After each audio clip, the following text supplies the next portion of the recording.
Welcome back to another episode of playing stupid games and winning stupid prizes with Doomepitaph. So, we're on my trophy hunting character right now. This was the one I tried to log into at the end of the previous stream and was unable to because I had not access to the DLC files.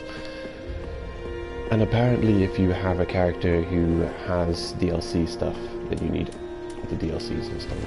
I don't know what happened to my DLC files, but I had to re-download them. It was as simple as clicking the download arrow again for both DLCs. Don't know how I lost the files, but they vanished somehow. So that's why we couldn't find that mysterious chap in the last episode who's supposed to hand us a cloth, which is a trap, in the form of a painted world. So yeah, that's why he didn't show up. It's not because we didn't know the triggers correctly. So here's my trophy hunting character. Probably quite over leveled. Yes, level 191. He's hollowed. And let's see what else. He's got 14 Estus shards, 12 undead bone shards, because he's already maxed out for Estus and Ashen Estus at 15, which is the maximum. Plus 10 is the maximum upgrade level, but the game just keeps throwing undead bone shards and Estus shards at me. Our gear, we're wearing a hollow Carthus Shottel, plus 10. So this is a curved sword. The curved swords in Dark Souls 3 are ridiculously strong. It's got 36 bleed on it. Maybe it had more bleed before, but we may have lost some bleed stat when augmenting. So we've augmented it to be hollow. It's the hollow Carthus Shottel now. What the hollow augment does is it gives you a lot of scaling dependent on your luck stats and your dexterity.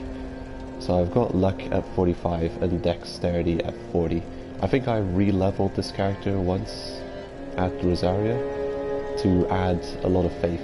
The reason I added faith is because this character also has a weapon, he also has weapon buffing.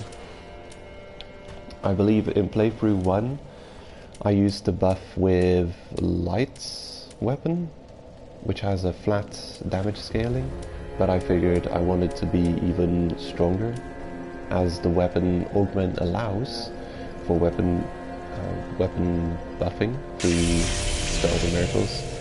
I figured I wanted to do even more damage. Curved swords go out very quick in Dark Souls 3, very easy. Very no-nonsense moveset. Very usable. Also he has Tears of Denial for some reason, just I guess because I have the faith, I might as well have some kind of self-buff. So it has Tears of Denial, Ashen Estus times 2, regular Estus times 13. It seems if you're melee focused that having just one Ashen Estus or two Ashen Estus is good if you're going to have a couple of support spells where you're going to use a lot of weapon arts. Let's check real quick. Yeah, seems pretty usable. Yeah, just a quick L2 R2. We go to like little spin to win mode here. So the big deal about this character is that he's got a lot of luck because you want to farm all of the Covenant items. And of course playing through the game 2 times to get all of the rings and stuff. So he's got health at 40, attunement 24, vitality 30, strength 20, dexterity 40, intelligence 11. Not much wasted stats on this character, I must say. I definitely knew what I was doing when I was playing on my trophy hunter. Yeah. He also looks human because he's wearing the untrue dark ring, retain human appearance while hollow. The ring of favor +2, because you can find +2 rings in this game. Kinda ridiculous. most of my characters will never have such strong rings because I hardly ever go into New Game Plus cycles. But yeah, if you want a PvP, you'll probably want to go to New Game Plus so you can have the best rings. Or is it New Game Plus Plus Plus? I forget. Also, it seems like the chime you find at the very start of the game, the Cleric Sacred Chime, has one of the better scalings late game. It's kind of bullshit. I really think they did some weird things with magic scaling on magic casting tools in Dark Souls 3. The previous games were much more easy to figure out. Give me one moment while I open up the chat in another window here quickly.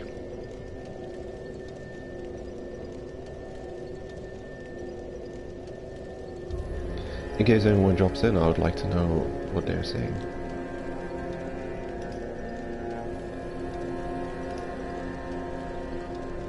There we go, that should do it.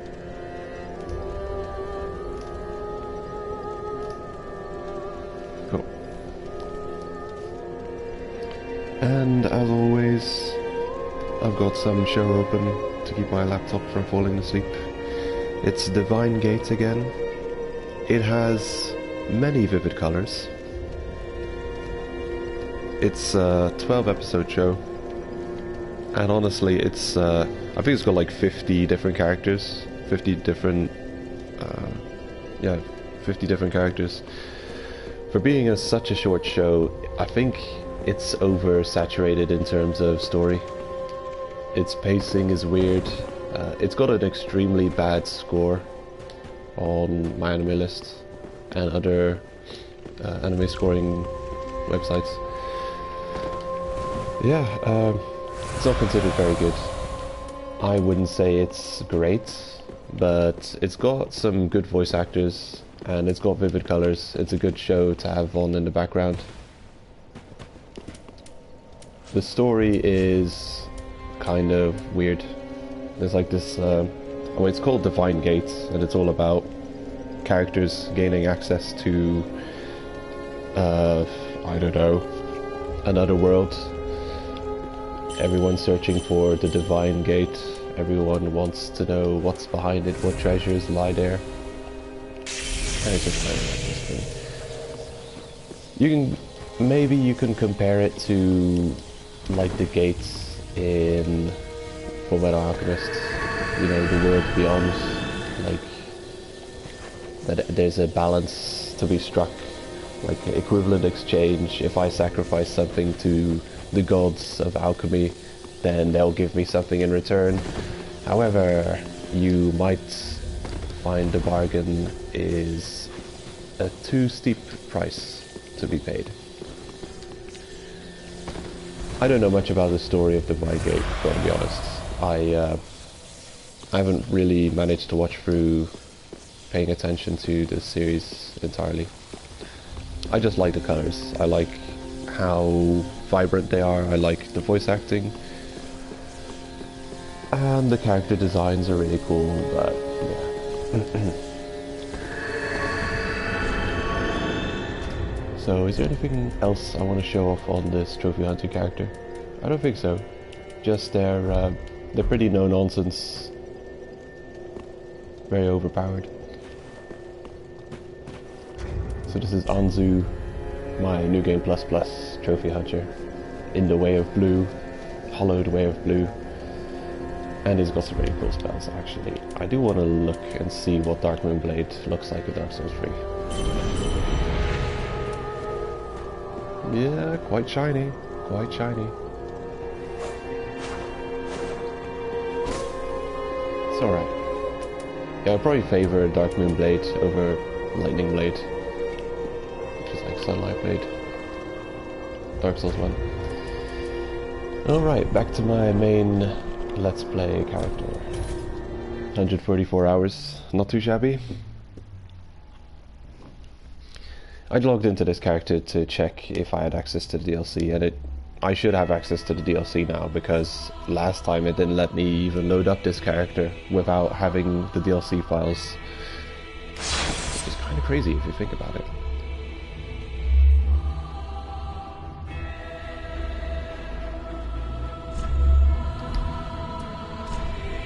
Okay, I realized that using my naming convention, I kind of run into the unfortunate coincidence that we have two Yoriks now. The character we're playing through the game is Yorick, but also I had a Yorick, and it wouldn't surprise me if I was planning to do the exact same kind of build with this one. Unless I was Lazarus. But yeah, there are a couple of characters you can see here that I've started a new game and that I've just not gone far with it, or that I've dropped it pretty soon. Lazarus, which has the Dark Knight armor. I probably farmed that up before heading onwards. And it's cool that you can do so, because the Dark Knight armor was one of my favorite sets in Dark Souls 1. Yorick and Sparta, Lazarus, Kruger. Who else did I start and not follow through on? Grendel is probably a magic build. I'll start him up and have a look quickly what we've got access to. He's probably got some late game magics on him.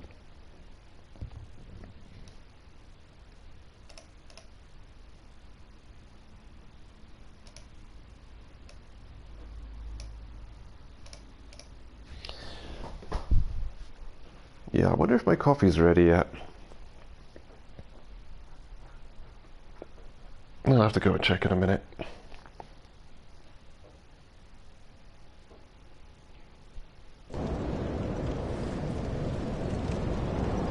Yeah, looks like a magic build. He's also wearing the armor that I'm planning to get with my current character. It looks alright. Doesn't look terrible.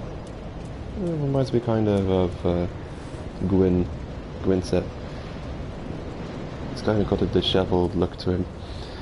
Though, it seems like there's wing and tail feathers on the back of the character. So it's, I don't know, it's like a very crowy set. Looks like you're an old, I don't know, it looks like you're that one sorcerer guy who walks into Lordaeron and tries to talk the kings out of, tries to talk the, you know, the allies out of attacking the orcs. In World of Warcraft or in Warcraft, oh man, I forget the names. I'm terrible with names. I mind blank every time I start streaming too. So yeah. Anyway, that old crow man who can transform into a crow. Forget his name. Kind of important in the lore. Very important. Actually, you wouldn't have World of Warcraft if it wasn't for him. So this is the Moonlight Greatsword in this game. Moonlight Greatsword +2? Yeah, I don't know. It looks kind of normal in this one. It looked cooler in Dark Souls 1. I've got it in Dark Souls 1. I wonder. So the R2 is kind of a horizontal sweep. Is it because I have no magic that is doing nothing with it? I don't know. Okay, so vertical to horizontal, and then when I change it around, it should be vertical. Yeah. I do like that. I do like that moveset. I also appreciate that in this game you don't just lose the R2 button, because in Dark Souls 1 the R2 button was specifically for its special ranged attack. So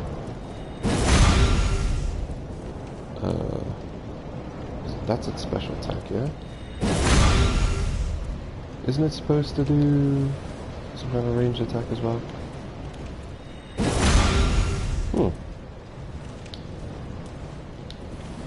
Weird.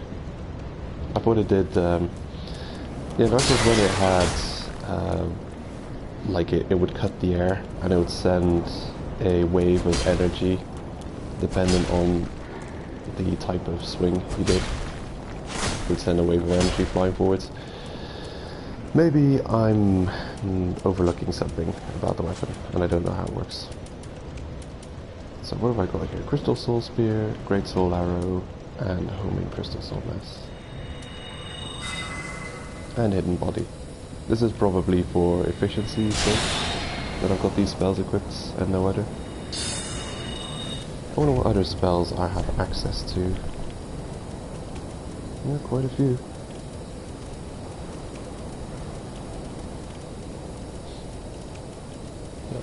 We have Soul Stream. I want to see this. That's a unique magic to Dark Souls 3. 2 spells. Soul Stream takes 2 spots, yeah, okay. I'll probably put a hidden body back just to not confuse myself if I ever do start this character again, but usually if I drop a playthrough, I probably will never come back to it. I'll probably just start a new sorcerer from the beginning of the game.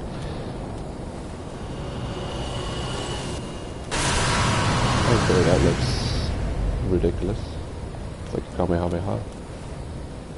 I wonder how much I can aim it. I'm gonna look up and try and cast, see where it goes to. Yeah, pretty much where I'm looking. Strong. I wonder what the range is on this one. Well, at least that far.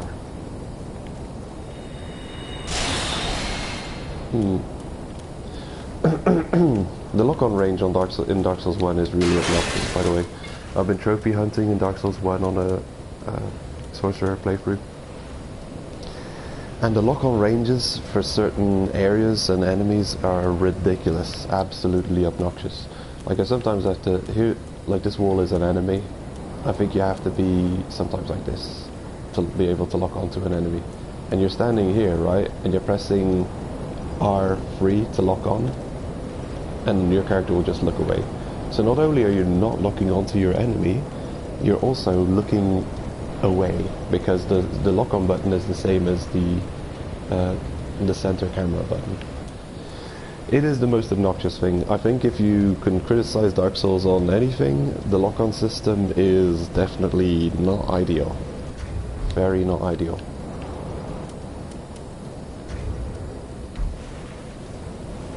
Yeah, I wonder. Can you use the binoculars to choose where you're shooting your spells in this game? Probably yes, but way less efficient than Dark Souls 2. Dark Souls 2 binocular spell casting was overpowered. You would just go into binoculars and then you could walk around and cast spells however you liked. So you kind of went to first-person shooter mode with that. And then it's always at the center of your screen that you cast a spell. And you can aim perfectly like that. Yeah, Dark Souls 2 binocular spellcaster. Very overpowered.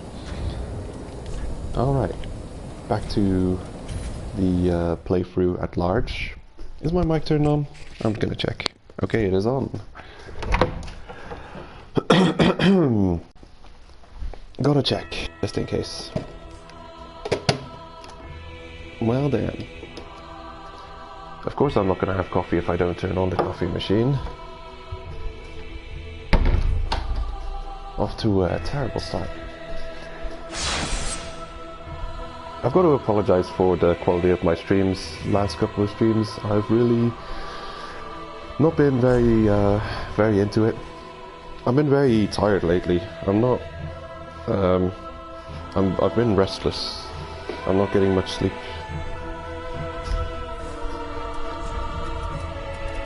Okay, York. I was hoping for a good night's sleep last night.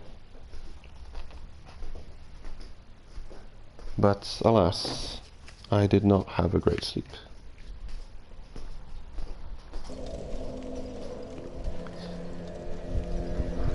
Okay, so we're rocking the Thorns armor on our main character. We should be good to head into the DLC now. And since we've pretty much cleared out everything to do with the area we were, I kind of messed up Irina's tale. I kind of messed up big time. So apparently, and I was worried about this, I mentioned before that if you learn the wrong spells, she disappears. And we did learn the wrong ones. So Irina's missing. all you have to do is give her a tome with a dark tome. You can get one as early as you get the soul leveling, what's it called? The Dark Lord leveling path, the hollowing path from Hermit over here. What's his face? Yol. As soon as you get the over leveling dark path from Yol, and you can spawn his mistress over here. You can buy a tome from her which also has dark miracles in it, and any dark miracle tome you give to Irina, reading the tome isn't bad enough. You have to actually ask to learn those miracles from her, and the moment you learn a single dark miracle from her, she goes mad, absolutely mad, and disappears. She starts saying stuff like, oh, the dark critters, they're biting me harder than before. I'm terribly frightened. It's all so frightening.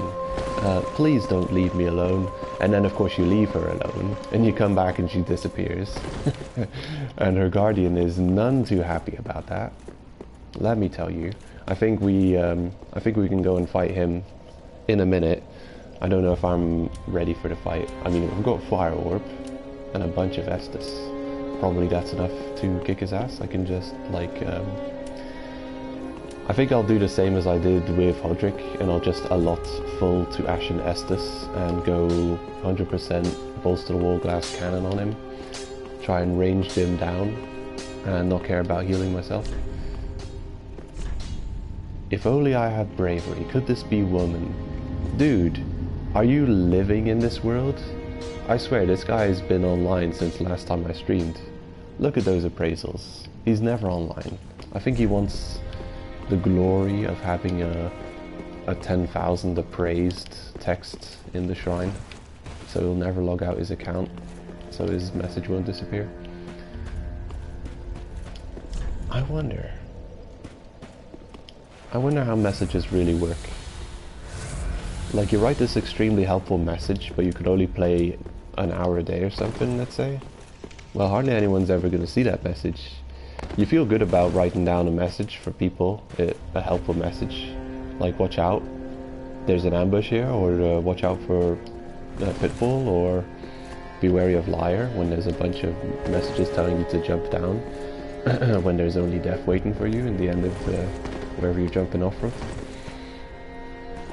Well, does your message disappear when you log out of the game? I believe it would. It would have to, wouldn't it? I mean, how would they program it that messages would remain after you've logged out? Surely, to know what your message is, you have to connect to the server, and then it knows the location of the messages you've placed. Surely, after you've logged out, it would not know where your messages lie. So these guys are here too. Let's see what you have to say. What have you got to say, sir? Can you not speak? Seems he is mute. He cannot speak. Or he feels not like speaking.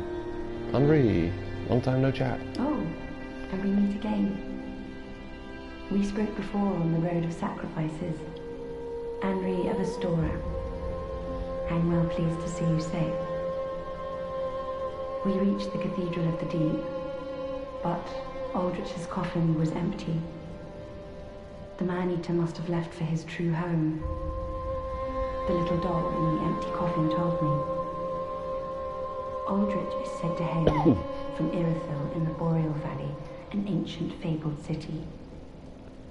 A pilgrim told me that the city lies beyond Farron Keep, and so becomes our destination. It's always interesting when you've got a character quest line, a character who gets very chatty, who also has a quest line that follows your path a little bit. You can get great insights into the lore and just about like the mechanics of the game as well. Like, we have defeated Aldrich, no, not Aldrich, but we've seen his coffin. Aldrich's coffin is in the Cathedral of the Deep. She says she got a doll from the Cathedral of the Deep. So that means that this thing isn't unique. They're like souvenirs or something. They've got a stall in the Cathedral of the Deep, and that's how they make their money. These clerics, they sell you these little tokens. They sell you these souvenirs. Like when you visit the cathedral, yeah, the kids love them. It's like a souvenir you can put on the mantelpiece, or you can, like, you know, play soldiers with. Small silverwork doll depicting a young squire. In the legendary old city of Irophil, situated in the Boreal Valley, the Pontiff Sullivan gave this doll to valued subjects, so that they might use it to cross the barrier when they return home. Listen carefully, and you can hear it say, "Wherever you go, the moon still sets in Irophil. Wherever you may be, Irophil is your home." Okay, so that's the reason there are multiples. Pontiff Sullivan gave it to his valued subjects. Okay, so there's a connection between Pontiff Sullivan, Cathedral of the Deep, and what's his face? An important name I mentioned a minute ago and I've already forgotten. Aldrich? Ulrich? Aldrich? Eldritch horror? I don't know. Aldrich's honest home is Irophil in the Boreal Valley, an ancient fabled city. A pilgrim told me that the city lies beyond Farron Keep, and so becomes our destination. Okay. Aldrich from the Eldritch Tales. Yeah, he's got it. Well, by her dialogue, that connects her to the Cathedral of the Deep and Pontiff Sullivan. The lore in this game is easier to figure out, I think. Of course, I've checked Fatih Vidya's video on the lore of Dark Souls 3. It's probably one of his most viewed videos. The Dark Souls 3 boss lore. And he mentions in the intro of his video that you can pretty much understand the world of Dark Souls 3 by understanding the bosses of Dark Souls 3 and how they're connected to one another. And it is kind of true. It is kind of true. It is interesting, the connections between the different factions, and how, while playing Dark Souls 1 just recently, and still playing Dark Souls 1 for the trophy hunting, I'm just in Anor Londo and dealing with the Dark Moon Covenant. And in Anor Londo in this game, there's a connection between, what's his face? Gwyn's son that he treats as a daughter. A connection with him and his sister that we otherwise don't know about. But like, I think they reveal in this game, the Yorshka? Captain Yorshka. Well, yeah, she's the leader of the Dark Moon Covenant in this game, and she has a connection to, well, naturally her brother, who was formerly the leader of the Dark Moon Covenant. I think it's not canon that the player defeats him in Dark Souls 1. I think he goes on to keep on living, and Aldrich consumes him among other deities. He's the God Eater. Eater of men, eater of whatever, hungry hippo, sludge man. Actually, can we level up again? Nah.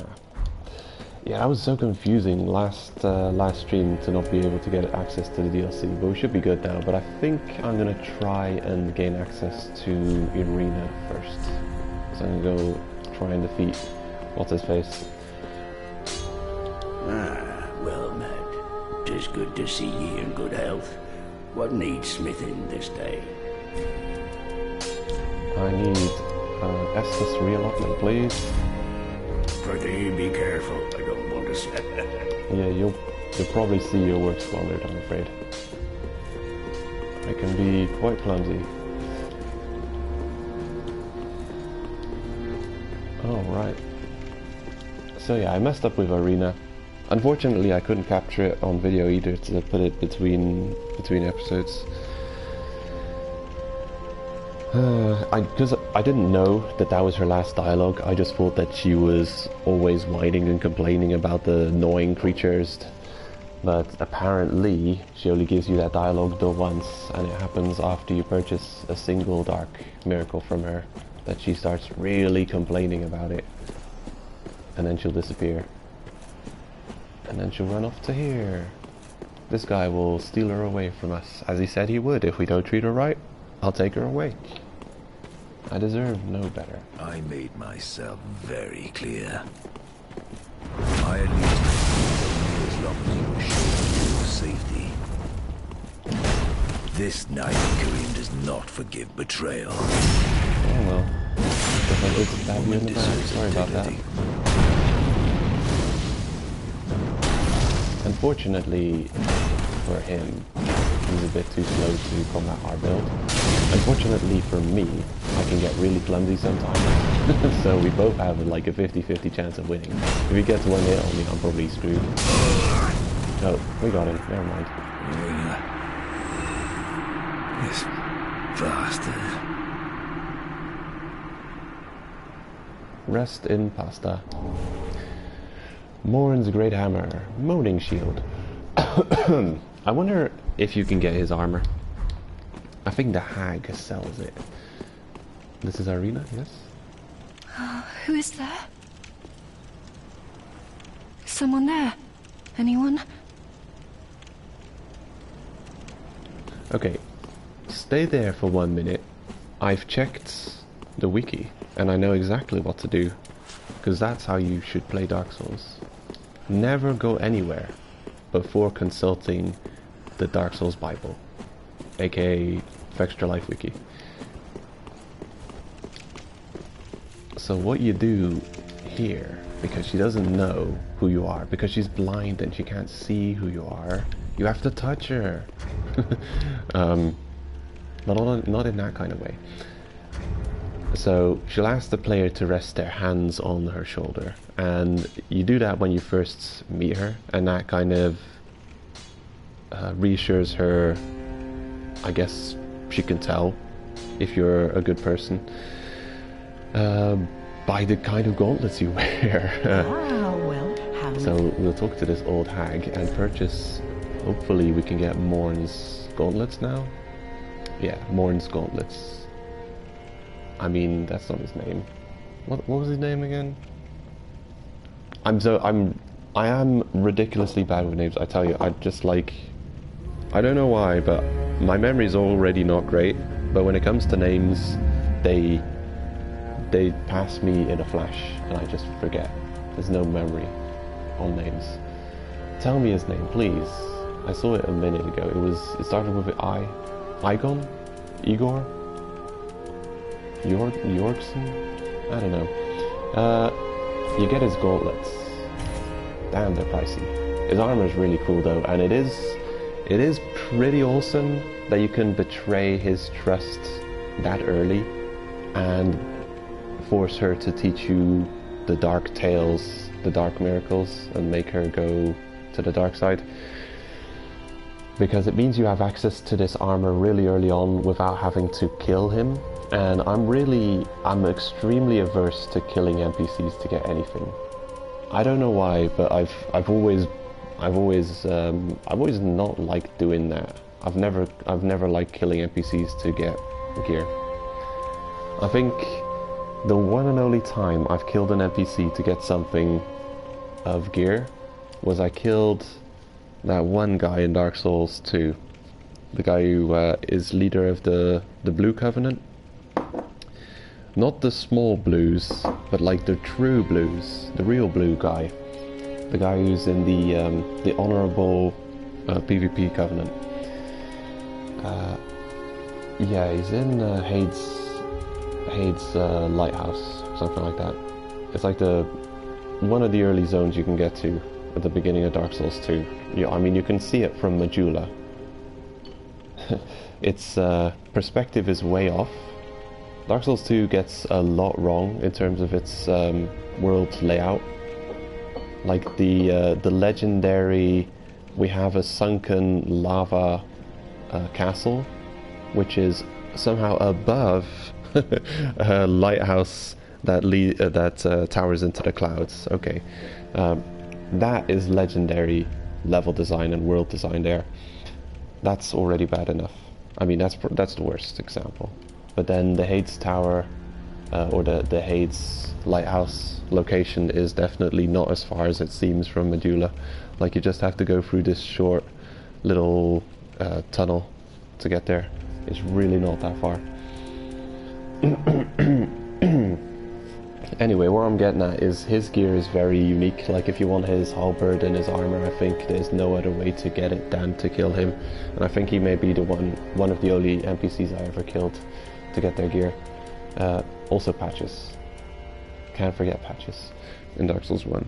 I also kill him to get his weapon, just because I like the more diversity of weapons early game, the better.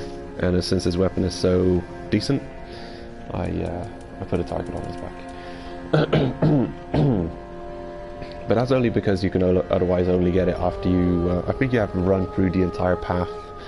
You have to go and defeat Gravelord Nito before he rests at Firelink and sells you his axe, which makes it a mid to late game weapon, and therefore it is unviable for someone like me who only plays through normal New Game and never New Game Plus. So to increase the diversity of weapons early game, I had to put a target on his back. But then, you know, of all the people you can kill in Dark Souls, you should feel least guilty about killing Patches. Or maybe not. Maybe he's actually our greatest ally. We'll find out on the next episode. Ashen 1. Ashen 1, bye. Now that we have a touch of love,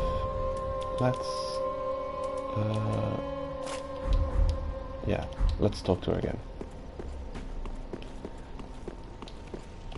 So you have to equip his gauntlets because she'll recognize you as being him, because she recognized the touch of those gauntlets specifically. You know, in hindsight it makes sense, but who the hell's gonna figure that out without, like, checking up on the wiki? Surely no one. Oh, sweet champion. Where have you been? Please, your touch.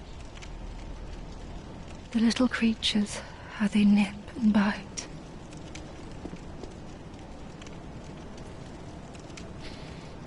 Talk to the hand, he says.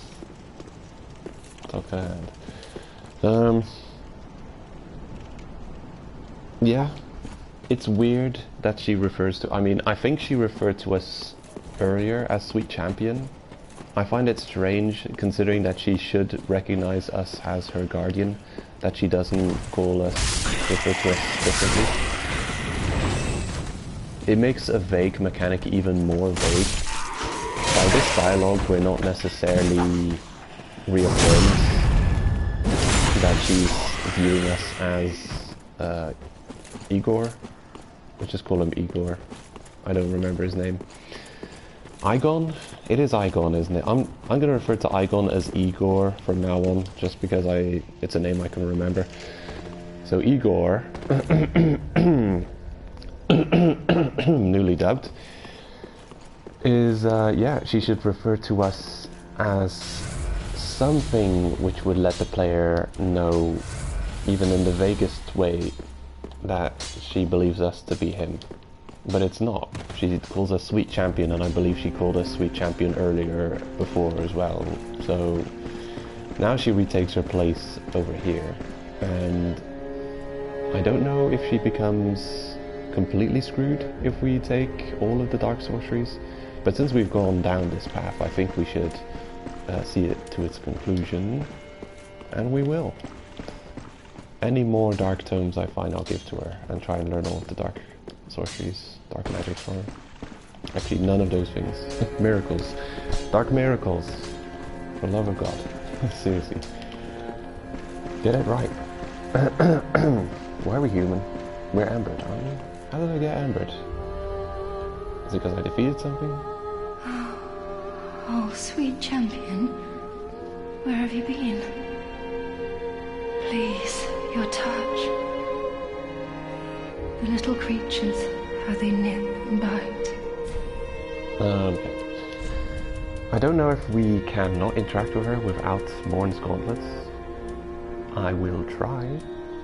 I definitely want all of her miracles. Yeah, I really just bought Dark Blade and she buggered off.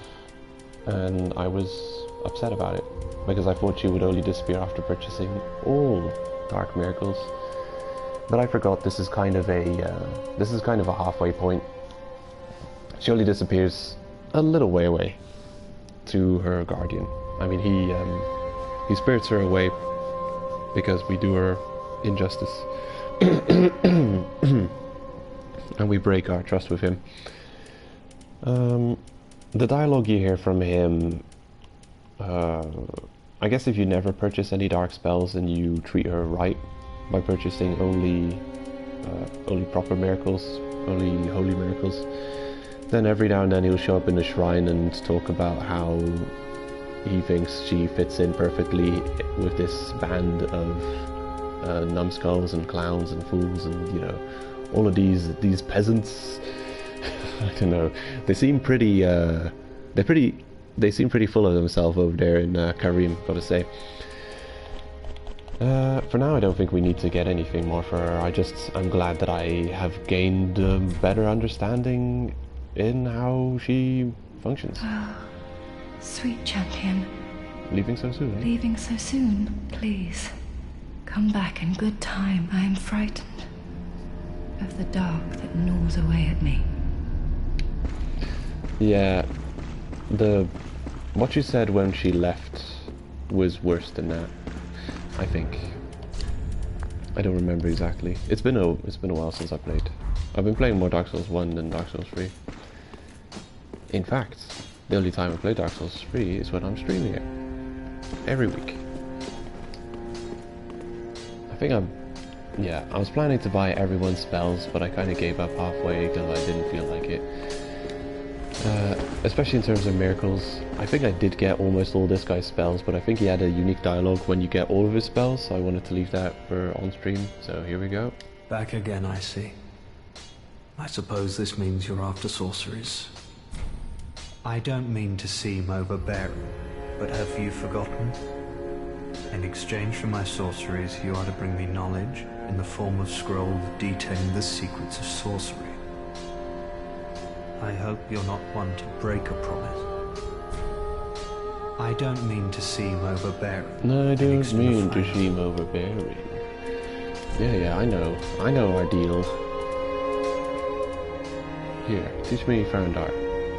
I think you have to deplete all of his spells. You have to learn all of his spells at any given time. He might give you the bellowing dragon thing ring. I don't mean to say anything that I hope. Okay, maybe Come on the again. next inspection. Back again, I see. I suppose this means you're... We got all your sorceries. Do we have all of them? We do. I don't mean to seem overbearing. Okay, bye. No. I guess you need to give him at least one tome. I don't remember. I thought that he gave you something special for learning all of his sorceries. I might be mistaken. Okay, what are we using here? Yeah, I can't believe I went for so long without realizing that I had the Great Swamp Ring. You get it for defeating the second crab. Man, I could have had such an easy run of things if I knew that. Because I defeated him so long ago. I didn't know I had this Great Swamp Ring.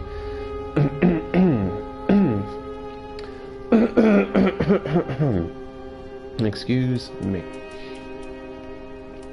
Chlorophy. Crappy Chlorophy Ring. The +0 Chlorophy Ring. Now that I remember, you can get +2 versions of rings. Don't know about the Fire Clutch rings, if they have +2 versions. I don't think so. The Great Swamp Ring also doesn't. I'm convinced that the Covetous and Chlorophy have +2 versions though. Anyway, The Ring of Favor and Protection in this game doesn't break when removed. It gives you much less stats than it did in its Dark Souls 1 counterpart. However, I don't know, I think that the +2 chlorophy comes close to giving you the amount of stats as Dark Souls 1 variant. But I'm not sure. Can't say for certain. And where's the earliest Favor and Protection ring we'll find? I think above that one enemy there. Damn it. I think I'm just gonna play the game. I keep forgetting everyone's names. I can't even talk about anything. Because all of these guys have to have like the weirdest name. Pontiff Sullivan. This guy. It's hiding above Pontiff Sullivan. Before this game, I didn't know the word Pontiff existed. I didn't know a name like Sullivan existed. Damn it, Dark Souls, and your weird ass names. I have heard of Pontificate. I have not heard of Pontiff, but I guess it is the Pontiff who pontificates. I do appreciate the English language, but it has untold depths I have yet to explore. Just wasn't he? Hello, Estes. 5-3? Seems good to me. I have a Fire & Coal I haven't yet to give to you. Oh my. This coal is from the Undead Legion, used to forge the weapons of Farron's Abyss Watchers. A fine prize. I'm honored to be endued with it. Now I'll be equipped to infuse special gems. Praise the gods, eh? Time to put this brawn to use. Alrighty. I missed that. I was going to get my coffee. Let's pour us a cup of coffee and wake up. Whoa. Yes. I need to wake up. Give me fuel, give me fire. Yes, I feel like a diesel engine. I need to put this black liquid in me before I can even get to chugging. Alright. Yeah. Pretty be careful. I didn't mean to. I don't want to see my say work that, okay. squandered. Yeah, bye. Yeah, I think we have procrastinated long enough. Time to get going.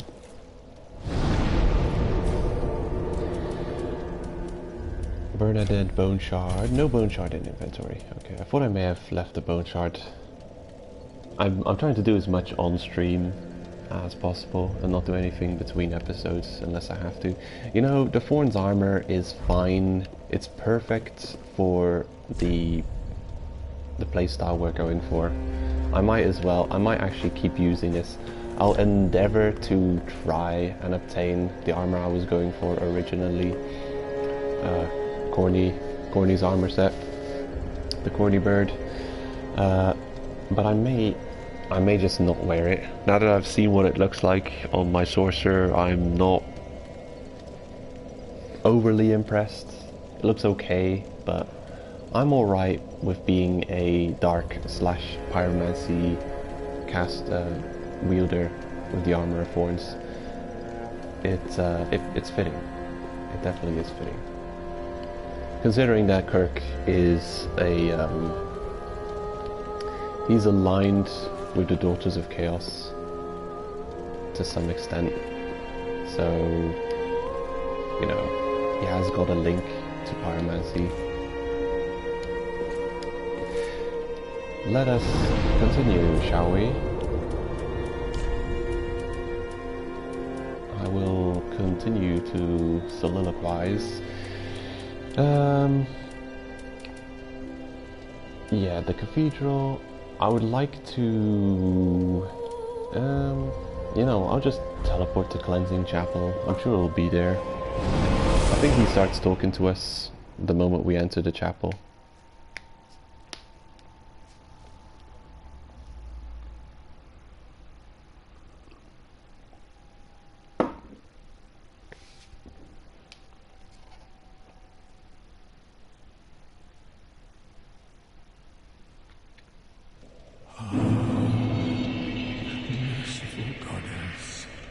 survivor of the forlorn who have no place to call their own. Please bear witness to our resolve. Fire for Ariandel. Fire for Ariandel. And the ash to kindle flame.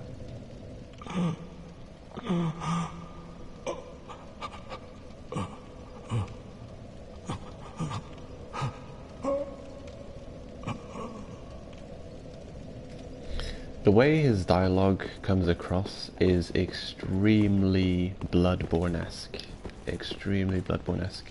Bloodborne had characters, I don't remember who in Bloodborne, but there were characters in Bloodborne which gave me the exact same vibe as this guy. Very ominous, very cryptic, you know.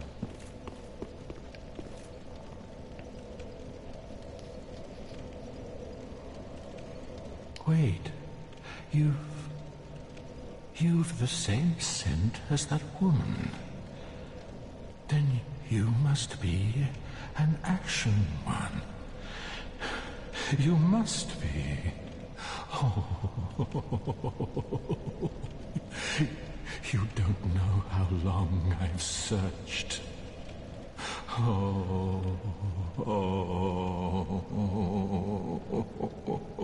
Hold on. Isn't this guy the same voice actor as Ingi, the guardian of... what's her face? Spider Lady? Yeah, he might be. Mr. Mushroom guy. Mushroom back.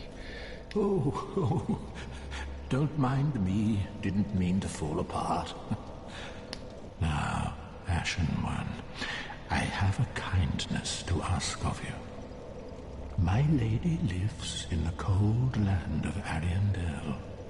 I need you to show her flame. A proper flame that will burn the rot away. If you truly are ash, then it must be fire that you seek. Oh boy. Here we go again. Thank you. They of ash never fail. Beard man. Beard bro. Just a moment, then. The painting of Ariandel. Well, rotted scrap of it, that is. Go on. Take it. Touch it. Don't do it. Don't go touching paintings. No. You learn nothing from Dark Souls 1.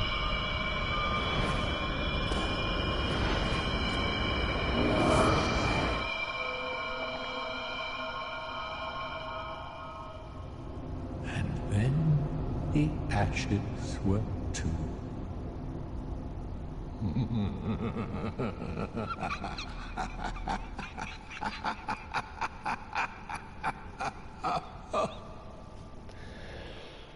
Oh damn. I'm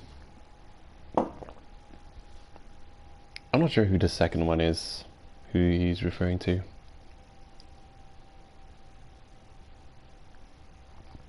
It's Ariandel, maybe?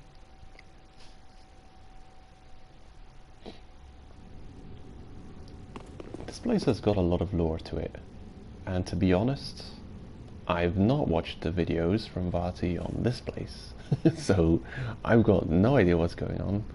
I must consult Vati at some point, or at least his YouTube channel. I don't know the guy.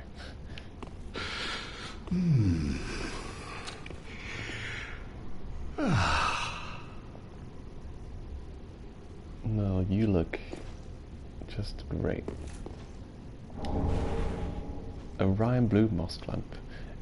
And they kind of introduced this here, like, look, a new item, DLC. Instantly greeted by something new. Something old and something blue. Anyway, I think these guys are part of the Corvian race, like bird people. He looks like half bird person.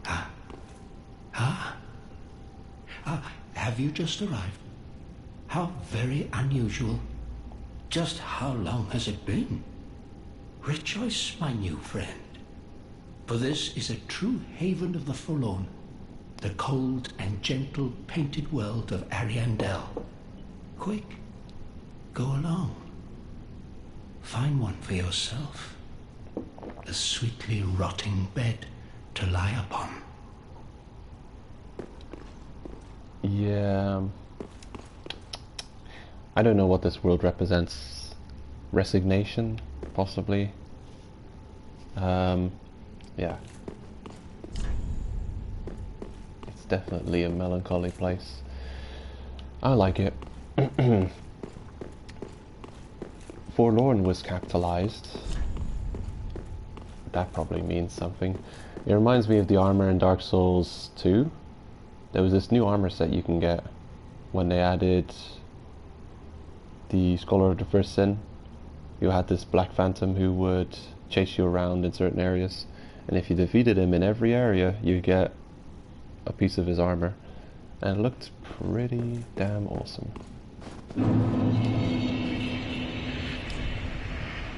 Only the mighty may proceed. Actually, we are absolutely underleveled, but we'll proceed anyway, because I'm stubborn like that. So this is the painted world of Ariandel, and they give us a bonfire. Not because we need it, but because it's like they tell us to get the hell out if we're not. Only the mighty may proceed. Before one faces the painting, one should pass the depths of Lothric Castle. And this is why people say you should have reached roughly the end game before even coming here. I don't know what the recommended level range is. I think I've seen 60 plus somewhere. It might be more still. We're definitely quite underleveled for this area, but I'm not planning to explore the DLC today. We'll be coming back for everything later. I'm not even going to pick anything up. I'm not going to partake in any events, except this one. The collapse. I'm just going to run straight to where I've got to be. The wolves, you guys are awesome, yeah. Flaming trees, you guys are so cool. But honestly. Yeah, more trees, more wolves, more trees. Get out of here.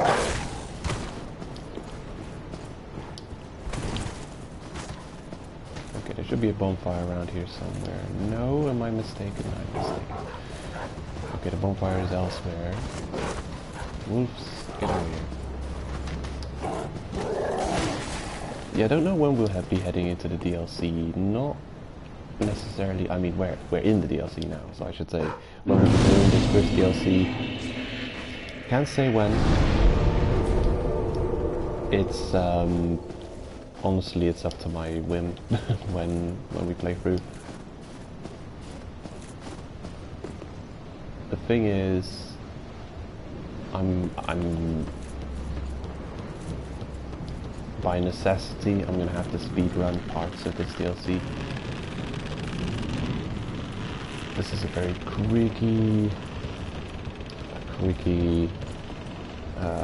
quickie bridge here.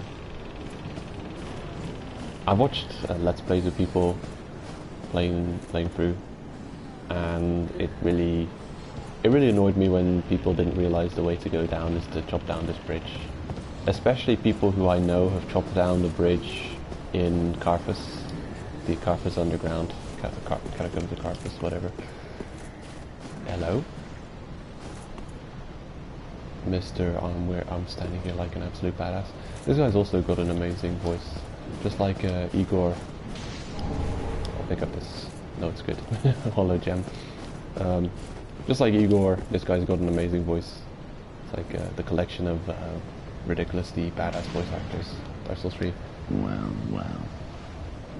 You're Lady Uria's Lord of Hollows. No bell tolls.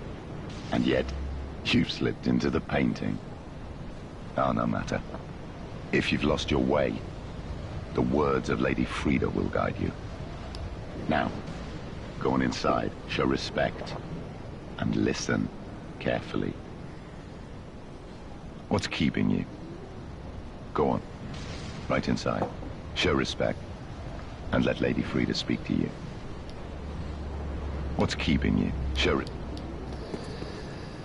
I'm very tempted to just defeat him right now for his weapon and not play through any more of this DLC, because I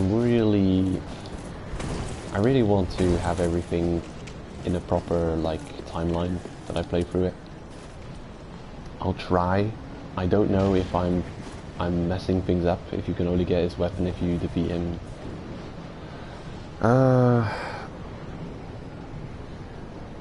You see him later. I'm just wondering if you see him or if you see his phantom, because they're always two different. They count as separate NPCs. Historically speaking, in the Dark Souls universe, a character equals not their phantom. So I'm wondering if I'm making a huge mistake if I'm defeating him here, because if it's his phantom which attacks us later on and gives us the weapon, then we're probably going to get nothing for defeating him here, just grief. Yeah, I'm not gonna risk it. It's too, it's a too big part of the build I want to play with. So I'm just gonna open the doors here. I think I can carry on without having to speak with her though. I can get the bonfire. There's no real point to it. However, there's no real point to it.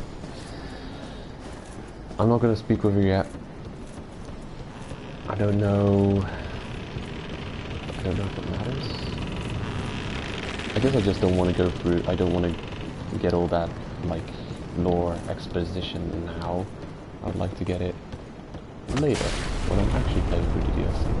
Today, just one little chop, and the bridge will come down. Takes its sweet time.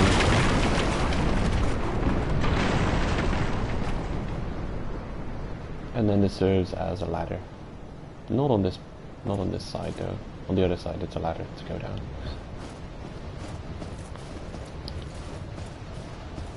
Okay, so yeah. I'm gonna speed run, kind of. I think there's a Titanite slab here somewhere. Yeah, there is a slab here, but you have to go... Oh yeah, you have to go all the way around. You have to go down and around. Yeah, so we're not gonna get that. Ooh, crystal lizard.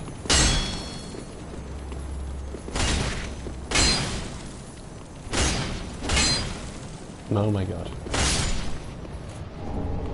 Even the crystal lizards are kicking my ass here. It took me 20 hits to kill him. I'm gonna avoid all combat.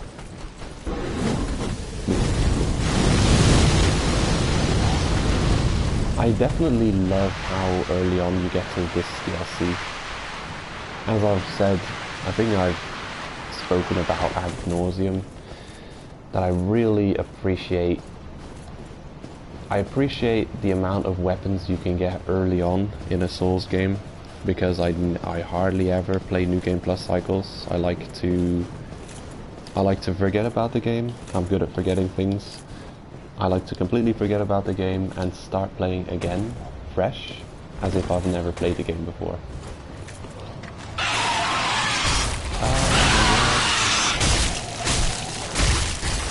I'm very eventually this survival horror game.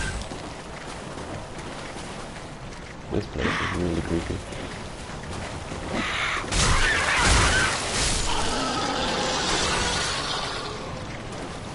So you've got a bunch of sickly dying birds in a pool of oil.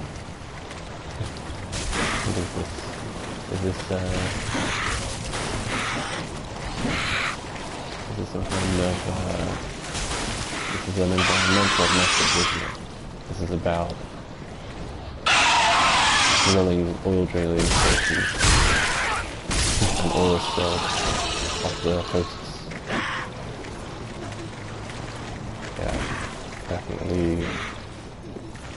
This game is sponsored by Greenpeace. Anyway, it does conjure up. I mean, I'm glad we have not smell-o-vision technology, because goddamn, I wouldn't want to run through here in smell-o-vision.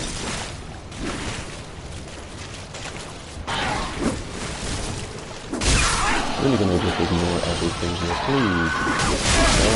Don't murder my ass. I'm new here.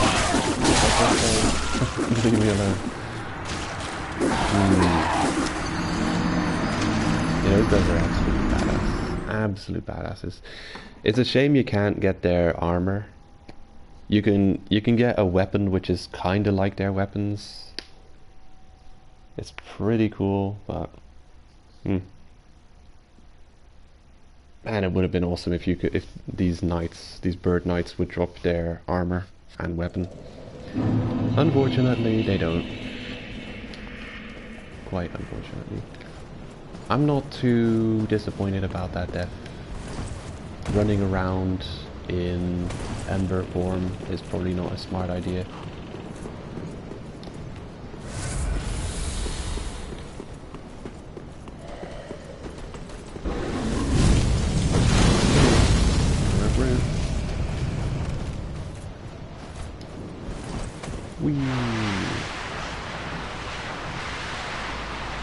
This is reminiscent of the deaths in Dark Souls 1, where you slide down after the giant rat fight, the giant rat mini-boss.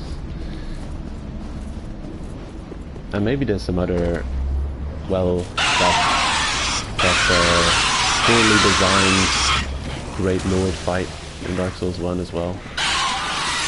The, whatchamacallit, the Bed of Chaos fight also has a sliding down. I wonder if Dark Souls 3 has moments where you're sliding down as well. I can't remember.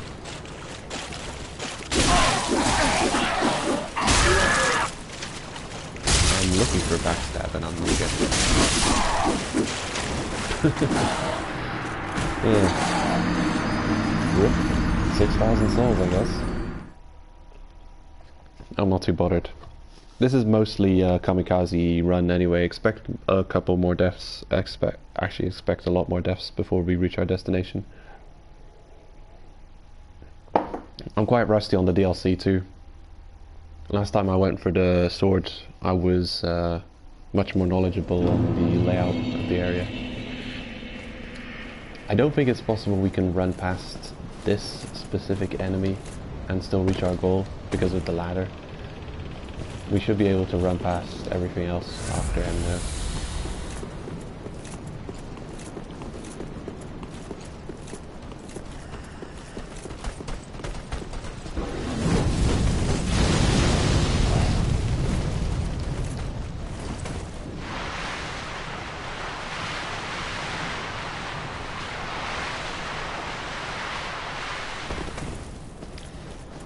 Yeah, are there more places in Dark Souls 3 where you slide down like that?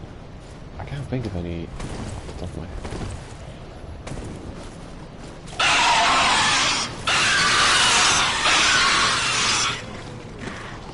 Jump scares. The Valley of Jump Scares. Okay, I'm ready for you now. I think I'm ready for you. Look at that. Absolute badass. Is that for something? That attack is reminiscent of the bird brains in the Painted World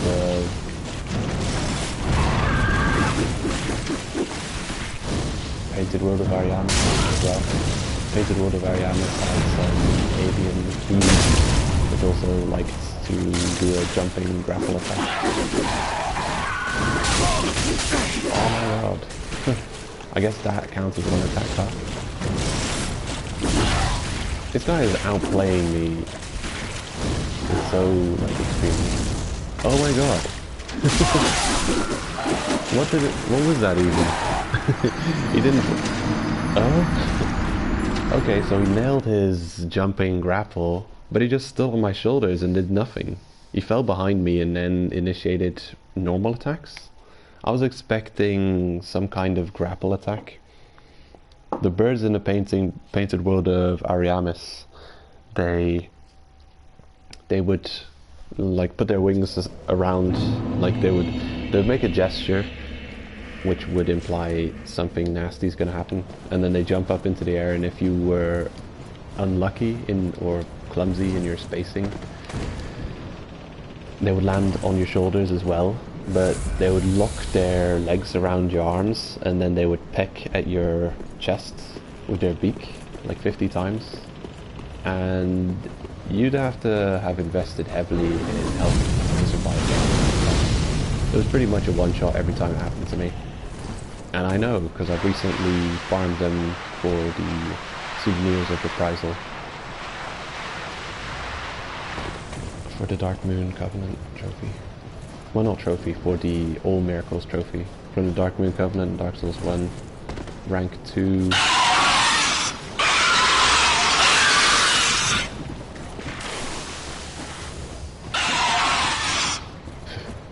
There's one final scream while you run away. Actually, I think it's a scream from someone who's lying here. It's you, isn't it?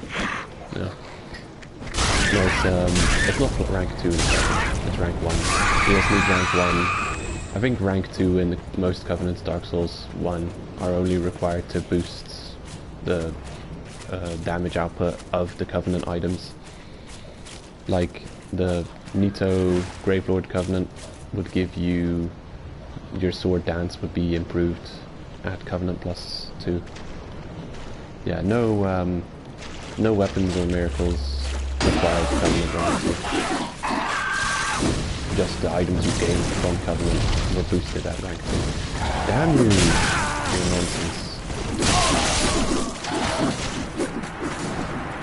It's probably going to take me like 10 attempts to kill this guy.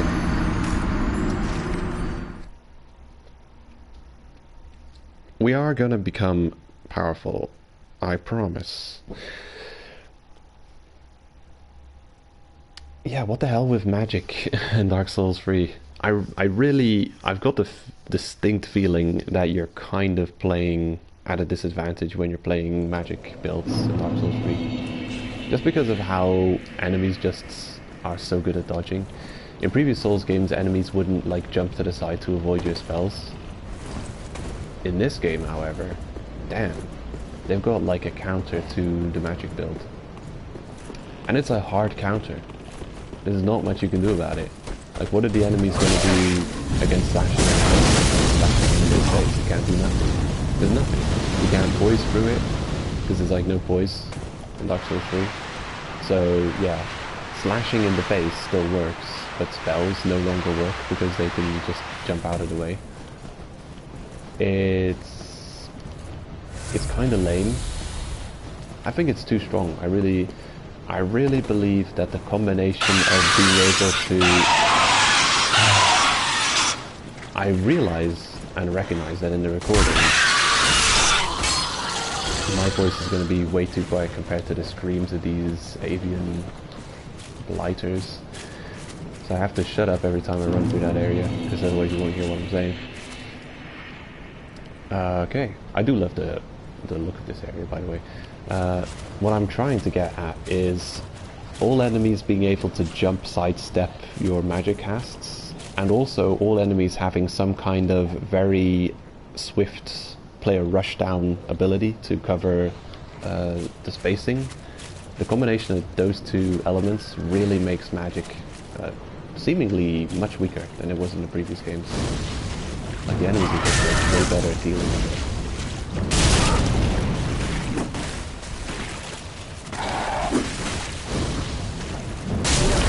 I'm gonna try and knock out like locked in and letting him.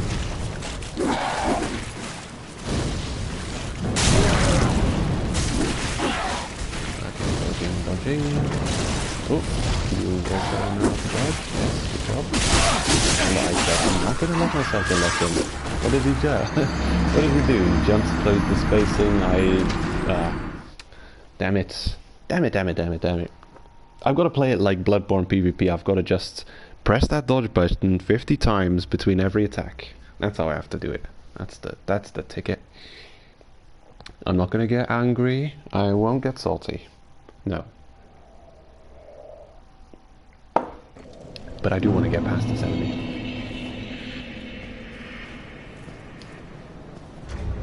I'm going to consider all of my options. I'm going to check the spells I have access to, if I have any kind of stealth.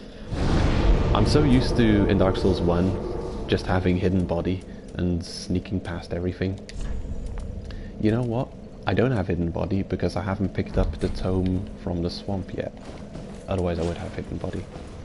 The Dusk style miracles are all hidden away. Actually, a lot of Dusk references are hidden away in the Farron swamp area, which I have not fully explored. You know what? I'm gonna try and run past him. I think it was a fluke that he was able to knock me down from the ladder. I think it was just terrible timing on my part. I'm gonna bait him into an attack and then try and get the ladder. I'm gonna dedicate the next couple of attempts to just running past and aiming for the ladder. If we manage to get there, it'll be faster than trying to beat him.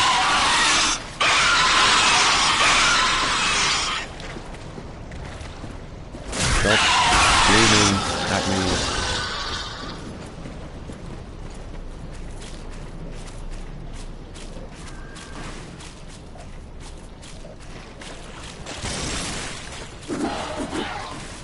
He's attacking. I'm gonna bait him into attacking me here. No, I'm gonna rush the ladder. Okay. No, it's all going terrible. Life is terrible.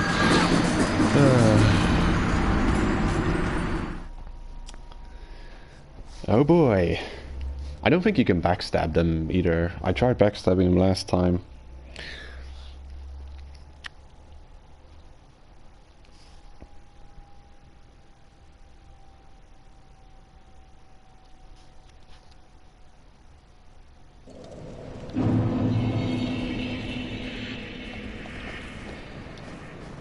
I'm not sure exactly how I'm gonna solve this problem. You know what? I'm trying to be too strategic. I'm just gonna run for the ladder. In the next 2 or 3 attempts, I'm just gonna run to the ladder and try and climb it while ignoring this guy and running past it properly.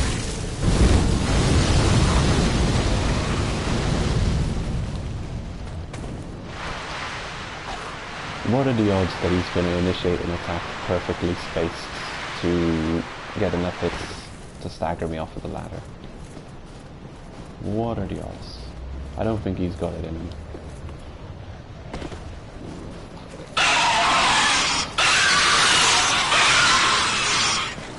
I gotta say, I do like this icon of the faction we're wielding. The Mound Maker's Hollow really does look very, very cool. So like the, you know, the hollow indentations, the fractures, the hollow pattern combined with the Mound Makers. Yeah. Screw you. Screw you, buddy. Tell me you can't jump up this ladder or climb up this ladder. Yeah, you're screwed. That's what you get. This is what you deserve. There's nothing less than that. I would kill him, but it would cost me too much. I'm also not going to talk to this chappie over here, because also lore. I want to save for later. I'll grab this bonfire, very important. There we go, checkpoint. And we're pretty much sorted for the rest of the level now. All I have to do is open up a couple of shortcuts. Now if I remember correctly, the important one is this away. This crazy guy over here killing his own kind.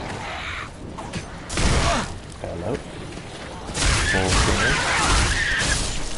Actually, they are jump scares. Literally. These guys jump at you and you get scared. Actually, get item healed. Jesus.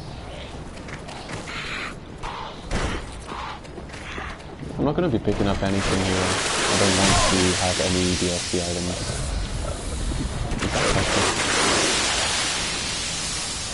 Oh my god. Don't like you.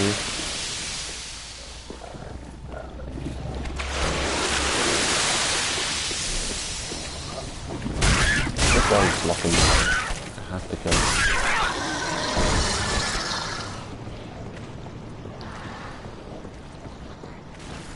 I don't remember what items are all available in the DLC here.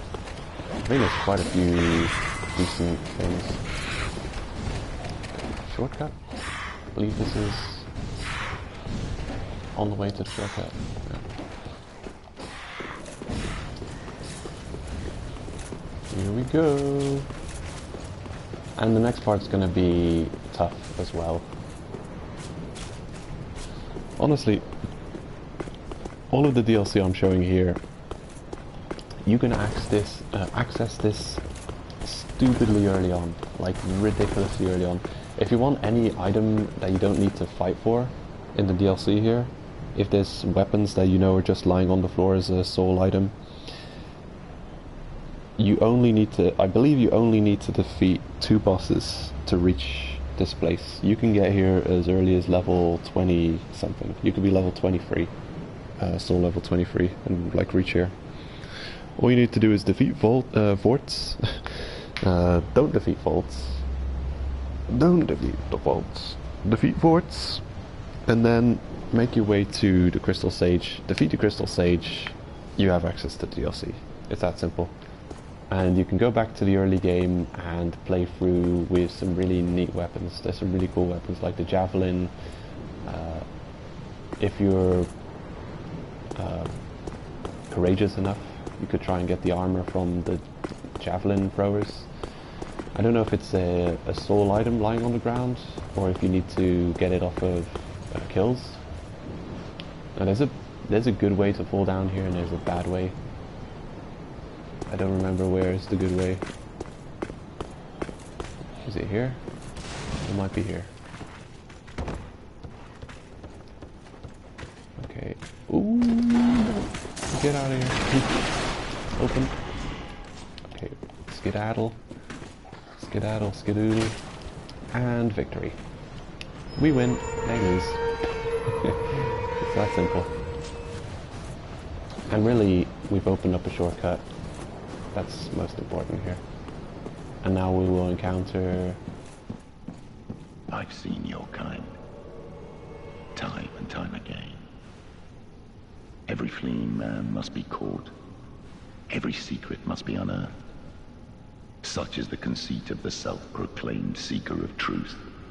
But in the end, you lack the stomach for the agony that you'll bring upon yourself. Yeah, that is like, this guy's got the most badass dialogue. It's ridiculous. Good answer. Sir Wilhelm. Because why would we call him Wilhelm with a W? Let's call him Wilhelm. Because, you know, Dark Souls has to have the weird names. So you get him over here. Boy, come over here. You get him over here, you can probably like one-shot us. And then it's like master strats. You have to push him off, take him off, get off my castle, get off my hill, and good day, sir. Contraption key unexplained, it's that simple. One of the videos I have on my channel before I got into Let It Die and gained much more subscribers was how to get this, was a straight up fight with this guy using the, what were these? I think I used the Zweihander to defeat him. It was a real tough fight. I think I was soul level 23 or something, and I was using the Zweihander to defeat him. Video might be titled something like "Getting the Onyx Blade Early," and probably one of the most useful comments on that video, because I don't think it was well received. One of the more useful comments was you can just push him off the cliff. And so here we go. We're using the comments strategy instead of the video strategy. And now we've got the contraption to go further on here, which will lead us to more bonfires and more lore, but the real reason we came here was to get the Onyx Blade from Wilhelm. Or Wilhelm. I already forgot his name. Where did it go? Our main build's weapon. There it is, Onyx Blade. And we've got the stats to wield it. It doesn't require much stats either. Really cool weapon you can get really early on in game. The weight is a problem. It weighs 9 compared to our 3 for the standard sword we've got. So we're going to have to put a bunch of points into weight, carry weight. But the weapon design is very... I mean, it's quite ornate. But it isn't too ridiculous in terms of size for a greatsword. Attacks swift enough. What's his art? R2. Yeah. I like that. I like that moveset. With the thrusting. Yeah, standard thrusts. So we've got thrust damage, standard damage, and the two-handing. Makes the moveset more vertical for corridors. And the thrust, again, very simple. Oh, it actually combos into an upward swing. So charging thrusts, comboing to an upward swing, both chargeable.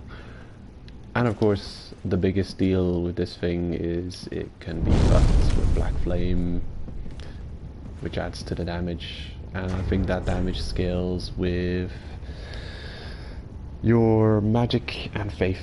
So it's like, you know, dark scaling, pyromancy scaling type. So now, I guess the hard choice is for me to how often am I going to buff the blade and how much FP am I going to spend. Oh shit. I'll try and defeat you, though I don't know if I can. I shouldn't be fighting here though. Let's take the fight over in this direction. Oh, of course, fat roll, I forgot about that. Honestly, what I'm doing now is, well, as you can see, took the words right out of my corpse, is what he did. Anyway, what I'm doing here is I'm choosing where to place my soul pile when I inevitably die. But of course, he beat me to the punch and killed me before I could even say it.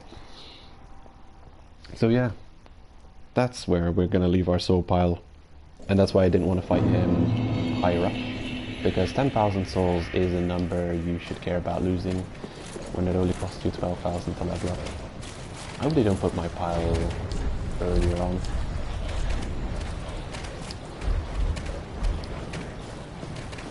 And they do. Yeah, I knew.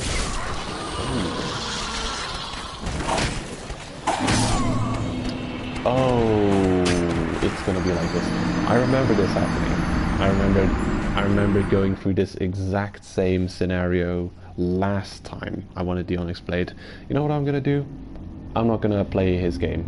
I'm gonna equip... You know, I think it's bullshit that they put my... Like, sometimes there's like a short timeline on your character for like the route you've taken, and they'll often put your soul pile in the past where you were a second ago. Well, I'm gonna equip one of these rings of sacrifices and get my souls back and do it like that. No nonsense. Okay, so we were here a minute ago, and this is where they put my souls. Great, I got my souls back. Don't have to sacrifice the ring of sacrifice.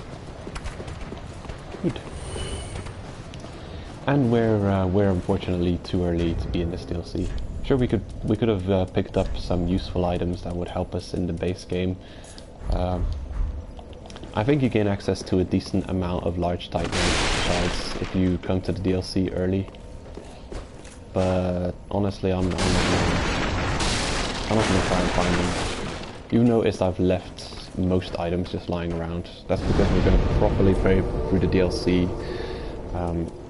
Yeah, we're going to play through it properly, talking to everyone, getting all the lore.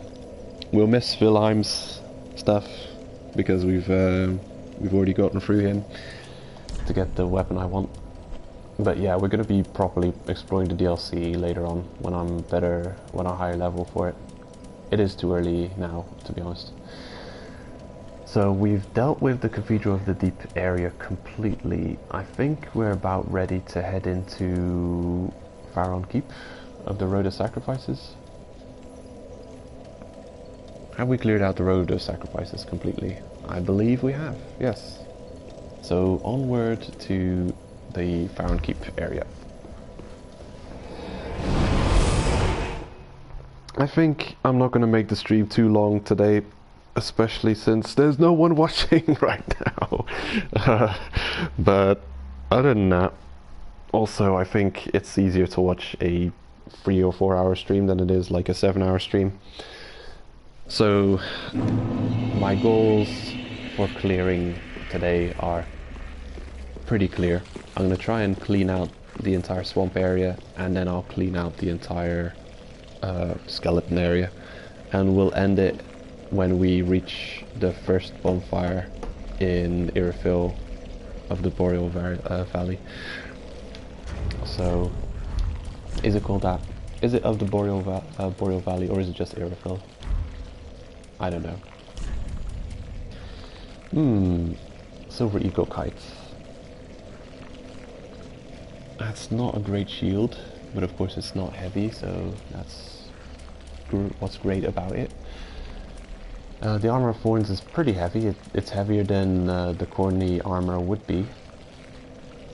Now the Barbed Straight Sword +3 is only at weight 3, and we have to get our endurance up. Or is it vitality? Yeah, we have to boost our vitality to a point at which we're able to wield this Onyx Blade. Can we level up yet?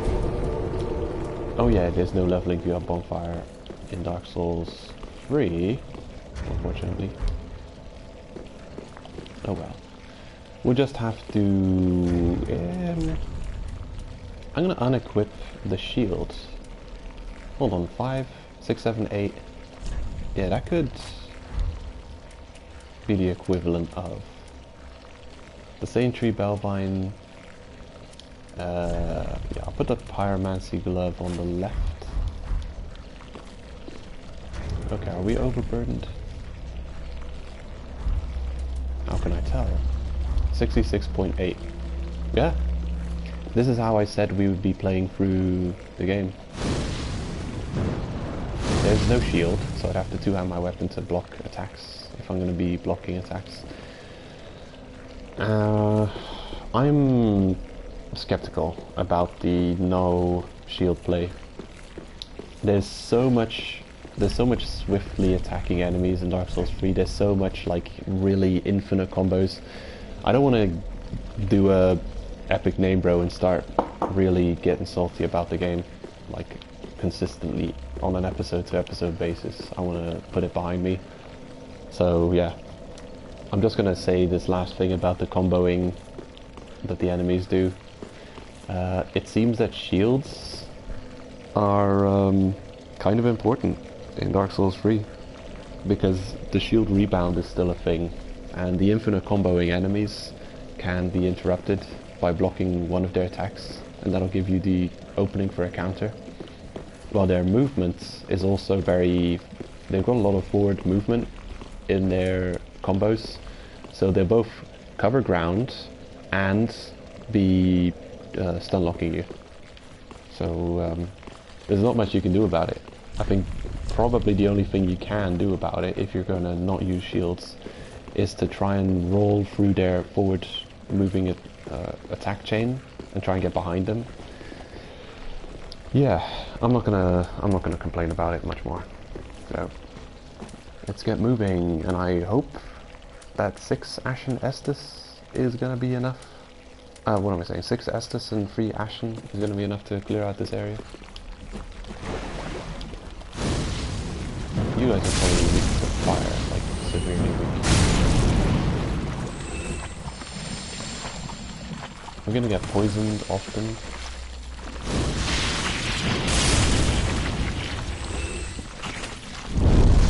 Right, I love that animation. Let's put you up with Hudson Black Flame, shall we? Oh yeah.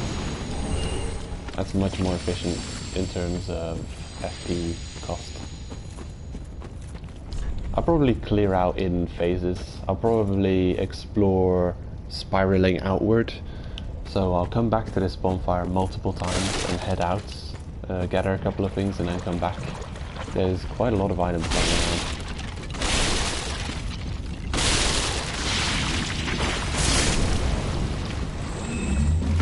I love how swift the weapon attacks, considering it's a great sword. Oh no way! Oh, we lost our flame buff. Again, we are doing a lot less damage. Yeah, the slugs are extremely weak to flame. Oh yeah, we can also level up this weapon. Probably costs Twinkling Titanite. Can't wait. What is the damage compared to other weapons we have access to? So it's got like 200 damage like straight out of the gate, which is great. That's a great number to have access to as early on as we are now. It's got decent physical block, not amazing because it's not an ultra great sword with like 70, but 50 is not bad. Good stability. Actually not good stability if a one-handed sword has got more. Well, we've leveled up the barbed straight sword plus 3, and it's 144 damage plus bonus damage.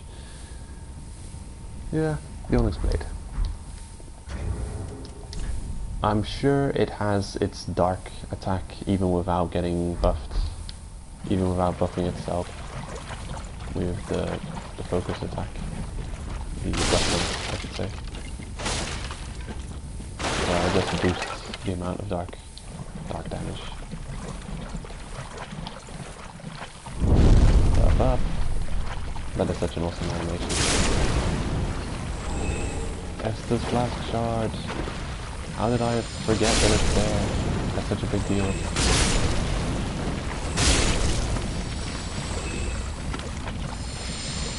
I think you really just can't help being poisoned in this area.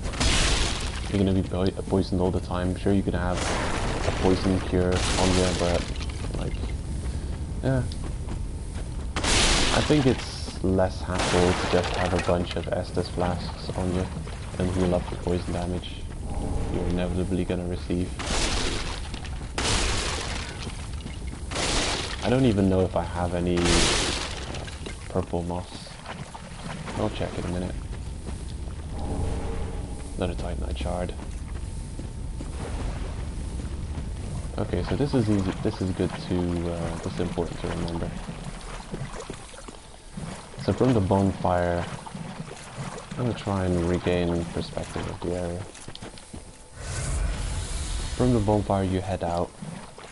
The first ruins you see, the nearest ruins to you, this little bridge area. Well, right next to it you've got a tower, a collapsed tower, and this is where the Estus Flask Shard is. Can I climb the tower? If this was Xenoblade Chronicles 2 or Dragon's Dogma, I could climb this tower. But it is not. Sorry.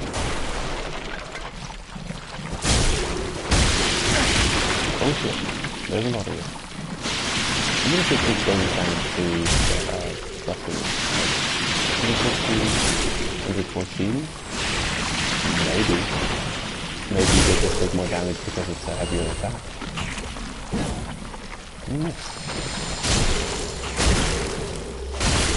As melee weapons go, the greatswords and ultra greatswords forward thrusting attack is a great attack to exploit enemy AI, particularly enemy humanoid enemy AI. Often after you knock them down, their response would be to roll at you forwards, or they'll walk at you forwards, and they'll only really initiate an attack once they reach a certain distance from you. And the distance they reach from you before they initiate an attack is closer than the range of this forward thrusting attack. Maybe not with this sword, but definitely the ultra great swords, you can extremely exploit this forward thrusting attack. You can just time it for when they get close to you and smash. And they'll walk into it every time, because they really only initiate their own attacks when they get just a little bit closer than your maximum range of your great sword / ultra great sword.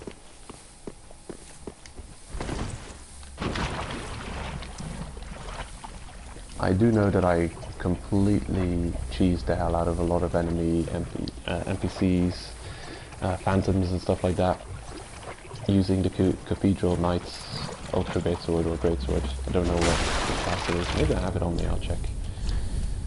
Do I possess this weapon? Probably not, because I need it to show off, so I cannot. I store a great sword I can use instead. This also has the same move. You can see how devastating it is by the screen shake. Boom! That'll knock down enemies. So just spam this at enemy phantoms. The range is so far that you'll hit them before they even initiate attacks towards you. You'll knock them down. I think their instinct is to roll away and then slowly walk at you again, and then you can time it for hitting them. And the timing's so perfect too. I think they can't do anything about it, because it's just around the time where they start initiating some kind of attack animation, or they start thinking about attacking you. So they're really in they're at this point where they're about to lock themselves into an animation anyway. But yeah, enough about that. Let's get back to Dark Souls 3, shall we? I mean, let's get back into some gameplay. Let's get going. Item, Stone Palmer. I think that's a decent shield.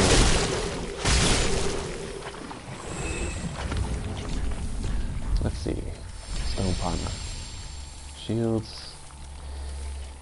The Moaning Shield. It requires 50 strength. Absolutely ridiculous. Like even the Curse Ward Great Shield requires only 34 strength. The Stone Great Shield. What does it do? I don't even know what that icon is. Under the shield there's this icon. I think that's a shield skill icon. Like instead of doing... yeah. Instead of giving you your main weapon skill, it has a shield skill. And its skill is Moan. Right. Don't know what that does. A deformed great shield given to Igor of Karim upon being conferred knighthood. The giant woman's face that protects Egon is that of his sister, some years his senior. Skill, Moan, because his sister is always moaning and whining at him to do his chores. Offer a gentle prayer to the shield, causing the woman's face to give out a low moan and attract enemies. Attracting enemies. Is that useful? I don't know. I guess it would bring the combat to you. Might be useful in certain circumstances. Well, we're vastly overburdened now. What are we at? 109%? That's too much. But I wanted to check the Parma, see how good that is. Where is it? Stone Parma. Weapon skill. It's got 100% block. It weighs 7. 7's a little bit higher on the weight value, but the fact that it has 100% block, 57 stability, 57 stability seems fine. How about comparing it to the shield we've been using? We're using the Silver Eagle Kites for 5 weight and 45 stability. This one's 57 stability, which compares to the wooden War God wooden shield. Yeah, it seems really good.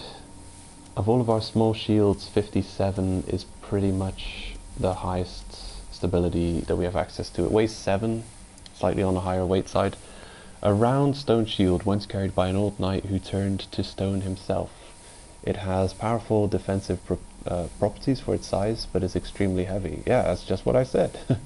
And weapon skill. I like the weapon skill shields more in Dark Souls 3 than the parry shields, because I'm terrible at parrying in Dark Souls 3. I think parrying is more difficult in Dark Souls 3. So you definitely want weapon skill more than parry shields, and I'm probably dying to poison. Never mind. We're doing fine on the poison front. Yeah, weapon skill. Good. It is good. So the spiked shield, you know, it doesn't weigh much. It doesn't have 100% physical block.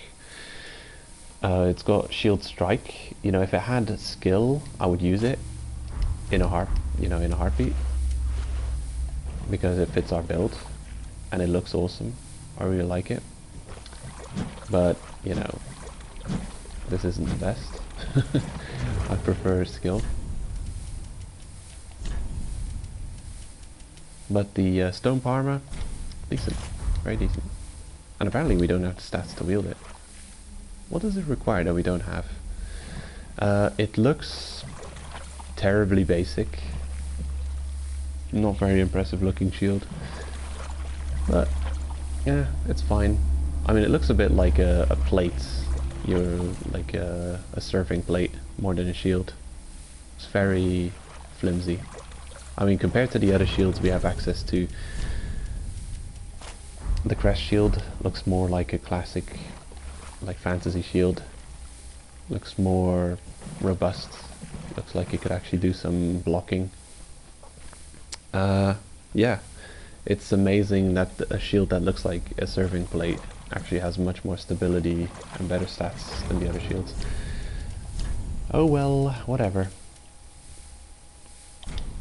I was hoping it would look a bit like the shield you get from defeating what's-his-face in the Darkroot Garden next to Alvina. You know, Alvina's guardian. This guy from the east. Shiva? Shiva of the East? Yeah, him. The shield you get from killing him is it was the high deflection. I think it was the only high deflection small shield or medium shield in Dark Souls 1. Really great stuff. Oh, hello. That's a heavy. That's a heavy. Man, I really haven't put enough time in Dark Souls 3. Like, seeing that run around really makes me lament the fact that there's no poise in Dark Souls 3. But he's wearing the dragon armor shield. What's it called? Enchanted armor shield? I don't know the name of that boss. But it's kind of like an Ornstein throwback. I guess you can consider the Dragon Knight armor, let's just call it that, because I forget the name of the boss. You could consider that like a redesign of Ornstein's original design. I think it looks badass. Ow. I'm very happy that they included the armor in the second DLC. Very cool. Though considering it's in the second DLC, you can consider it kind of late game acquisition. So, yeah, it is late game, but if you're going to be, you know, I could consider, there are certain late game weapons I've never played through the game with. Man, you know what's missing in Dark Souls? A feature that would allow you to start a New Game Plus cycle with your weapons and armor of choice. That would be an amazing feature. That would so add to the replayability. Yeah, and let's say for instance that you would only have the weapons and armor that you chose, and all of the other pickups and upgrades you have not. So you're basically starting a New Game Plus cycle on a normal new game character. The only difference is you're choosing endgame weapon and armor, or like weapons and armor you'd only have access to at the endgame. That would be great. And probably a good argument for why to play modded Dark Souls on a computer instead of Dark Souls on console. To be able to mod stuff into your game like that.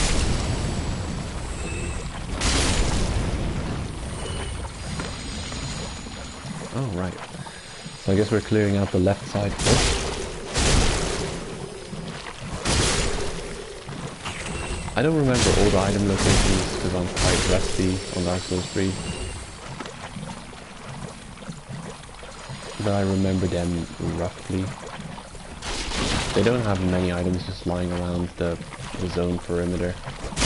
Like the wall of the zone. They don't have that. So I don't have to worry about that too much. I just have to remember when I go into areas what the hell's going on. Oh, you. Ooh, damn you. Swift. I'll try and get you stuck behind the tree.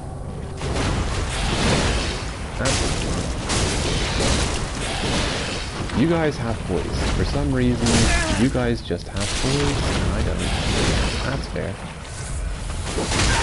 Screw you.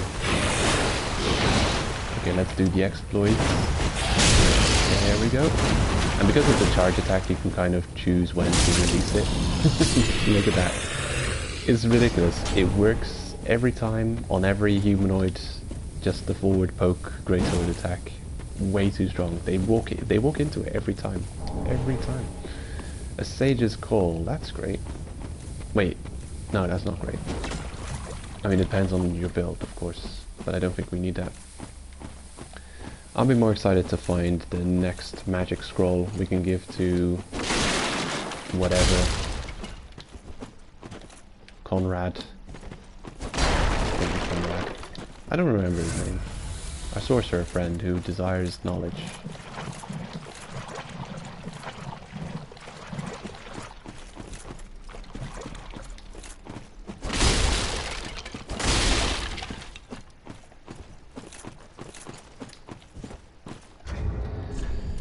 Can I equip the Thrall's axe and not be overweight? Yes, just barely. That's good news. I'll need that to get past the frogs again.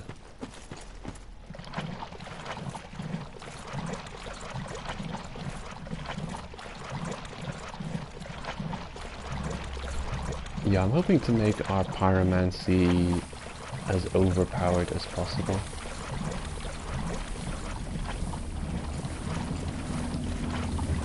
As soon as possible. There's a difficult target. This guy gets me every time. Gonna top off on magic. Did not mean to do that. How am I gonna deal with him? Probably gonna try melee. Range is not gonna work against this one. Oh yeah, don't get hit by the gravity. Or get hit by the... Oh, that wasn't the gravity. This is it. Yeah. Now I remember. Still coming back to me.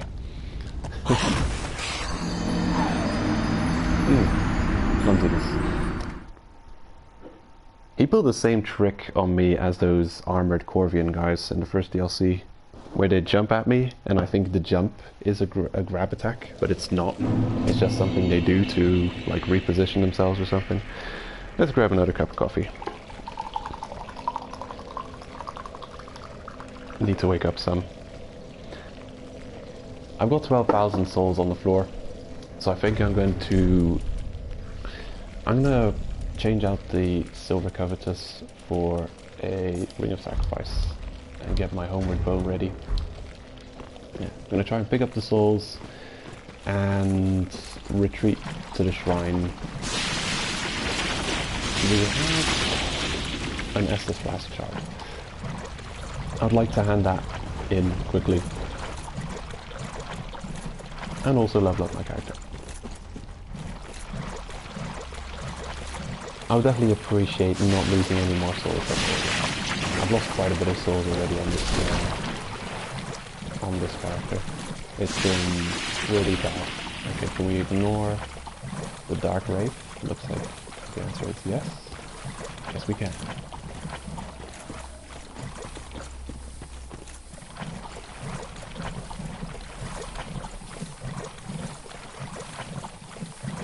Alright, where is my soul pool? I hope I can pick it up without falling into combat with this Joker again. It's behind him, eh? That's not great.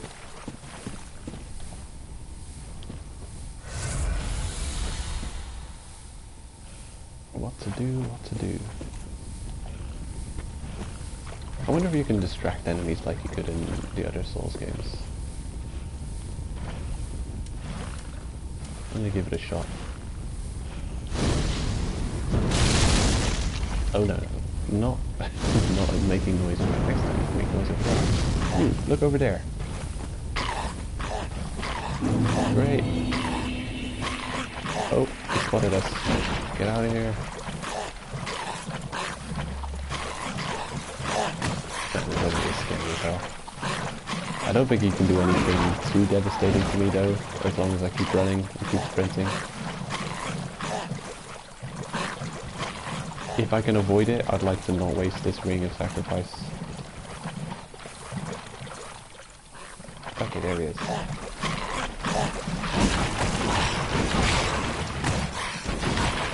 Oh boy.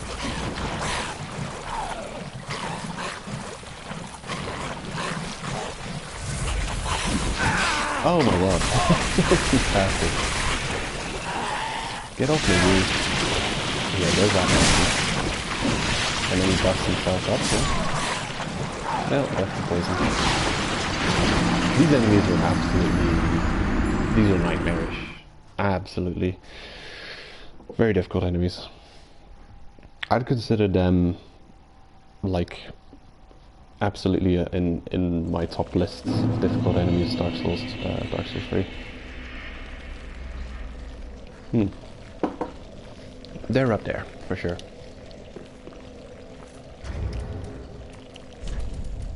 Well, we lost our ring sacrifice, but it's no problem. Get back to Shrine, get a level up, and hand in Estus Blast Shard. Will definitely come in handy in this area where we're going to be poisoned all the time anyway. Going to need all that healing. Need all the healing we can get. Oh yeah, and I should check if I can level up this weapon while I'm at it.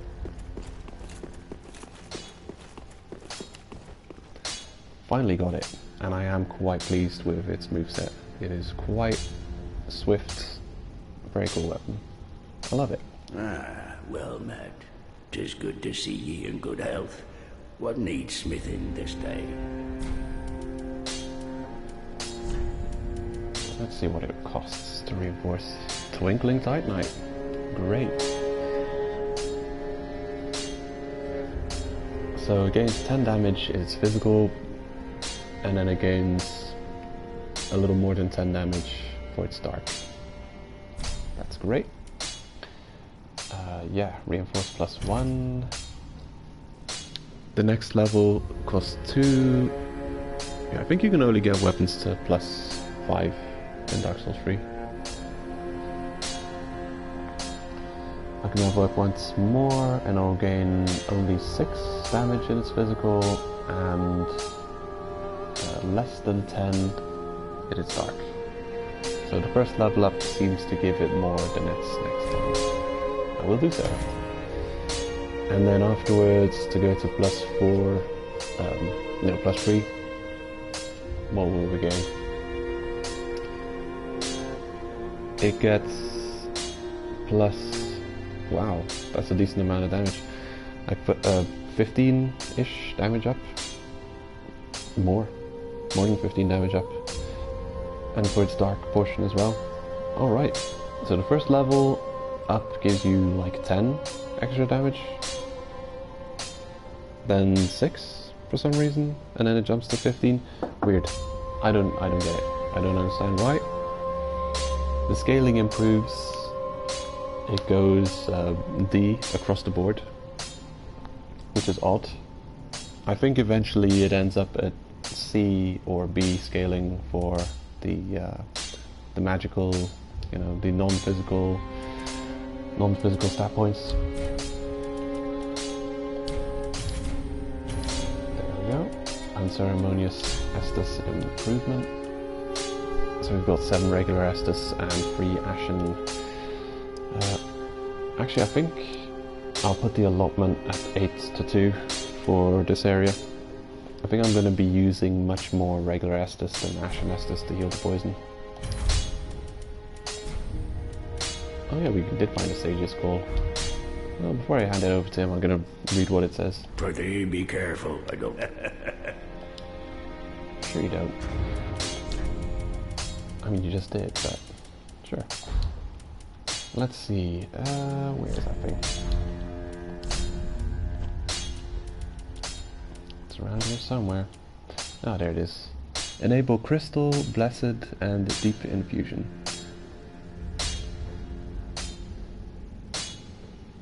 Deep Infusion is not the same as Dark Infusion. What's the difference, though? Crystal... Oh yeah, crystal weapon in this game. Wow, that's confusing. Crystal weapons in Dark Souls 1 were just like really strong but fragile weapons, and here it's magic scaling. Yeah, there's a difference between deep and dark. I think deep is just a flat dark damage, and dark is with dark scaling. Yeah, we'll see. Can I level up the weapon anymore? Is that +2 now, yeah? Wow, that's a strong weapon. Damage is already looking quite respectable. That should completely make up for our lack of flare power that we've had so far. Last few streams we've been struggling, to say the least. Welcome home, Ashen One. Speak thine heart's desire. I want to touch the demon inside you. Very well. Then touch the darkness within me. Oh, or the darkness within you, Take you know. nourishment from Potato, these potato. sovereignless souls. Alright, how much can we level up? Just 1. And I believe we need to level up the equipment load just ever so slightly to make shields an option, possibly? I don't know how far I would get this. 60, maybe?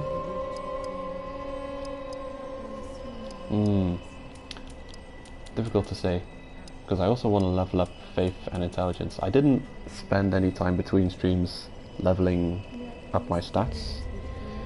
I don't know, I guess I didn't feel like farming anymore. Yeah, I don't feel like the last stream went well. I was struggling a lot, I was getting my ass kicked. The game was...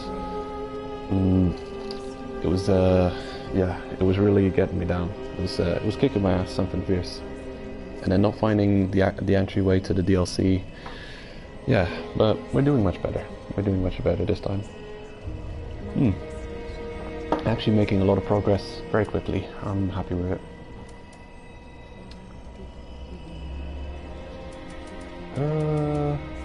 Vigor at 18, that's a weird number. I don't want to level it up to 20 now. I think I'll put Vitality to 15 and Vigor to 20. We're going to have pretty much... Our stats are going to be leveling up nicely across the board. Actually, I forgot to mention it earlier, but I think if you're going with a luck class, your weapon might scale... yeah, your weapon damage might scale with your least leveled up stat. Or is that Dark Souls 2 that I'm thinking about? Yeah, there was a specific weapon upgrade that that gave you damage scaling dependent on your lowest leveled up stat. It's kind of a complete all-round jack of all trades balance build. Like, for those people who level up every stat together, like you're leveling up everything, it would increase your weapon damage by a lot. Yeah, I don't remember what it was. Or maybe it was like just that one particular weapon, that like weird spear that you had to break the weapon. You had to hit the wall like 1,000 times before it would break, and then you had the real spear. I think that was a weapon that scaled with every stat, your lower stat. I don't know. Dark Souls is a confusing game sometimes. Setup costs 13,000. We have just enough. Cool. Leveling up vitality to be able to equip a shield eventually. Very well. Then touch the darkness within me. Actually, we just did. Why? Yeah, I think we're good to go. Good to carry on. Can I tune something more useful? Profuse sweat. Profuse sweating temporarily boosts all resistances. You know what? We're not using Homeward. I'm gonna equip Profuse Sweat instead. That'll make that hopefully we get poisoned slower. And when we finally do get poisoned, we'll be poisoned for longer. I don't know. Do I have the anti-poison ring already? Oh, I do. Sweet. Poison bite ring. What will I trade off? I think I'm temporarily going to trade off the fire clutch ring for the poison bite ring. Trading away the fire clutch ring will also increase my physical resistance, so we're getting extremely resistant to everything by our actions. That's a pretty cool looking animation. I mean, that's a pretty cool looking effect too. Profuse sweating. Pyromancy is really nasty spell casting. It's like Shrek smell casting. You know, it's like I live in a swamp. I'm in touch with nature and like fire, because warmth comes from nature, fire comes from nature, and also I sweat a lot and it increases my fire resistance. Makes sense. I mean, it does. It's the reason people sweat, but it's like everyone's a pyromancer in real life. Just go on a long jog or go cycling in the dead of summer. And everyone is using profuse sweat to resist heat. Actually, it's flash sweat, but it's probably profuse sweat in real life. Anyway, I'm rambling too much. Let's carry on, shall we? Let's get going. Let's get moving. Let's get the ball rolling.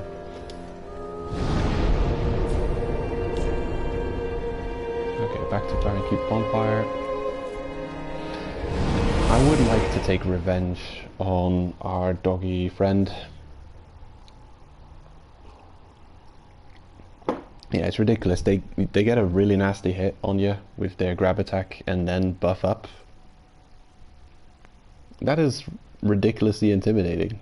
You've already suffered a devastating hit. You've already taken a critical hit. And then they buff up? Like, what the hell? Scary game. Scary. Oh, wow, look, those resistances. You know, I wish your I wish your resistances in those games would increase without, like, giving you a detrimental effect already. Because you can tell how much your resistance increases by the bar's build-up. You start with build-up. It's ridiculous. I'm gonna equip my curse-resistant gear. Oh, I'm getting cursed by equipping my curse-resistant gear. It's stupid. It really is. Because it makes that the whole time you're waiting for, well, if you just increase your resistances and you go right up against whatever you're trying to resist, it does nothing, essentially, because the bar is already filled up with that weakness. Or that element what you're trying to resist.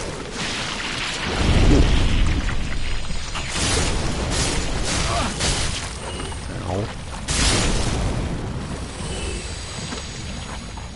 I like one-shotting you guys. I really do.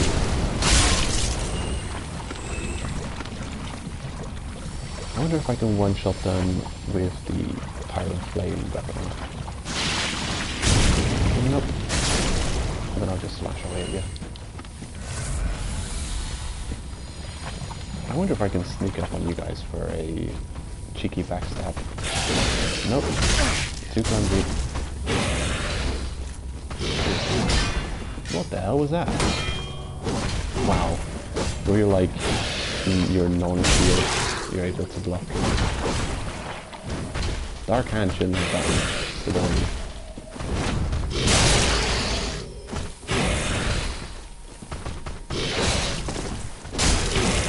Ooh yeah, I love the rolling attack on Greatsword. Ooh. Poise doesn't exist in Dark Souls 3, but you do poise through certain attacks if you're using certain poise, certain high poise abilities. And the R2 jab, you can tank a hit while you're punishing them with the jab, which is great. It's the reason we got the kill there, and they didn't kill us instead. Alright, ready for round 3. Let's go. I wonder if there's a ring that boosts the duration of spell effects in Dark Souls 3. I would assume there is.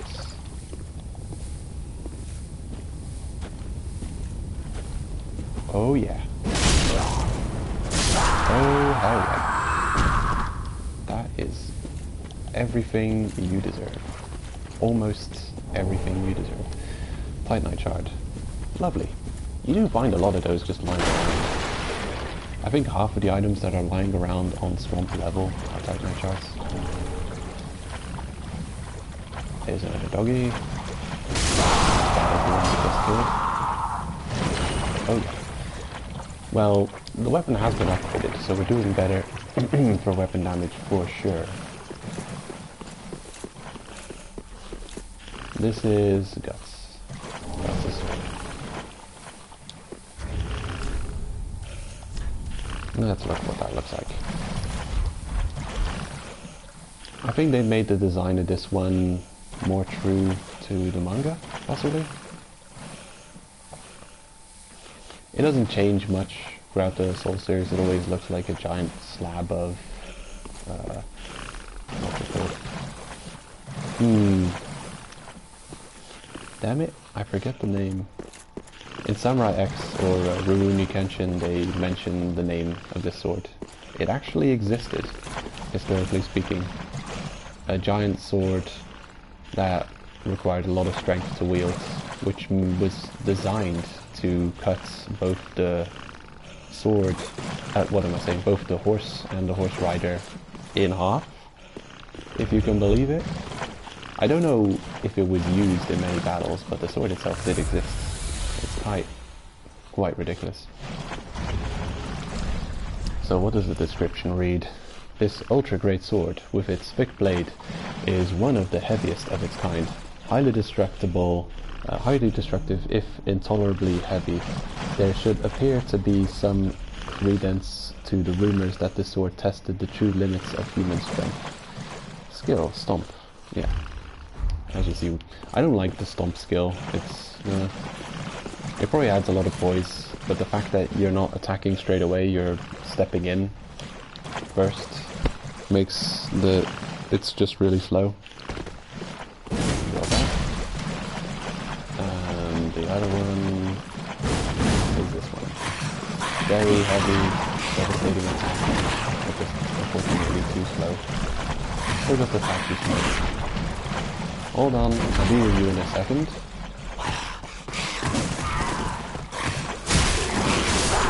Oh. One shot you two-handed. Titanite Shards. This is probably a decent Titanite Shard farming spot.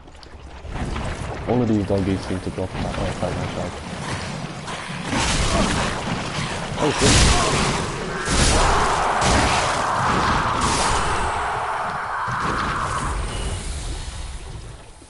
Alright. We survived that nicely. What's with the slow walking? Is this just deeper swamp, or are we getting heavy? I think it's deeper swamp. Yeah, deeper swamp. Alright, so we're still kind of clearing out the left side of the swamp.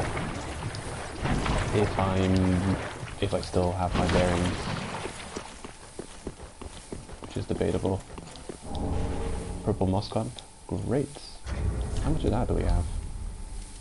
I think I'll put it on the quick bar here. That's all we have.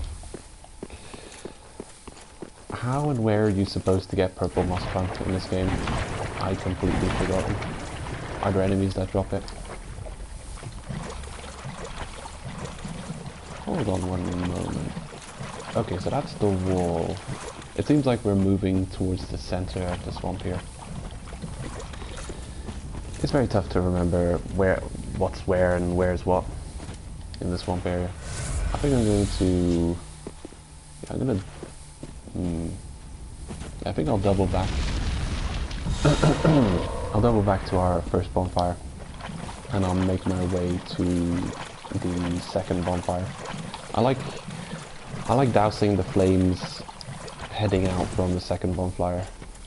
I can get my bearings much better from that location. Just about every slope we see, every mountainous area in the center of the swamp is a flame that needs extinguishing. I think there are 4 of them. There's 2 on this side of the swamp. I should really have a map of this area opened up on my laptop to the side of me here while I'm exploring. It would be very helpful. If any area, this is probably one of the easiest to get lost in. Ooh, not good. That was nice, I like that. Oh, maybe that was counter damage. So, we're poisoned. I used Profuse Sweat, and it doesn't seem to be helping too much.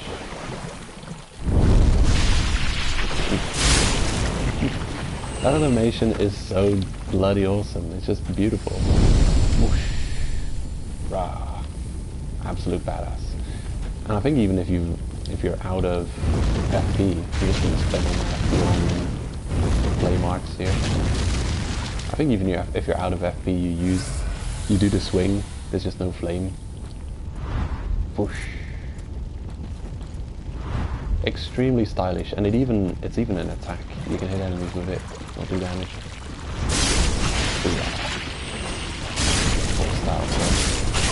I love it. I cannot express in words how much I like this weapon. It's just incredibly stylish. There's nothing bad about this weapon. There really isn't. I can't think of it. Its moveset is perfect in both one and two-handed. Its weapon art is just awesome. It's great. I love it. Okay, so we head out on the left area there. I think that's how I like to clear this zone. I'll go to the ruins in front of me, I'll pick up the Estus shard, and then I'll kind of follow the outer perimeter of the zone to the left area, and then I'll come back and take on the right area, and I'll follow the outer perimeter of the zone on the right area, and once I've cleared out all of the outer perimeter and picked up all the items there, then I'll head towards the center. I'll douse the 4 flames, and I'll pick up, you know, whatever items are in the center area. There's actually not that ridiculously many.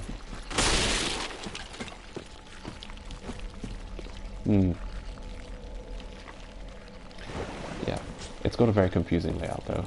So now we won't be able to use much Ashen, because I'll be spamming the Thrall Axe weapon art to monkey hop my way through this area. I'm like a gorilla at this, so they always move like this. I think they do. Alright, more mustangs. Hold your horses. Hold your horses. I'm gonna use Profuse Sweat before I head out, but I'll rest at the bonfire after I use it so I'll recover all the negative status buildup, and then I'll head out. And I will kill those obnoxious frogs when I see them. I'll just swap out weapons and murderize them. Iron Flesh, it's just lying there. It's sitting there. Damn.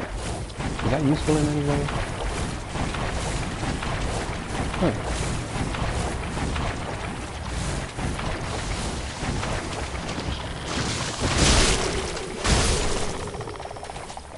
Profuse Sweat will come in real handy in terms of burst resistance versus the frogs here. I don't know if our armor is decently burst resist.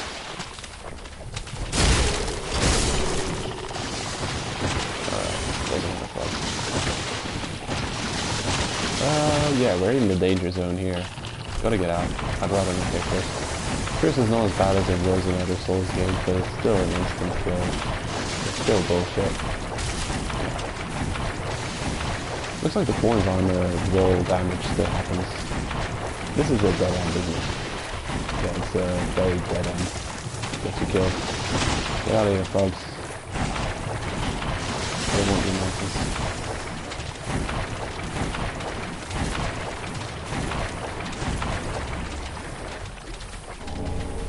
I wonder how much people die in this one stretch of land. Probably a lot of people die in this spot. You're walking slow, there's nothing you can do. If you try and fight them, they'll gang up on you. It's terrible.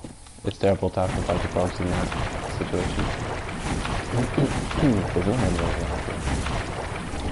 here. Yoink.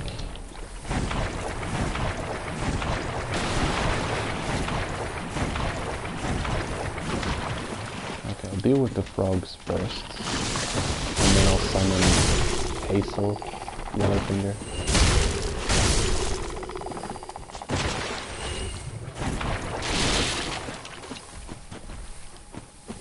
There's a Vicar Amelia.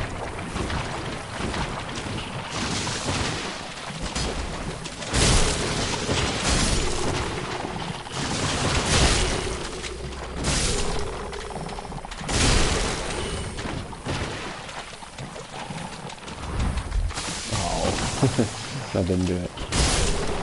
Oh, get out of there. Whew, dangerous. What the hell, man? Cheater. Let's get the high ground. Ugh. Okay. Okay, wait. Ooh. Right.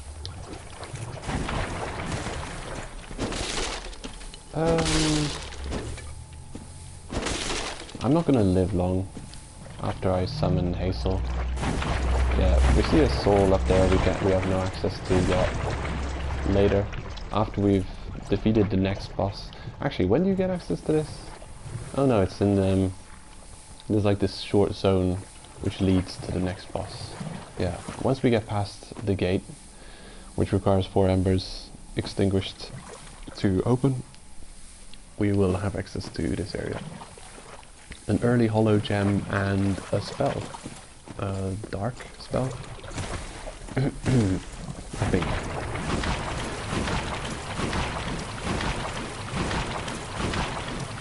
Yeah, I think I'll monkey my way around and pick up what we have to pick up here first.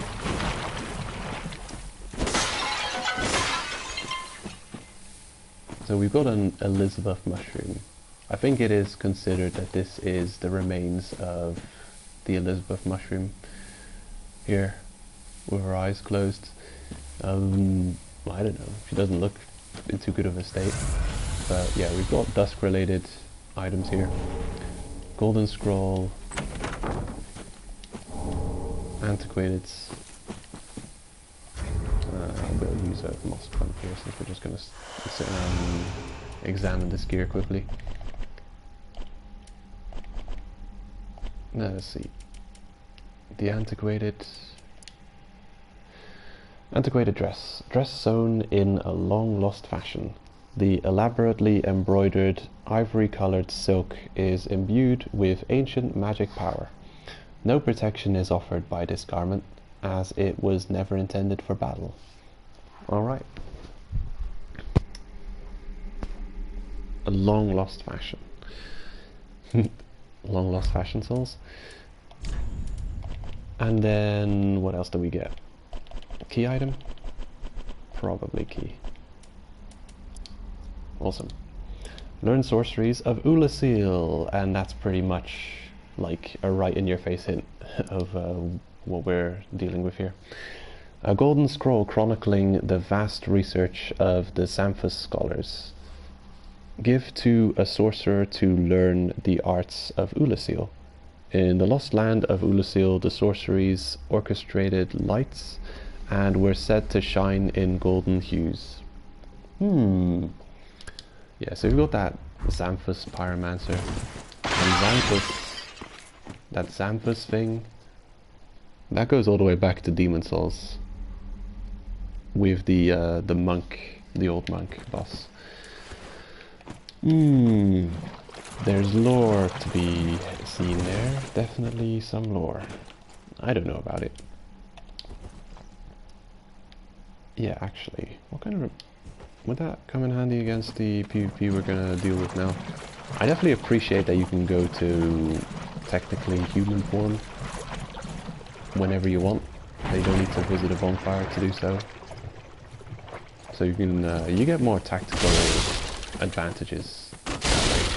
You can kind of clear out the zone of enemies before dealing with whatever NPC invasion you have to deal with. Here we go, get rid of the poison, hope I don't regret it. Looks like I only have 3 embers, so I have to definitely make it count. Oh, of course. I'm explosive.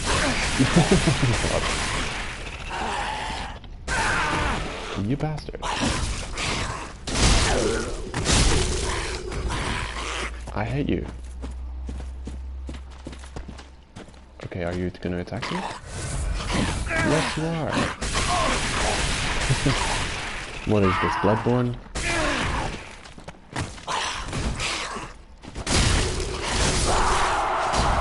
Okay. Well, I wasted an Estus on him, but for the most part I didn't lose too bigly there. Oh, who's this? Ooh, I thought you were an enemy. Watch out. Now he's casting magic at me. What a sneaky ghost. I'm being haunted again. Okay, Yellowfinger Hazel. Your time is up. And my coffee is getting cold.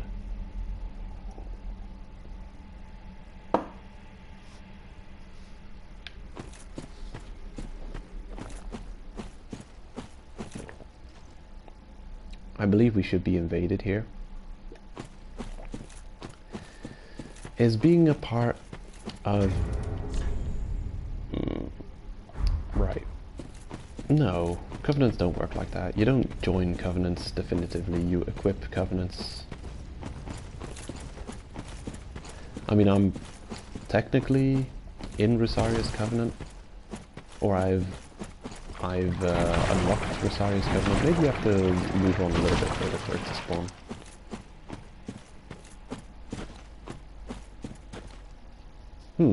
Did I mess something up? I may have messed up somewhere. Damn it. Well, this is unfortunate. I'm gonna look it up quickly.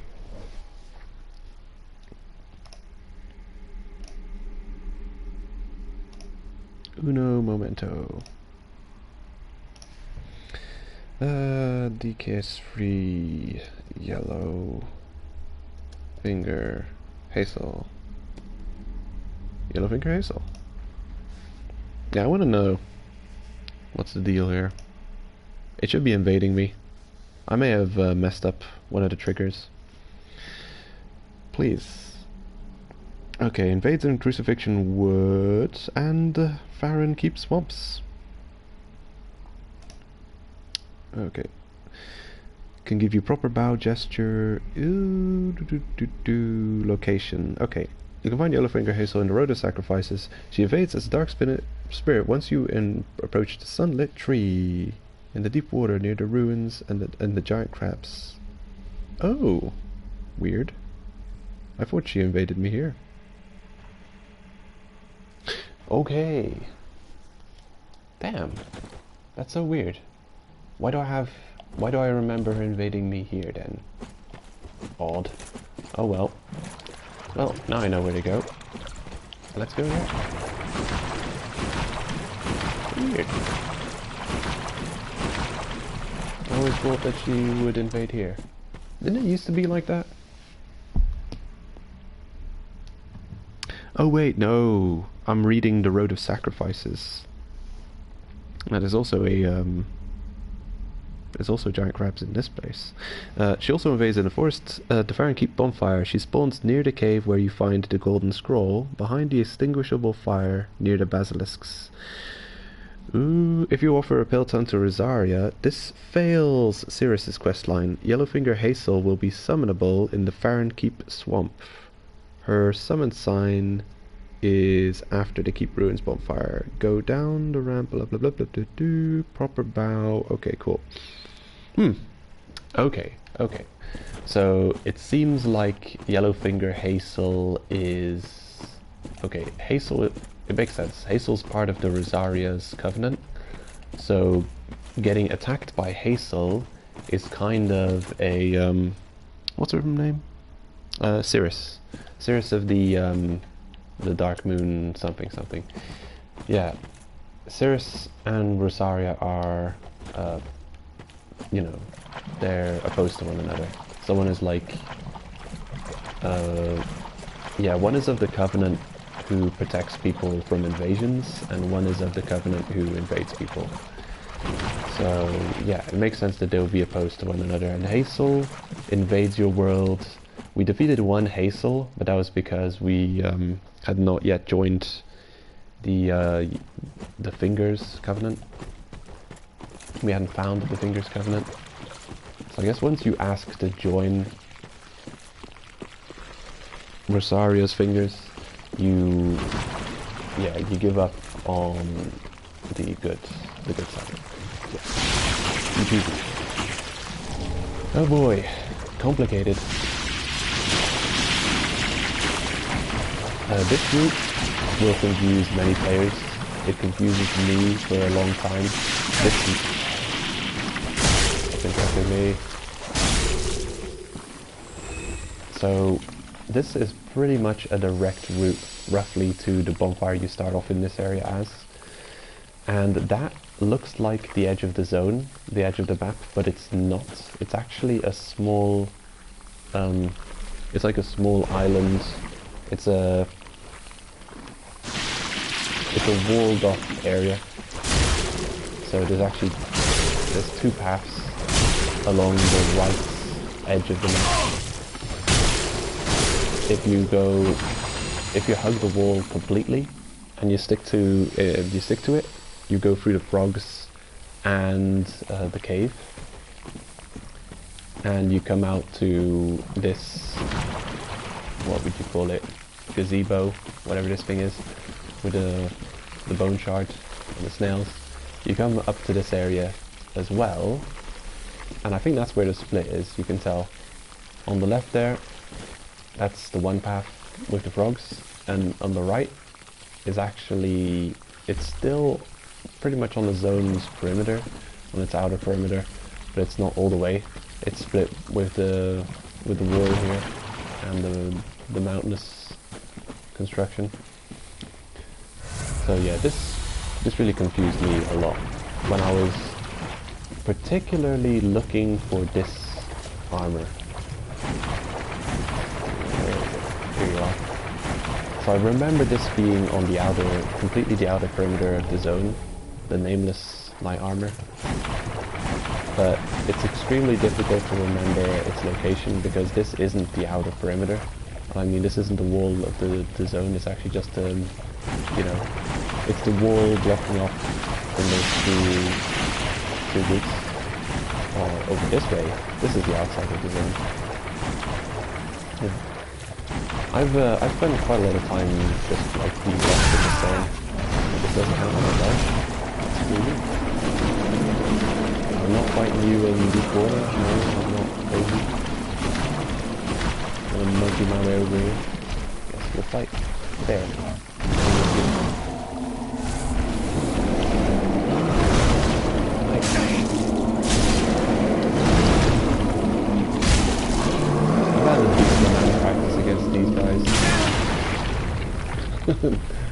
I say just before I get my ass kicked.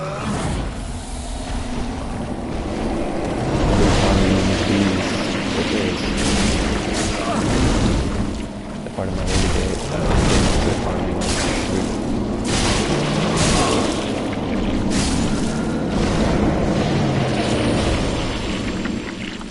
Of course, it's extremely difficult to beat them without spending any essence. Considering we're very close to the next bonfire, I think I'm just going to... I don't get anything for beating the snails.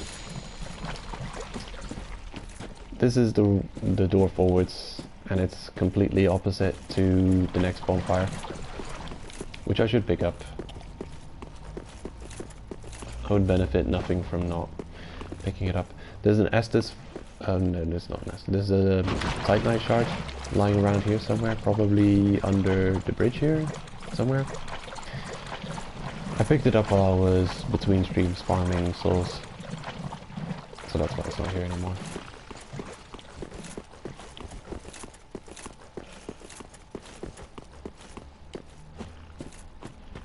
Here is an incredibly useful bonfire. Probably the most useful bonfire in this zone. And you can use it to farm souls. Soul farming spot.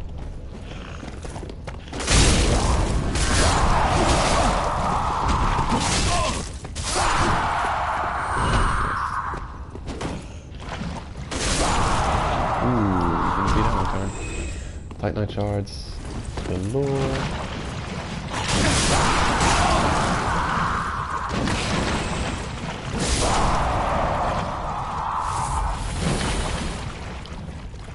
Okay, so here we've got the Vicar Amelia's.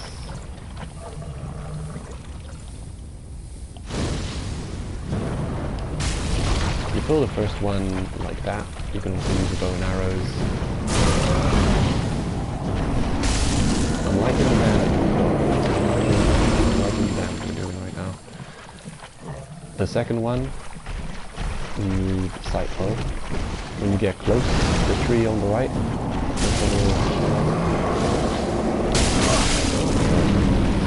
lock on fail. Seriously. What you got? Hey. Nothing. You'll take a bit of chip damage. I'm sure I showed this off last stream as well. My my soul farming spot. And you get a ton of soul from it. If you're wearing the silver serpents, you're going to end up with, I don't know, something around 50,000 soul.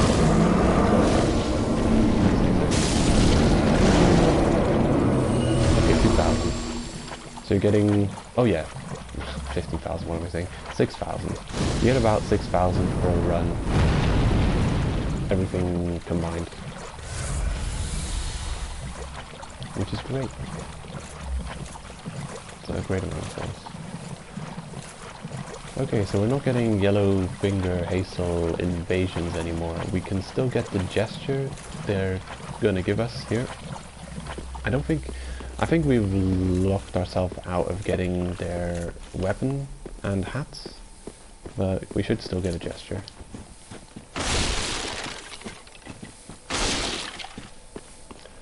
I'm just gonna rest at the bonfire here. Attack the bonfire.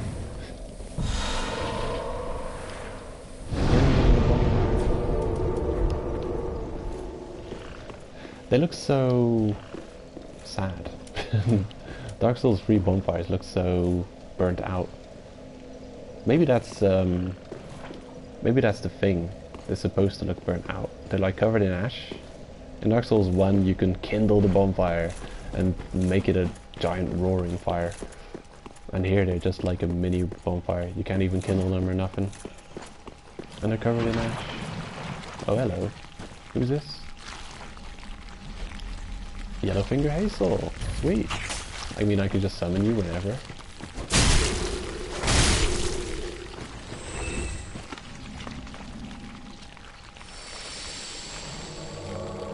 Before you're gonna get instantly invaded by someone.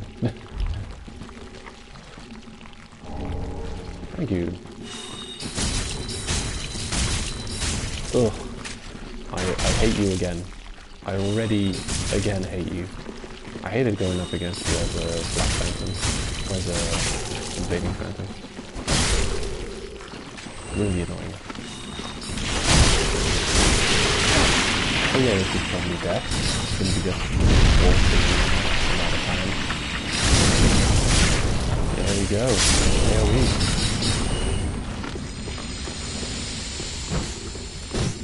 They're dead, Hazel. Leave them alone. They're already dead.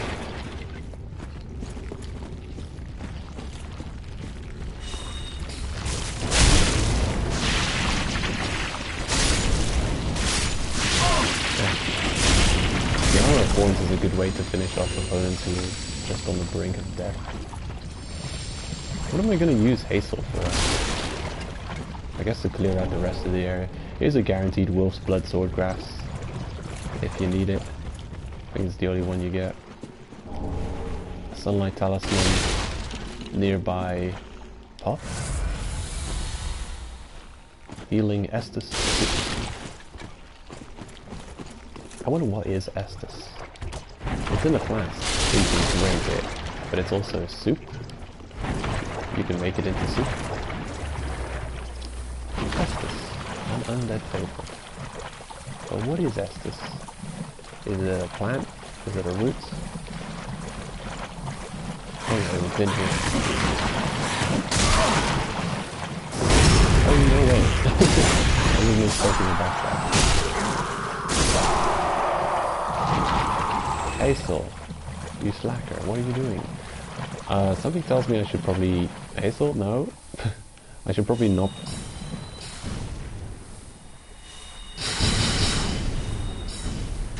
Have you lost your mind?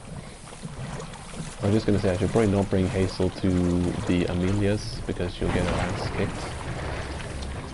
Not a good idea. Very not a good idea. Yeah, my knowledge of Dark Souls 3 is terrible. I've surprised myself to how much I know about Dark Souls 1.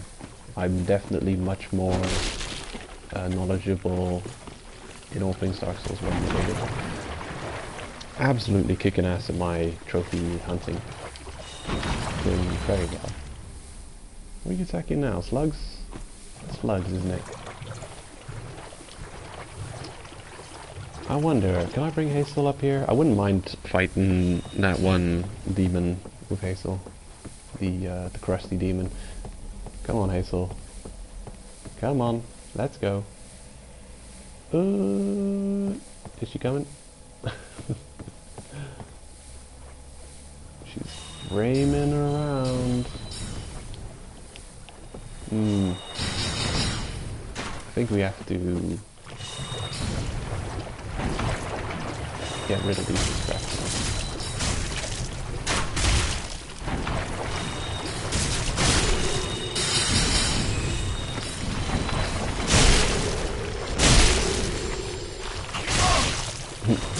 Too late to ignore them. To get the kill. Hazel, are we done? Are we good? I think we're good.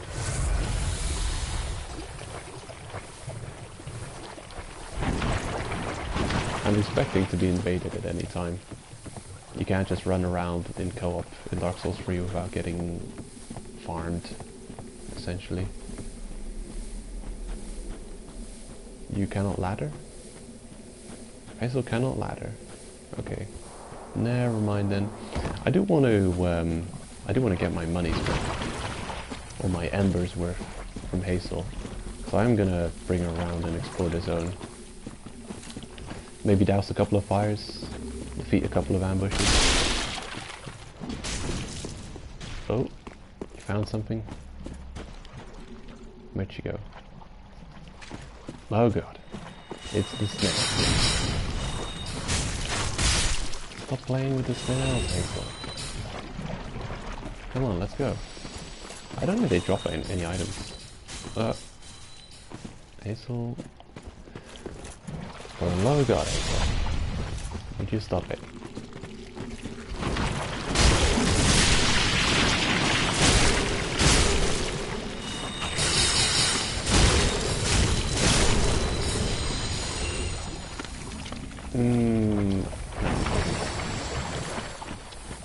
Let's go, Hazel. Let's go.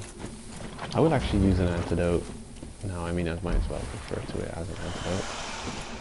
That's its effect. Because we're gonna be in the we're gonna be up first before we go down. Actually, she could be a good help as a distraction against the giant crabs. Considering we still have FP, so get up here.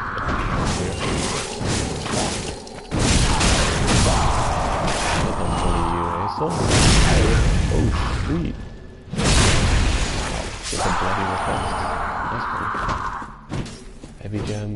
I think we picked up whatever item. There's a couple. I think there might be items lying on the side of the shrine here. Come on, Hazel. Let's go. Imagine that. Kirk not getting defeated by the player in Dark Souls 1. He goes on to join the other the fingers in Souls 3 and teams up with Hazel. Alternate storyline, Kirk and Hazel.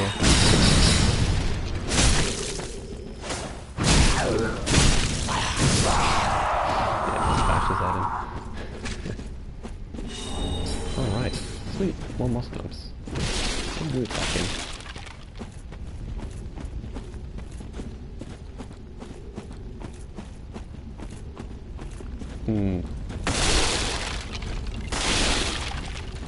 There should be an item here. This looks like such a useless dead end. I think in New Game Plus or Plus Plus there's a ring, some sort of ring there, or some item that only appears in New Game Plus cycles. It's I'm not a fan of that, like new items in New Game Plus cycles. I mean, I'm not a huge fan of it because I hardly ever play New Game Plus cycles. But also, it leads to a lot of areas of the game looking like they should reward you for your exploration, like this dead end. This is one of those places when I don't know why there's no message here now. Am I online? I should be online. Well, this would be an ideal place for putting a message like pointless, or I don't know what this place is for. And it is pointless until you reach higher new game cycles and then you find an item there that is not there otherwise. Extinguish. And get a cup of coffee. I want a snack. I'm getting hungry. It's time for breakfast.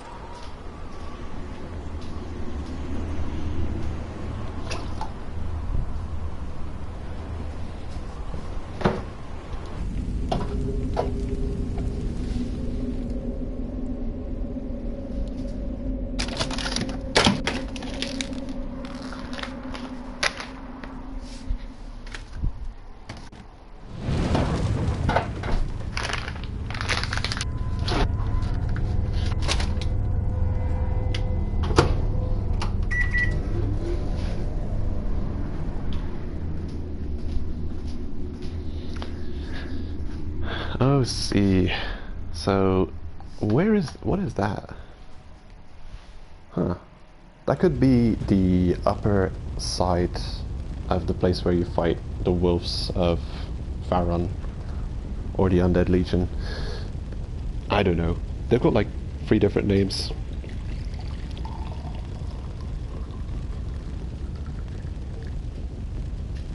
Yeah, I did find the snack. Well, so you extinguish these small flames, and that causes the large flames, the chimneys, to to light up. And I think the cups outside of the door also light up. They're right nearby. I might as well check. I was just gonna say, there's an X interacts prompt here. Can I rest at the bonfire with a phantom in tow?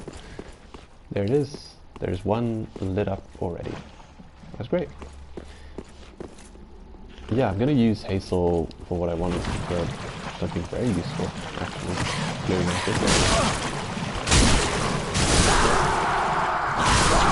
Of course, only as long as I can stay alive, because I'm not going to invest more embers into this. There they are. Troublemakers.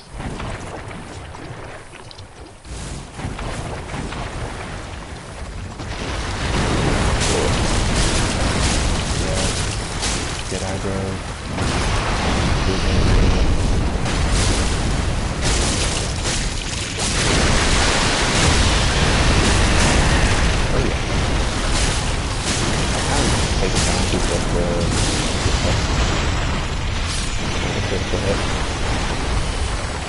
Ooh, shit. I pressed X too fast, I don't know what we got from the crab. Probably something important. I'll check it later. I think it should be a ring. You get one. Crown of Dusk. Young white branch. More young white branches. I think if you pick up everything, the giant no longer attacks the tree. What is that? Just some nothing here. This has been a very good, very beneficial team up. Crab replacer. Just getting through the crab here without dying. Is there not a second crab somewhere around here? Just a lot.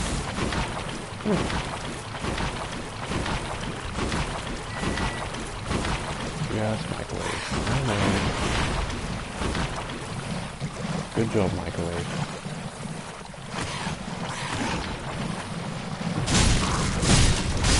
Oh yeah. I like this scumbag. So, what did we pick up from that crab? I think it is like the boost sorcery effects ring. Aldrich's sapphire. Sage's ring. I think we got the Sage's ring. Shortens. Nah, we didn't get that from him. Yeah, it is. See, it's all coming back to me. I've got associative memory, I think, if you can call it that.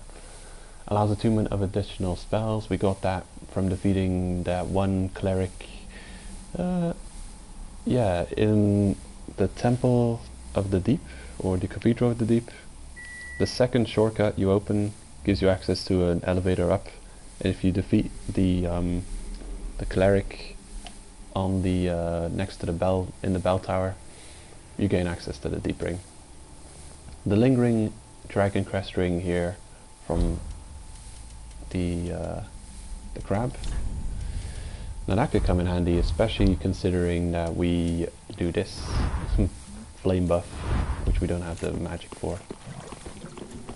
Yeah, that could come in handy.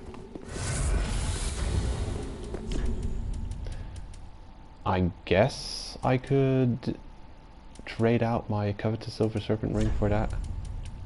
Like, all Covetous does is just give you more souls. It's kind of important. But it's like a too good to use. It's got a too good to use issue. It's not consumable, but it's just, I guess it's so good you don't want to ever unequip it. Though it does nothing to enhance your gameplay. Doesn't change your combat in any way. Just gives you more reward. Which is a shame, because it's just like sacrifice ring slot, extra rewards. So what's usually in this slot is the Fire Clutch ring. And I think the Onyx Blades buff does Elfrida's Black Flame. Okay, but does it do flame damage or dark damage? Like, seeing there's no fire damage on the weapon, I'm wondering. But I mean, they call it black flame. That's ridiculously confusing. Is it dark or is it fire damage? Because if I use the flame clutch ring, I can get more fire damage from that.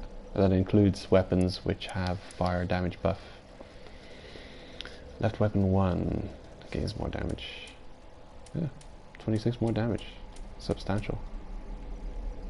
Our physical resistance goes to hell though for equipping it. I'm wondering, I'm wondering if I should use it. Like, the reduced physical resistance is not great, and if I'm not going to be using pyromancies all the time, I might use the lingering instead of the fire clutch.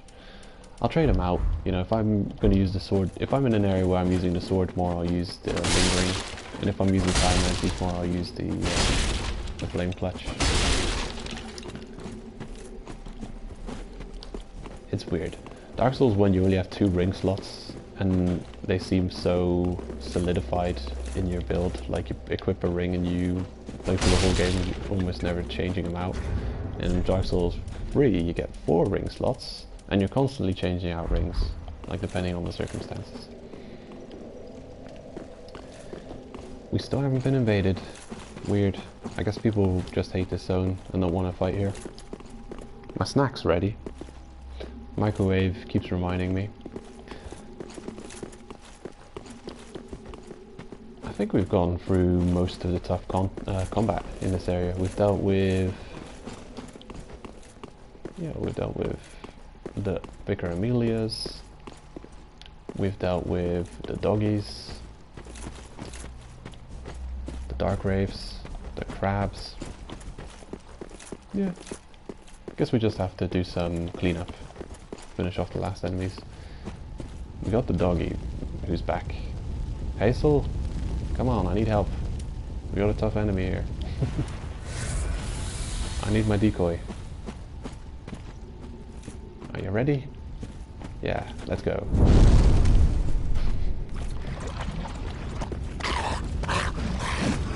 Oh no! Okay, Hazel's getting her face ripped off. Oh well, they're fine. You're good.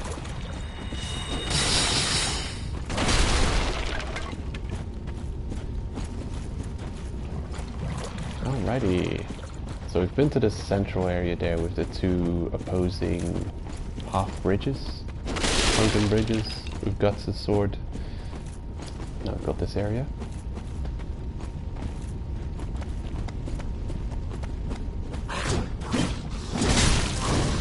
Oh yeah. Nice. I love that. Just having some helper following you around, stun locking enemies.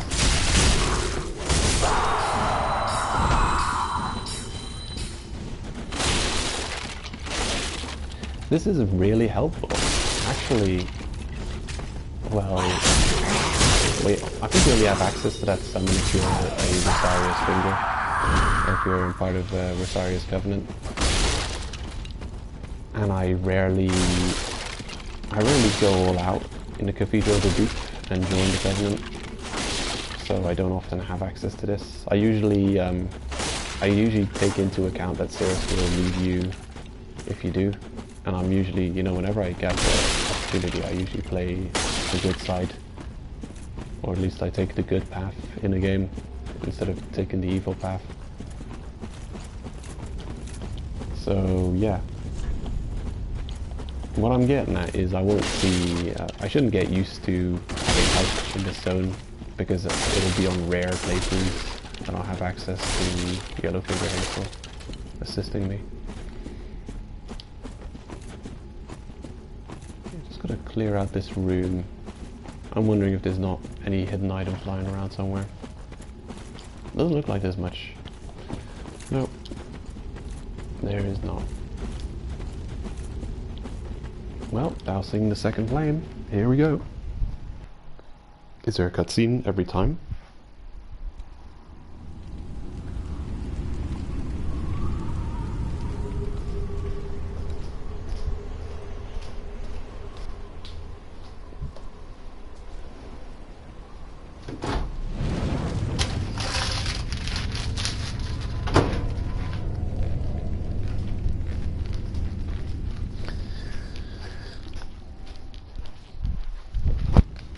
Looks like it is so. There is a cutscene every flame. Alright. I'll be snacking on that every now and then. Gotta keep my energy up. I had a good meal yesterday. I had a 3-course meal. Dessert included. So I've got the energy. I didn't sleep amazingly well, but I also didn't sleep terribly. I had a disastrous sleep a few nights ago. Hazel, please. These slugs. They are not worth your energy. Come on, Hazel. Hold on, where's the next flame that needs extinguishing?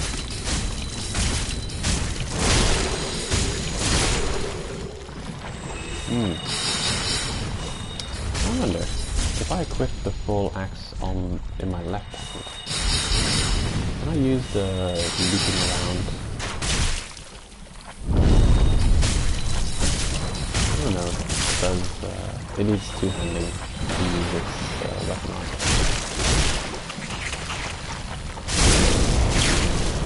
I would love to be able to dagger rush through the swamp while also wielding my black blade, but apparently we cannot. Oh well.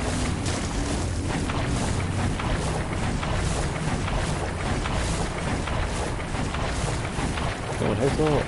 Onwards to the first lane. Oh, getting a bit of lag here.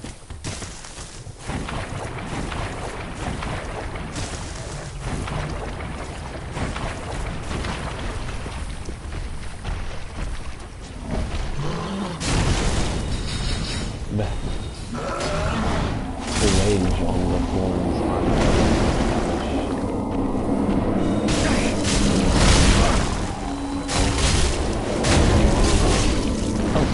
I got a stab.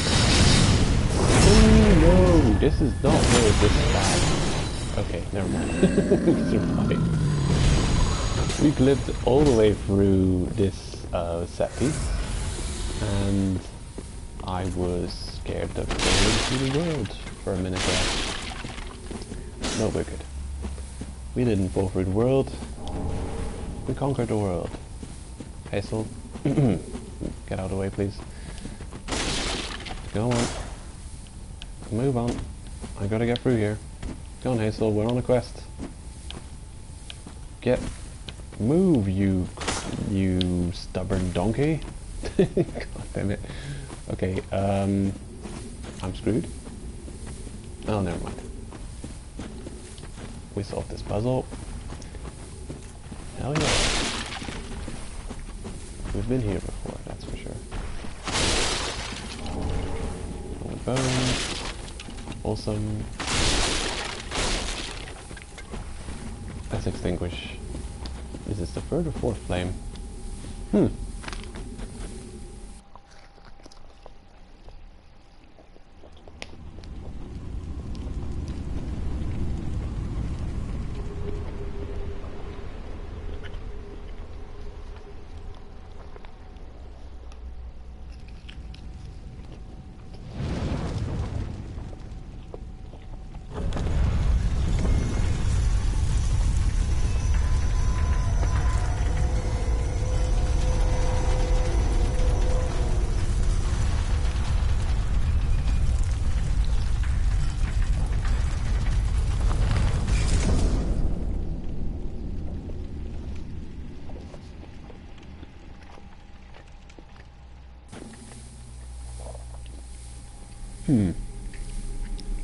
Okay.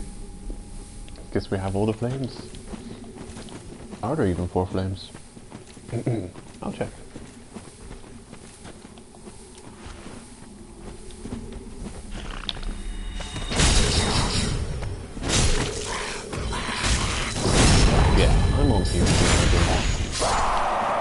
can't fool me now. That jump is not an attack.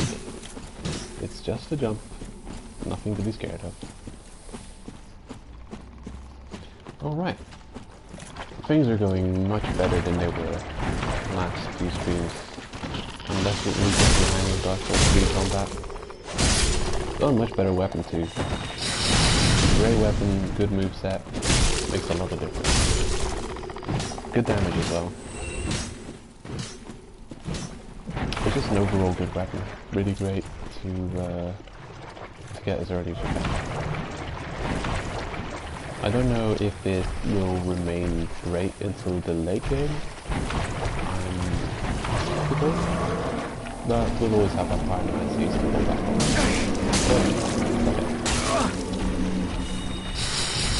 Yeah, you teaching me boss Aesop.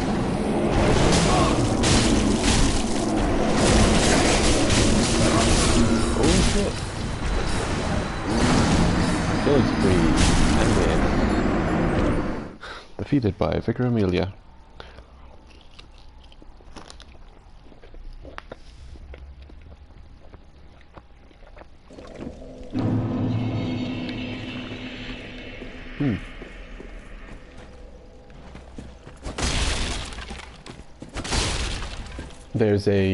There's a door in Dark Souls 2, which is a lot like this one,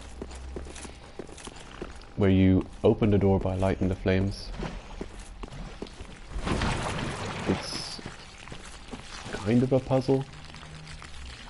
It's a very simple puzzle, but the player can't solve it straight away because you're dealing with a blizzard which won't allow your torch to stay lit. And the blizzard only goes away once you gain access to and defeat the final boss.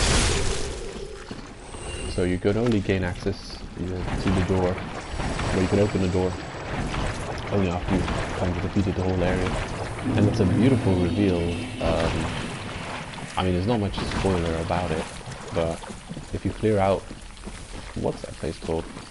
Inland Lake.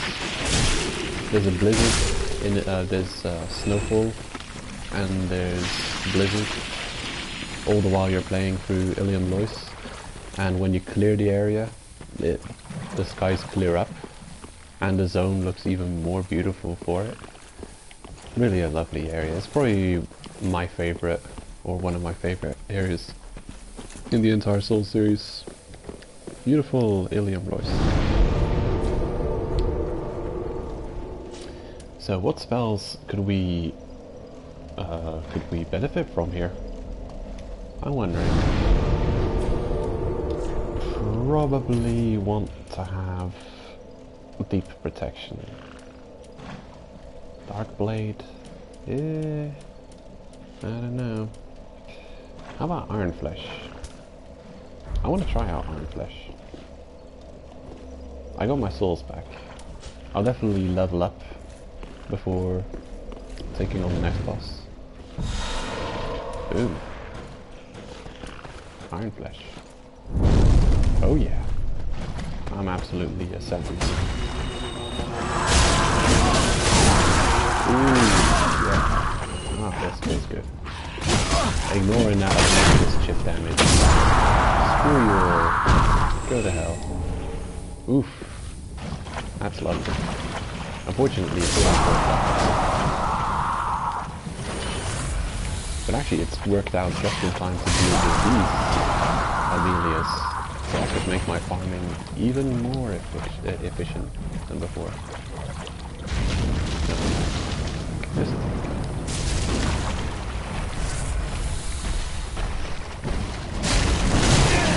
oof.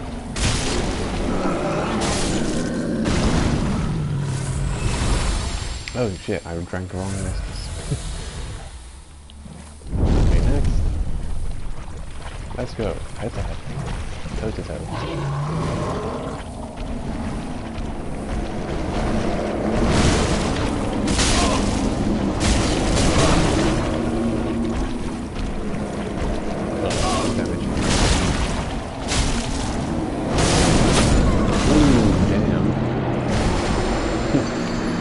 Was that sound effect me taking critical damage or counter damage? I think it may have been.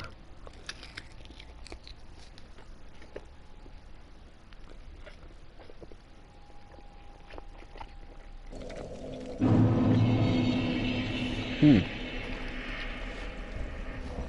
wary of overconfidence. I'd like to get my souls back, so just in case, I'll be equipping a Ring of Sacrifice so I don't lose him.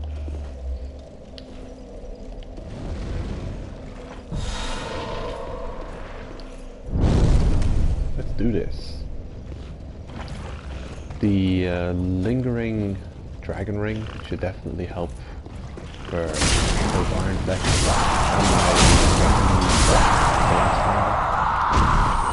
but even still, it seems like it's very short in comparison to previous games. Look, it's already worn out. What's up with that? Oof, that was an execution.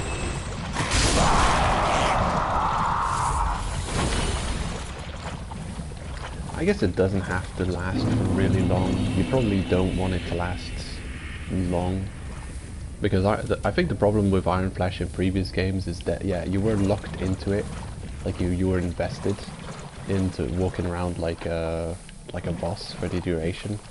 And you usually clear out groups of enemies at the pace that I cleared those group of enemies out when you have Iron Flesh. Because it's like ignore all, you know, it's like activate poise mode. So you're kind of ignoring all hits, so you're probably going to take out a group of enemies as quick as I just did. So yeah, it lasting less long is probably a good thing. Taking that into account, that yeah, you probably do only need damage time to clear out a group. So if it lasts as long as it used to, you're just waiting for the effect to wear out so you can start running around again at a normal speed. It's okay. Come to think about it, it's alright. Nope, I didn't mean to do that. Wrong move. Are we good? I might die.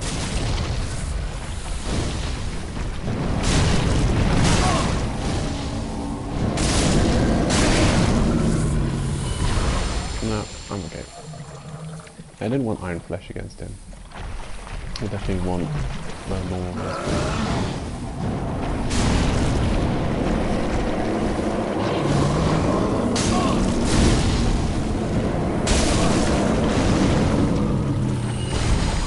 Okay, one more.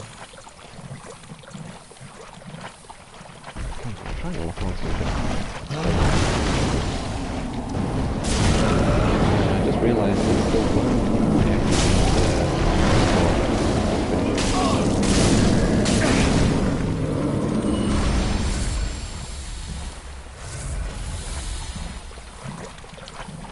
yeah, we haven't been to this corner yet. Actually, just to make sure I'm not missing anything here, now that we've dealt with the Amelias, we've picked up this item. I don't remember what that is. A poison gem? Might be a poison gem.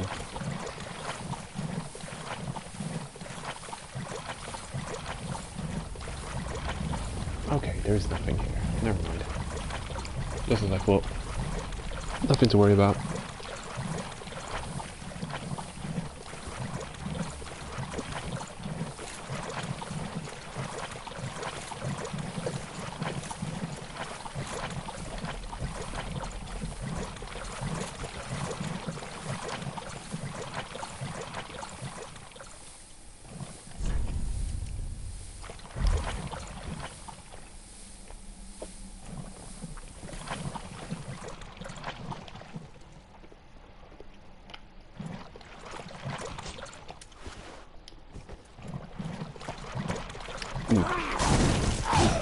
Sorry, that was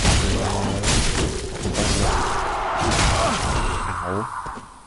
And I was doing so well, remaining unfortunate. There you go.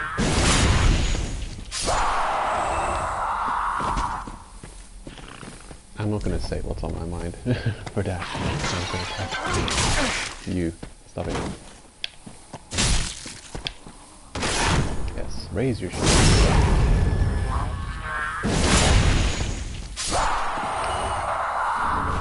Sage's Scroll. Ah, oddball. All the more seems familiar. Yeah, these guys. Also linked to the Darkroot Garden and Ulasil. You'd come across these sentient mushroom people. They would pack one hell of a punch. And I'm slowly bleeding to death. Who poisoned? Gotta pay attention. So the Sage's Scroll. This zone is very magic rich. You get a lot of extra. Look at this. Learn sorceries of the Crystal Sages. A scroll containing sorceries of the Crystal Sages. Give to a sorcerer to learn sorceries of the sages. Sorcerer, sage of the sorceries, sorcerer of the sages. As many sorcerer knows, sorcery is a talent, and these sorceries were refined to nurture a very special talent. Okay, crystal. We're gonna go mad. And then this one is the Age of Ulyssil, light sorceries of golden hues, and a Sage's Scroll.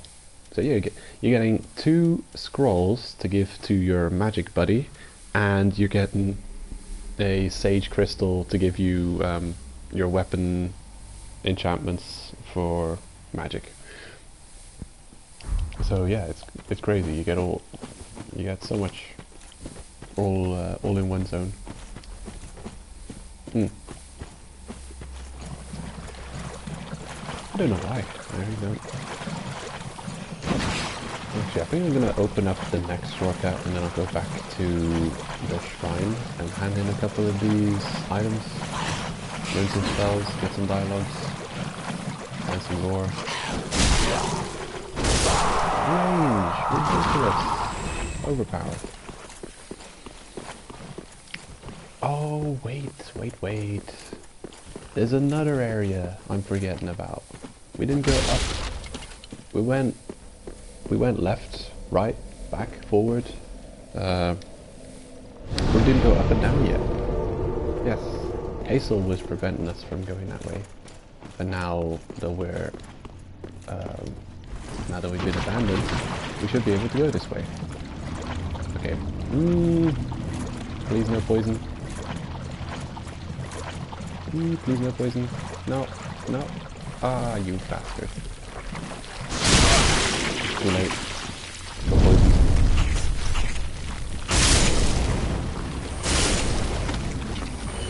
Hey, what do you guys drop? Heavy gems. Okay.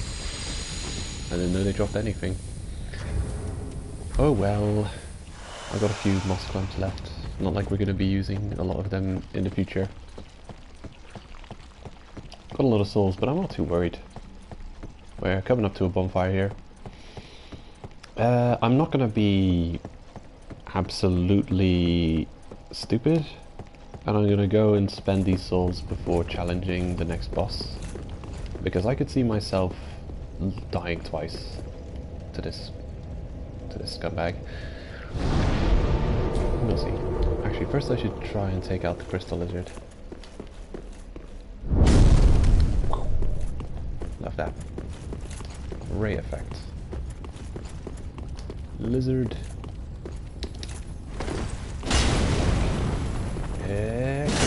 Stab you in the back. Twinkling Titanite. Lovely. Delicious. I'll take it. Ah yes. The messages. Could this be door? Good messages. Great. The Dream Chaser's ashes. Those are, like, as ashes come, some of the more important ashes. What do they say? The Dream Chaser's ashes. Umbral ash of one who dreamt of joining the Undead Legion. With this, the shrine handmaid will prepare new items. And in the end, the Dream Chasers who wandered aimlessly in the rotted forest found a sense of fulfillment. These ashes are clutching the pendant from Dark Souls 1. This is a huge Dark Souls 1 reference. I don't know about the joining of the Undead Legion. I think that's just to give it some room in this game's lore and not be too open or too obvious. But the the last paragraph, in the end, the Dream Chasers, the Dream Chasers, I guess it's just the players. We all play Dark Souls 1, and we were looking for the meaning behind the pendant, and it ended up just being like,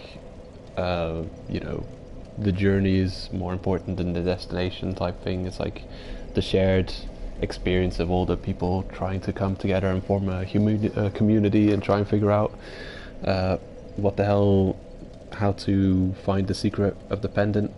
Well, it all turned out to be, you know, that it didn't have a secret. There was nothing to discover. And honestly, that's probably the most effective thing to do in this day of the internet, where secrets exist not even like instantly.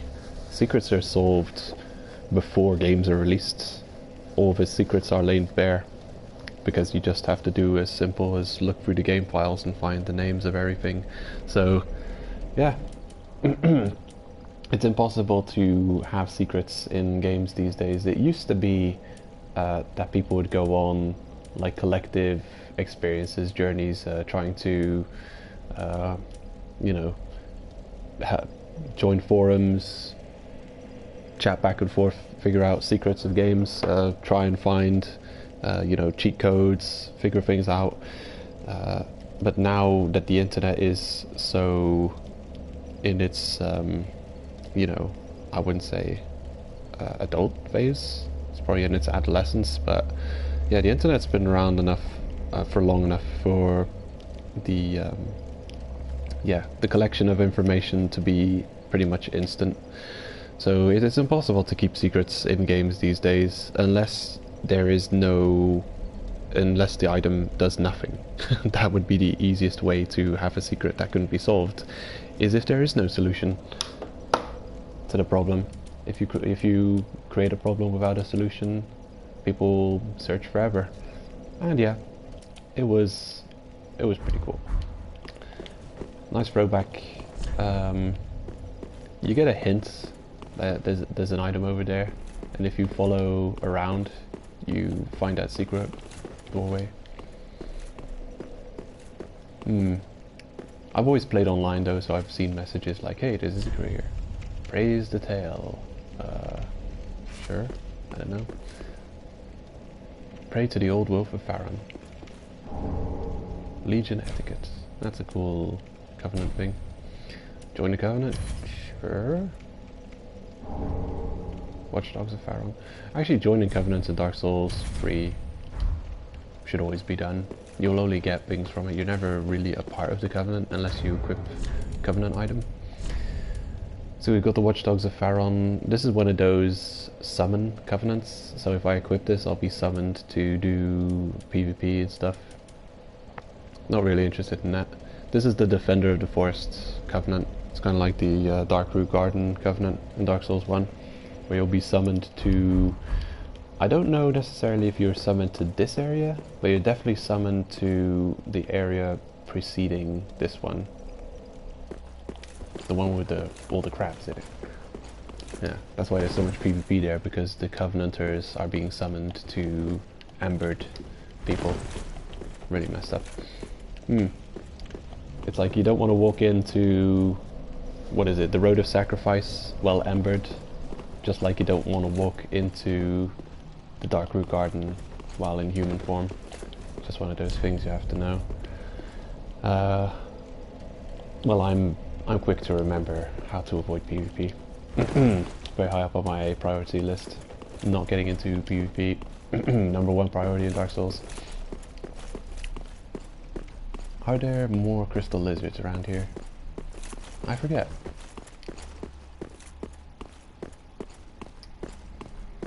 Nope, doesn't look like it. This is a beautiful area though.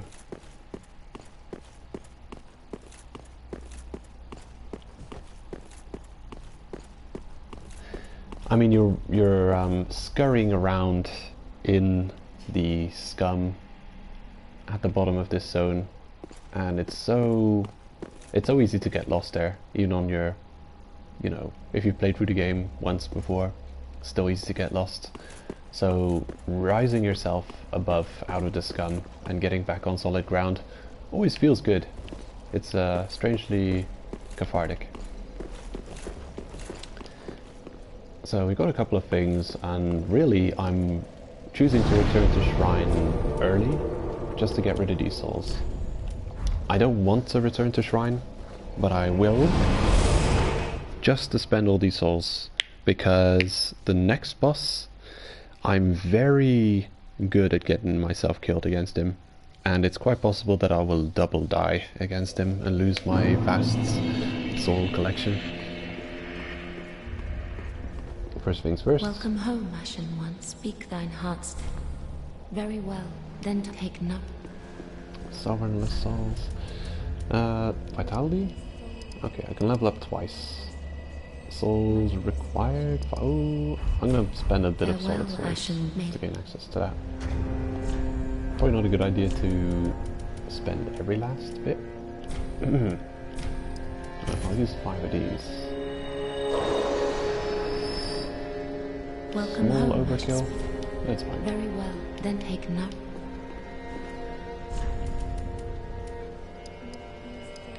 Okay, 3 points of vitality. Yeah, I'll probably bring it up to 15, and I hope that's enough for now. Farewell, Ashen Maiden. Let's see, is my coffee cold? It may be cold. That is not cool. I want to warm up my coffee. Uno momento.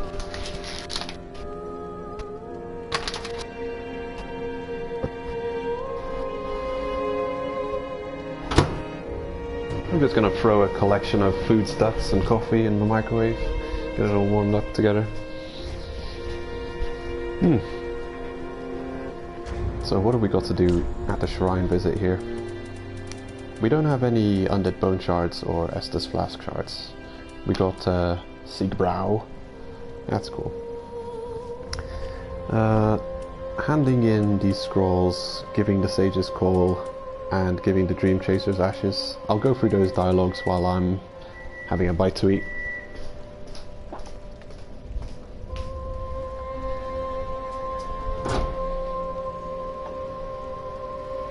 Alright.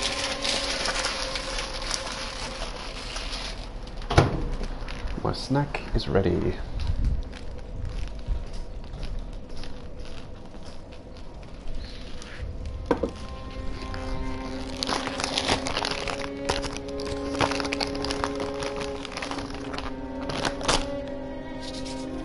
Okay, let's see what these NPCs have to tell us. Ah, well met, Ashen One. How may I be of service?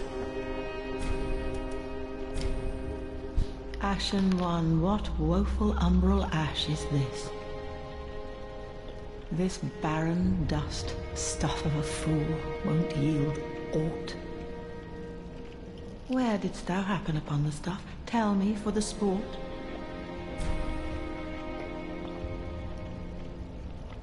Oh yes, I see. Clinging to lofty dreams in this dying world, more's the pity. It must come from one most foolish indeed. Wouldst thou not agree?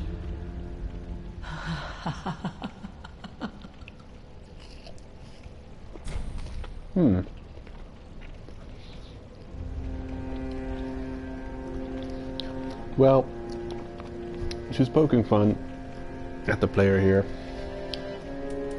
I don't think it's very obvious. I may have learned it from EMB, that it's a reference to the pendant from Dark Souls 1, only because he examined the icon and found out that there was the pendant that was clutched by the ashes.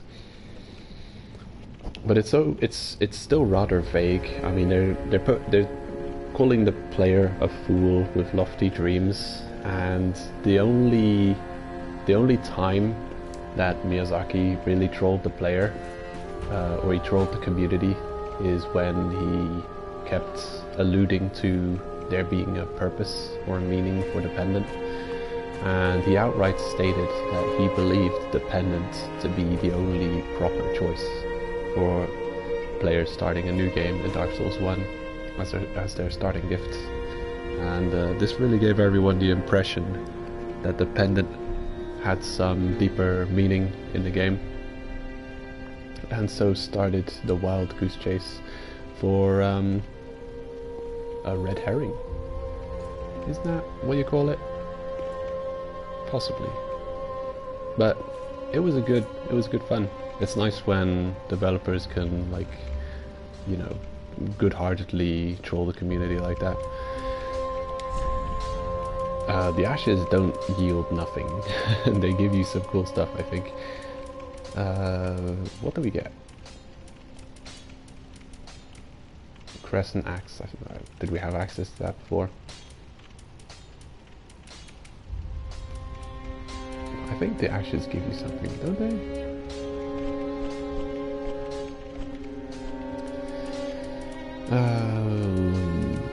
Maybe they don't? I don't know. Does she get anything from those ashes?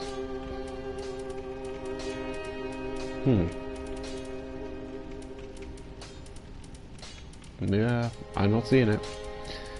I figured you might get the Artorias set from those ashes. I don't know why we haven't. Maybe you have to both... I don't know, maybe you have to hand in the ashes and have the soul of the Abyss Walkers, or whatever they're called, the Undead Legion. I forget their names. There's a lot of... How much souls have I got? 4,000. I'll buy the Hidden Blessing. I think I'll do the crow trades now. I don't remember exactly what I need, but I think I know roughly what is needed. So yeah, I'll go do those. Hunter Charm, Dual Charm, Alluring Skull. I'm just checking if I've got all the items that are traded with the crow.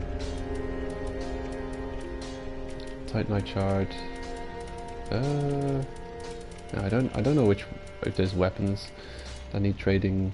There might be rings that are tradable. I don't know. I'll just trade everything that I know kind of as being a trade item. Hidden Blessing and Divine Blessing both can be traded. She doesn't have that. I think Grey Rat may. Ashen one. Bye. Grey Rat, are you here? Oh, hello, you're back. And in one piece. Well, now it's time I do my part, huh? Divine Blessing. Oh my god, the cost. It's 8,000 souls. Why does it must be 8,000 souls? No, I didn't need to buy that. Lightning Urn is round. 700 souls. Ah. Painful. Yeah, I don't know. I think there might be weapons that could be traded with the crows, charms or something. I forget. I don't remember which ones. I don't remember all the Pickle Pea, Pumper Rum trades. I remember a couple. Is it worth? I'll do it. Goodbye. And stay safe. Oh, this place is Yeah, bye.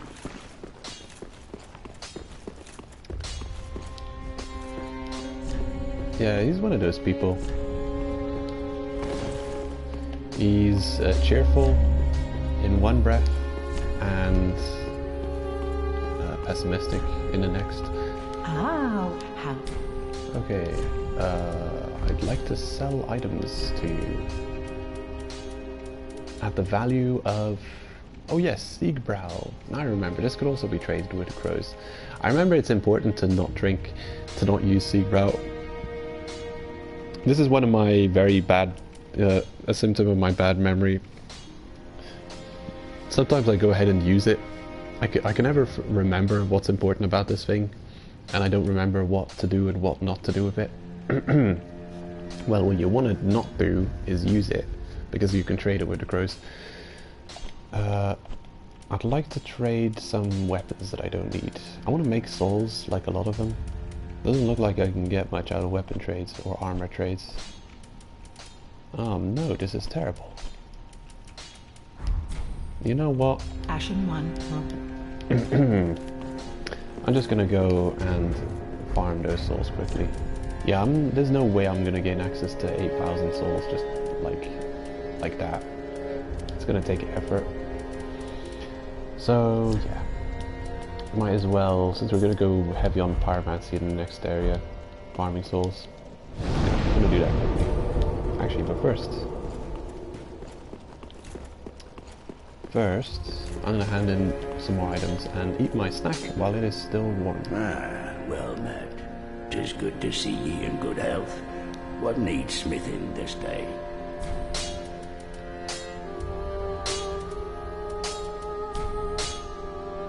Well.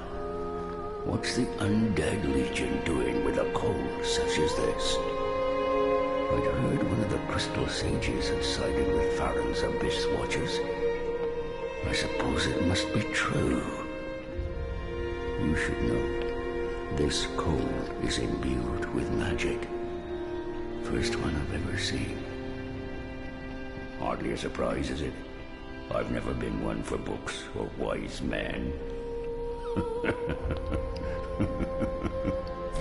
Oh, interesting. Now you know how to infuse magic weapon. Now you know. When I talked to you about it in Dark Souls 1, you said, I don't know what this thing does. Maybe you should find someone else who does know. But now he knows. How convenient. Okay, so now we gain access to more weapon infusions and shit. Crystal is magic infusion plus scaling. Fire is magic infusion, no scaling. Yeah, remove scaling. Blessed is add faith scaling.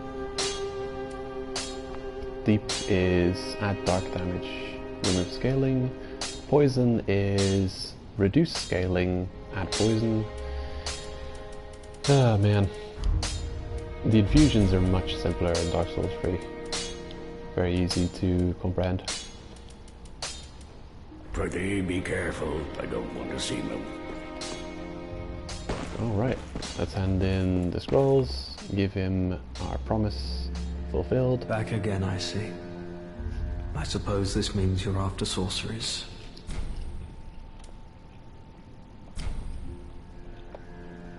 Oh my. This is stupendous. Then the undead legion of Farron possesses sorceries quite unknown. Thank you for upholding your end of the bargain. I doubt I ever would have made this discovery alone. Now, let us unravel the thing, so you may put these new sorceries to use.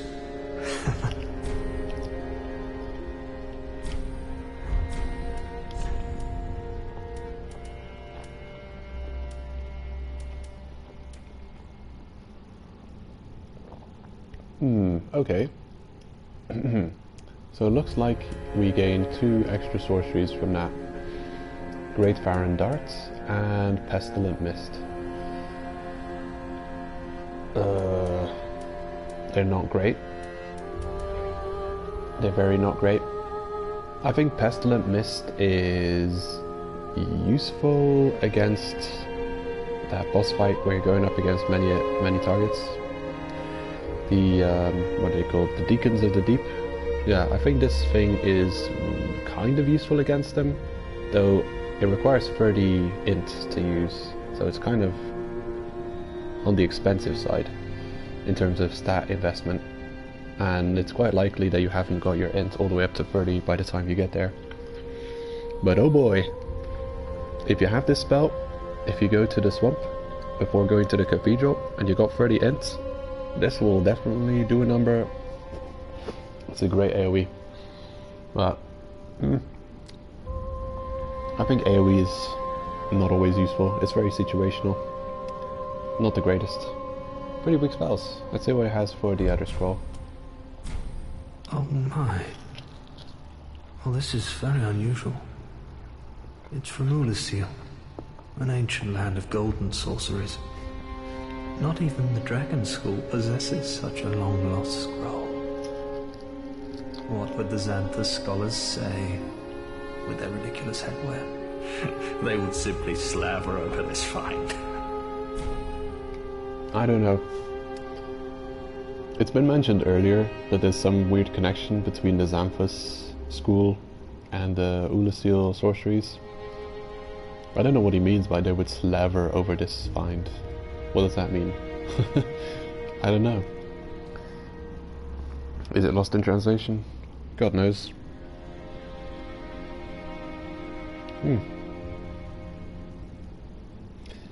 Yeah, I don't know the meaning of it.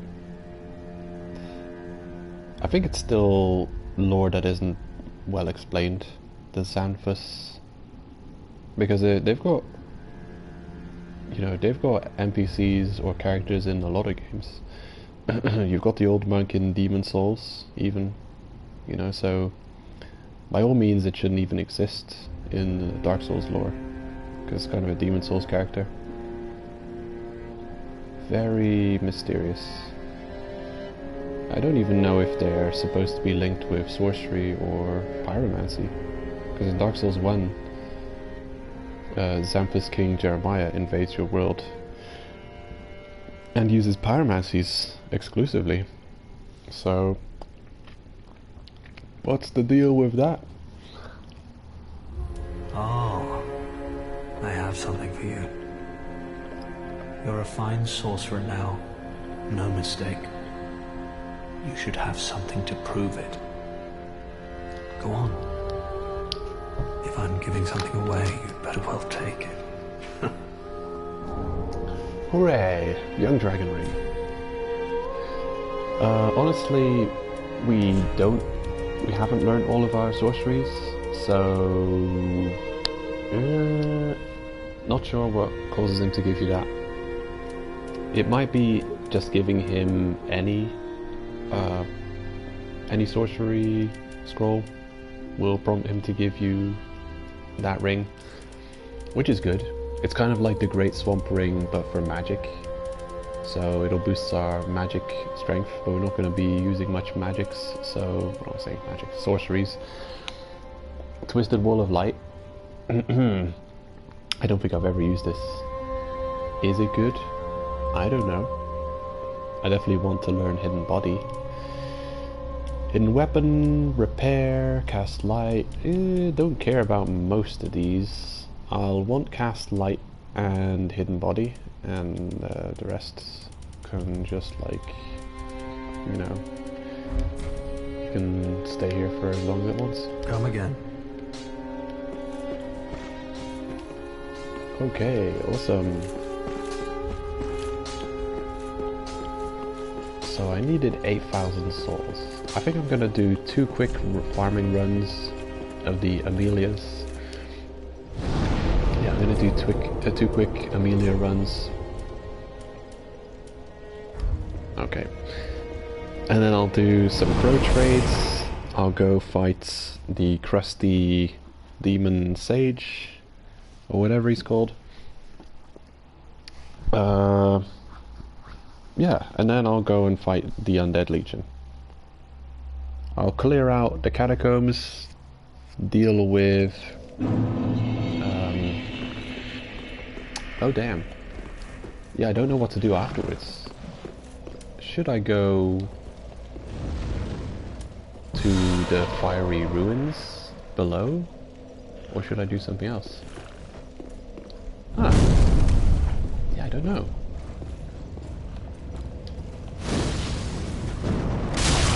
Yeah, I think I should do that before we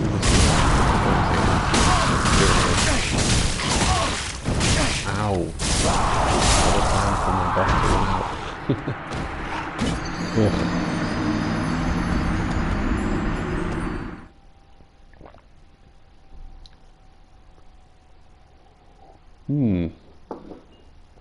Off to a good start. Well, let's try that again, shall we?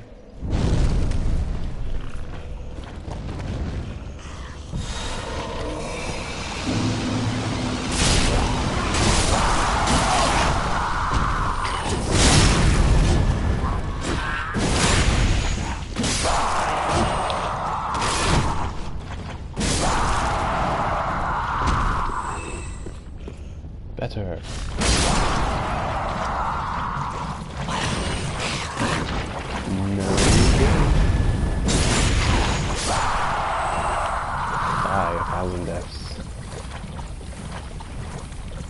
Good. Much better. Aim it. Aim it. Ooh. Misfire. Okay, try again. Ooh. Ooh. Not good. wrong target. Collateral damage. Okay. 326. Yes, that's because we're wielding the Fire Fletcher. Quite a damage increase. I should remove that, see how much I'm doing.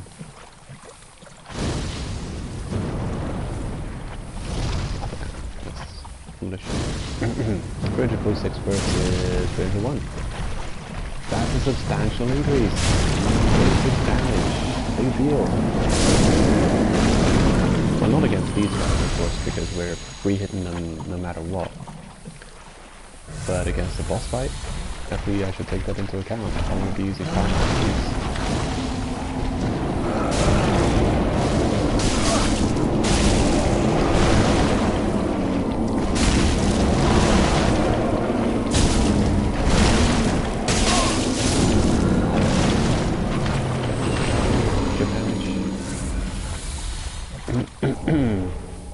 Stone Great Shield sells for 500. Well, we got 10,000. I want to do another run though. I want to have enough cash to buy those useful magics from my sorcery spell.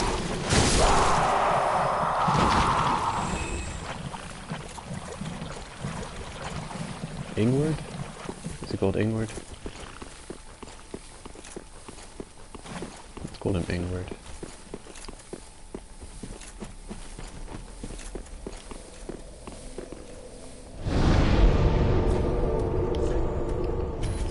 Make a slight change to the attunement, go homeward instead, equip, which is already equipped, and we're good.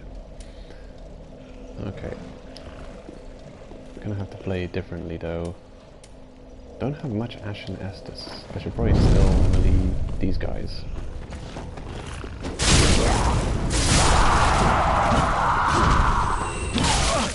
Oof.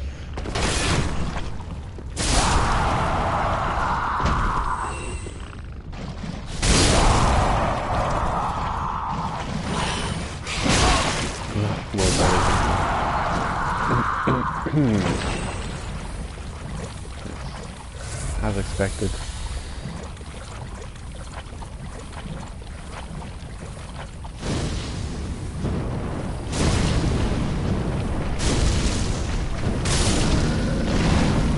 Actually, what about extra casting speed? We took out that enemy pretty swiftly. Maybe with more casting speed we could do even better than this one. 2 quick casts. Oh yeah. That works. Get out of here for your chip damage. Don't care about it. Sweet. You got some good gems off of it. I don't know if they drop full gems. They do drop poison and heavy.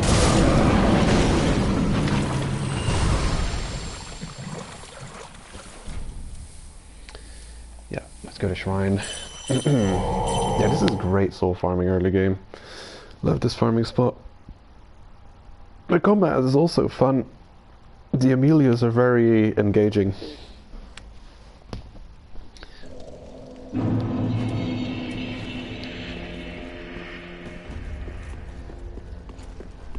Okay. All this for some crow trading. Such effort. Oh, hello, you're back. Good purchase. The Divine Blessing. Goodbye. Stay safe, bye. I also need the ring from her, but I think I'm going to use the souls I get from the next boss to do so. I'm not gonna ask people to watch another farming run. Because it'll take like 3 or 4 runs through to get the 20,000 souls needed for the key. But I do think it's about time that we gain access to the upper shrine area And I believe it's a trigger for something that I should maybe be worried about, but I don't know. So yeah, we'll see. Hold on. Did I buy what I said what I wanted to buy? I didn't. Yeah, Divine Blessing, Hidden Blessing. Yeah, I've got a bunch of items that can be traded now.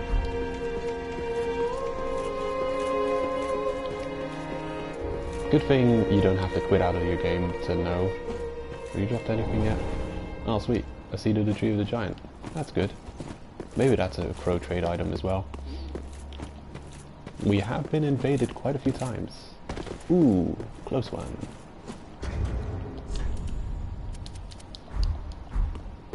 Oof. Not a good look. Yeah, you get extremely bony when you're hollow.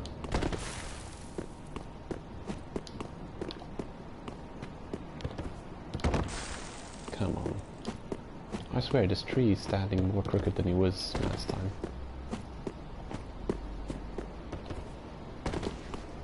Almost. Ah, so close. Oh yeah, made it.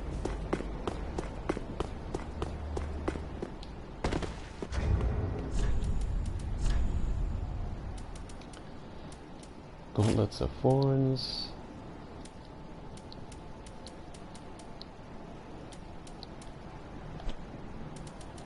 Armor of Thorns, Helm of Thorns. Dark Souls 1 had sticky inventory management. So if you would unequip an item and you'd go to re-equip it, it would remember which item was last equipped. That was useful. I wonder if it's a feature in this game too. It's just turned off.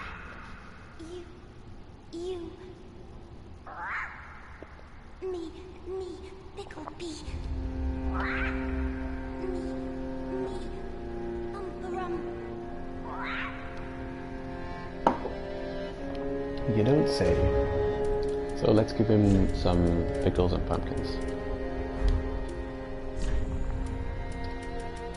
How about an ember? A leaf?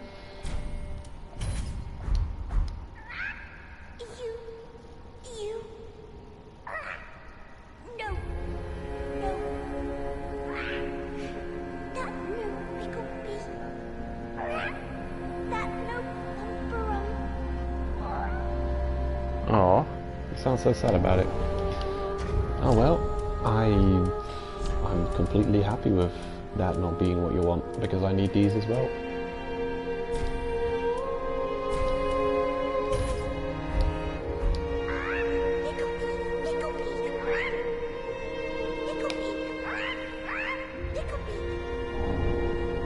Sweet. Oh wow, yeah, carvings as well. Gestures and carvings. All the good stuff. Hidden Blessing. This should also be one.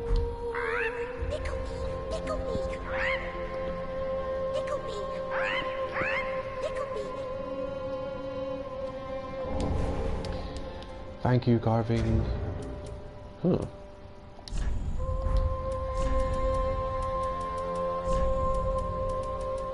I'm gonna equip them. I'm gonna see what they do. I mean, I know what they do, but I'm gonna use them.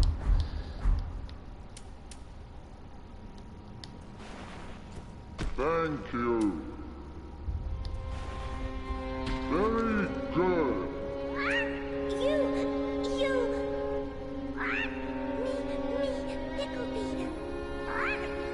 Yeah.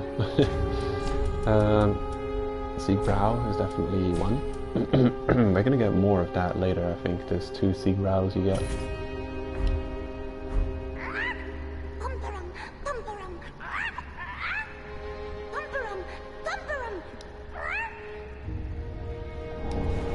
Armor of the Sun. Yeah, kind of a big deal if you're gonna go and cosplay as Solaire. You get this as early as you find Sigurd and help him defeat the fire demon. You get the Siegbrow, so you can kind of you know, you can fashion a set around this, so it can kind of be Solaire as soon as the second area of the game, which is great. It really is lovely just how early you get some very specific things. Actually, vertebrate shackle? Aren't some of these also trade items? I think some of them might be. I'm going to try a couple of things out.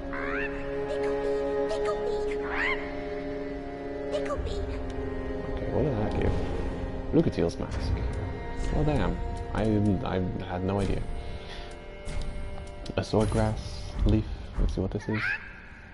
Yeah, I don't know. It's nothing. Could have been a pickle pea. Okay, how about sunlight metal? That could be a pumperum. Nah, it's not a pumperum. Oh well. Cracked red eye orb. Nope, not a pumperum. Maybe red eye orb is a pumperum. It looks like a pumperum, but I can't leave it. Damn it. How about Seed of the Tree of the Giants? Are you a pumperum? It's kind of a fusion between a pickle pea and a pumperum. It's got a pickle-shaped end and a pumpkin-shaped end. Iron leggings, huh? Huh. Isn't that part of the Solaire set? I think it might be. Where did it go? There, iron leggings. What does it say? Chain leggings combined with iron boots. Said to be the leggings of a Knight of Sunlight from a previous age. It is. Wow, that might be the most difficult part of the armor to get in that case, because it requires you being invaded by enemy Black Phantoms a couple of times. It might mean that NPC Phantoms also count to your invasions. So let's see, who invades your world guaranteed? You got Yellowfinger Hazel. Oh, stop interrupting me. Yellowfinger Hazel will invade you 2 times. Possibly being invited twice by Yellowfinger Hazel is enough. You've got Night Slayer Zorig, who will invade you in the next area, after the Farm Keep boss we're gonna fight in a minute. So yeah, I guess there's enough. Yeah, I don't know. You might have to wear some other leggings until you get these, but there's quite a few invasions that should trigger it. Hold on, I don't want to wear these armor though. I mean, I'll wait till I've got the whole set to show it off. If I can get it. If I remember all the trades. Rhyme Blue Moss Clump. Looks like a pump rum. No, apparently not. Okay then. Huh. And I've already forgotten what we traded to get those leggings. Oh yeah, it was a Seed of the Tree of the Giants. That's a mouthful. The white tree branches, maybe? I'll drop one and see what happens. Nah. I'll drop the other white tree branch and see what happens. Shit, where am I? Yeah, here it is. Shit! Oh my god. For fuck's sake. Well, rip white tree branch. Beware of giant attacks. Clumsy me. The worst thing about that is I have to get back up there.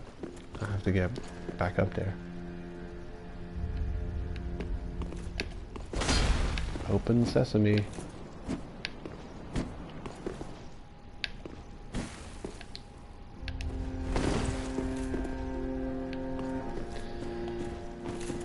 Ooh, that is not cool. Surely that item is lost forever. Because I get to practice my jumps a bit more. That was good height, but wrong trajectory.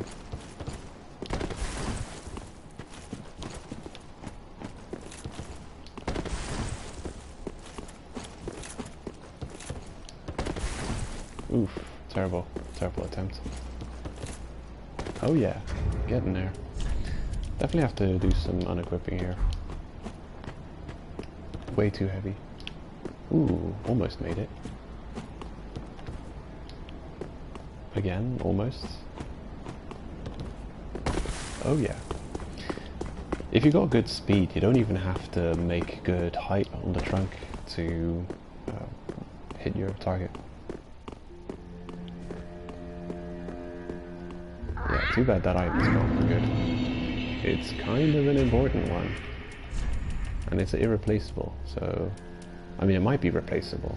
I don't know when we'll get it though. How about rubbish? Yeah, you guys usually like rubbish, but not this time. Dark signs, yeah, that does nothing. How about binoculars?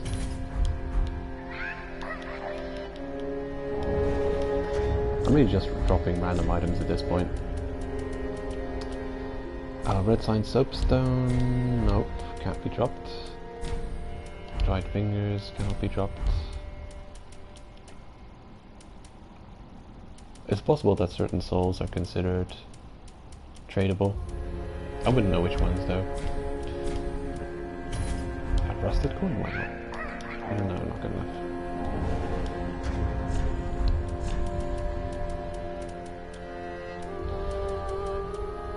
Purple musk lump, how about? Nah, these are items that probably were tradable in previous games, like warm and fuzzy, whatever. I think the musk lumps were tradable in Dark Souls 1, because that snuggly, he wanted warm and soft, and musk lumps definitely fit that description. This guy wants round objects, but also I don't know, pickle-shaped objects. The homeward bone definitely should fit that description. Right, iron bracelets. All right, that's another Solaire gear piece. Prism stone, probably also.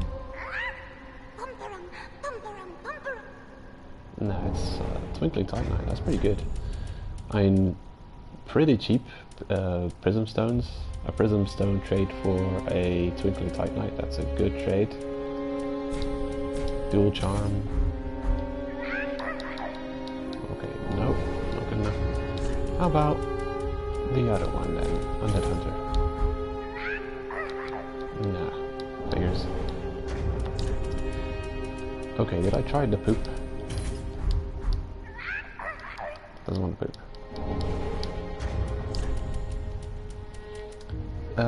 Yeah. I think I'm gonna stop dropping random items and drop the items that I know that work. I think Alluring Skull.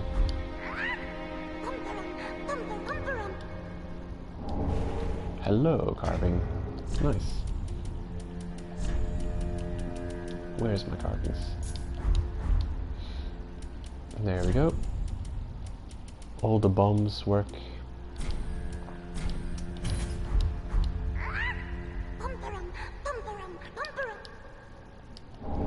Iron Helm makes sense. So remember, Seek Brow and Lightning Urn for the two most prominently visible items. Actually, we know the whole set now. Homeward Bone, Seed of the Tree of the Giants, Lightning Urn, and Seek Brow will give you the entire Solaire set. So, yeah, some of them are easier to get than others.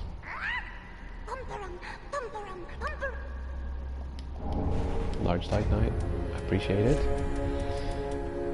The Rope Firebomb also. Enough. Whoa, what the hell does that mean? I've never heard him say that. What, you're done trading for the day? You don't want to trade any more items? I know you want this. How about? Background. I guess I've already given them a rope bomb. How about the regular firebomb? Did I forget to drop that one now? Okay, enough. You can only trade an item to them once. Otherwise you could convert Prism Stones into Twinkling Titanites. That would be a little bit overpowered. Yeah, bit overpowered. Well, I didn't expect to get it, but we've got the entire Solaire set. Iron leggings, iron bracelets, armor of the sun, and iron helm. Funny how the whole rest of his set is called iron, and then his chest armor is armor of the sun because it's got a smiley sun on it.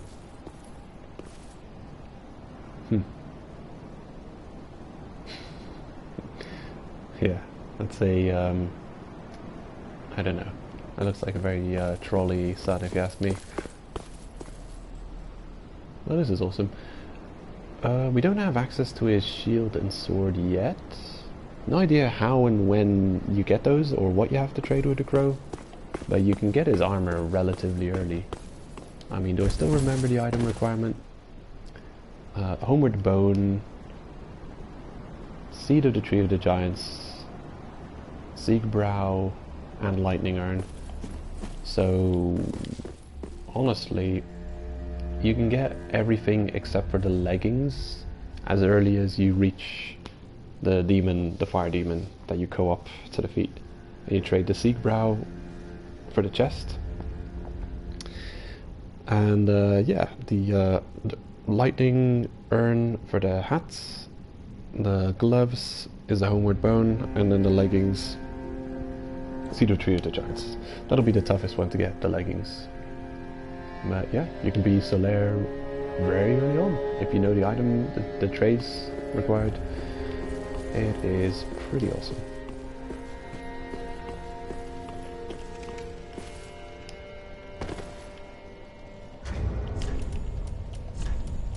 I'm gonna go back to Thorns though. There we go, re-equip the Thorns. And then I'll purchase the spells I want. Yeah, I'm happy with that trade. Crow trading. Thank you. Hello. Hello. Hello. Hello. Hello. Hello. Back again, I see. Perfect timing, too. Alright. Hidden Body. I'll take it. And also Cast Light. You never know when you might need it. Good. Come again. We're gonna get a new Pyromancy tome for this guy. We haven't talked to him in ages. Our master... Senpai. Don't really care about keeping those carvings equipped. Sage Ring, not necessary. For the meanwhile, I'll equip Clutch Ring until I decide what to really equip.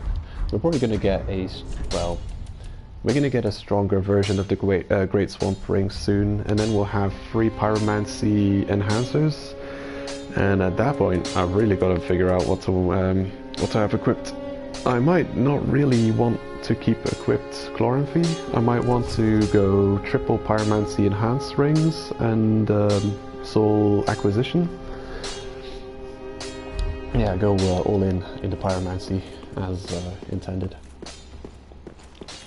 Yeah, let's carry on.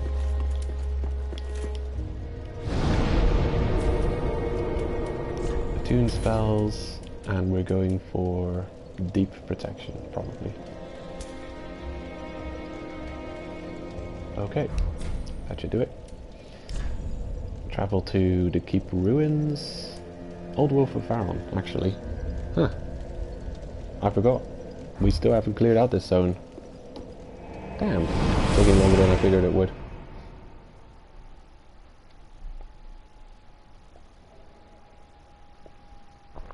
There's just a lot to do around here.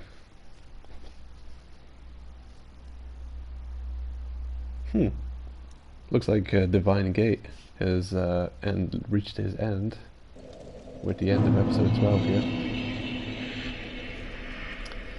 It doesn't need manually resetting though. I've got it on VLC. Yeah, if you open it with like the standard... What Windows is this even? Well, They've got a new video and audio player on Windows now. I'm not exactly sure what the video player is called, but the audio player, the Groove Music, is their audio player. They're not great. They're more like they're like they're like interactive connections with your library and everything, and whenever you exit what you're playing, it kind of wants to create a library collection of everything on your I think Elon Musk was right. People should be worried about overly connecting everything, because everyone wants all of their devices and systems all connected on the same system, and I don't know, it's scary. Centralized power is always scary. Too much, everything connected to centralized power, scary. Well, if one thing goes wrong, everything goes wrong, right? You know, let's say you've got one device, it's linked to everything. If it gets hacked, everything is hacked. You've lost everything. Well, if you leave one thing separate, if it's not connected, it won't be hacked. You won't, like, it's like having a home, or having multiple homes, multiple houses. If you put all of your fancy furniture in one house and it burns down, you're screwed. If you own many houses and you've got some of your fancy stuff in one and some of your fancy stuff in another, if one burns down, you're not completely screwed. I don't know. It's just at a very basic level, I'm worried about, like, extreme, you know, connectivity, everything connected. What is this?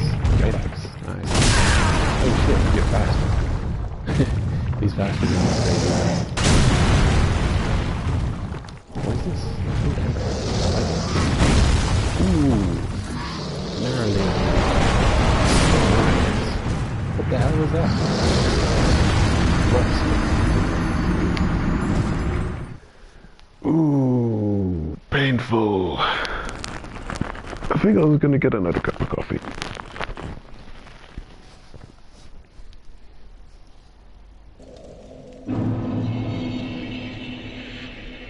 And we're back again.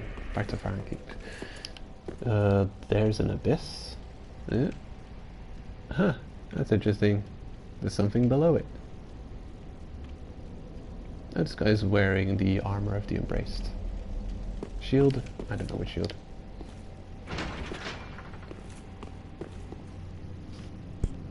Well, here we go again.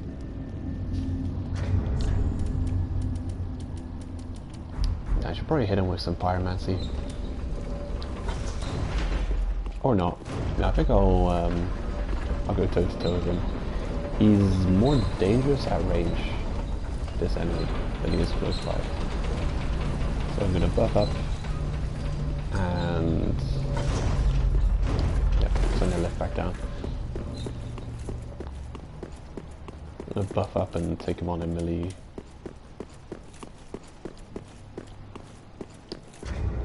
Actually considering lingering instead.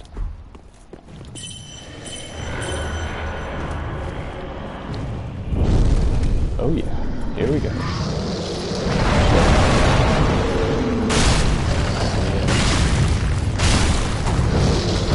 Oh shit, no.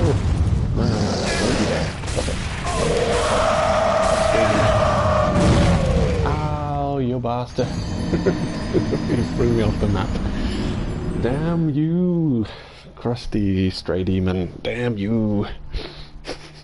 He'll do that every time. Got a hell of a throwing arm.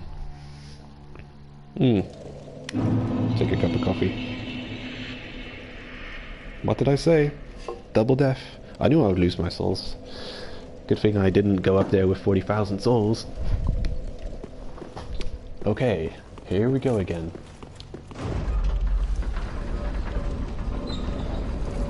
It is a fun fight. I do look forward to it. However, I would be very worried about taking him on if I was doing a no-death run. Not that I've ever managed a no-death Dark Souls 3 run. That would be kind of crazy. Dark Souls 1 no-death, probably quite manageable. Because it's just much slower paced. And you can prepare much better. Here, like, just random shit like that can happen. Like, even if you're okay to take the damage, how to survive and get thrown off. Screw you and your, like, perfect farming attacks. Look at that, wake up. Damage. To hit me perfectly. My phase is just active. It's like he's a player. He's using AI exploiting player strategies. Where you time the impact of your attack perfectly, coinciding with your enemy's, you know, your enemy's earliest frames reactivation or whatever you call it. You know, you're immune to damage as you're on the floor, but at a certain point during your getting up off of the floor, you become, you know, you can be damaged again when hitting me at just that moment. Absolute cheater.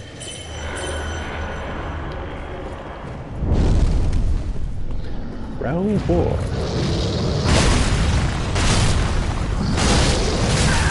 Oof,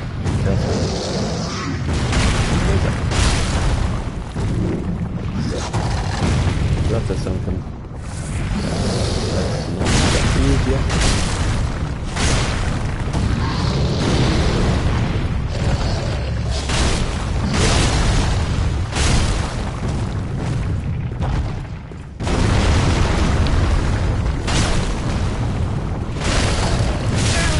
Ooh, this kind of bad.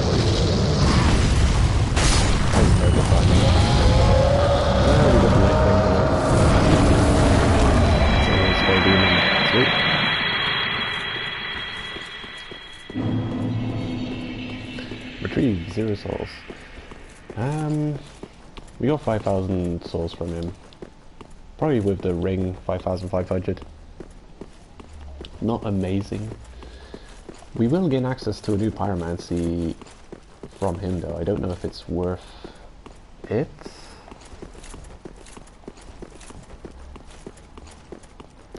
Look at all those buffs disappearing. I'm probably going to continue on with melee for the next part too.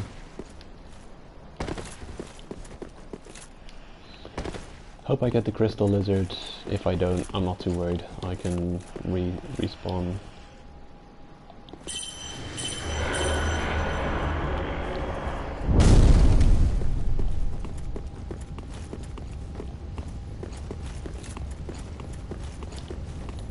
How many crystal lizards are even here? Ooh, I like the damage. I think there was another. There it is. Is there more? Large Titanite, large Titanite. Dragon Crest Shield. This is some good early large Titanite. I appreciate it. Lightning Spear, which was used to defeat the dragons in the time of Gwyn.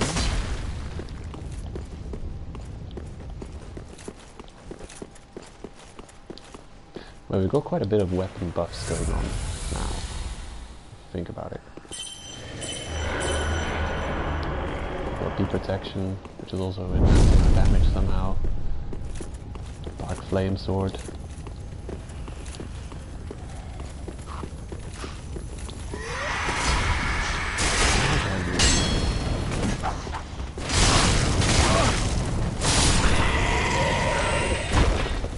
You can also go, or you can go to HFIL. Put that shield up.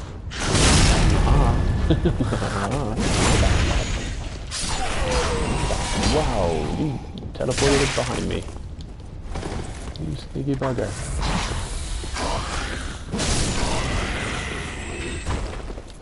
Yeah, I used to know a lot about Dragon Ball Z and the Dragon Ball Xenoverse, or the Dragon Ball universe. But I don't anymore. I know nothing beyond GT, I know nothing of Super, I know none of the new stuff. But HFIL is a short for Home for Infinite Losers.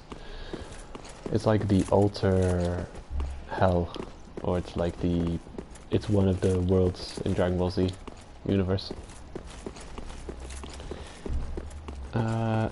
Yeah, it's the area below Snake Way, I believe, if I'm not remembering it wrong.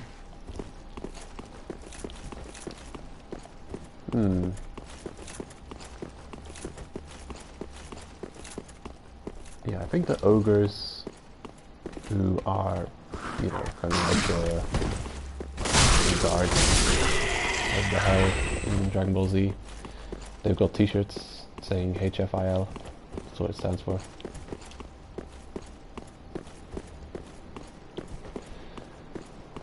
Is there nothing up here? Why did I even come here?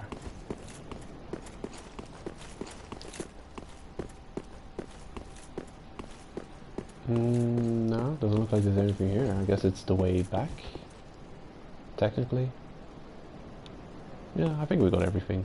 Oh wait, we don't have everything. And also we're dead. But it's fine, because we don't have everything. There's one crystal lizard that I failed to obtain. Kind of a big deal.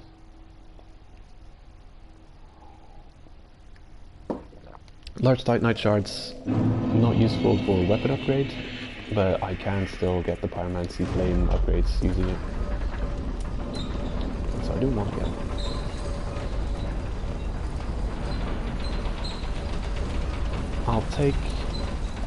I'll transpose the Stray Demon's soul to get his Pyromancy, and I'll try it out on the next boss. But I got a feeling it's gonna be terrible, so we'll see. Actually, what else did I want to do against that boss? I thought there was something... Oh yeah, I was gonna buy the key to, you know, the Firekeeper key. There he is.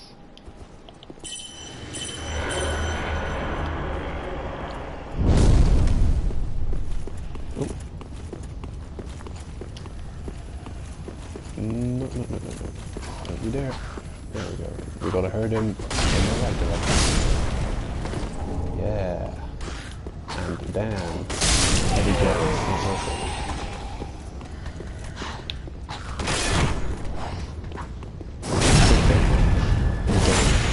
Basically a parry into a backstab there instead of a riposte.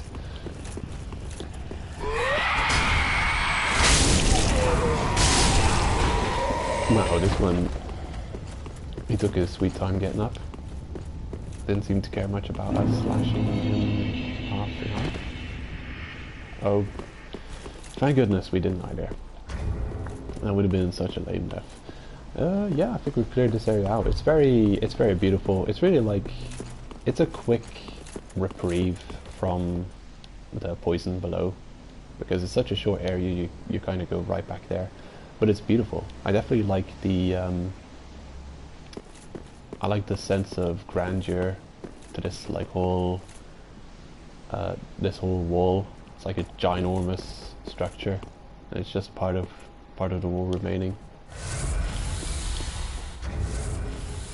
Okay, return back to shrine to transpose the one spell. Should I?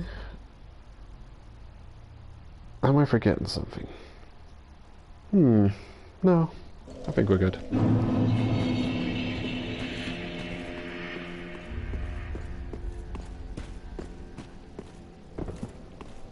No shit. Wrong front.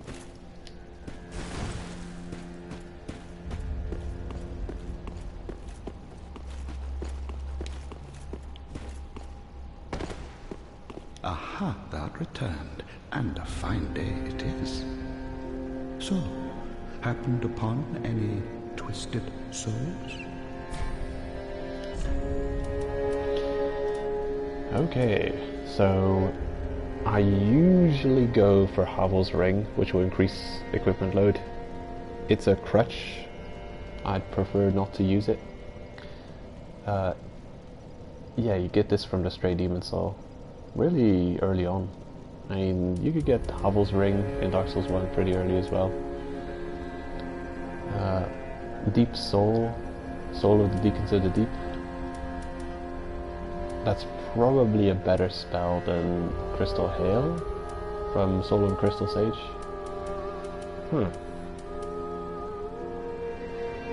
Arstor Spear. What does this do?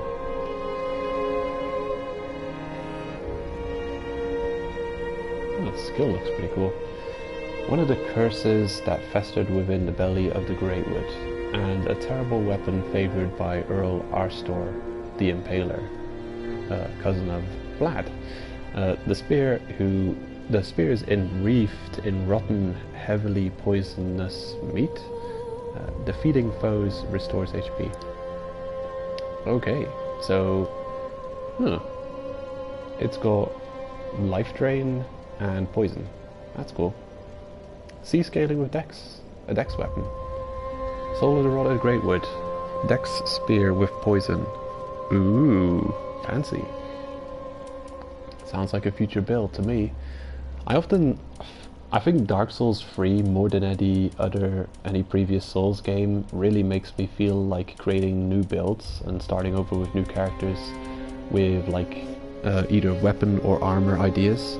Because playing through the game, picking up the ashes, unlocking factions, finding NPCs and getting invaded by Black Phantoms, you start noticing things. Like you start noticing how early, for instance, we got to Solaire's armor, how quickly you get the armor of Thorns, how quickly you get the Morn armor, or at least like the Morn hammer and shield.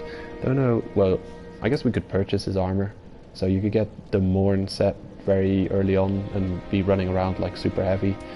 I've never played as Igor, so I could make a new character and play as Igor. Would be cool. Brandishing the heavy shield and mace and the Morn set.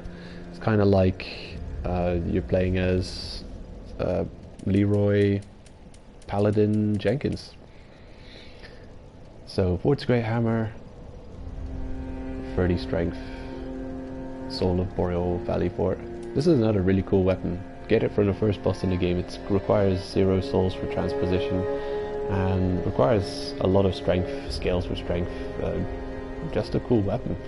Probably, I think the boss soul weapons kind of become less powerful in the very end game and late game, and especially on New Game Plus cycles, because they don't, like, as strong as boss soul weapons are, the regular weapons, when fully upgraded, tend to be stronger, unfortunately, but they don't lag that far behind as in other Souls games. They are quite usable, I think. I'll take a Boulder Heave. Thank you very much. And what's this? Crystal Sage's Rapier. A physical and magic split weapon which scales decently with magic. Requires a little too much dex to be good though. Skill hands. Skill stance. From stance, use normal attacks, backstep, execute surprise attack, strong attack for consecutive thrusting. Consecutive thrusting. Okay. Now, do not be away. Oh. Bye bye. Yeah, maybe, I mean, I'm gonna tune it now, and maybe I'll find out that it is unusable very quickly. We'll see.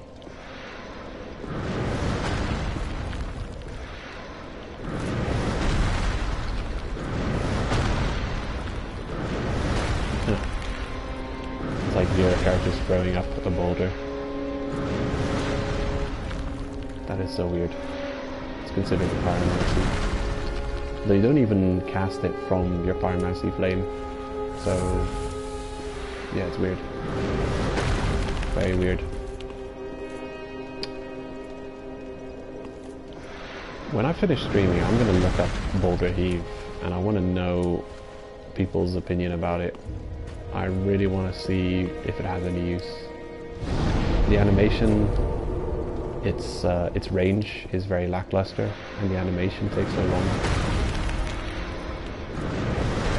I don't think it's useful at all. We shall see. Oh, look at that. A Lucatiel. A wild Lucatiel appeared.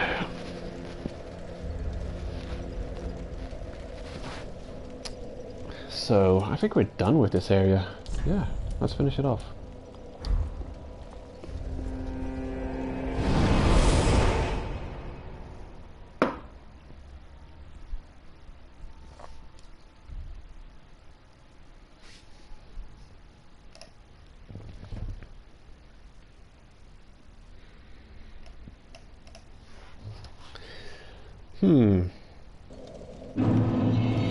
Okay. Actually, I think I'll try it out against these guys. 175. 322. Oh man, it's interruptible as well, that sucks. 113. 61. Okay, 113 and then 300 against the other guy for some reason. Okay, instant regret. I really want to know what it's used for, and if it's got some useful application, because it's a pyromancy, so I at least want to look at it for our pyromancy. But it seems unusable. We almost died. I could have easily just equipped Firewood. Loved it. Like half a mile away. There we go. Kill them all. Got good AoE, good damage. Much better damage than Boulder Heave. I don't see a good use for it.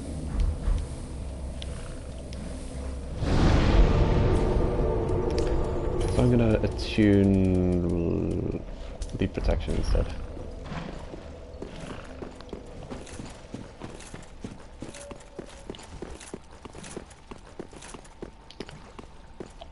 It seems like on YouTube there's a new viral playlist doing the rounds. We used to have, the first viral playlist I know of was, what's it called? Important Videos was the name of the playlist. A list of 311 seemingly random videos, memes, funny, stupid moments, kind of like fail army kind of stuff, and random advertisements and just weird stuff. Very random, but very interesting. It was considered to be like a journey, or almost a YouTube pilgrimage that people would take. It's like an experience. They did many comments on the videos that were featured in the playlist were like, hey, you're here because it's playlist. Oh yeah, of course. Why else would I be here? And the people who made those videos were often confused as to why so many people view their YouTube videos.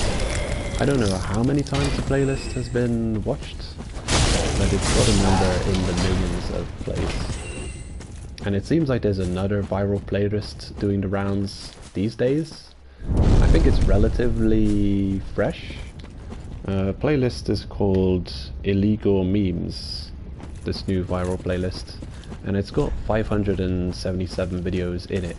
So it's much longer than the original viral playlist, the Important Videos playlist. So it definitely takes, it may take longer to get through, or maybe not, because it seems to have, well, mostly memes in it, and they're all extremely short, like they could be used in a GIF. They're all like 10 seconds long, or many of them are 10 seconds long, and it's quite entertaining. It's nice to go on that weird YouTube videos playlist this time. What are you? Miracles ahead. Sweet. But also, I shouldn't go down there yet because it's a one-way trip. Get it? Get back down. Get down.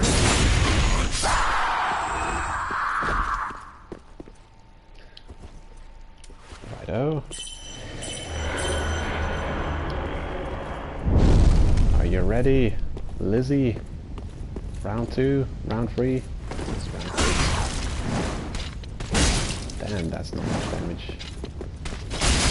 These guys are so, like, elementally resistant. Oh, bar build. Absolutely devastating. I'm trying to glitch my way through walls and obstacles. Great magic weapon and Titanite scale. Sweet. You can rush your way to get this great magic weapon if you're doing a weapon buff build and you're going like magic plus dex or strength or something. You can really get here quickly. You don't have to explore the entirety of the swamp. You can just quickly douse the free flames. Apparently it is free flames. You quickly douse the flames, rush your way over here. You can get, yeah, you can get that weapon buff before even dealing with the crystal sage. And down we pop. No crystal lizards.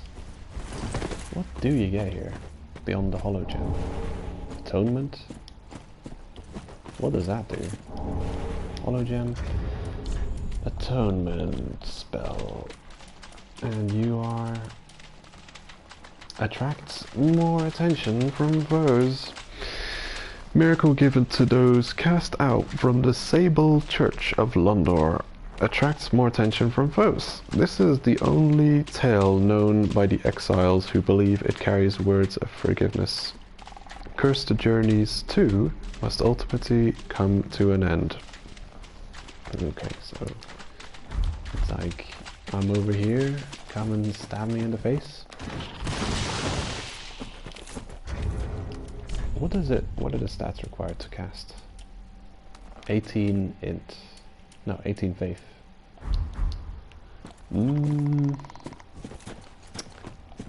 I guess if you're playing a faith build, you're also you may also possibly be the healer. Like, if it's like attract more attention from foes, the only reason I can see you equipping that in solo would to be to keep NPCs alive during boss fights. We could try it out against that one flamey demon boss we're gonna fight later, or maybe next episode, if I remember. Yeah, rest of that. We could try it out, but it's faith, and I think if you're gonna be playing co-op, you're gonna be healing people instead of trying to get attention. Yeah, I don't think it'll be easy to heal people with miracles if you're also taking hits from the boss, or dodging hits from the boss. Don't know how useful that spell would be. I don't think very useful. Okay, so I think we've picked up just about everything up to this point. Let's journey forth. Okay, once you get that, you start seeing these two jokers spawning in. It's quite beneficial to wait and allow them to, yeah, let them move forwards, and then these two factions will fight one another. You got the Dark Wraiths fighting the goat people, The goats absolutely get their ass handed to them. It's no competition at all.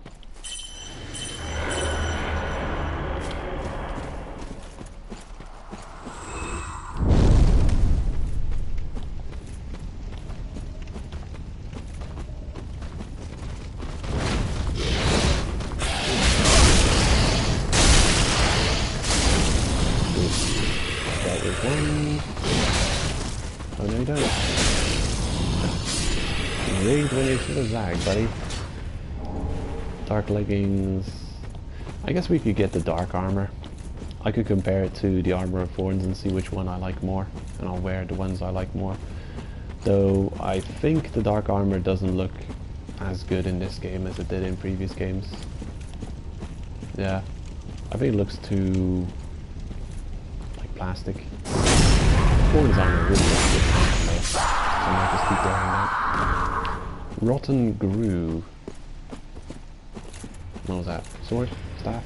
Something?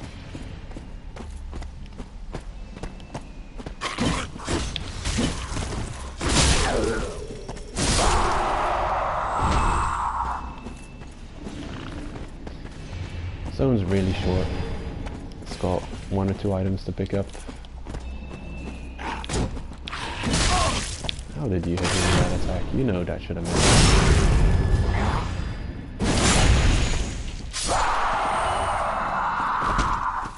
Yeah, I'm really getting the hang of combat in Dark Souls 3. I'm getting good. Oh, it took long enough.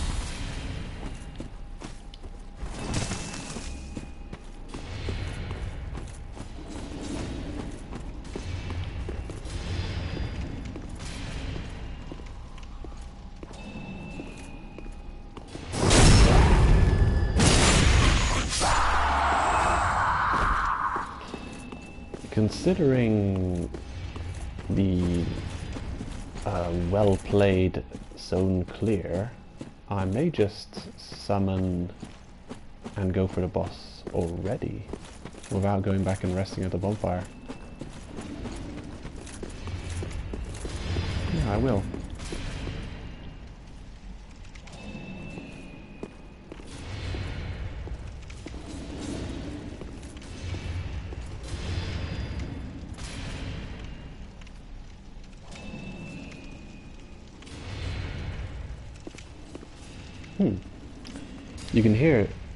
You can hear clinging swords behind the gate here. Okay, Ember up. And then new gesture. Where is that summon sign? Do I have access to the summon sign here? I knew I would. Blackhand Gotthard.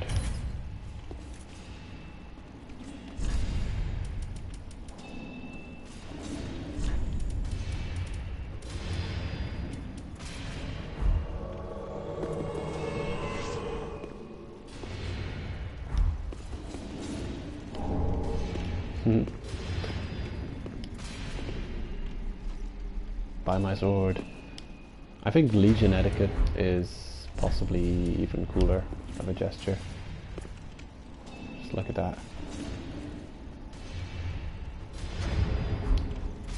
Buy my sword. How about instead of welcome? Where is it? We're getting a lot of great gestures, by the way. Is that it? Buy my sword. Buy my sword. That's a good greeting. Buy my sword. Or, watch out. It's coming from above. I think we can summon... can we? Can we still summon Yellowfinger, Hazel? Is there another summon sign near the bonfire here? I thought there was. Maybe I'm mistaken. Nah, it's earlier in the zone, isn't it? I wonder if it will allow me to... Nah, that would be foolish. I'm not gonna go and summon Yellowfinger Hazel. She's all the way beyond... Yeah, I'm not going all the way back there. Oh shit. We forgot about you. we've lost.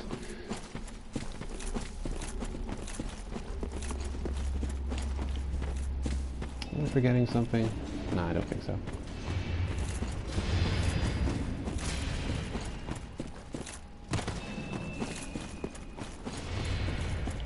Alright, I sure hope I'm not forgetting to do something.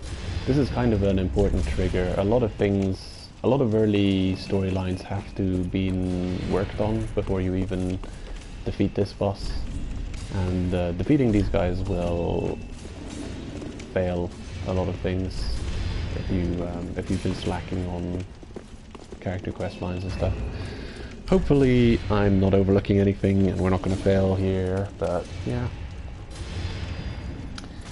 What am I going to do? Pyromancy or weapon buff? I got this helper here, so I think I'm going to stick with what I've got. Because if I equip the spell fire damage increase, it's also a physical damage debuff. We're good. I'm just going to go in. In we go. Cutscene time.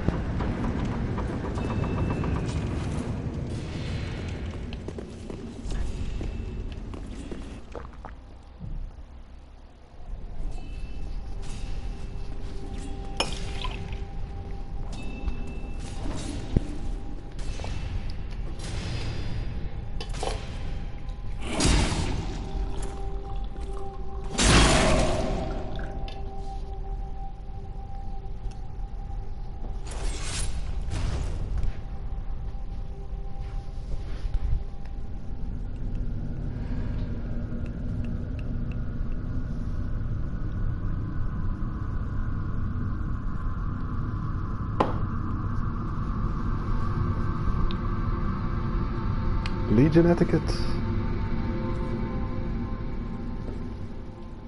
Actually, I know just what to do. Okay, don't attack me yet. Get me out of this cutscene. Legion etiquette. I want to use. No. Dishonorable. You're fired from the clan. Right, I'm trying to Legion etiquette out here. Yeah, what do you do? Legion etiquette.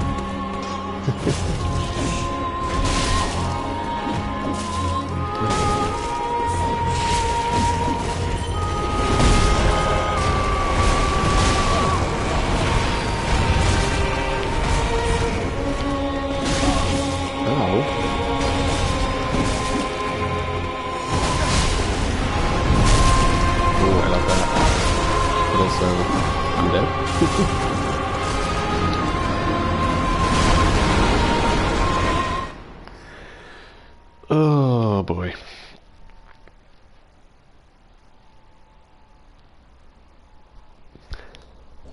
Yeah, I'll try and solo him this time. Is it this way? Yeah, I think it's this way. Yeah, I'm just gonna run on in there, try and solo them.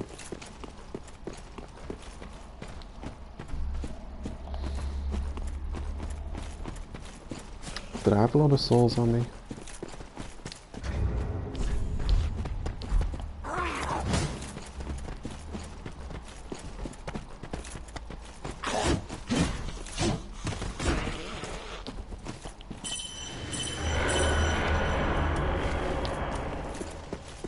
All right, off we go.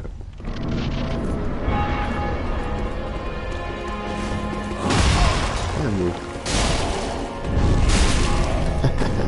I love how that's an attack. It's really awesome. Souls, please. One kill. The combo.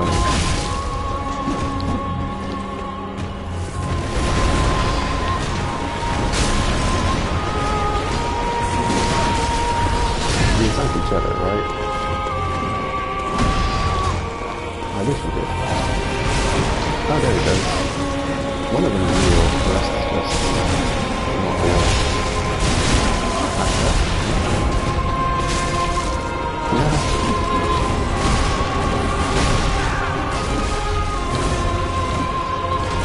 Yeah, this is really fluffy.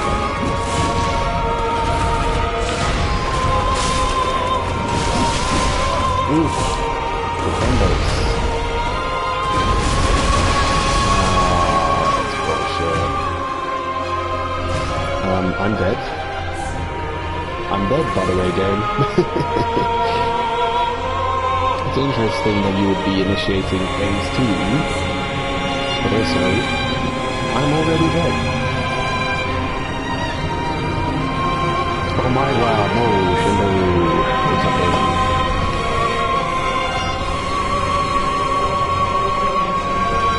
Bloody hell.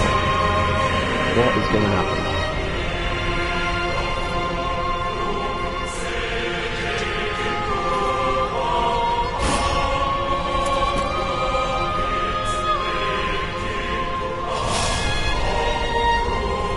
It is a really cool gear set. Not such a huge fan of the hats, but the rest is awesome.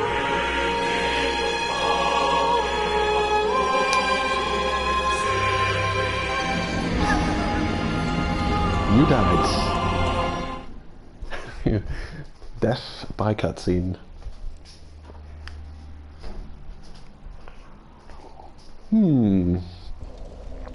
Okay.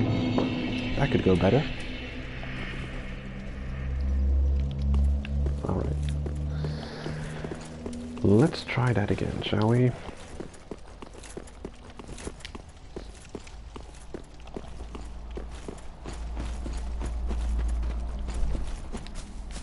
I have been playing around with melee much more than I have been playing around with pyromancy. Maybe that's why I'm doing so decently. Because I haven't been trying to pyromancy everything.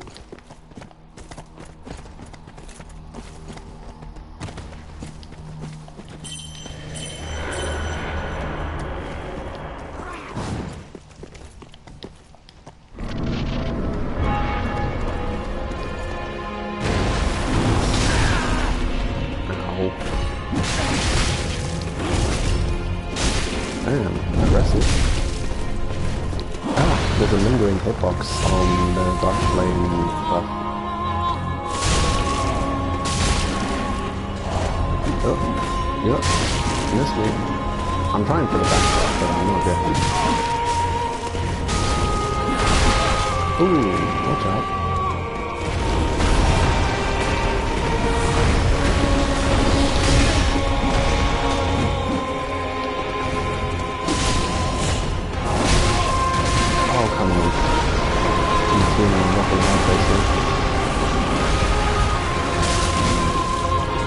We got and I think I'm going to skip this because we've already seen it. Are we still under the effect of deep protection? Yep. We got on the weapon, and we're good.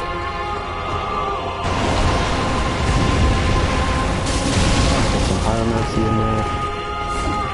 Ooh, what was that?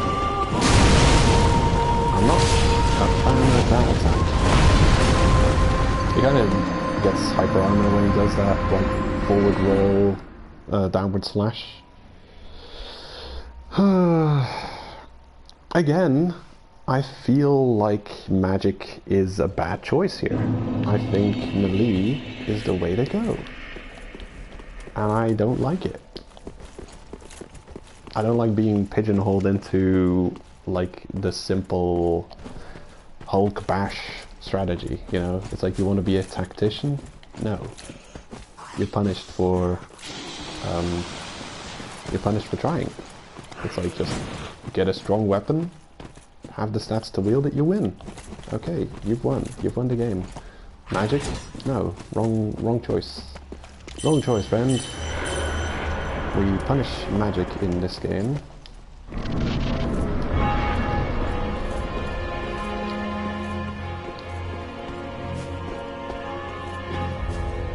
Thanks for letting me pick up my sword.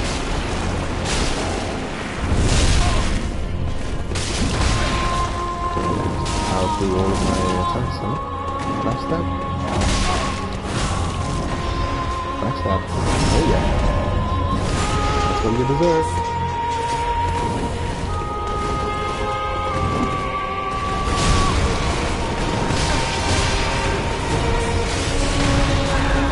combos now. It's like infinite.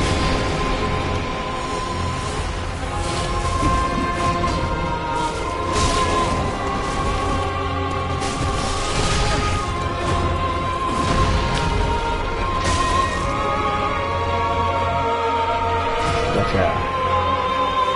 Next phase. Where did he go? There it is. Don't let you down. I'm gonna stay decently enough away from him. I'll say. I'll try. I'd love to. I need to heal. What? Try that again. How dare you? Ah, he's gonna punish this Estus as well, even. Okay, do something. Ooh. Oh, wow, that was a nice dodge. Oh man, that's sprinting and bullshit.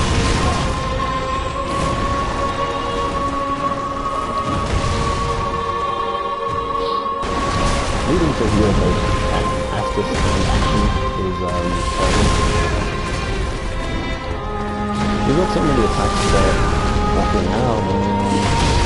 Yeah. I can't range them, I just can't. I wish I could, but we've got way too many gap closing attacks.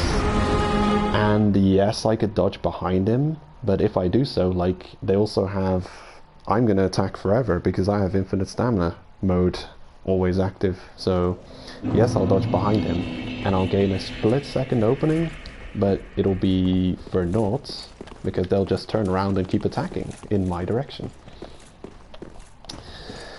I don't know. I'm not going to stop complaining about it.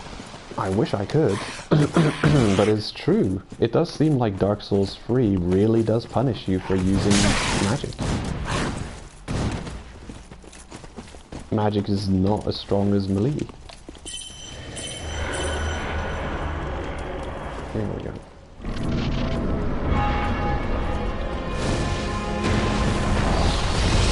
See, they'll take a hit, and you'll get hit in return. Because they've got so much hyper armor that seems to just give zero fucks about magic. While if you slash them with your melee, they do care. You do get staggered with melee. What the hell is that bullshit?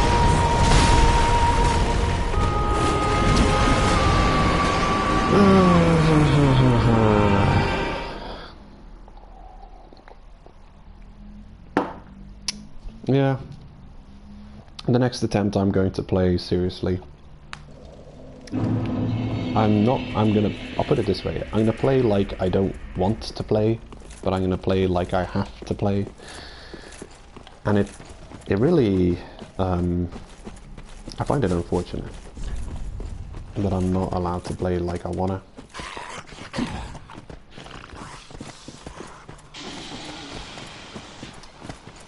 Here we go again.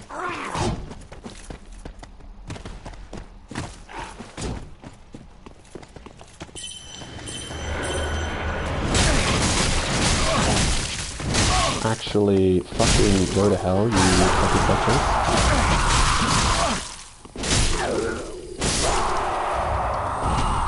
This bullshit.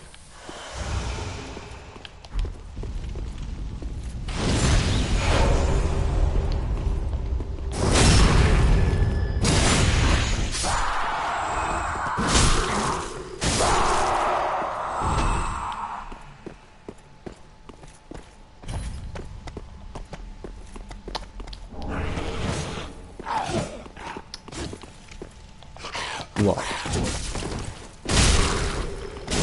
What have you got to say? Huh? Oh yeah. Well, I'm not listening.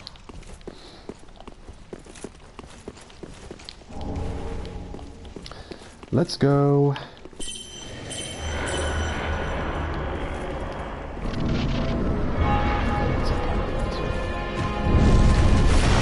Might as well just let his strength go.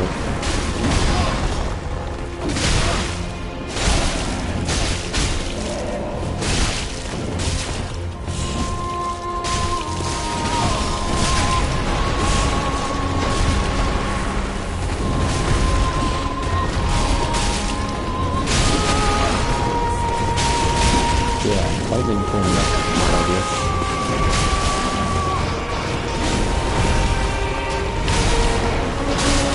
I have no idea what's going on, because it's sometimes a fucking cloud. Oh, that's a good idea. And then the cloud effects.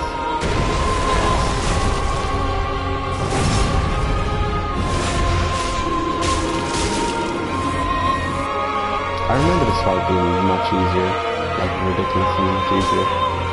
Maybe I'm going about it with the wrong mindset.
Cinders of a Lord obtained, and also Soul of the Blood of the Wolf.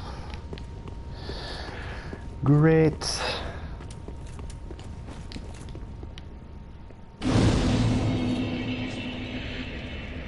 Okay. That went okay. Maybe this is just not a good pyromancy or like caster boss because of their swift rushdown attacks. We'll see. We'll see. I'm sure I'll get used out of pyromancy. I'm sure one day I'll become a pyromancer. But for now, I have to melee things to death. Let's see what they say. Where would they be though? Here?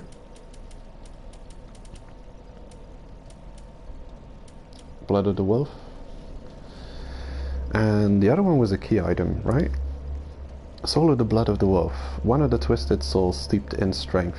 Used to acquire numerous souls or transposed to extract its true strength.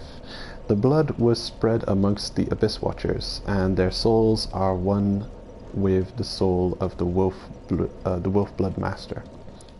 Cool. But also... there it is. Cinders of a Lord. Cinders of a Lord left by the Abyss Watchers. If the Lords will not return to their thrones themselves, let them return as cinders. The Watchers of the Abyss swore upon their shared wolf's blood, which also served as their mandate as Lords. Cool. The fight's okay. I think you have to just take it at a, you know, at a slower pace than I tried to. I'm curious though, if I had tried to use more pyromancy, how many attacks I would have to dodge before being able to cast one pyromancy. I feel like the answer is a lot. While in melee you can kind of just go toe to toe with them. You can trade hits, dodge their attacks, counter attack. Well, here we are, Catacombs of Carthus, and we're going to obtain our next pyromancy tome, which will be great. Here's a shortcut. I don't know if I should use it. Do we have the bonfire? I think we did pick up the bonfire. Yeah, I think I choose to avoid this shortcut most of the time, but I'll take it this time.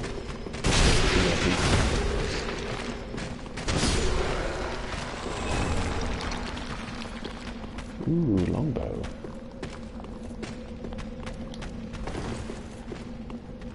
Where the hell are you going? To freedom?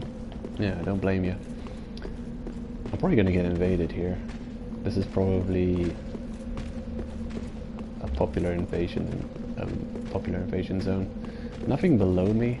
I guess it leads over here. Oh, hold on. Okay. Geronimo!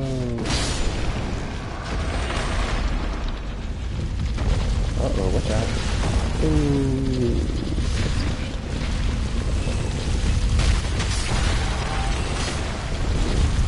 Okay.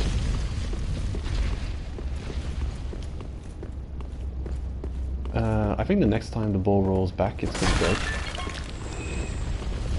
I think that one skeleton dying was the trigger. There it is. Yoink! Undead bone shard. To get the bolt to break, you have to kill this skeleton in the corner. I don't know if it's random. Maybe there's a way to know that he's the trigger to break the rolling ball trap. Is this a good shortcut? Maybe it's a good shortcut. Large Titanite shard. Nice. Actually, I should probably upgrade my pyromancy flame.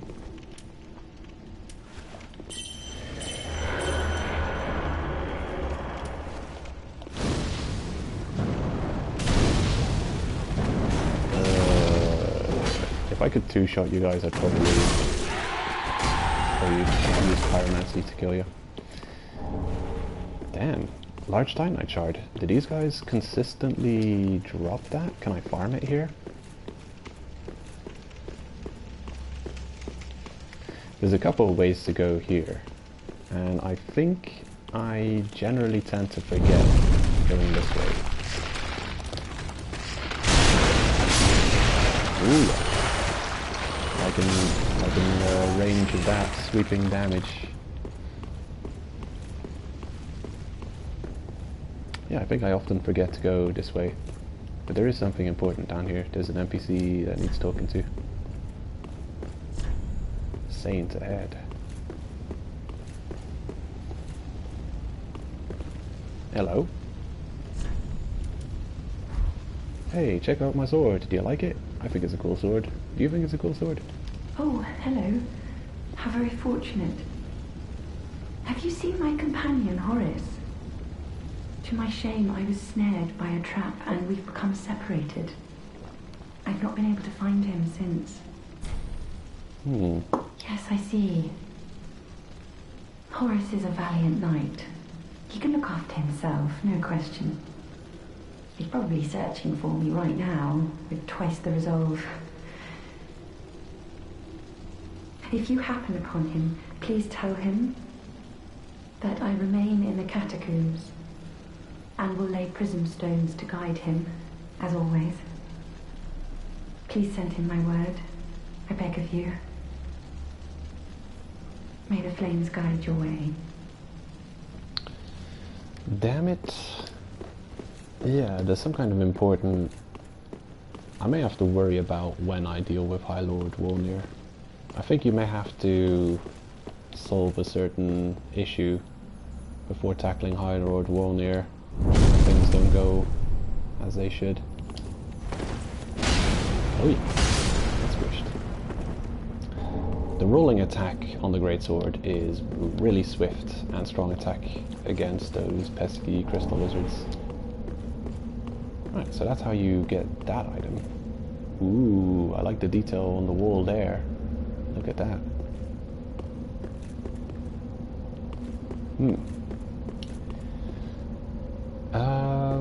Yeah, I think the shortcut is beneficial.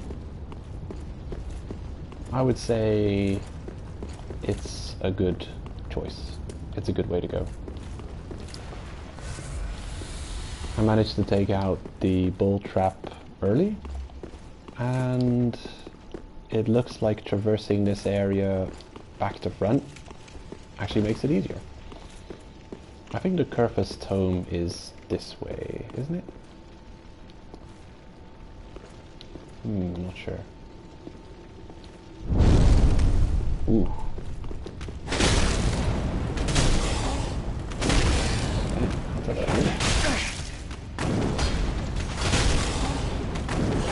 extreme difficulty. Don't like it.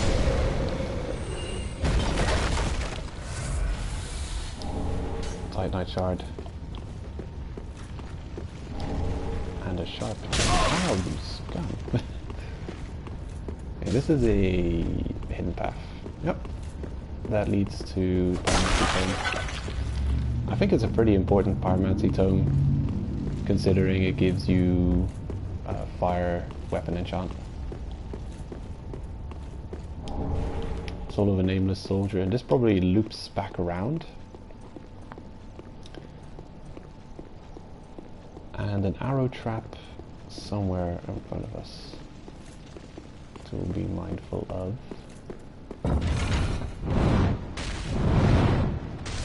Ooh, bad day for you. Oh shit. There they are, convoy. I rarely take that shortcut in the beginning, by the way. I'm used to traversing the area front to back, and not back to front.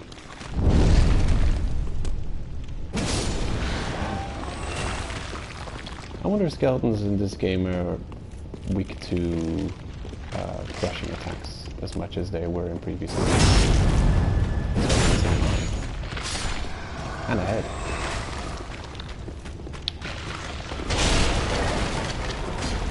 Ooh. Well, that's not good.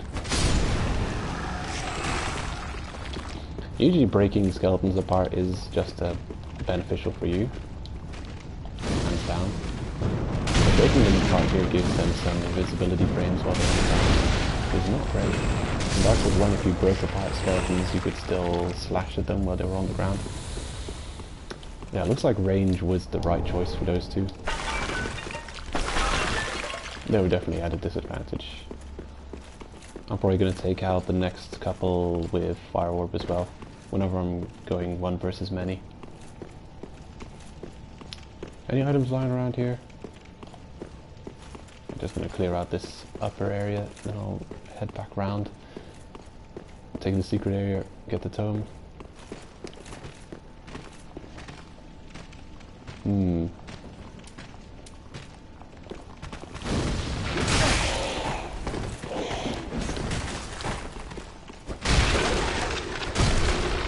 Yeah.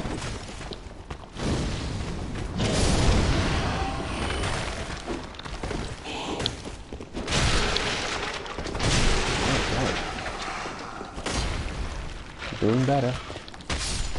I thought he was alive with like 1 HP. It wouldn't surprise me if we get invaded sometime soon.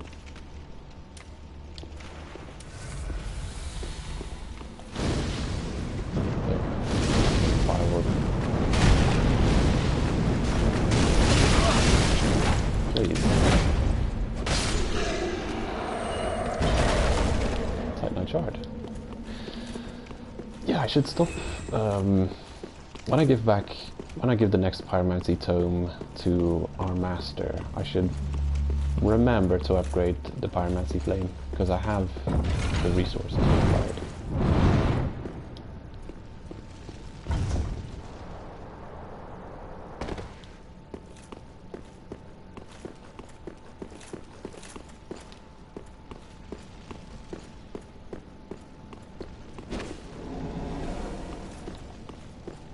Hello?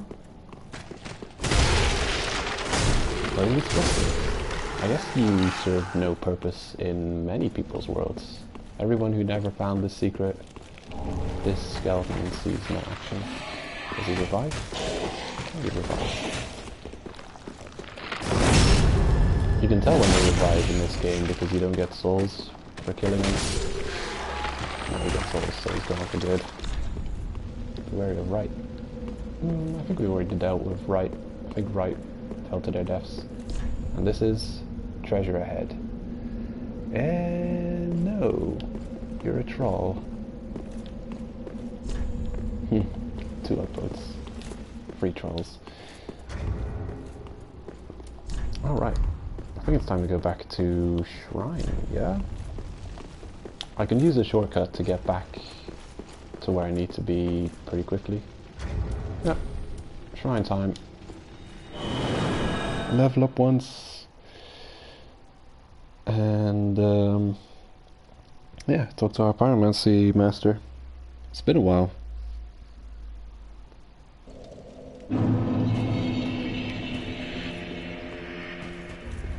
Welcome home, Ashen One. Speak thine heart's desire. Very well, then Rekindled. Okay, one more endurance. No, not endurance. Vitality, yeah. I think 15 vitality, that should do it. Now I don't have to level that up anymore, and we'll be putting points into the damage stats more often from now on. I would love to get intelligence and faith to 30. You know, I may actually do a little bit of farming between streams and level them up a little bit. Get up to like 23 each or something, just to get some kind of improvement on like the pyromancy damage numbers. Pyromancy is a hell of a stat investment, and I think I'm not at the level I should be to be doing good pyromancy damage. What do you got to say? It's been a while since I've spoken with you. Ashen One, to be unkindled is to be a vessel for souls. Sovereignless souls will become thy strength. I will show thee how. Ashen One, bring me. Yeah, I don't know. Ashen One, to be sovereign. Ashen. Farewell, Admin. Bye. I think this guy might have something else to say now we've defeated his kin. Ah, another one. Well, you're not alone. We gives me connection, and it have us seek the Lords of Cinder, but we're taught, don't you think? Okay, yeah. What else? What a sick joke. Asking us to seek the Lords of Cinder and return them to their moulding thrones. We're talking true legends, those who would link the fire. We're not fit to lick their boots. Ooh, yet to give in, eh? Good. The Firekeeper must be twitching with delight. But what do you really know about these Lords of Cinder? These supposed legends? Let's take Aldrich for one. A right and proper cleric. Only he developed a habit of devouring men. He ate so many that he bloated like a drowned pig, then softened into sludge. So they stuck him in the Cathedral of the Deep, and they made him a Lord of Cinder, not for virtue, but for might. Such as a lord, I suppose. But here I ask, do we have a sodding chance?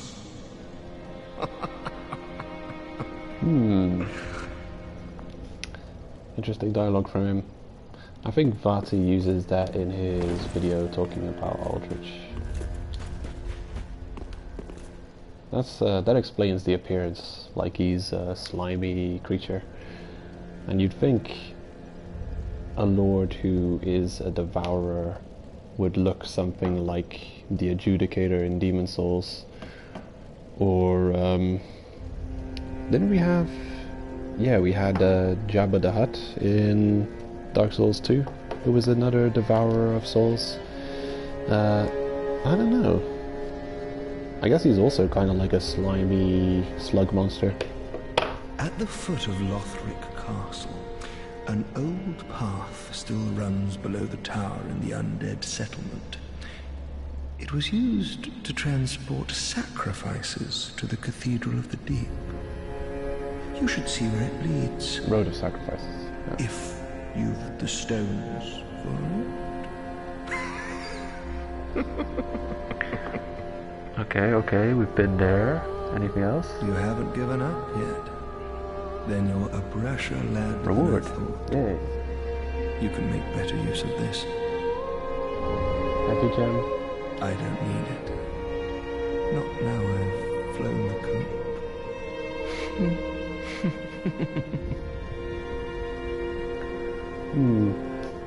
Sounds despondent. The Undead Legion of Farron is a caravan of undead, sworn by wolf's blood to contain the abyss. The Legion will bury a kingdom at the first sign of exposure. Joyous bunch, really. Gaining admission to the Legion is a matter of some ceremony. Inside their keep, snuffing out the flames of 3 altars opens the door to the wolf blood. Even accursed undead want to believe they're special, it seems. I pity the sorry souls.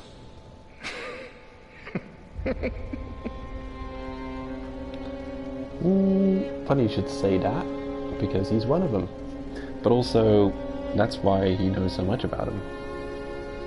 Because he's part of the Legion. In fact, he broke one of their commandments to shields are for noobs, yeah.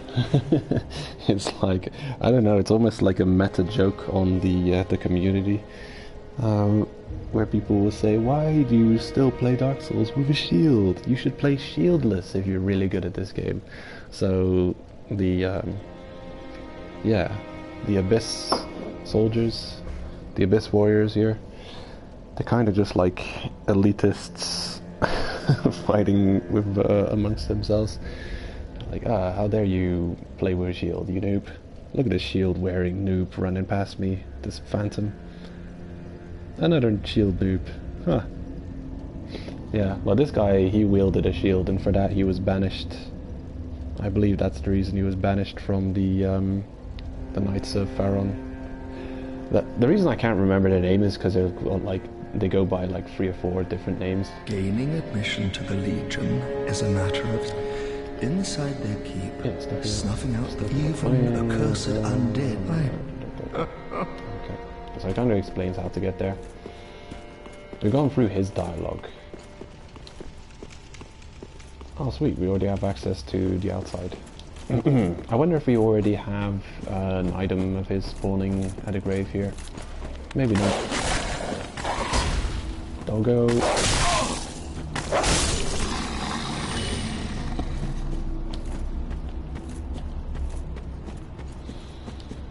Where is it? I thought there was a grave around here where an item of his would spawn. Is it here? Is it above me? Oh, it might be above me. Or if it's down there, maybe. I'll check. All I remember is it's on the left side somewhere.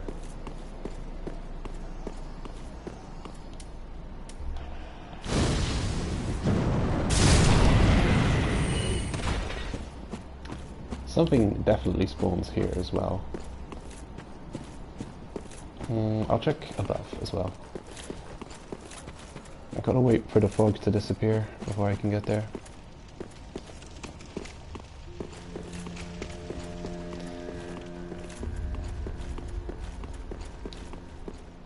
Maybe we're a bit too early on it. Maybe we're a bit too soon. Is this it? Is this the area I'm thinking about? Probably not. Nah. I gotta check something. Yeah, also. And this area is connected with... Okay, so I wasn't just losing my mind. The area here is above the place with the dog. It's confusing because this little corner looks a lot like this little corner with the dog. They're a lot alike, and there's an item in both locations. This is like it's like a corner in a C shape, and the corner up above is also a C shape, so it's very confusing. It almost makes you, when you try and map out the area in your mind, you kind of consider both dead ends to be the same dead end. Ooh, quite confusing. Yeah, there's going to be, his shield is going to spawn on one of those after we've reached a certain point. Maybe it's after placing their ashes on the thing. You oft say that's how they're delivered to their thrones. Oh? I pity the sorry souls. Is that really Lordship's last reward? I skipped this first dialogue by accident. I didn't think you'd say something new. Ah, I failed to thank you for helping them find their final resting place. Oh, here we go. I pity the sorry souls. Is that really Lordship's last reward? I pity this. Alright. So he did have something more to say. Or was he holding back on us earlier on? Is this the one? No, this is not. It's that one. I'm gonna put the lords in their place and see if he gets more dialogue when we do so. Offer the lords, offer the cinders of the Lord. There we go. Nice and pretty on their thrones. Watchers of the Abyss. Yeah. It's got a wolf skin on the top of the throne and it's covered in Artorias greatswords, giving you a hint as to this being their throne. Anything else to say now that we put these souls up there? I pity this. Probably, but you're not telling us. I'm gonna respawn the zone. I wonder if doing the Homeward Bone would, you know, would refresh the zone. I think he disappears, but you have to go away and come back for him to do so. And there he goes, he's disappeared. I thought so. See, I'm not completely demented when it comes to Dark Souls 3. I remember some things. Yeah. We've already established that up is not the same as down. So I'll go up first, and we can head down from the up.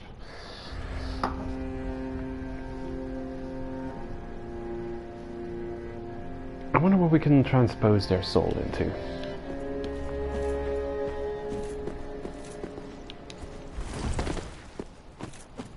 Yeah, he's not here.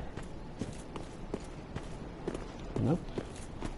Nowhere around here. Maybe he's down there? Whoop, there it is. I knew it. Dog. Okay, so there's a sword. There's a sword by the grave, and Hawkwood's shield. That's Hawkwood. The depressed. Where's the shield? Where did it go? There it is.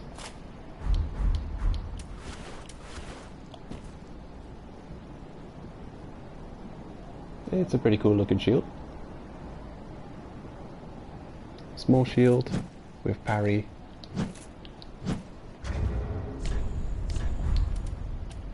And its stats are 41 stability, terrible. 56 physical resistance or physical damage block, terrible. Awful shield. I mean, the Gru Rot shield we picked just off a random enemy was better. Yeah, better weight. It's shield bash instead of parry though, that's not great. But yeah, it depends, it's personal taste. Shield that belonged to Hawkwood, a deserter from the Undead Legion. The unique swordsmanship of the Watchers does not normally allow for the use of shields. The unique swordsmanship of the Watchers would not allow such a shield, and Hawkwood's very possession of it was telltale of his defeat. Okay.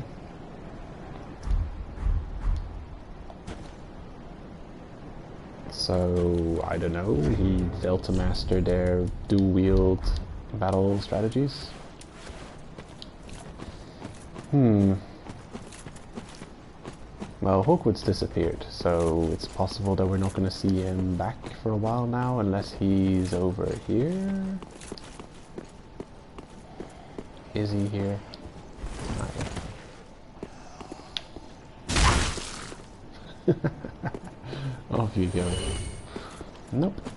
I think he may appear here at some point. Maybe maybe not. Maybe I'm imagining things. Alright. I realized that I accidentally spent those souls from the Undead Legion that I was going to save up for the key. So before heading onwards, I unfortunately must subject people to watching me farm souls. Because if I don't do it now, I'm definitely going to forget about it for a long time to come. So, off to farming we go. But first, what are our stats? Strength is at 14. Yeah, 2 points away from using that shield. That's not an option. Travel. Yeah, I think I will head partially into the depths to go and pick up the shield that allows you to acquire more souls when defeating stuff, just for easy soul farming. So I will level up strength another 2 points to be able to wield it. It's not. I think it costs 16 strength. If it's 18, then like I'm completely mistaken. I know I've got it on my other character, or I could just look it up online. Okay, where are we going? To Keep Ruins. Yeah, I definitely want to be able to wield the shield. Yeah, you spend a few level ups on a stat that is not useful for you, but you gain access to a shield which increases soul drops. I don't know what it's called, the Royal Shield. It's guarded by the lightning worms. So yeah, I do think I want to, you know, waste a couple of points to gain access to easier farming.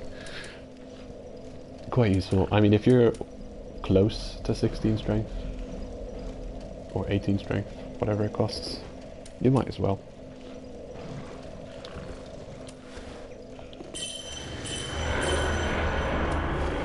That's probably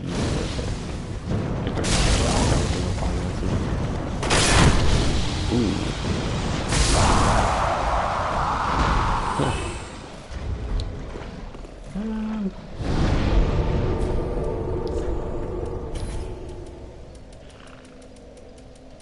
I think I will equip Homeward just to get back here quicker, but also got to change rings. I'm gonna go for more fire damage here. The Farron Ring reduces skill FP consumption. A ring given to Undead Legion of Farron reduces skill FP consumption. The Abyss Watchers, for their hunting, required a sword technique that went beyond any existing arts. Wolf's Blood provided just that, and this ring further extends the effects. Great. And that's what you get. You at least get their greatsword plus dagger combo, which is an obnoxious PvP weapon. Let's see. Yeah, we're good to go now.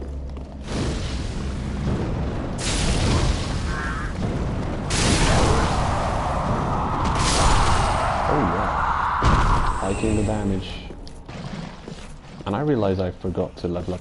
You know what, before I start farming, I need the 20k souls. It will make the difference. Yeah. That's kind of a big deal. I'm gonna talk to our Pyromancy Master first before farming up. Gaining access to more spells and a stronger Pyromancy Flame will speed up the leveling process.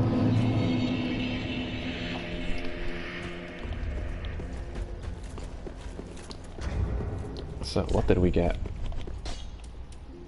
The Carthus Pyromancy Tome. A Pyromancy Tome from Carthus containing pyromancies crafted for battle, because other pyromancies are not for battle. I don't know. Well, maybe some of them aren't. I mean, the sweating pyromancies might be for something else. Give to the old master pyromancer to learn advanced pyromancies of Carthus. Carthus pyromancies develop in isolation from other forms, explaining their divergent evolution. Yeah. Oh, for a minute there I thought he was gone. I was looking here, he's like, what, master? No, he was camouflaged over here. Ah, there you are, Unkindled One. I am pleased to have a pupil as dedicated as you. Right. If you seek pyromancy tomes, take this sage advice. The lands of the lords converge upon Lothric. The home of pyromancy's drifts comparatively close as well. At least, that is what pyromancers of the Great Swamp believe. The place is called Izalith. Oh, how I wish to behold a primal pyromancy. Well, these are old tales. No one knows where the truth begins or ends. We've heard this before. History is convoluted. Let's see, reinforce pyromancy flame first before I forget. Look at all those large shards. There we go. Once, and then once more. Oh yeah. And then it requires 6 large Titanite shards. It's a +5. Damn. Well, we've already increased the damage by quite a good amount. Well, well. I've never seen anything like this. This inscription. This tome is from the catacombs. Fascinating. On this day, the teacher learns alongside the pupil.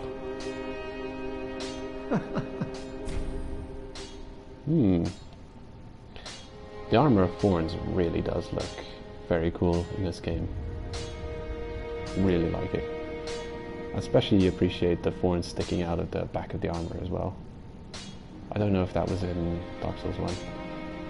I like the tassels on the waist armor, spinning around. Very realistic physics.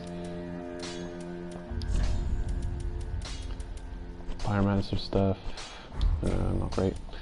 What new pyromancies have we gained access to? Karthus Beacon, damage increased with consecutive attacks. Not a fan of that. Karthus Flame Arc, that could be good though. That's a weapon buff, fire damage. Costs 10,000. Just like the Dark Miracle, costs 10,000.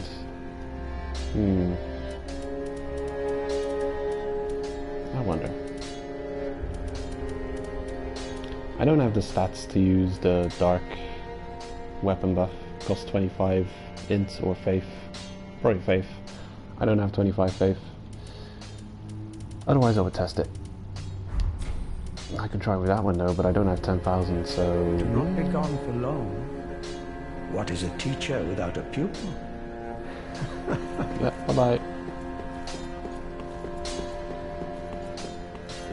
Okay, well now that we've done that, now we can level up. Well, not level up, but now we can burn Undead Shard. There we go, almost forgot about that. Travel back to the ruins, and I guess I should have allotted Estus to 7-3 instead of 8-2. I think 2's more than enough, especially considering our Pyromancy Flame is stronger now. I hope I can kill the fodder in 2 hits. We'll see. I did level it up twice. It should be... we should see a difference.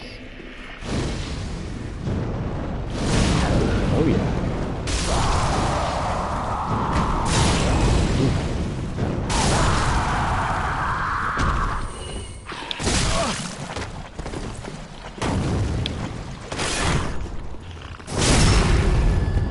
And we're still dangerous, but you know, as long as I don't get punished, might as well. Sneaky bugger. Scurrying away from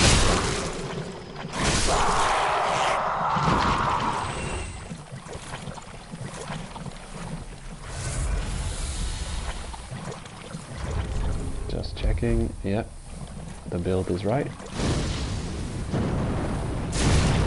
Almost missed. Ooh. We're almost in 2-hit range. That would be great. I could 2-shot these guys. That would be great fun. Oops. Juice. charge.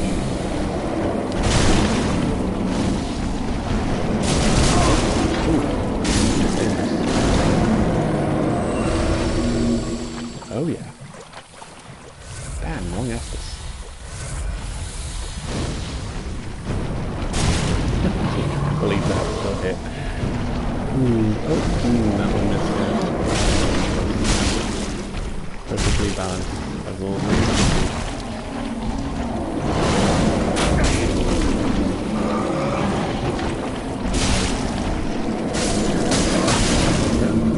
Good enough. A win's a win.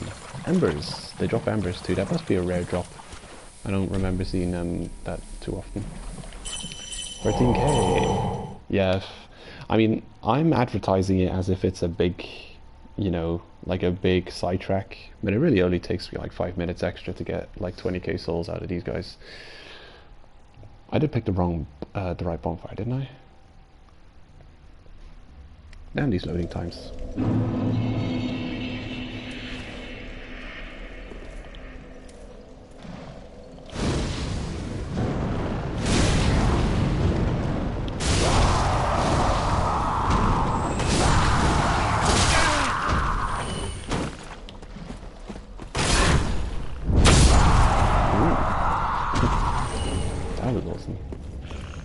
Weapon buffed and did a lot of damage too. There's a counter attack because he was in a hospital state. Cheeky dog.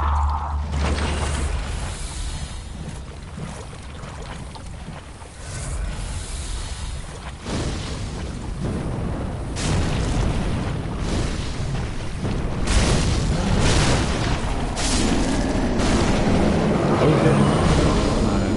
I pulled both of them.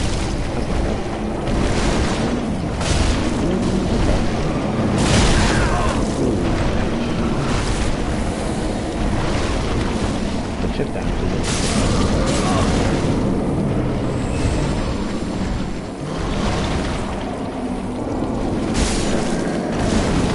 Right. And another stone great shield. Apparently I'm collecting these now. Ooh, Ember, sweet. Okay, 20k souls. Exactly how much I need. Yeah, let's get out of here. Shrine bonfire.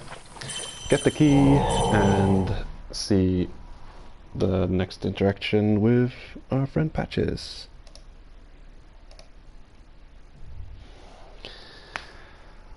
Well, I've picked up a controller docking station recently.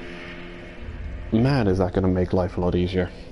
I hate it when you've got two controllers, but the one has like a broken left analog and you don't like using it, so you kind of focus on your best controller. And you know, I guess the easiest strategy for playing wireless is just having two controllers, one of them charging while the other one's in use. But an even easier strategy would to just be having a loading station and just having them charge up when you're not playing and have your PlayStation turned off.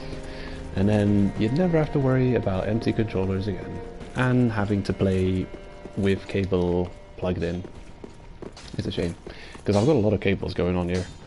Listening to my music through one cable, speaking into this microphone another cable, connecting to the PlayStation, charging my controller a third cable, and yeah, there might be more. There's definitely a bunch of cables lying around all over the place. So, key please. Ah, well met, Ashen One. How may I be of service? I'll have your key. Via the tower key. Key to the decrepit tower behind Firelake Shrine, which leads to the bell tower. The bell tower is the grave of firekeepers past. When a firekeeper has served her purpose, she is led to true darkness, where she enjoys a long-deserved sleep. That's morbid. Ashen One, be sure to bring more souls. You soul-hungry hag. She's like some kind of ancient monster, isn't she? Just devouring souls over and over. Also the fact that you find her in the Dark Filing Shrine. There's more than meets the eye with this one. Okay, here we go. Kirk meets Patches.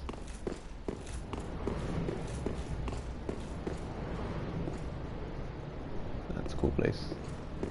I should put a message here, like, treasure ahead, try jumping down. That'll teach him. There might be a useful item up here. There might be not. I don't remember. I know there's a ladder you can kick down. Here we go. Easy access to crow trading. Because you don't have to be below the roof to trade with the crows. You can also trade with them up here. You. Me, pickle pea. Me, bumperum. Yeah, pickle pea, bumperum. I don't think there's anything else up here. Well, guess we'll be climbing up the large ladder again.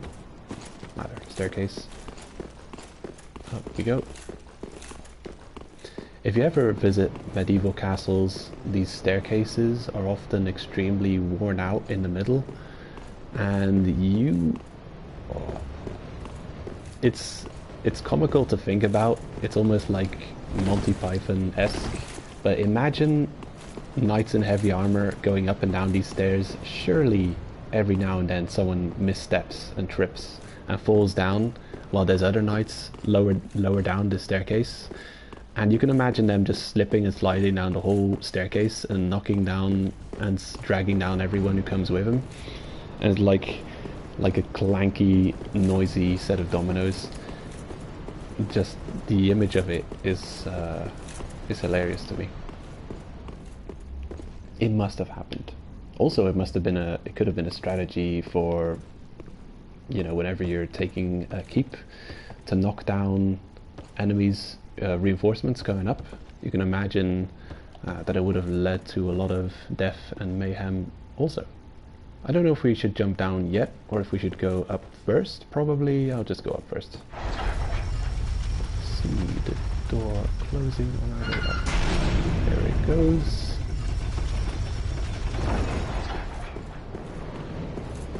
Trusty Pate, unbreakable Patches. Can we see him from up here? Hey Patches!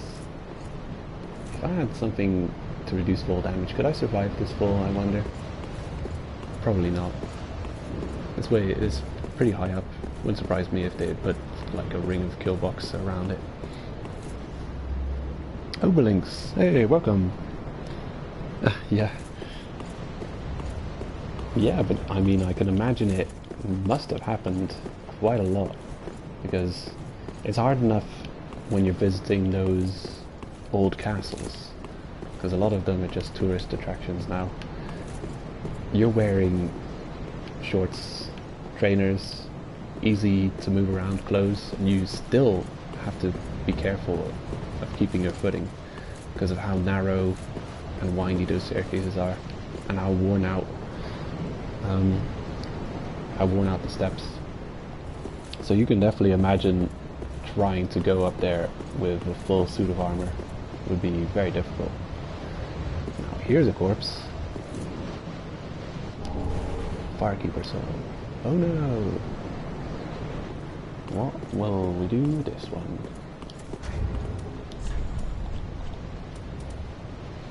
Soul of a firekeeper who returned from the abyss. Beatrix? Soul of a firekeeper who is said to have returned from the abyss. This firekeeper preserves the bonfire and serves its champion. She is said to have soothed and accepted the dark sigil, which has tainted her soul, and yet her soul will one day embed itself in the bosom of another firekeeper. That's right, kind of on the nose foreshadowing there. It's not like you hardly talk to your Firekeeper, like it's an obscure NPC. They don't really have to give the player such a hint. Sorry, friend. Be more careful.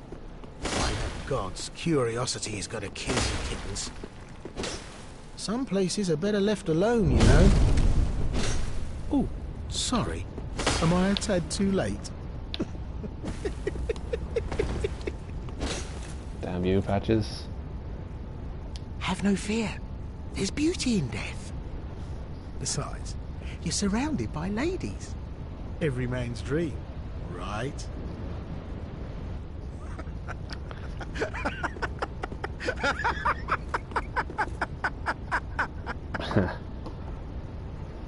This reminds me of, well, their corpses. Their corpses, so it reminds me of a dream where you're surrounded by beautiful women.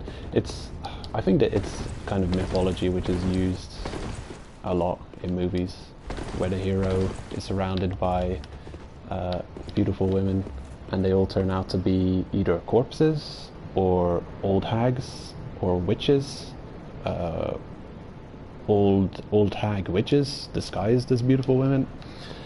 It's like those three witches of the forest in The Witcher, who have been like, they're just like the most hideous creatures, but they disguise themselves as beautiful women.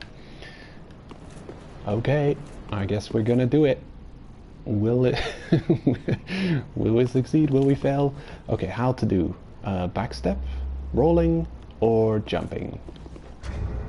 Who will put down bets how we're gonna get down here? I think my usual strategy is jumping, but it fails. It's like 50-50 chance. Here goes nothing. Whoa. Oh well, better luck next time.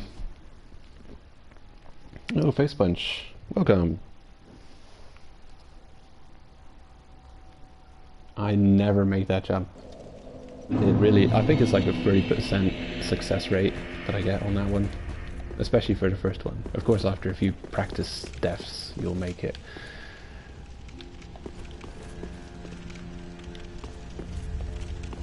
I definitely think that's a contender for one of the more annoying jumps in the entire Dark Souls series.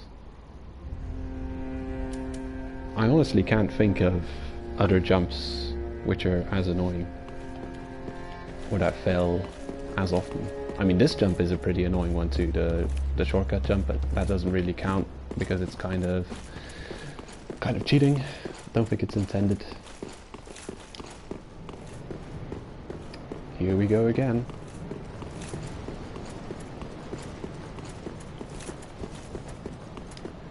I'm not sure.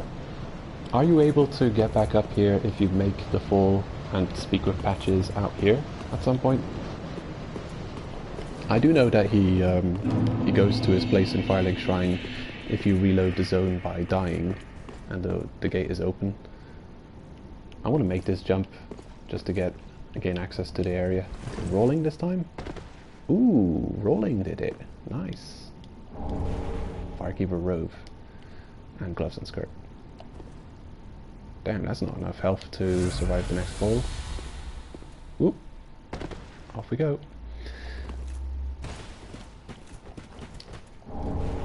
Estus ring. And you do more health recovered through Estus? That's not such an important thing to have.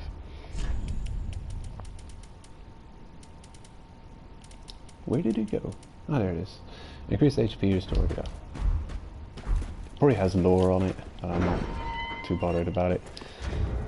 Maybe I'll read the Firekeeper gloves. The Firekeepers were robbed of light to better serve as vessels for souls.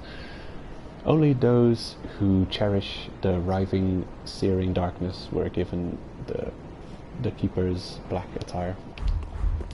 Yeah, so you've got the Maiden in Black in Demon Souls, eyes occluded by wax.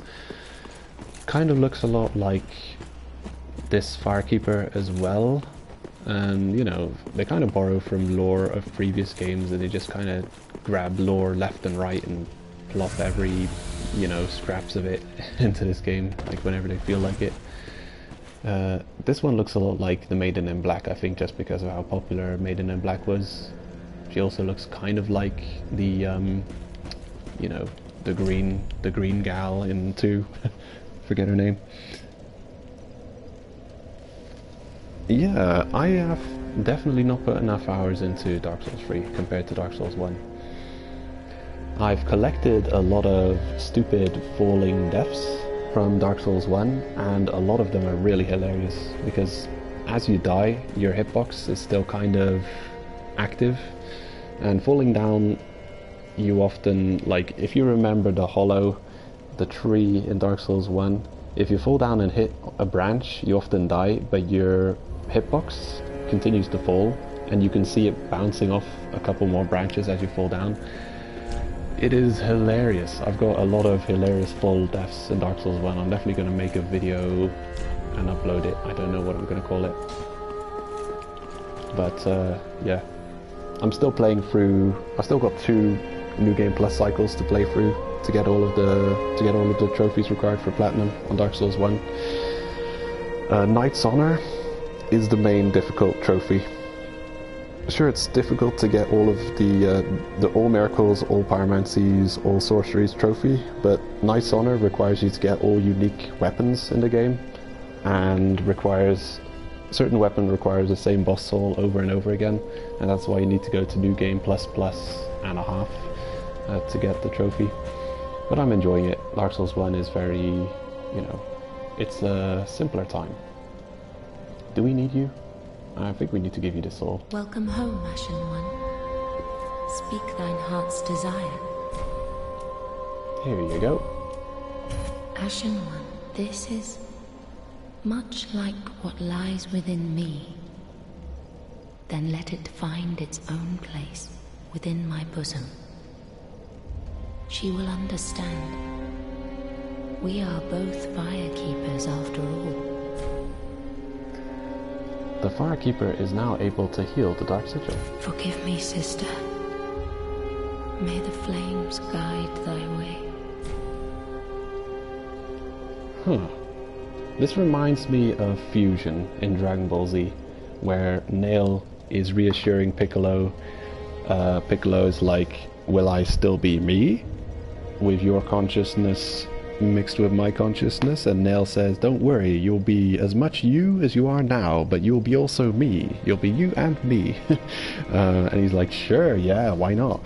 Nah, he wasn't. I think he was very hesitant at first. He's like, nah, this will completely change me. I don't want to fuse with someone. I want to have my mind be my mind and not someone else's mind. But then, like, once he fused with Nail, he definitely, yeah, he's like, the power, I've never felt so alive before, this is amazing.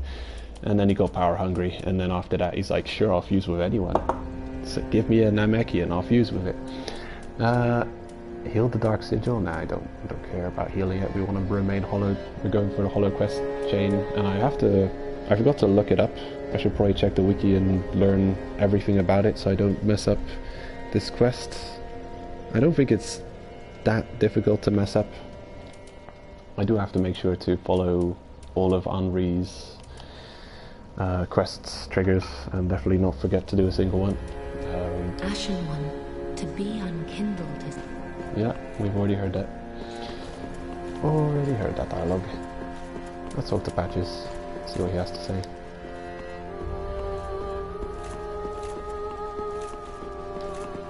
Ah! Oh, you're alive! Now, hold your horses. Let's have a nice talk about this. I've come clean. I did you wrong. I didn't mean it, though. Not one bit. You get these urges, running the business and all, and I hate myself for it. I do. You know what I mean. Terrible, really. but I can see you'll forgive me. You're alive, after all. And that's what counts, right? I guess I'll forgive him. I always forgive him. I can never hold a grudge against him. Oh, fantastic. A wily second chance. I knew you'd understand. I just knew it. The heart of a lion. A model for the rest of us. A true friend. Forever. Alright. Does he have any new items for us? Nah, I think it's the same inventory roughly he had before. Rope Black Firebomb may be new. I'm sure that's a trade to the Crow that we haven't done yet. Karina's Helm. I wonder if this is a Pumperum? That might be a Pumperum. This is definitely a Pumperum. I think I'll sell him a Stone Great Shield because we've got a couple extras of those. There we go. The ending, I think I'm going for the Extinguish the Fire ending, which is the, yeah, you need to be the Dark Lord for that one. Rope, Black Firebomb. I don't really need a specific ending for trophy because I got all the trophies already. At the beginning of the stream I show off my trophy hunting character, my luck, my dex luck character.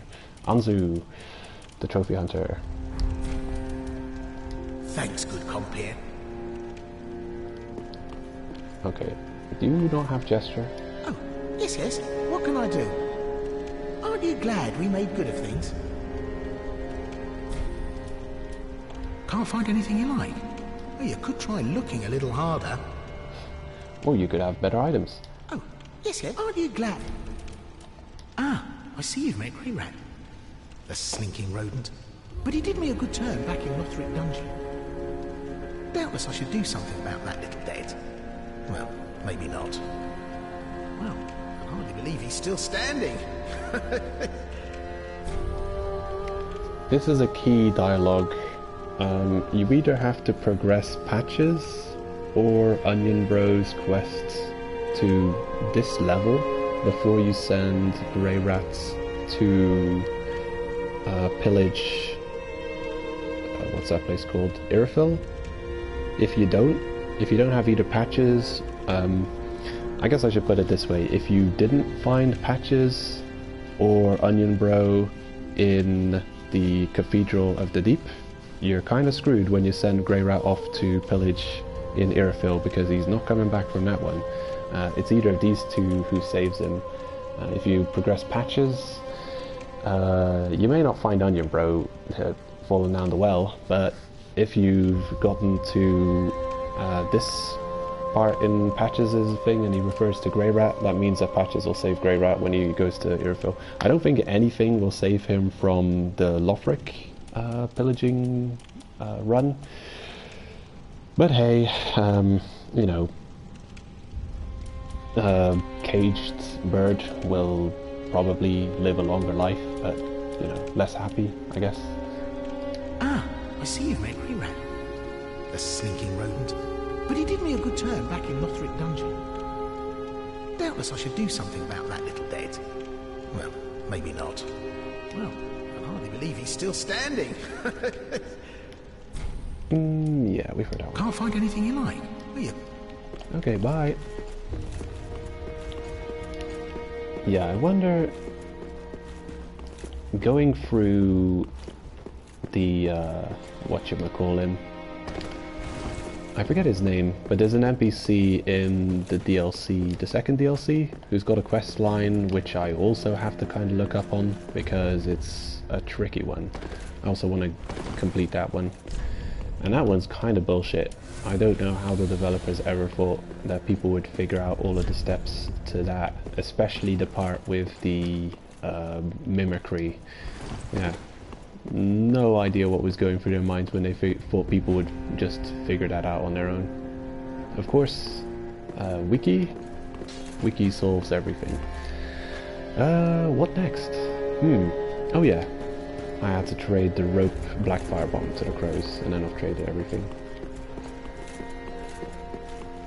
At the start of the stream I got the Sunbrow's armor.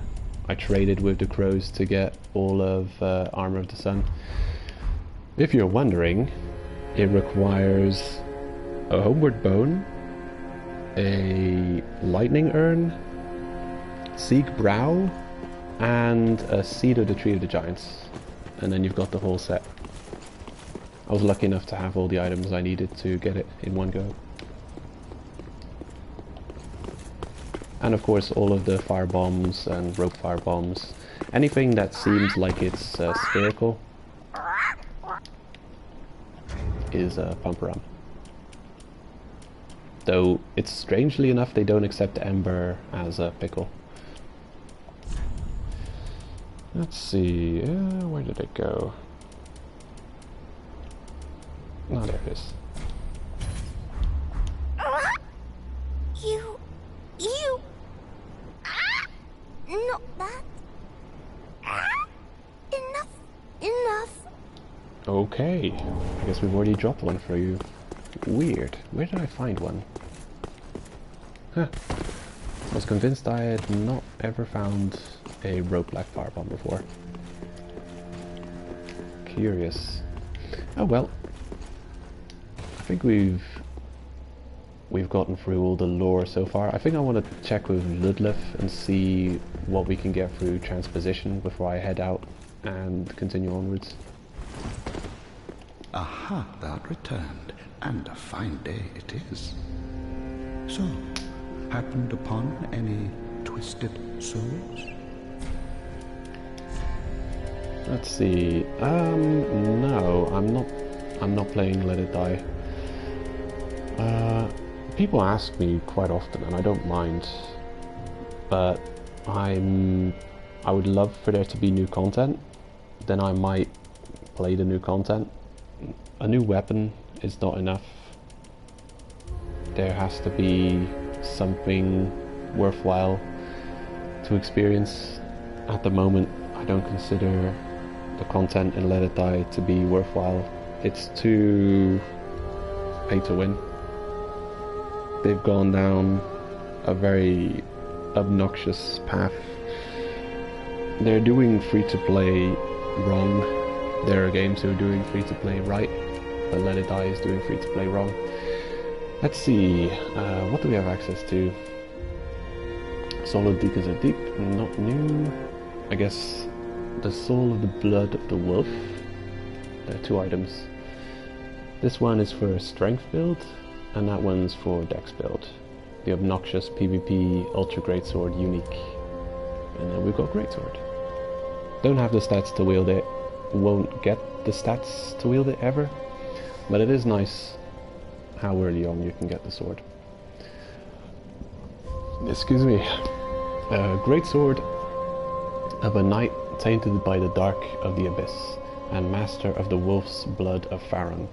The Wolf Knight was the first Abyss Watcher, and his sword is more punishing against creatures of the abyss. The Wolf Knight. I wonder who this could be. The Faron Greatsword. A Greatsword of the Abyss Watchers, which is atypically paired with an unusual dagger. The dagger is utilized as a wedge in the left hand, while the Greatsword is held in the right. A unique technique that was synonymous with the Undead Legion. Confounds foes in the manner of wolves hunting prey. Yeah, and trolls players in PvP.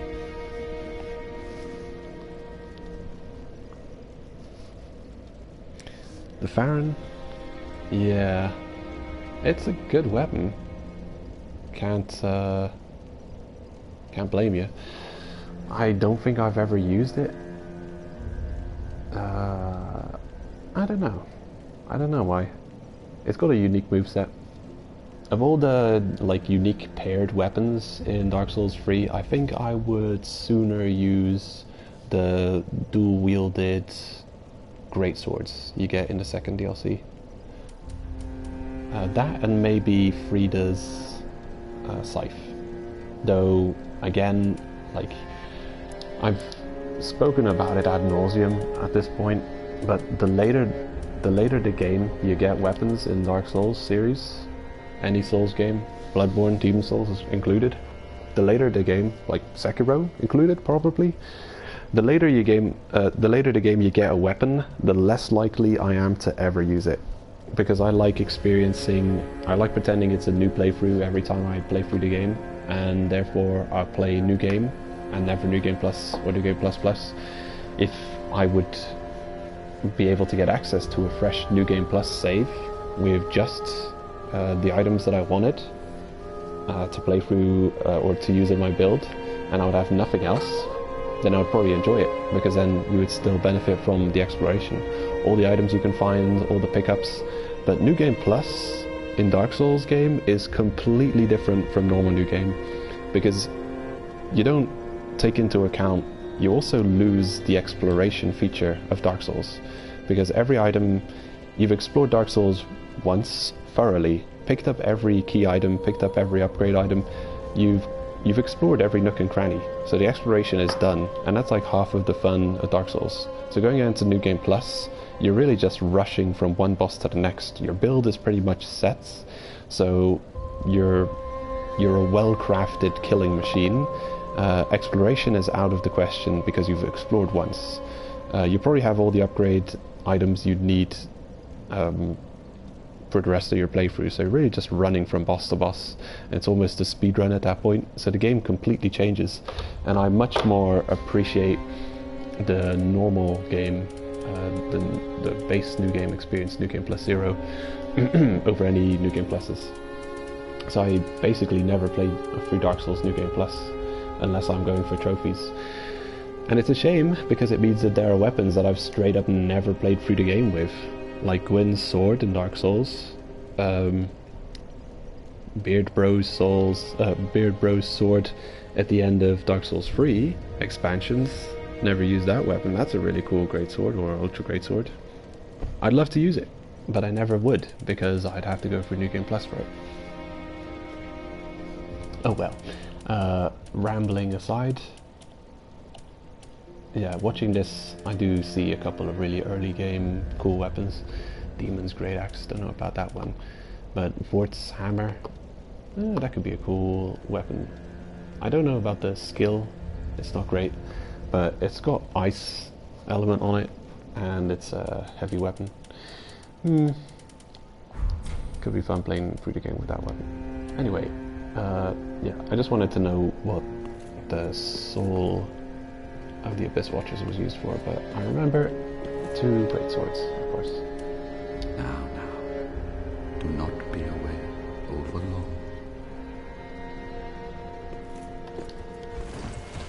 I wonder what heavy mace this guy was using.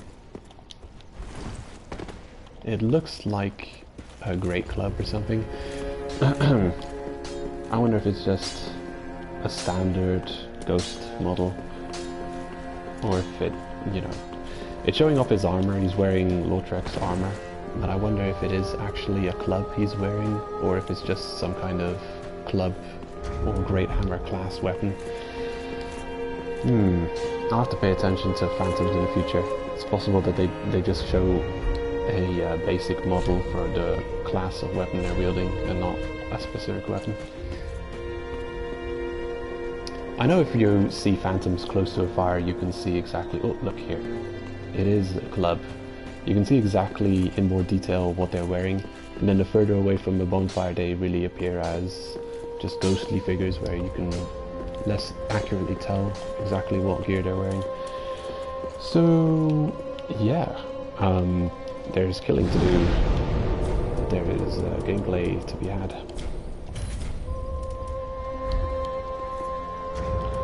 Just going to confirm that I've given every key item that needs giving. Yep, I think we're good for now.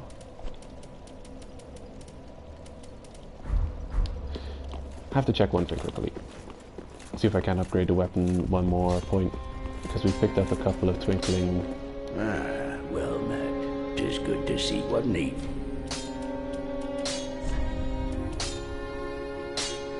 Okay, we've got the Twinkling Titanite required, but lack the souls. I can't stop you. Okay. Ah, we're really strong now. This weapon's ridiculous. It's going to be difficult to be using pyromancy until we get some more powerful pyromancies because the weapon is much too damaging.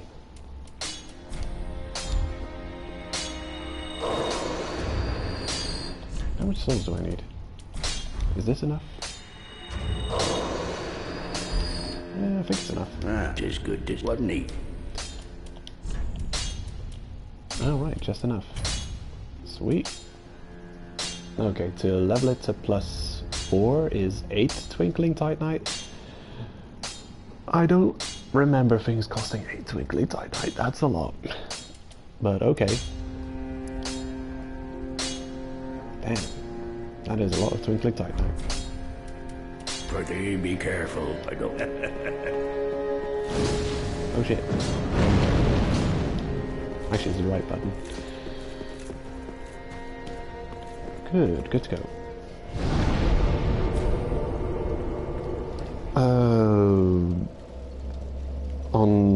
In which game? Dark Souls 3 or Dark Souls 1?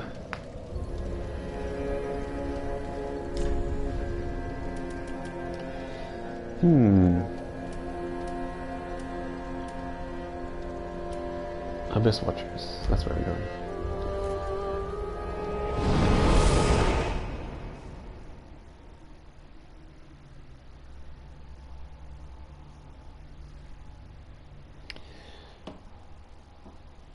The hardest boss?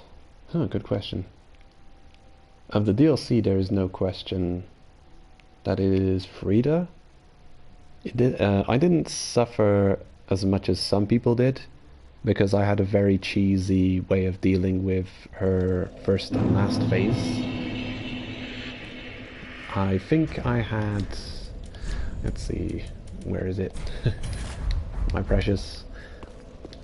I think I had this weapon, and I abused this attack to mess her up in phase 1 and 3.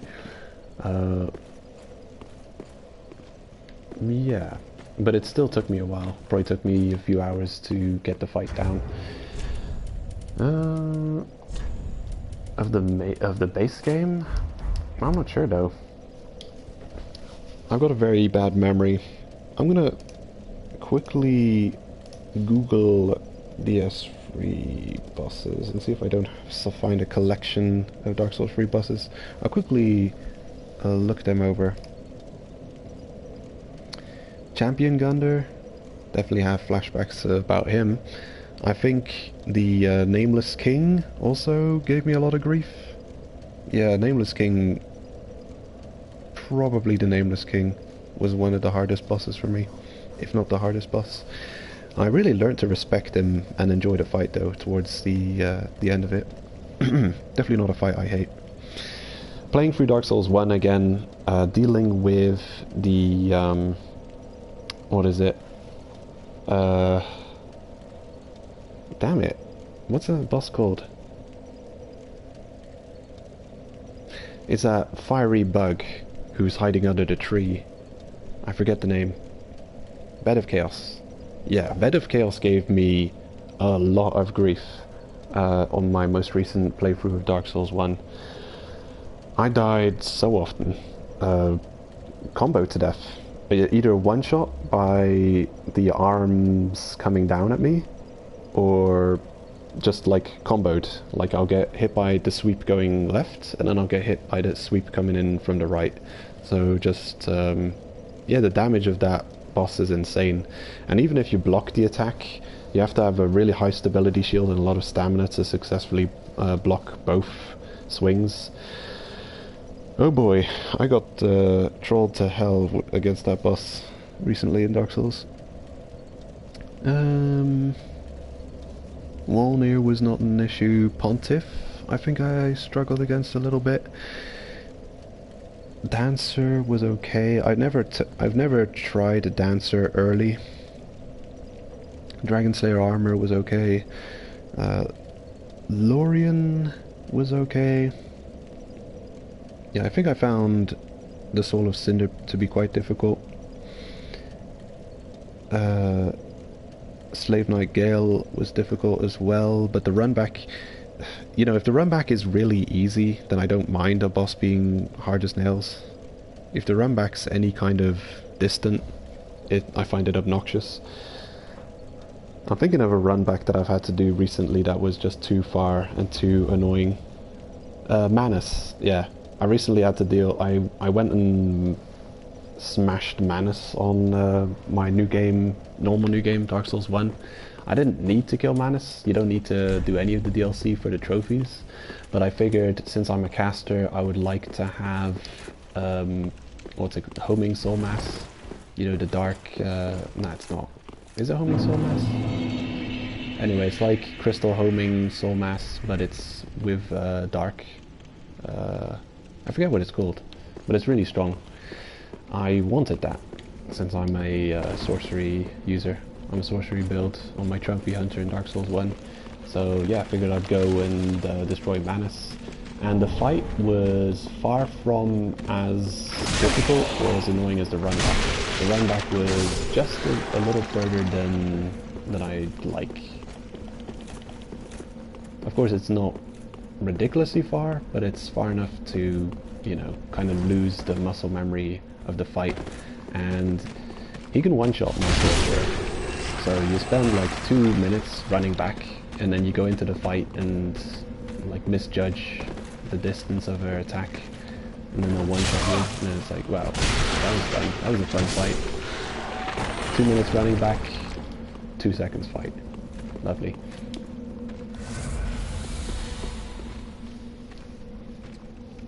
Yeah, so I'd say for Dark Souls 3, definitely the one I found toughest was the Nameless King.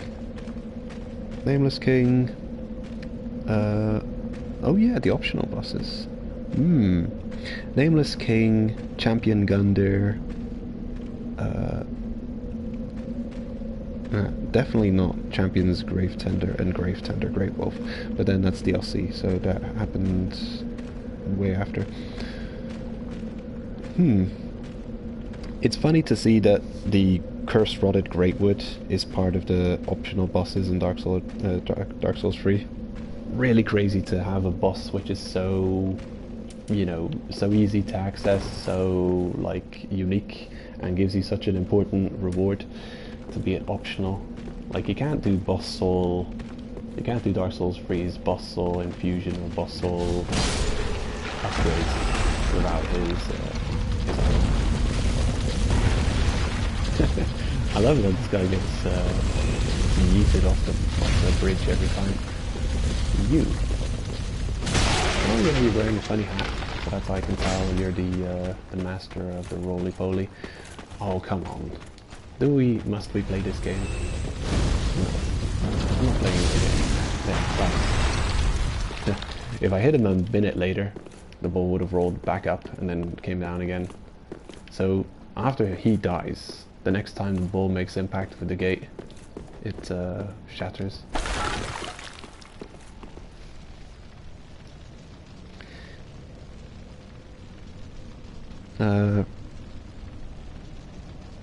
Yeah, it is Ashes of Ariandel. The wolf and sword guy. I think I didn't struggle with them because I have a good build, or at least I had a really strong build to deal with NPCs.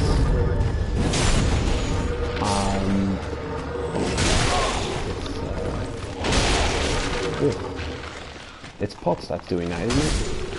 Oh, but also the bombs that you're throwing. Ow! Damn you.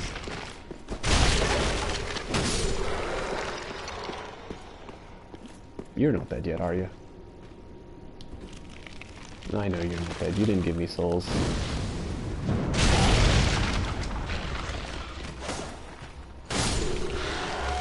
Now you're dead. Oh, another one. I'm losing my train of thought. That's weird.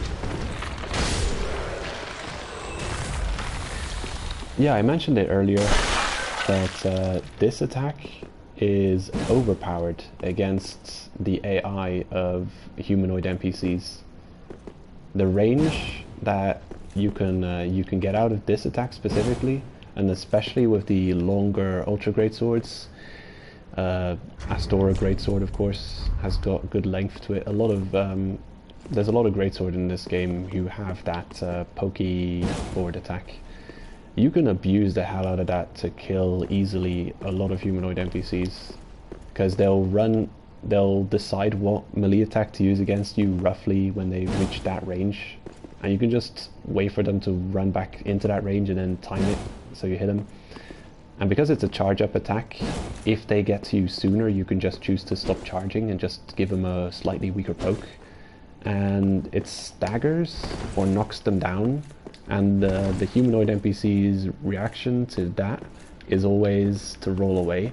So they roll away, you stab their face hard, they roll away again, and just rinse and repeat until any humanoid NPC in Dark Souls 3 is dead. Extremely abusable, and yeah, I use that against a lot of enemies, probably including the Wolfman. I may have one-shotted it on my first attempt, but I definitely have struggled with that fight on subsequent playthroughs. I know there's traps hiding in here. I don't remember where. Oh no. I've triggered the chain reaction. I'm screwed. Oof.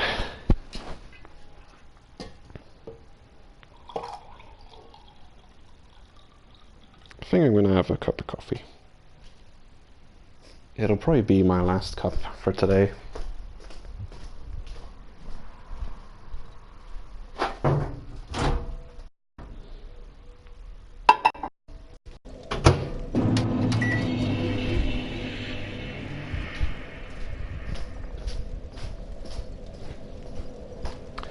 Alright, let's get back where we were.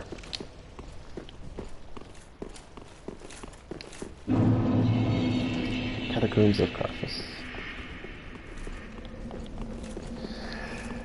Yeah, I definitely would say the Dark Souls DLC bosses are very tough. Dark Souls DLC has always been on a different level of difficulty. Bloodborne is definitely top difficulty in any Souls games. Actually, in many games in general, the difficulty of the Bloodborne DLC bosses can't really compare to a lot of things. There's just there's a level of savagery about them that is just ridiculous. You suicided, that's fine. Best work for me. Geronimo! Shit.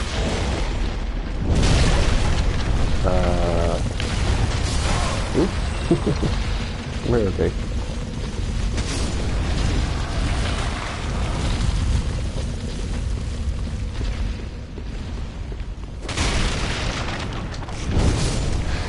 I love that attack. This sword is just glorious.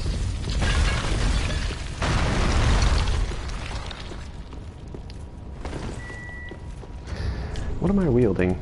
I think I'm going to change my equips here. I'm going to go for the Lingering Ring. It'll increase my physical resistance too, because the hey, I changed you, switched you out, did I not? Weird. Yeah, the Fire Clutch Ring increases my pyromancies, yes, but it also reduces my physical resistance. Not good. I do expect to get hit by a few times here. Oh, you! Damn you and your parries. Same as Dark Souls 1. I got parried to hell. Get out of here! Oh my god, I'm being chased down by a headless chicken. Okay. No. Homeward. Homeward's not good. I shouldn't have homeward equipped. Against these parrying scumbags, I'm just gonna use Firewall.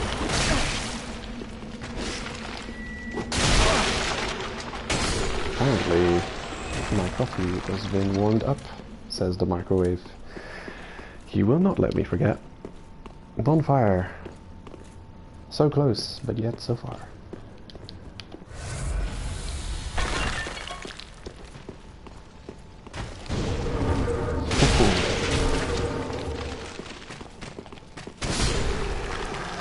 Yeah, we got hit by that urn because somehow it made contact with us.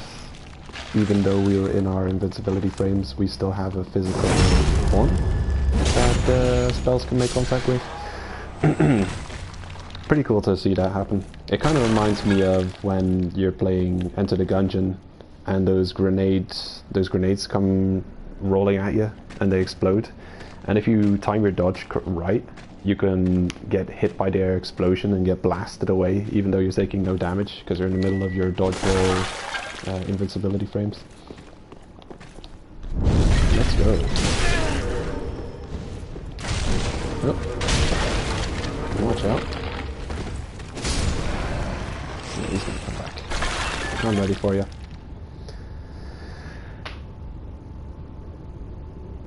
The area on the other side there reminds me of Dark Souls 2's rat caverns. Halfway down the well of Majula. You're gonna come back, aren't you? Or not? No? Okay.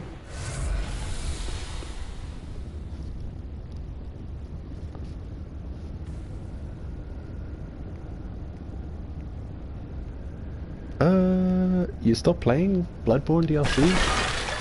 How could you? Well, you find my favorite weapon in Bloodborne before the first boss. It's the amygdalan arm. And you'd think it would be an arcane build, but it's actually damage scaling with strength, which is amazing. I love that. It's just a ridiculously cool weapon. You can do so much with it. Like you've got the just use R2, charge up R2, let loose, just like this, kind of smash down on the ground, and then you've got the arm like splits up and it does a scythe slash to the right, scythe slash to the left. It's great. It's like, yeah, you've got two modes. You've got a no-nonsense bash your face in club, and then you've got a ridiculously good AoE technical weapon. Just an amazing weapon. It's right up there. I should probably... I would put it in like a favorite weapons list, if I had a list of favorite weapons in video games in general. I put the amygdalan arm in there. Along with M2G87. Though I'm terrible with the M2G87. I acknowledge that it's an extremely unique weapon, and its design is beautiful.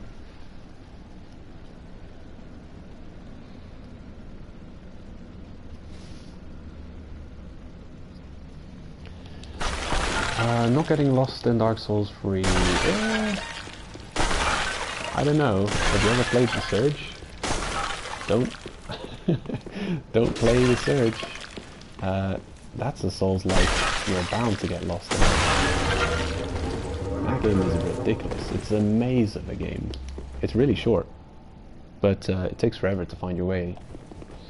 Yeah, it's just extremely labyrinthy. Ridiculously so.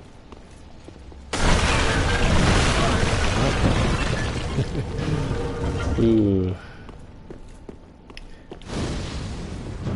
You know, I was confused as to how all the urns broke, and it happened too quickly for me to realize it.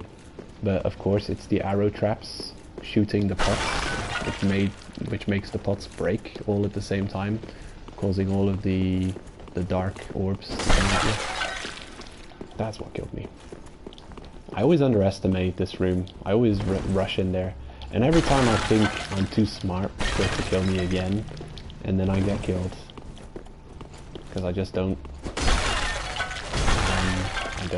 I don't see the danger, I guess.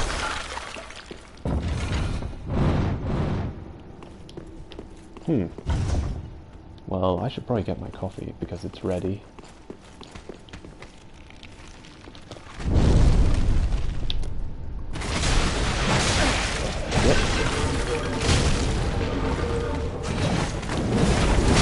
Oh shit, this guy's using weapons. Massive. Oh, are you even dead? I think you're just playing.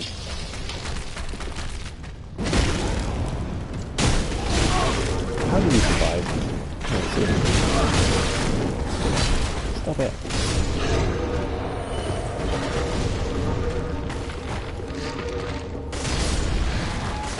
Okay, you're dead, we're good.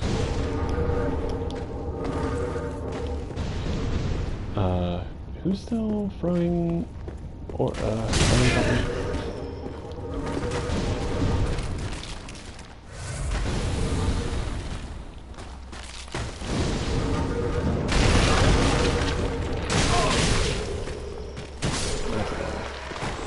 Having the pyromancy flame in the left hand kind of takes away the option of punching with it, which is a shame. You really get, you get a great... You're coming back to life, aren't you? No, it doesn't look like it. You get a great diverse moveset if you have a skill shield in your left hand and a pyromancy flame in your right. I may not have access to more pyromancy flames, but I'll show it off now. This gives you the most of a pyromancy moveset. So you can use it as a punching weapon. It's got a 2-hit combo, both hits can be charged up. And it actually does a decent amount of damage. You can use your chosen pyromancy, and then you can also use what's it called? What is it? What is that skill? Combustion, yeah. You can use the weapon art of the flame is like a mini combustion. But then if you're going to use combustion anyway, your enemy is likely just extremely weak to fire and put to the feet with any fire damage. So it's nice to have combustion, punch, and pyromancy. It's just really cool. Unfortunately, we're using it in the left hand, shieldless, so we have no access to the punching. But you still have access to the weapon, of course.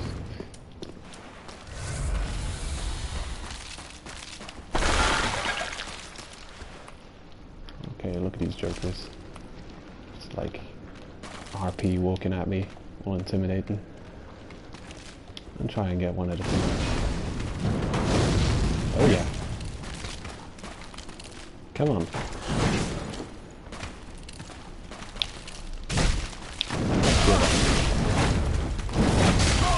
Ugh. Didn't realise it, but I'm actually terribly low.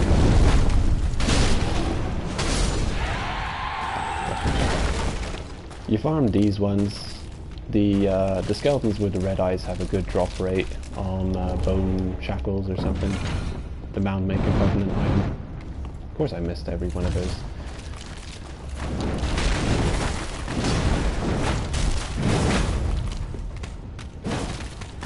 Wow. What stability have you got? It's a knockout, like one hit guard broken from a strong artillery charge attack. Okay, I see the trap. I'm not falling for it.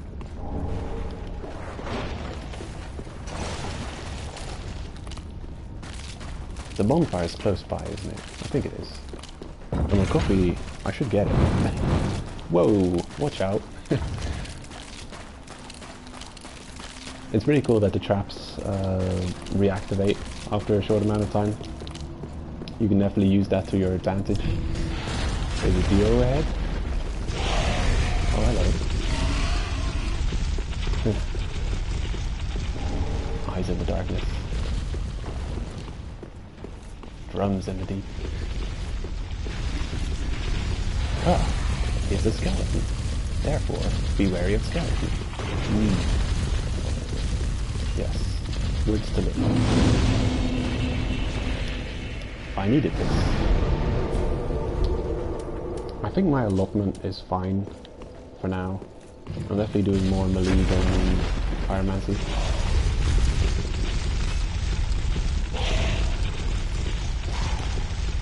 They're doing away. Though you'd think they'd get more momentum. It looks like they're pulling the ball ahead.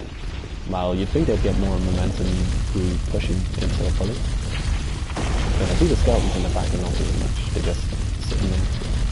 or the ones in the front pulling ahead.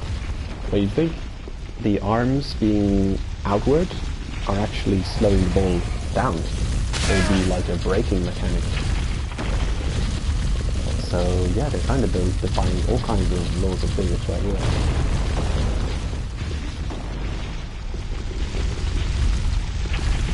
There's a skeleton corpse sticking out of the pillar to my left here.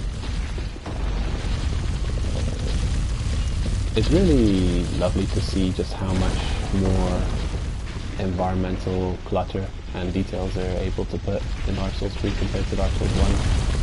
Dark Souls 1 you'd just be running around and these floors would be barren, the walls would be like, I don't know, you'd have 1 or 2 skeletons hanging up there. It's like, ooh, spooky, look how spooky, we've got a skeleton or 2. But here it's just like, the world is made of skeletons. Enjoy. We have the technology. And my coffee's ready. My microwave has gone silent.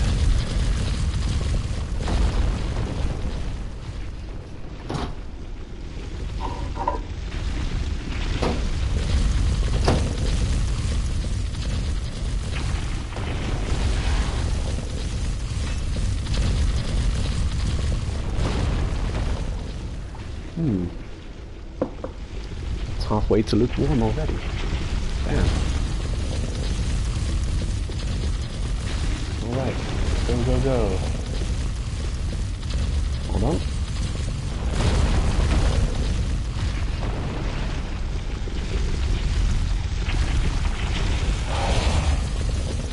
And we're off again. Has anyone seen the E3 event?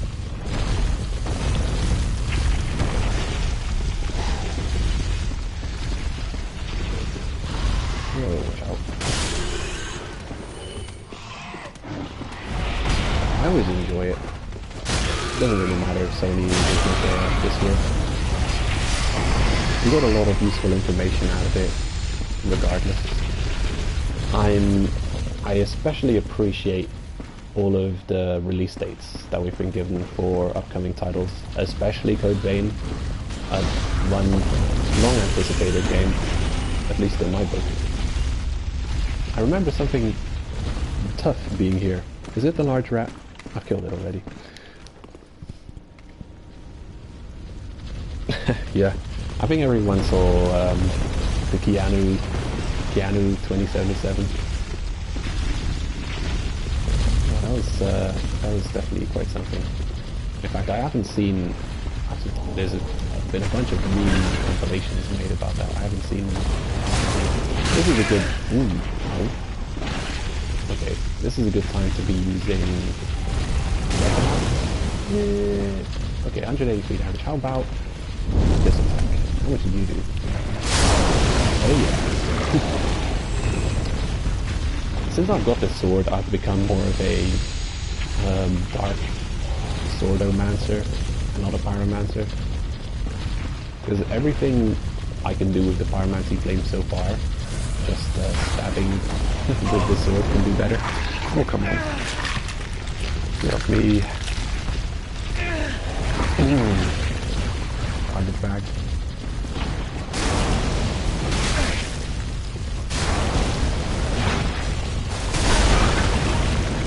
Uh-oh.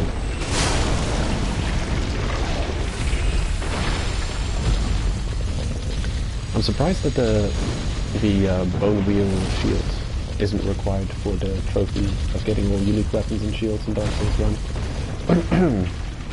Because the weirdest things are included, like the trident and the summoners or the channelers. Yeah, the channelers, that's what they're called. Stuff like that is included. But the bow wheel shield is not included. I wouldn't have minded farming it. I'd probably have done it in the big shield, Ariamis. Those are nasty bow wheels. Oh, look at that. I thought you were rare. Probably don't have the strength to wield. Yeah, pretty strength. 10 dexterity. That's weird. Yeah, it looks like most strength shields require no dexterity to use, but the bone wheel shield does. Oddly enough. not gonna fall for that twice.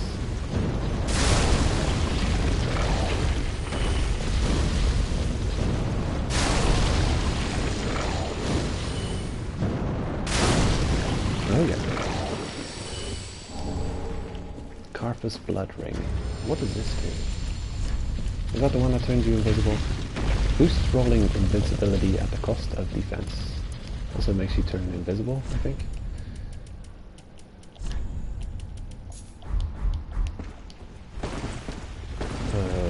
No? Why not?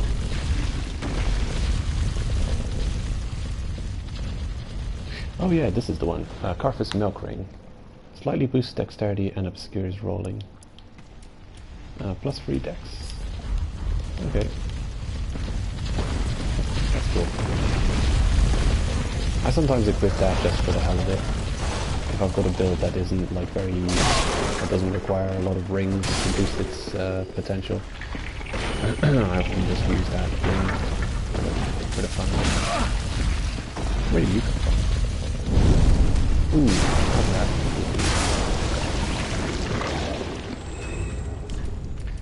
Well, I don't want it. I think I'll keep Lingering Dragon for now. Yeah, Cyberpunk 2077 looks cool. We've seen some gameplay. Could be fine. I mean, it's from CG Project Red. You expect big things for them. They have not let us down so far. They're thinking of bringing The Witcher to Switch. I wonder how the hell that's going to work without lagging the hell out of it. It already struggles playing certain games now. I don't think they're capable of putting The Witcher on Switch without it just being a completely broken lag fest. Ember. Nightslayer Sorig.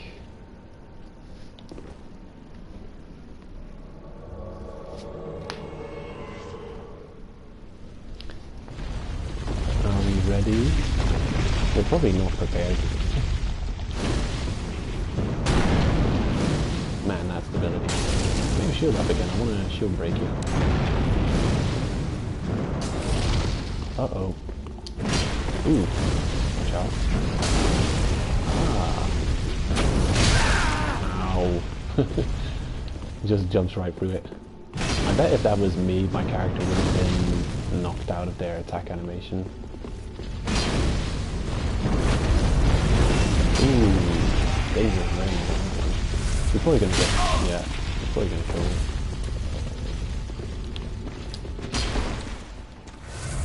If this was PvP, that would have killed me. It would have had Phantom Rain on it.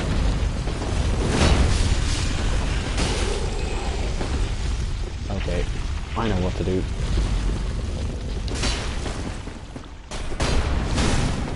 What was that? Oh yeah. Aha.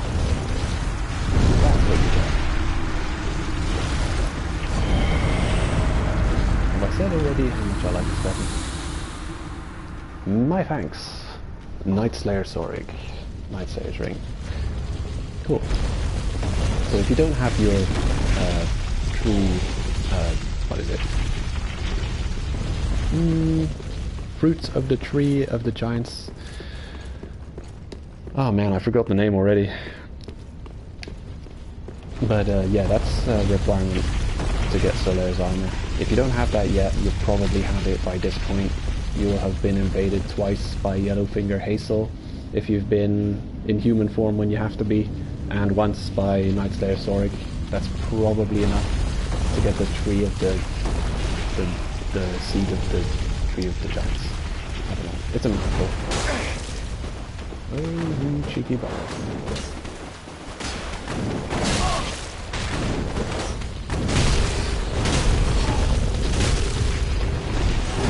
These guys are flying.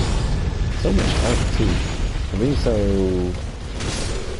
dexterous, you'd think they would be more of glass cannons. But they have an annoying amount of health too. Oh yeah.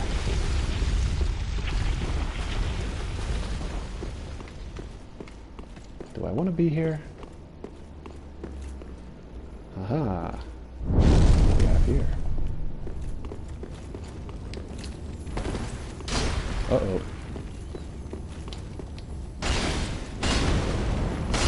Gotcha. I like killing him with that move. The rolling R1 into R1.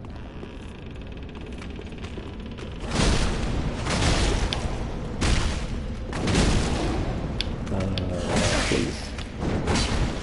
Damn it. I need stamina. I may be dead. Oh, never mind. He failed to finish me off, so I'm okay. You know what I wanted to do to him. But I just didn't have enough stamina to finish. Suspended bridge. It's wearing thin. Okay, and still many players don't understand what this means. Okay, are we safe yet? This is a good place to be. It's kind of annoying that you want to talk with the NPC here, but you also want to kill the skeletons by collapsing the bridge, and it's either one or the other. Kind of annoying. I'm gonna get the shortcut. What's this? Flying. Okay, where does this lead? Over here. Alright. Oh, what? Ah! Oh my god! That's odd. He was just taking a break? Krabby was taking a break from rolling the skeletons around.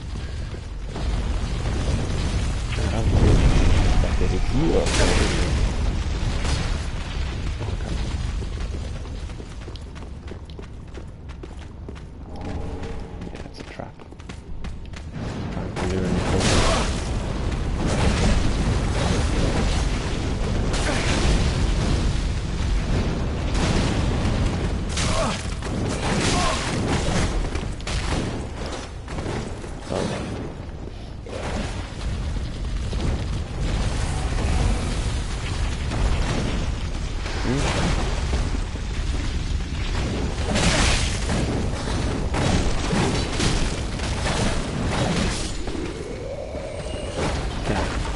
Killed that one via roll.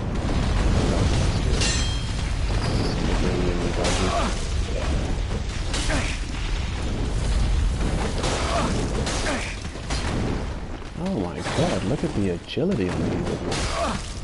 It's ridiculous. Also, I'm almost full bleed. Get out of here, you. Yeah, get run over. What the hell? You're ridiculous, you know that.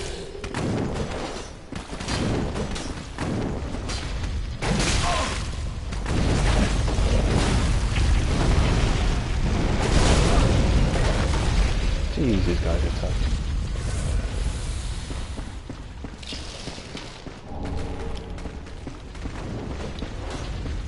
Oh, there's more. I'm running low on mana here.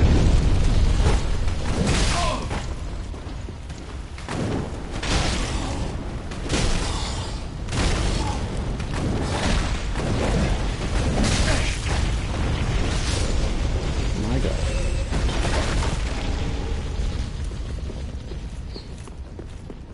I think I've dealt with a lot of them.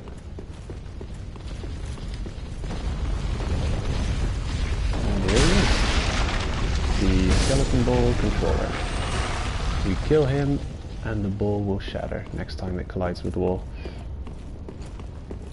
Let's go and watch the fireworks. There it is. You almost killed me. Dark gem and a Krabby. There's a Krabby in that one.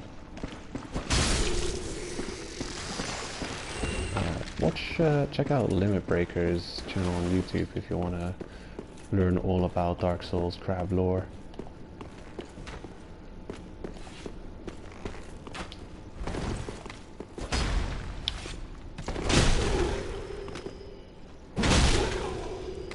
You guys have a knack of surviving on the street.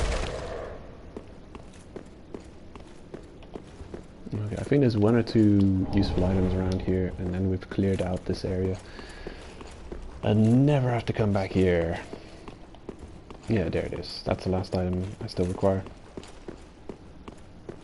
Yeah, this is a tough combat area. Grave Warden's Ashes. That's what I was thinking about.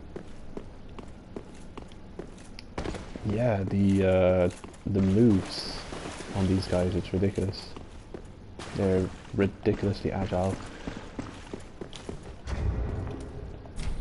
Running low on Homeward Bones. Maybe I should try buying some more. Should I go back to the shrine already? Yeah, I think so. Gonna hand in these ashes, get some more Homeward Bones.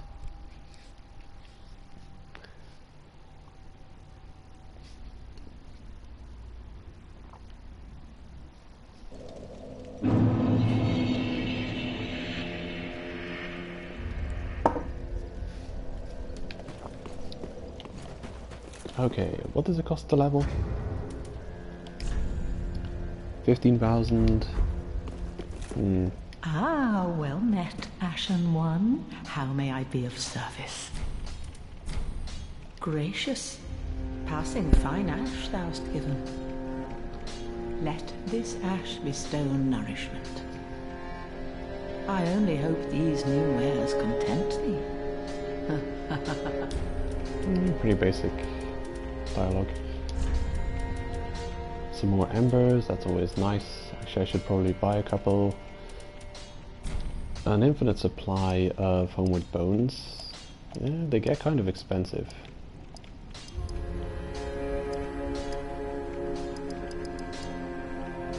That's unfortunate. How much do I have? I think I'll buy 7 for now. Oh cool, we have access to Undead Legion gear, Morn armor.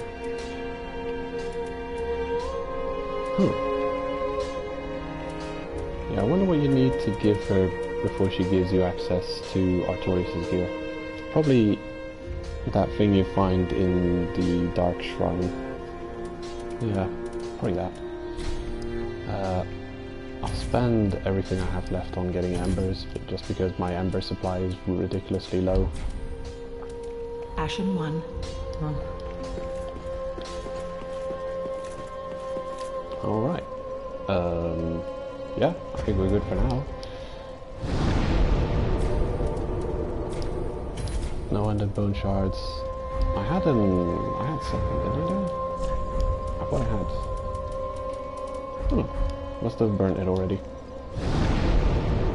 Well, yeah, I also need to attune spell. What will I be needing?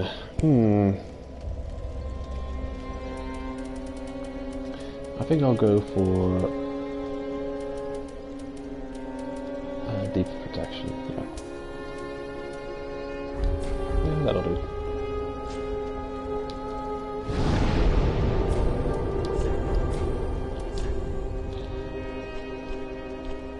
Cathedral of the Deep.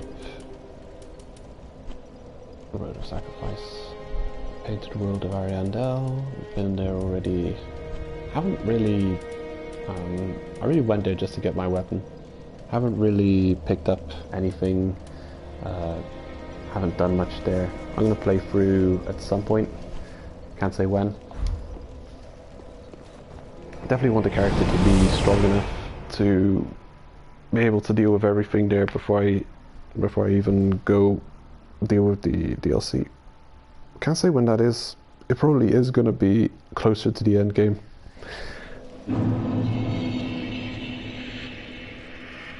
Which location I hate in Dark Souls 3? Hard to say. I haven't found every location yet. I don't know. I definitely like the Cathedral of the Deep a lot. I mean, it can annoy me at times, but I really love how vast that area is, just how many different layers there are to it.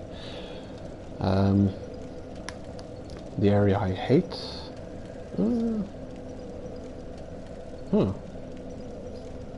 Hard to say. Well, I can check what areas I have access to now and tell you which ones I like the least of what we have now. The shrine area is cool. Lothric is pretty good. I like castles, so this area definitely is alright.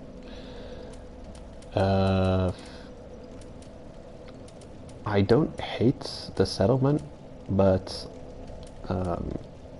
it's one of those areas I'm always enthusiastic to start on the undead settlement, and I'm always very happy to leave it eventually. There's I mentioned it last time, this area has way too much going on in it. I think half of Dark Souls 3 is contained within the undead settlement. It's ridiculous just how much stuff there's here. There's like 6 or 7 NPCs here. There's some factions. You gain access to 2 factions here. There's a couple of secrets. There's invaders. There's bosses, mini bosses, NPC interactions. It takes you hours. It's hours to get through this area. If you want to be thorough and do absolutely everything there possibly can be done in this area, it takes you hours to get through. And it's just, yeah. I love the area when I get into it, but I'm always really happy to be done with it, because it kind of drags on for ages. So yeah, it's not like I don't like it, but I think, yeah. I had a really tough time in the Road of Sacrifices, the above area, the not poisonous area. I hate how heavy on PvP this area is. Yeah, I don't really like this area very much. It's kind of it's got annoying enemies. Yeah, I don't know. Not a huge fan of the Road of Sacrifices, really. I love the crabs, though. They're some of my favourite NPCs, enemy NPCs to fight in Dark Souls. I don't mind the poisonous swamp area. I'm okay with it. I know where all the items are. I can rush through and pick everything up if I don't feel like fighting. The combat is easy enough. The enemies I don't consider too difficult. I like the Amelia enemies. They're easy enough to deal with. The tree wielding deer creatures, I think they're easy enough to deal with. I don't mind the poison area. I kind of like it. Cathedral of the Deep, it's alright. I definitely like the greater Cathedral of the Deep area, like the whole area around it. I like that.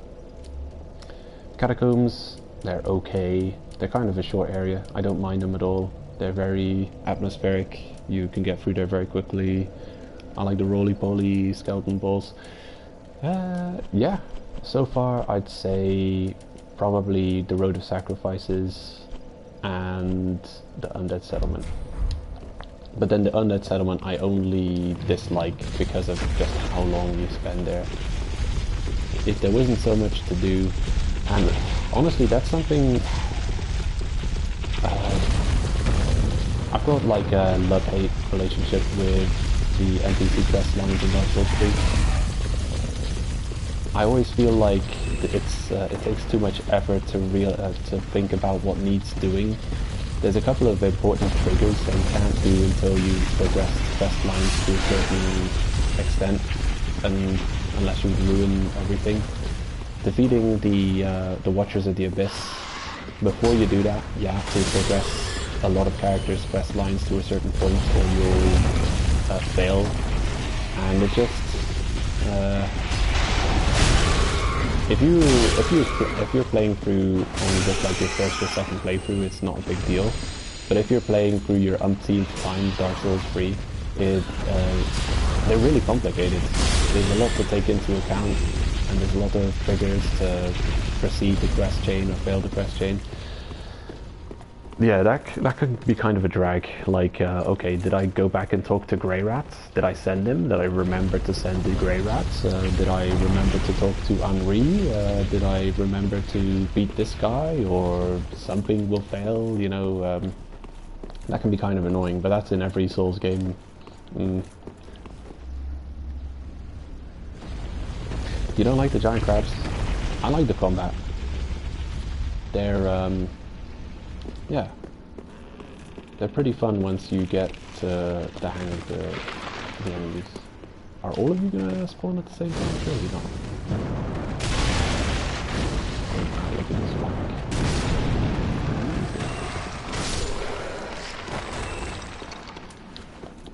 Yeah, I'm gonna just melee everything, I think, if I'm able to. Summon them.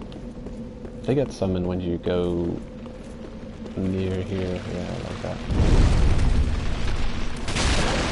They're not one-shots.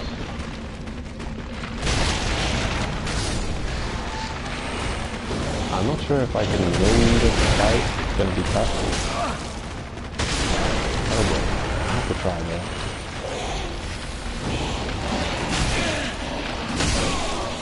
Wow! Oh my god. Apparently not. But I have to try and fight them. I hate this. I really don't like it's fun when you go through the second time and you've done the Henri quest, but I hate it that the Henri is right within the skeleton's range. The way it should work is just like Alvina in Dark Souls 1. Once you initiate dialogue, it should break combat with all the enemies chasing you, and you should be able to go through the exposition. But no. If you want to progress Henri's quests, you have to deal with the horde of skeletons. Cut down the bridge, you say? Well, unfortunately, there's no way getting back here if you do that. So you can't talk with Henri if you cut down the bridge.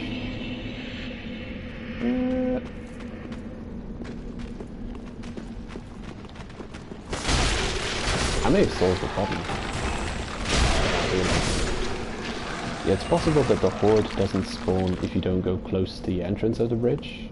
So if you stick away from it, they don't spawn and come after you, and you can safely go and talk with Henri. Yeah, that's probably it. Oh, never mind. Problem solved. Ah, hello. We meet again. Have you seen Horace anywhere? Oh yes, I see. I've searched high and low with no luck. Perhaps he's left the catacombs. Oh, Horace, where have you run off to? There is a way to fail Henri's quest at this point. I'm not exactly sure, but it may have something to do with finding where Horace is and telling Henri without killing Horace. Because you can do that, I think. And if you do, he'll kill Henri. And you're screwed. Horace, But not knowing where Horace is a good thing, I think. Because if she doesn't find him, I mean... Woman, are you blind? He's right there. I can see him from here. Where's my binoculars? Where are those binoculars? Where did I leave them? There it is. He's right there. Open your eyes, woman, please. No. Would you properly use them? Oh, come on. Must you take a step back? Okay. Get on the living on the edge. There it is. Horace is right there. How is she not? I think EMB's mentioned it before, but the NPCs in Dark Souls are comically flawed. Kind of like how Hawkeye Goff, he thinks he's blind, but his helmet has just got wax in the eye sockets, so he can't see through it, but he thinks he's blind. And you know, Onion Bros clumsiness. That the NPCs in Dark Souls series are just comically flawed, and this is just another one of those like, Horus, where did you go? And he's like right there. You can see him from that outcrop. It's ridiculous.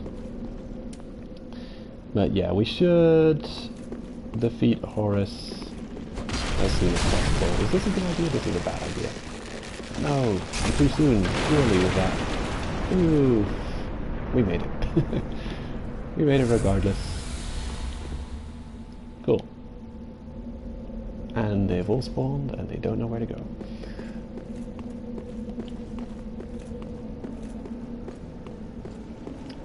Alright. So, you can get the Mimic to fight the Fire Demon here. I'm gonna try and do it. As long as you're up here, he shoots fireballs. Any of that hits the Mimic, you're good to go. Deathmatch. Okay. Go get him.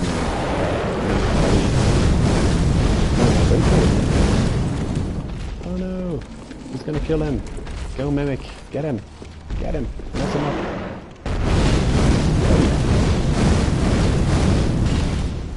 Ooh, get him.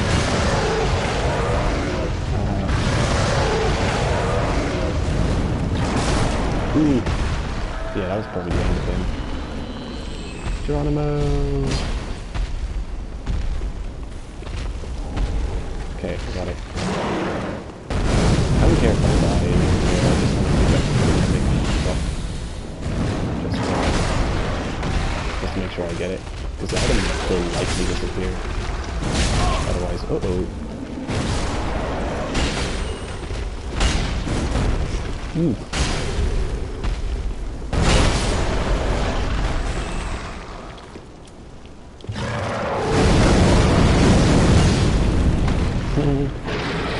Ironic.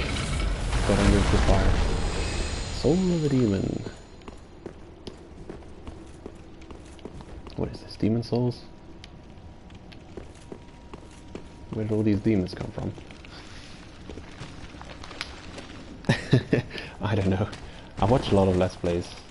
I've stolen a lot of. I've got a lot of stuff. That's not a backstab.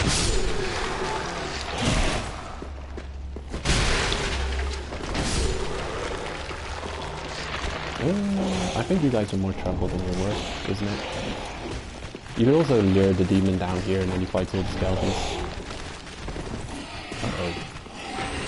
I still need quite a lot of large pyromancy shards to level up my pyromancy flame.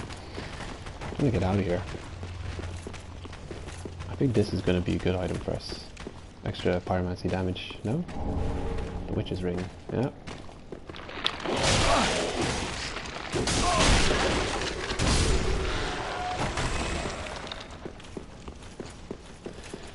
I kind of like this next area too. I don't hate it. I think some people might dislike it because you've got that obnoxious arrow trap. You can use it to break down quite a lot of walls and breakable items. And you can use it to kill the electro worm.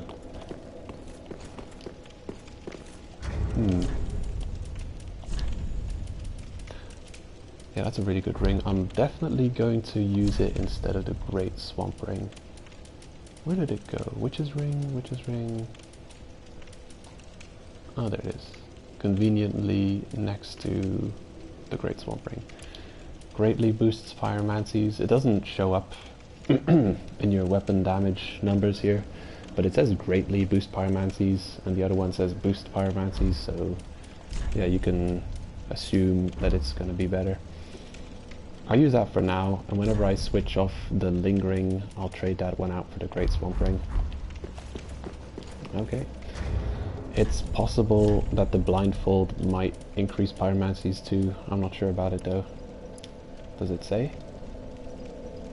The Tower of Pyromancers of the Great Swamp, particularly favored by old sages. The large blindfold blocks out unnecessary light, allowing one to observe a pyromancy's true essence. The flame reveals all and obscures all. Well, I don't know. I don't know what that means. Crown of Dusk might boost miracles, sorceries and pyromancies. It says magic minus 30, so it greatly reduces magic resistance. Feathered crown bestowed upon the Princess of Ulasil, land of ancient golden sorceries. Through the Guardian Elizabeth's blessing, this raises the power and effect of the wearer's magic, but damage suffered by magic attack rises in tandem. Yeah, it says it does. It's hard to tell though. Yeah, I don't like it. It looks silly. I don't want it. What to do now? Well, first things first. I have to deal with Horus before he becomes a bigger problem. In fact, I think discovering his location, going back and telling Henri is what you're definitely not allowed to do. But I don't know if not killing Horus and then dealing with High Lord Wolnir is also a bad thing. But what I do know is that if you murder him, that's definitely gonna solve all of your problems. So I'll go ahead and do that. Yeah, because how can he betray Henri when he's dead?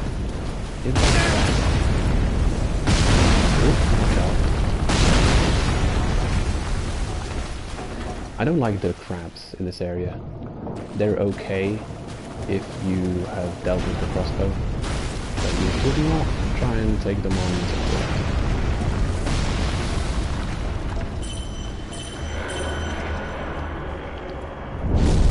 I'm liking how strong our build has become. It's definitely very functional. Quite a few crystal lizards here. Will I get enough Twinkling Titanite in this area to upgrade my level fully? It did require a lot of twinkling, like 8. Whoa, no you don't. Titanite chunk, ugh. Don't want. Prefer twinkling.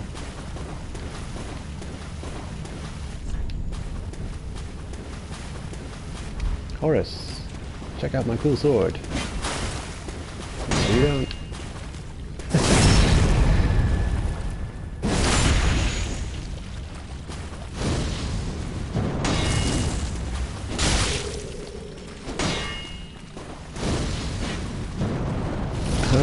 Almost got him.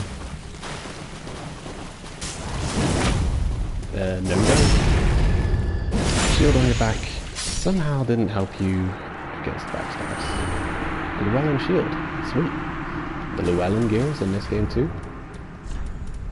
Man, that was a rare set in Dark Souls 2. They would drop, the Llewellyn set would drop from the statues before the Mirror Knight boss. Really cool set. Missable. You could run through all of the statue spawns. You really had to boost your item point to as high as you could get to defeat those statues, and then still it would be a tough gear set to get. Defeat all the statues, hopefully you would get the full set. If you didn't, you'd probably have to deal with the Mirror Knight and then Ascetic, if you're even able to Ascetic that area. Yeah, difficult to get. Very difficult. Actually, a lot of armor sets in Dark Souls 2 were obnoxiously difficult to get. The frog armor was quite difficult to get. You had to Bonfire Ascetic the boss in some kind of pirate cave with a pirate ship in it. And I had that boss with 2 bodies fused into one. Well, in the New Game Plus version of that area, they would have to fight it out. And they would have a chance to drop this really unique armor set. Really weird looking.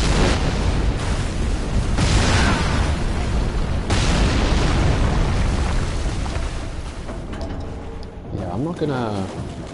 I shouldn't probably explore this area before I deal with the catacombs. But I also don't want to turn off the catacombs until I've unlocked everything I can unlock with it.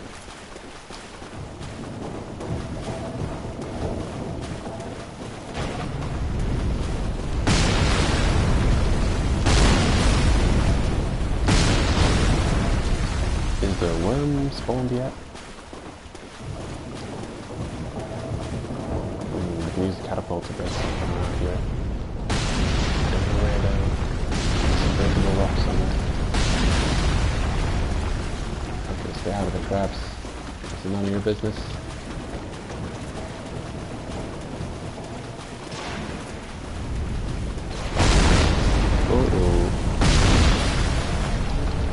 Chaos Jammer. Shit. Yeah, that's probably fire damage and fire damage scaling. Oh, there it is. And nothing really has an overview of this entire lower area.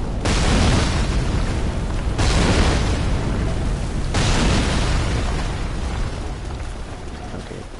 I think there might be one or two more shinies near the crabs, but I'm not going to pick them up yet. I'm going to use the crossbow bolts to break two more breakable items here. This wall, though it may be unnecessary, is breakable.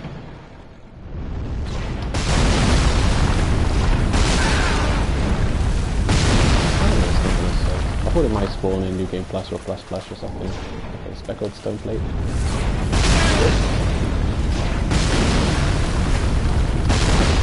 This is a rare item. I didn't find it on my first playthrough because I didn't know you could use the crossbow to take them out. It's resistant to all damage types, so if you're suffering versus a specific damage type, you can kind of stack it with the specific stone plate. So you can go like thunder stone plate, plus speckled stone plate, resistance to electric damage. Uh-oh. You're up already. Large tackle.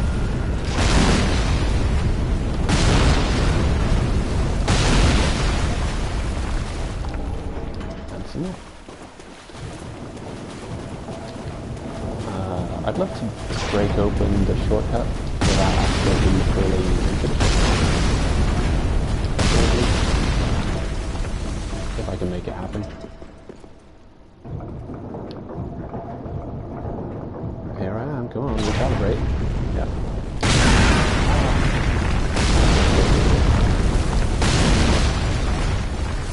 Ooh, running out of Estus. Now that I've broken everything, I think you can break with the crossbow. Get the hell out of dodge.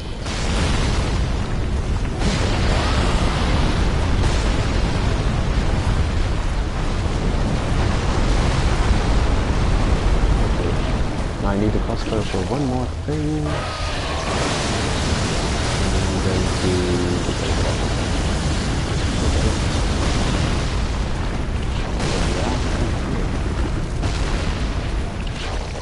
Is we pass this way? Probably not.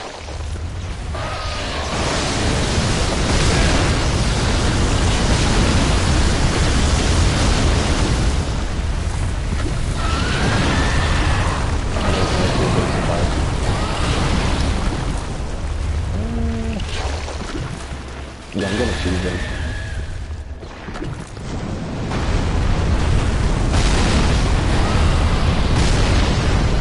I think these days could be cheesed.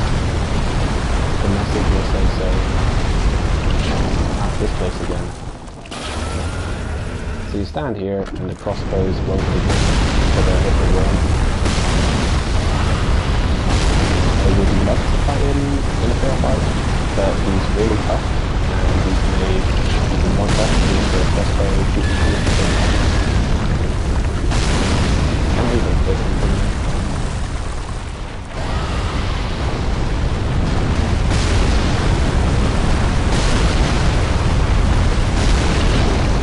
Really shot. Ah, probably. He's not really good for it.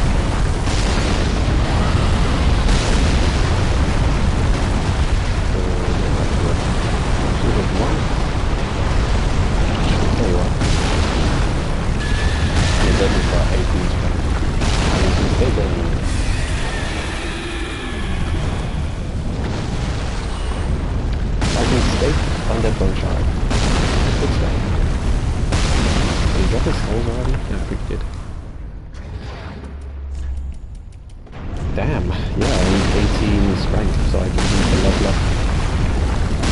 That's 4 more points into strength. Yeah, I figured 16 was too low to really be worried about. Yeah, 18 is kind of a tall order for anything but strength build. Unfortunate. I would like to look at that. I want to know if the Shield of Once soul boosts works even if you don't meet the attribute requirement. Because if you don't, I don't really care to use it as a shield. I would only use it in soul farming runs.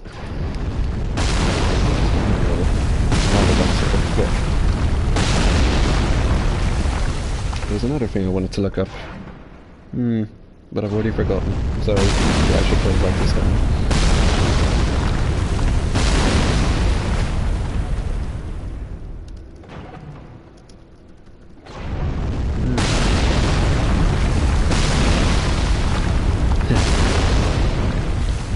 Yeah, it's just so easy. It makes the fight so easy, you wonder why you would ever go to the hospital.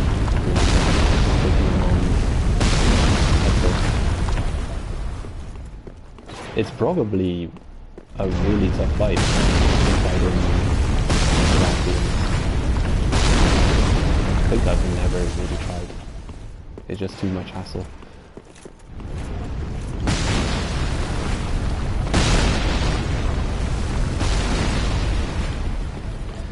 Okay, I'm gonna grab the next bonfire ember up and then co-op with the homunculus for this boss, and I think we'll be doing alright. There's a lot I can do to make the fight easier for me.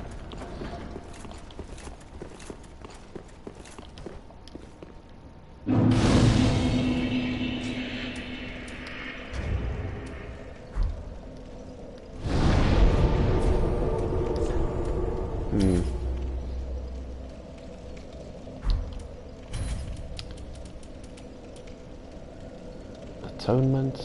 I want to try something. I've got a feeling that Atonement won't stack with Deep Protection.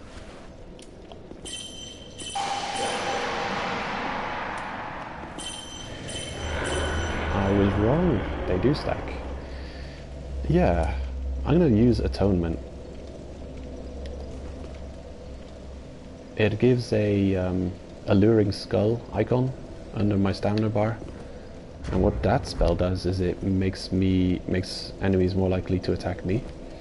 Hopefully that'll work against this next boss, so our summon will not get attacked.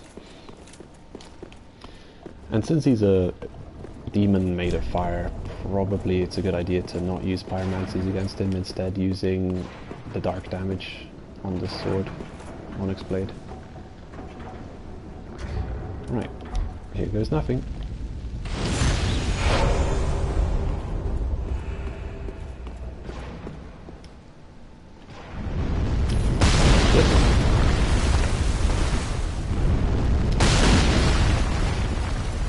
Okay, let's get out of here.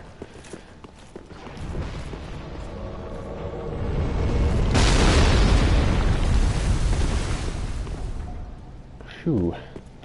Look at that. It's a copulus, not a homunculus.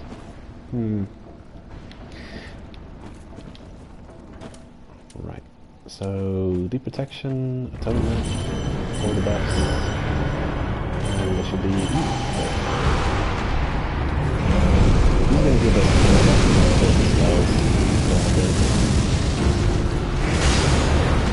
probably the weakest part about this weapon is the spell.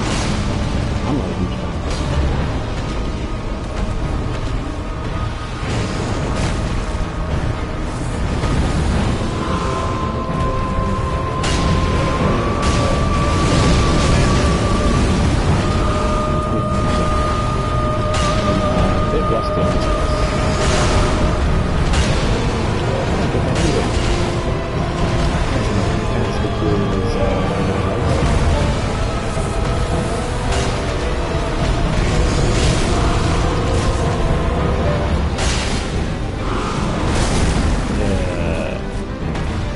Atonement doesn't seem to be working very well.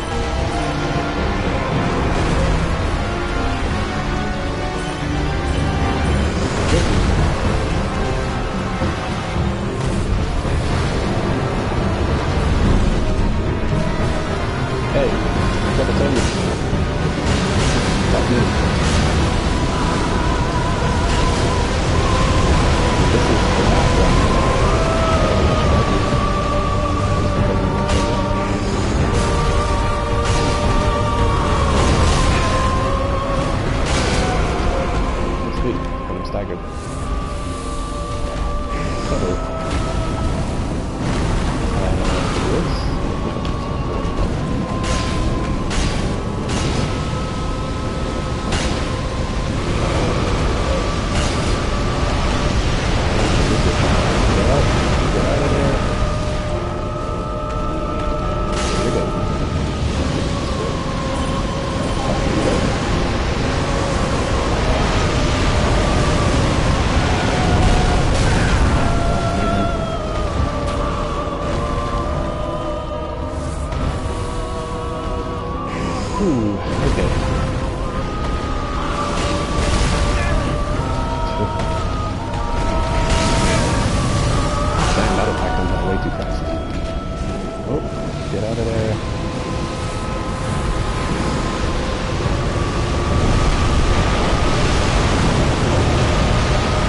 Uh-oh. And the calculus died. He went into self-destruct mode, I guess. Ugh. Yeah, I think I've got the hang of the fight again. Okay. Yeah, I think my setup is fine for this. Doing enough damage as well. He can be a really tough boss if you want to fight him less leveled up than we are. Well, we should.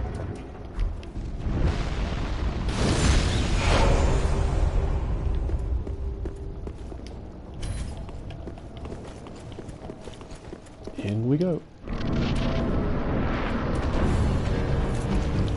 Oh shit, you're already like awakened.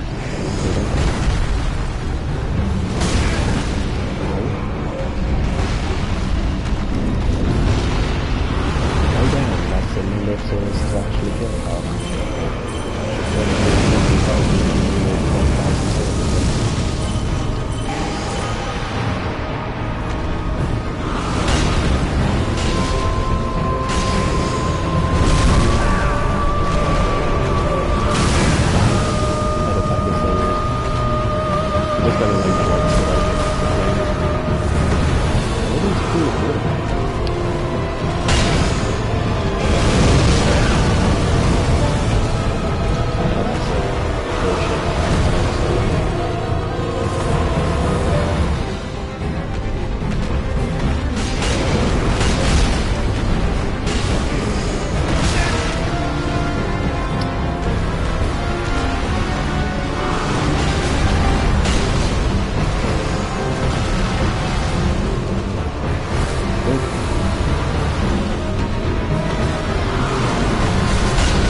I feel like this is a pretty safe place to be. Heal up a little, you're gonna die. dies, by the way. Yeah, the fight's over. Pretty much. Use your Estus. Stupid.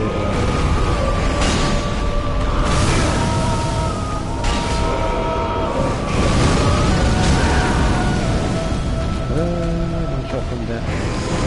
Probably dead, yeah. Because I forgot. Yeah, you're dead, so the fight's over.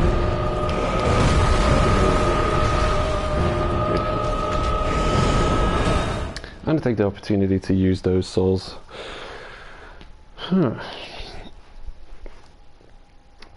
Yeah, this is a pretty tough boss.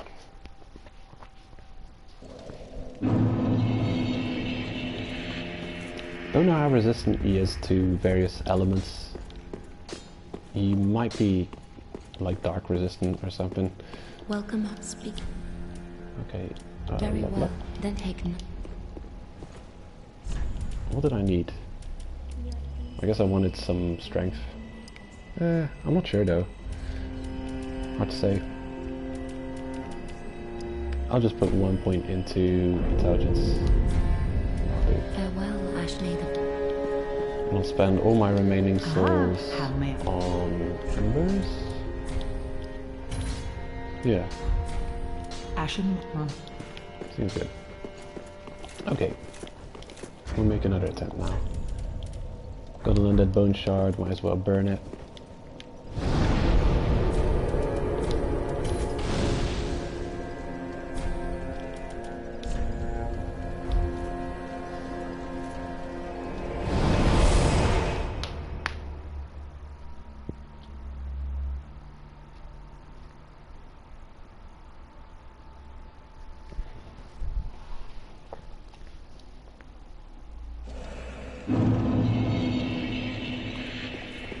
This way, yeah.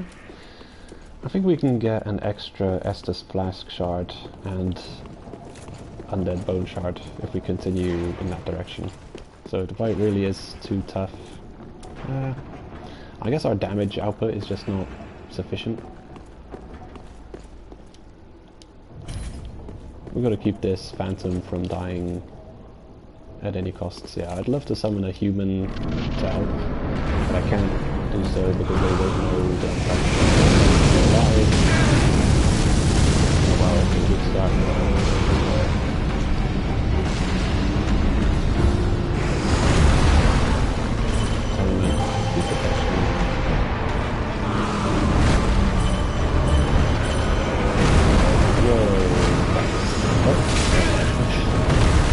Say that was really close, and then he kind of got like, oh, I discovered speed.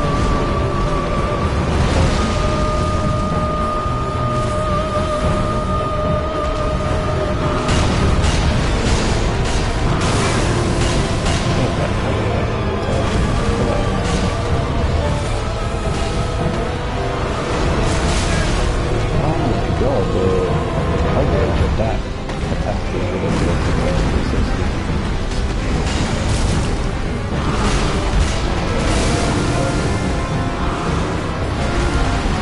Atonement doesn't just long. I think I'm just not using it to waste it. And it doesn't necessarily work that way. Even if it does work, it just doesn't.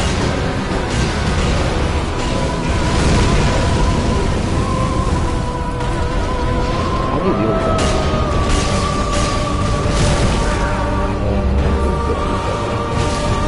I'm dead.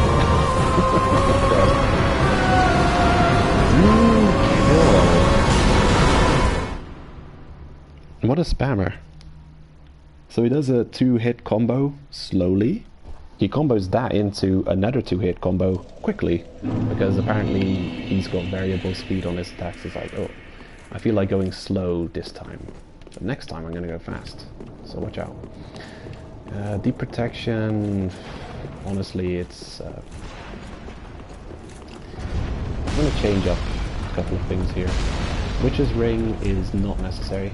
I'm gonna go with Flame Stone Plate, and I think I'll go with Flash Sweat as well. Tune spells. I'm gonna forget Atonement. I'm probably gonna stop using Deep Protection as well. I'm gonna go with Flash Sweat. And yeah, that should do it. I'm just gonna use Flash Sweat. It probably doesn't allow me to use Flash Sweat and Deep Protection. It does? No. It gets replaced. I can tell. So I'm just gonna use Flash Sweat for fire resistance.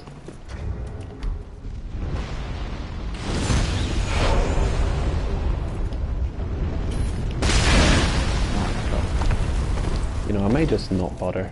If it takes me too much more attempts, I'm just gonna defeat the boss and not try and keep this guy alive, because I'm kind of going away from the idea of using that armor set. It'd be cool to have, but, you know, armor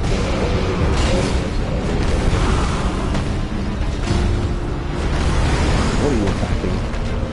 It's like you're seeing a ghost of me.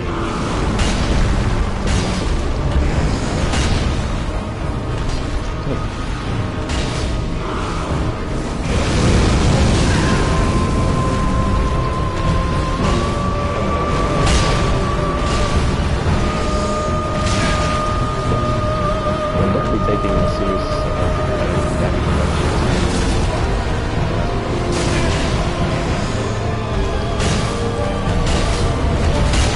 The character models in that game look so wonky. Like the impact is so severe on every specific body part. It looks ridiculous.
I timed the dodge perfectly, you know, say. That's the bullshit. Okay, prepare for fire. Watch that.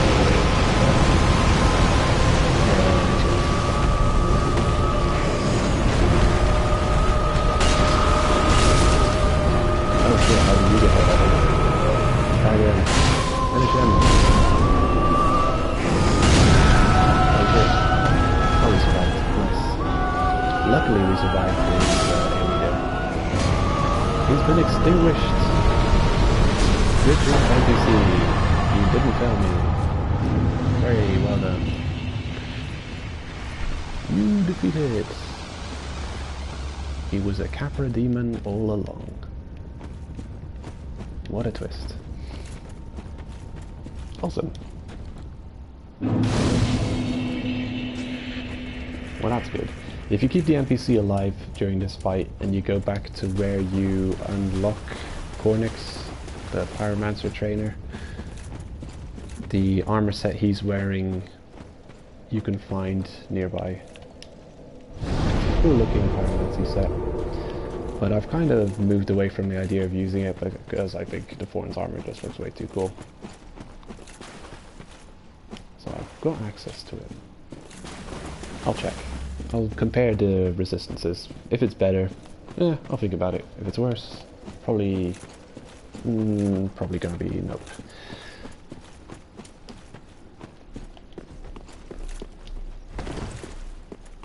Yeah, I was thinking about it recently. There's this boss which has a ridiculously prominent tail that cannot be tail cut.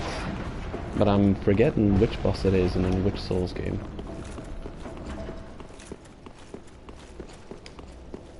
Who is it? It's like someone who's got a tail that's really in your face as well. Impossible to ignore.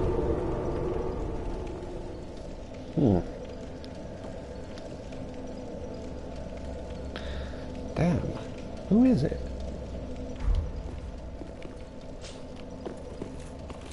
I'm blanking on which boss it is.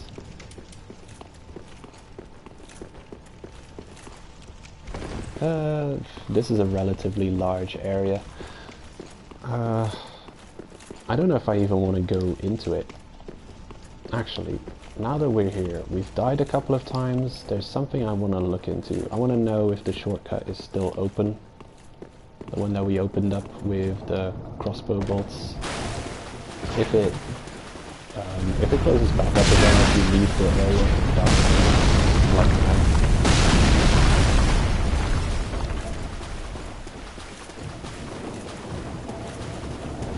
Where is it?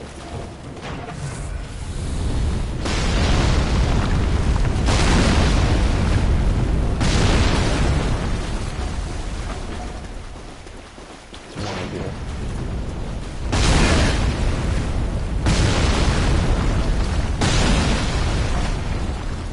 Well, still open. Maybe this is a good shortcut. I'm gonna go there. I'll go home with bows. I can do that if I have to.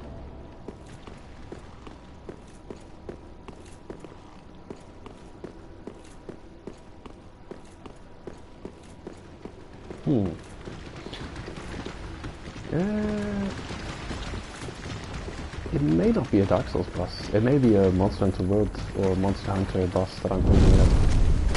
That has a very prominent tail that cannot be cut. Man, there's actually quite a lot of games which feature tail cutting.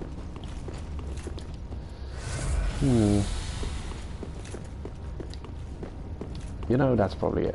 It's probably a Monster Hunter boss that I'm thinking of. Oh shit. You got some poison.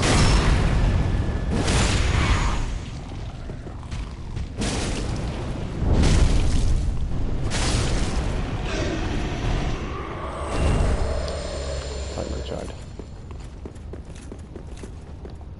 Alright. Easy Ember, easy whatever.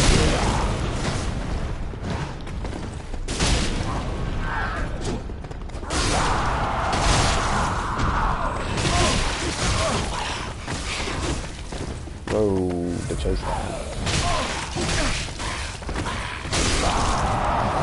My god. Well, we lived.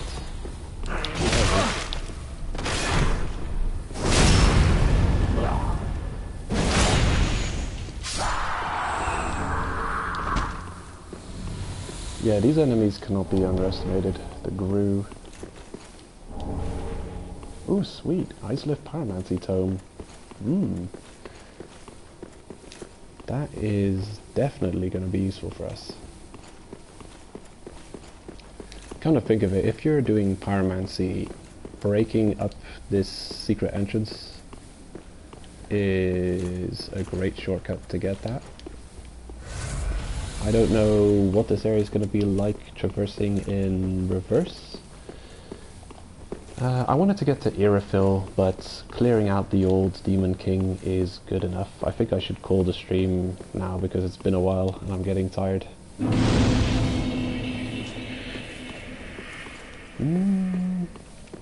Yeah, that's got Hidden Wall written all over it, but also it has message, so of course it's hidden.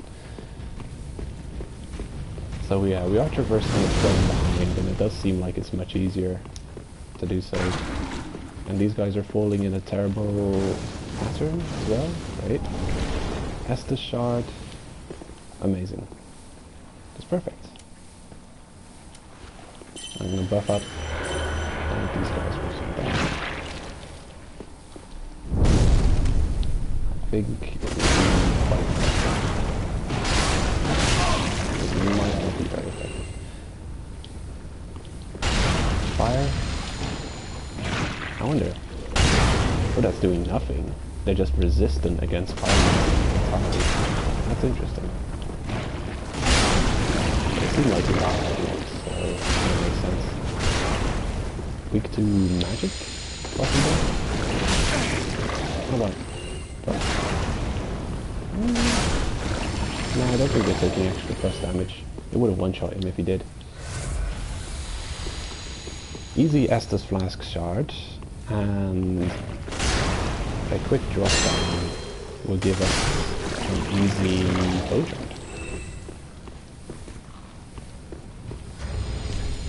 I got a feeling Death is down there though, so I should probably use Ring of Sacrifice.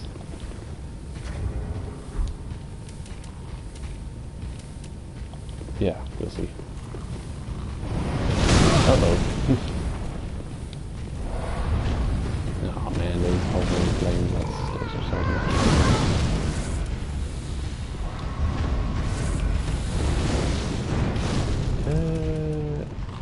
Lingering. No.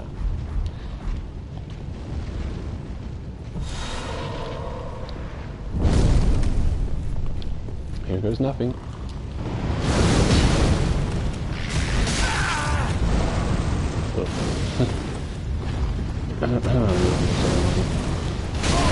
Under 25. This definitely is a contender for one of the most annoying areas in the game. I wouldn't say this entire area, just this room specifically. This room, the Gru enemies who are really good at chasing you down, those fire orbs. This is the way forward, by the way, and they'll often have their hovering flame bullshits lined up here, so you'll get hit by a barrage of fire as you're trying to escape. You think you've made it, but you actually haven't. You're gonna get comboed to death as you try and get further.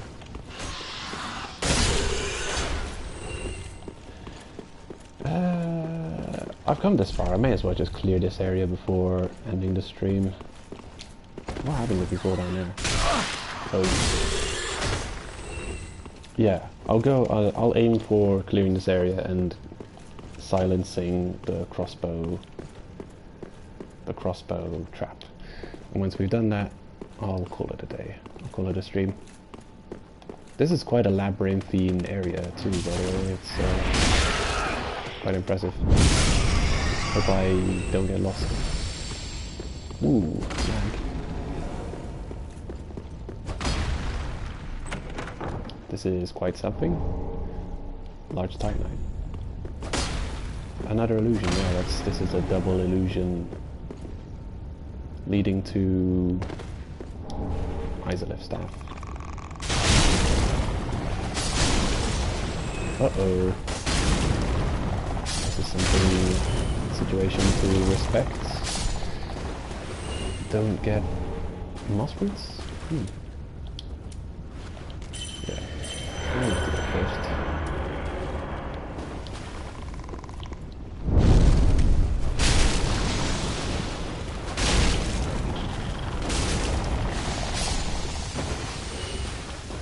Okay, keep moving.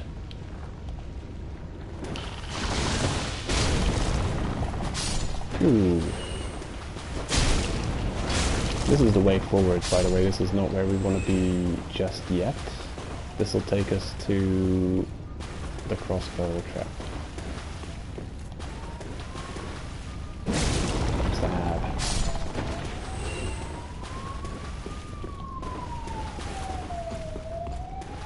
Uh-oh. They're onto me.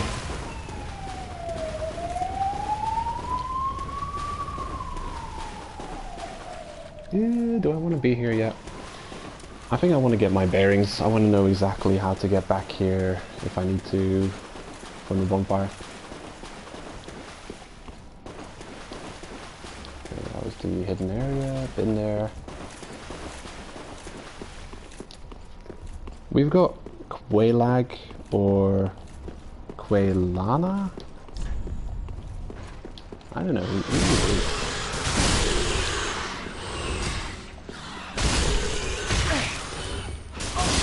Who's the Covenant leader of the Chaos Covenant in Dark Souls 1? I forget. But yeah, she's around here somewhere too. Shit. I used the wrong Estus flask. Needed regular Estus, not Ashen Estus. Falling down there would do it.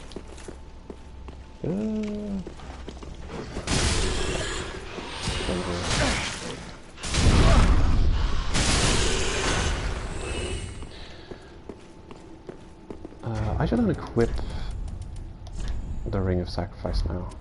Definitely don't need it anymore. Re-equip the Lingering Dragon. Fire resistance. Yeah, that'll do. Okay, here's another secret wall. Yeah, there it is.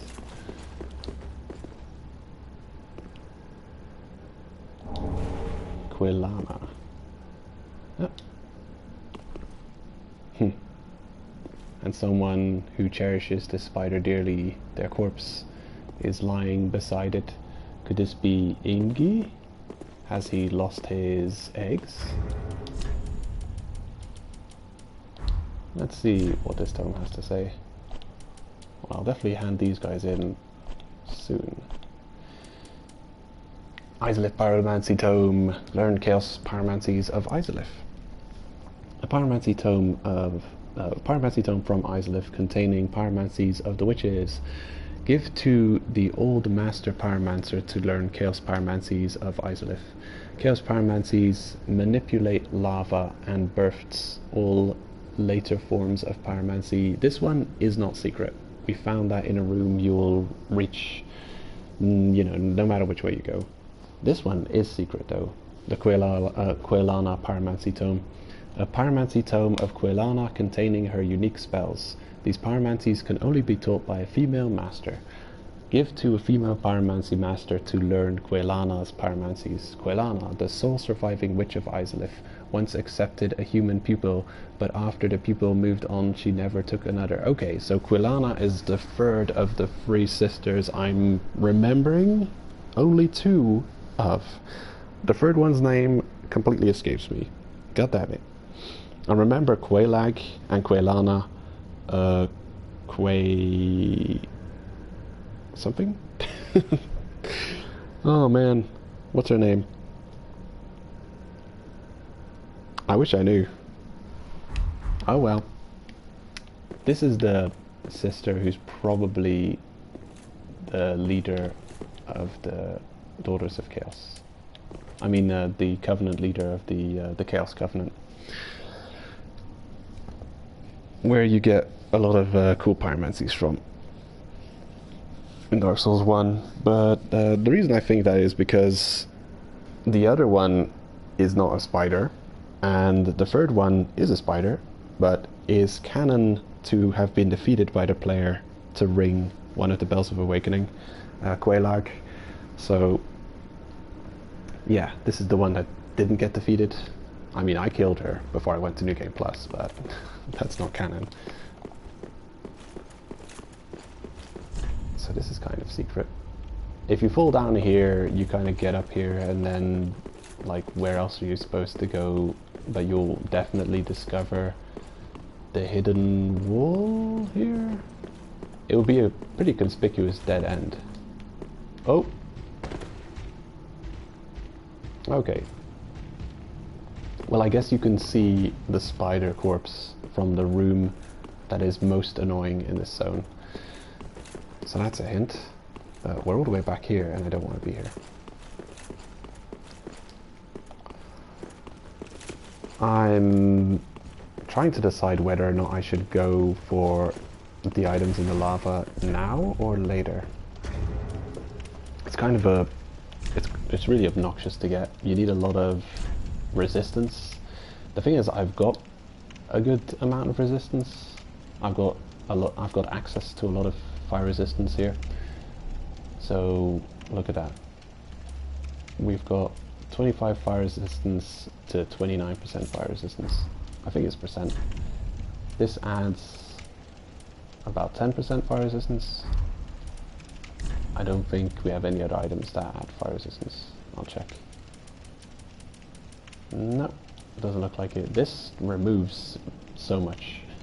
So So much resistance to everything. -5 magic resistance. Amazing. Why would you ever use this? Boost rolling invincibility. Maybe against physical bosses. Does it reduce physical? Yeah, by a lot as well. Oh, terrible. So you're sacrificing, you're going glass cannon just for more dodge frames. Don't know, seems like a double-edged sword. Okay, and now I'll compare the chest armors, see which one has the highest fire resistance. The Armor of Thorns, though you'd think it would be resistant to fire, I'm sure we'll find a lot of armors that are much more resistant. Cathedral Knight armor, uh-oh, it's heavy though, way too heavy. Conjurer's robe. You know what? Before I go into the lava, I have to satisfy my curiosity and go pick up Cornifix armor just to see how much fire resistance that's got. I've got a feeling it's gonna be pretty fire resistant. I'm gonna go get that first. So,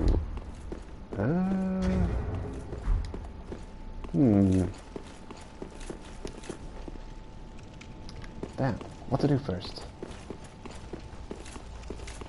Okay, first things first, this is the way. So, bad roots. Is this death? This might be death.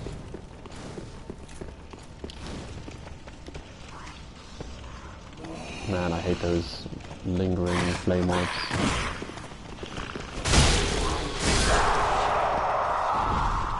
Yeah, now I'm definitely caught between a rock and a hard place.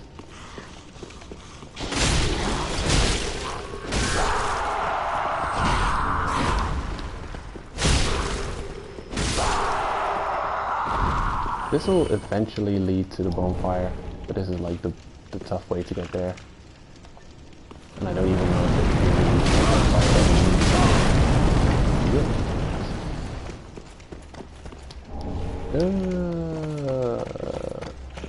oh god. No. Don't do it. Do not want. He's still following me, isn't he? Please leave me alone. I have no way to heal. Okay. I'm gonna level up. Level up once. Check Corny's gear. See how fire resistant it is. Wow, it's really heating up in here. They expected rain. Where's the rain they forecasted? Will they ever get it right?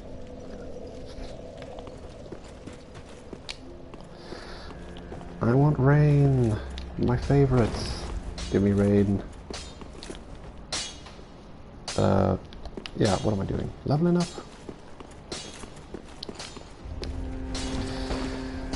First thing, I'll check pyromancy.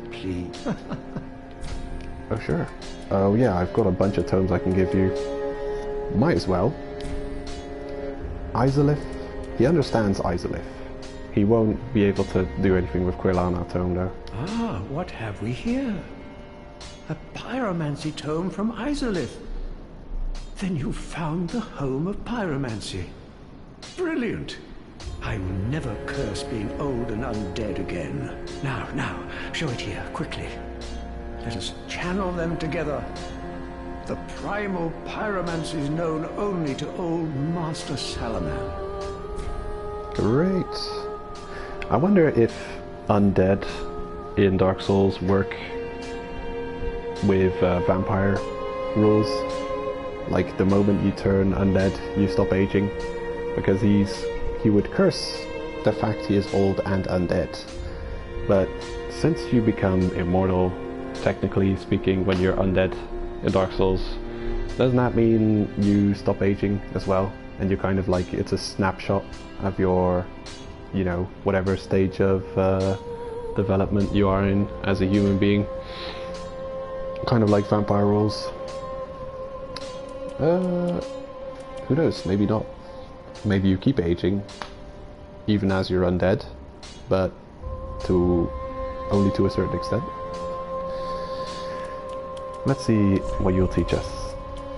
Great Chaos Fire Orb. FP costs 32 versus we've been using 14. Fire Orb has been doing great work for us so far, but Great Chaos Fire Orb is definitely going to be an upgrade. 2 slots used though, that's not great. Interestingly, it requires 0 intelligence and faith to use, while the other pyromancies do require some. Odd. Maybe it's a throwback to Dark Souls 1 pyromancy where you didn't require stats to use pyromancies. FP cost free for a Chaos Storm? How is that possible? Maybe it's free per second or something? Or free per pillar? And there are like many pillars? Curious. Well, I'm definitely glad I'll be getting access to that, but the problem here is we don't have much attunement slots at all. We've only got 2 attunement of yeah, that's gonna be fun to level up. Yeah, soul farming. We're gonna have to be like level 180 to make this build really function properly. I mean, I'm really just saying a number. I don't know when we're really gonna get rolling, but yeah, we're gonna need a lot of attunement. I think at least 6, because a lot of the spells we want to equip will take up 2 slots, and I want a decent arsenal. Art of the Flame of Chaos from Ancient Izalith. Hurls a great Chaos Fire Orb. Chaotic flame melts even great boulders and creates a brief surge of molten lava on impacts. The Witch of Izalith and her daughters birthed the Flame of Chaos, but it devoured them along with their home. And then the Chaos Storm. Art of the Flame of Chaos from Ancient Izalith. Erects multiple Chaos Fire pillars in vicinity. Chaos flame melts, blah blah blah, already read. The all-engulfing Chaos flame eventually formed a tumultuous seedbed, which birthed the twisted things known as demons. Yeah, bed of chaos. The twisted mistake of a boss. The design is cool, he's just an absolute pain to defeat. I think it's mostly the run back. You know, talking about annoying run backs, Manus is a really obnoxious run back. Bed of Chaos is equally obnoxious. I don't know any bonfire close by. The closest one I know is behind the Demon Fire Sage and the hidden bonfire in the Lake of Dragon Butts. And they're both way too far away. It's like a 3-minute run back, maybe longer. And then you fall in there, you slide down and you drop in there. And honestly, getting through the phases is annoying enough, but what will really get you throwing your controllers out of the window is when the boss does a Chaos Firestorm while you're under it, while you're in the thickets, on your way to stab that annoying bug in the face. You get hit by a Chaos Storm, and it's usually a one-shot. Like, it doesn't matter your fire resistance, it's just got a lot of damage associated with it. Man, that boss is a pain. Absolute pain. I used to not care about it too much, but then, you know, you do start caring when you have a run of terrible luck against it and it kills you over and over again like 10 times. It's just a waste. It's still like a waste of time. It's a wasted hour of your life. There's no skill attributed to it. It's just luck. Are you going to get hit or not? Are they going to do the attack? Yes or no? Give Pyromancy Tome, but first, before I forget, look at that. 16 large Titanite. Oh yeah. And 2 chunks. Awesome. That's making great progress. Pyromancy Flame plus 7. Beautiful. I think there's another Pyromancy Flame we have access to. Or is that Dark Souls 2? Yeah, that's probably Dark Souls 2. Never mind. I'm getting confused with other games. Ah, what have we here? By the gods, this inscription reads, Quelana, the ancient deity, one of the witches of Izalith. The last of them who wandered the lands. Then she must have returned to Izalith after all. But I regret to say, I cannot accept this. Quelana's pyromancies are for witches and must be learned from a mistress. But thank you for allowing me to peer upon such a thing. If only I were a woman. Well. Heed my words, unkindled one. Fear the fire. The home of pyromancy, Izalith, was scorched by the very fire it created. Undoubtedly, it was a flame of chaos, tangled by a witch's hand. But who's to say that this bonfire's flame is any different? Heed my words, unkindled. Bye-bye. Don't worry, I'll eat them. Be wary of witches. They're all over.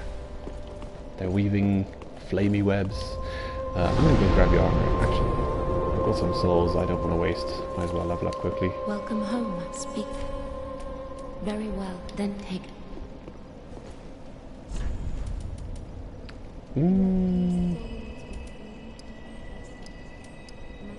Okay, 1 point of faith. Farewell, Asher may the flit. Okay, let's go. So, what's the closest bonfire?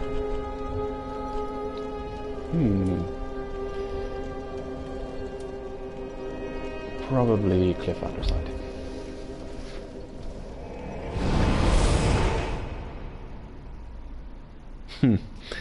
Hey, Rio. Yeah, some of the music will never make me sick though. Like Dark Souls 1 menu music. Gwyn's theme. A lot of the credits. It's very relaxing. Dark Souls 3 theme, I guess Firelink isn't... it's not the greatest. I think Firelink Dark Souls 1 is okay. Oh yeah, I shouldn't care about your damage.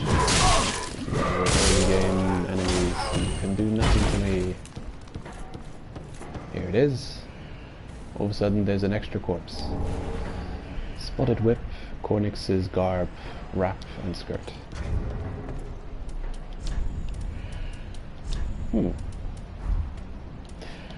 Yeah, I guess if you want to complete this set, you need to have picked up the old Sage's blindfold as well.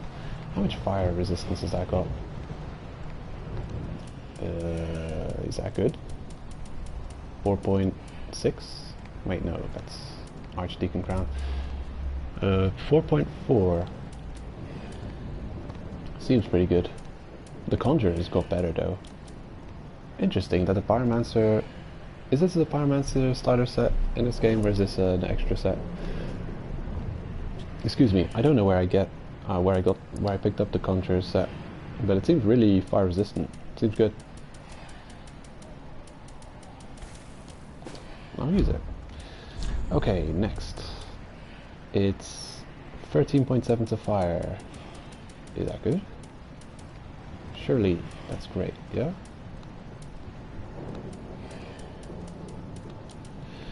$13.6 on the Cathedral Knight. That's amazing, but it's also ridiculously heavy. Antiquated is slightly more. You know, for that 0.2, I'm gonna go with fashion on this one. I'll use Cornix's garb. 13.6. Yeah, it is really strong. Strangely enough, the antiquated is better.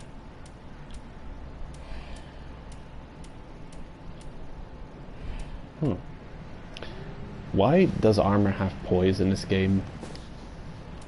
What a lie. What a troll. Okay, 3.7 on antiquated versus 3.4, 3.7 on Fallen Knights. Yeah, I'll go for Fallen Knight. Leggings 7.2, 8.1 on the Conjurer.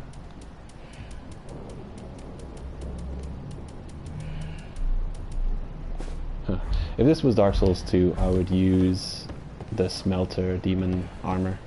It wouldn't even be a question. It's just like fire resistance. Okay, Smelter Demon. Put on that armor, use Flash Sweat, and we're golden. We should have a really good fire resistance now. Where's that stat? Okay, resistance to fire, 40. Seems great. We've got the the flame stone plate and the speckled stone plate. +0 rings would be better if we had +2 versions. But yeah, this is probably as good as we can get it.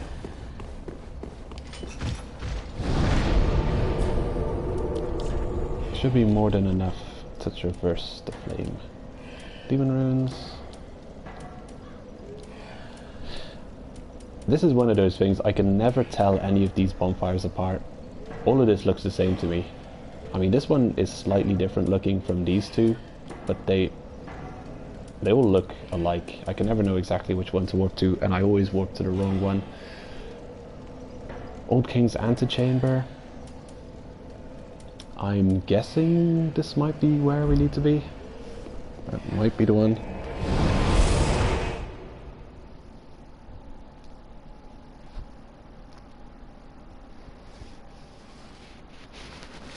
Yeah, I'm betting on this one.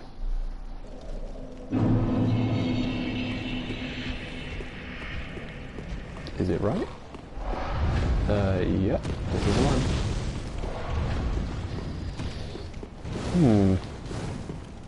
Oh man, I've got so much exploring left to do in this area. I can never remember where to go. This place.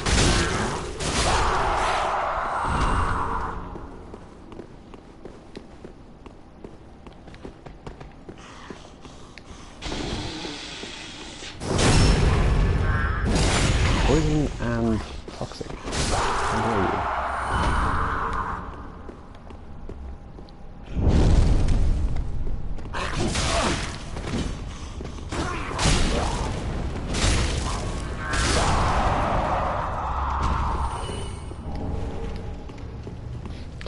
So much enemies drop Titanite shard. How would you ever not have an infinite supply of Titanite? Ember. Is this a trap? Looks like a dead-end trap. Our build is pretty much completely built for fire resistance. Okay, so that corridor just leads, it circles around. Okay, so this room connected to this one? Is it golem in it?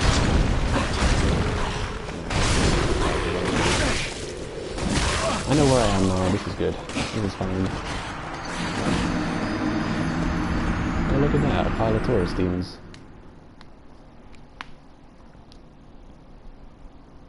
Yeah, I know exactly where I am now.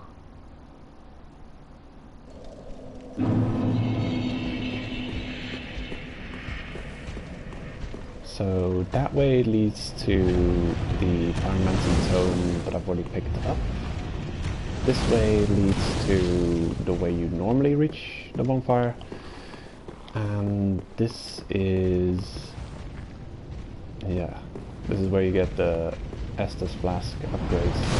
Oop, over there. Right. There's one place I'd like to explore before going to the lava. I'd love to just run past here, but I probably shouldn't.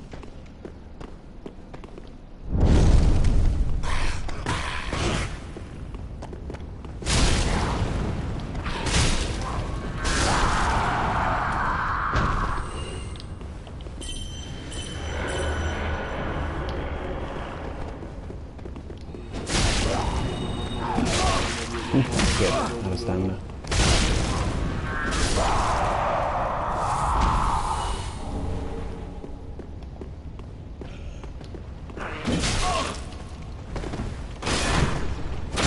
Oh, that's right. I don't have all my frames equipped anymore. I won't be doing roll damage.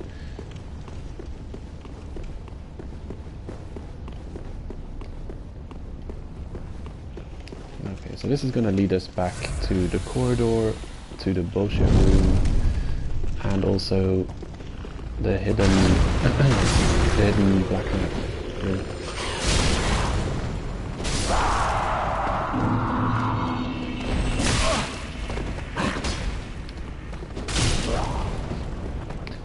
love the amount of poise you get with the R2 strong attack.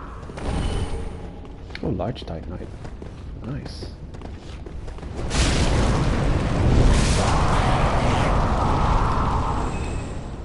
That's an amazing drop rate. Titanite. What is that? I don't think I should care about that enemy. Okay, here's a thing.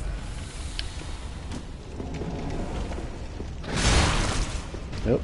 Oh man, I thought I'd get an easy win with the backstab, but nope. Or maybe nope.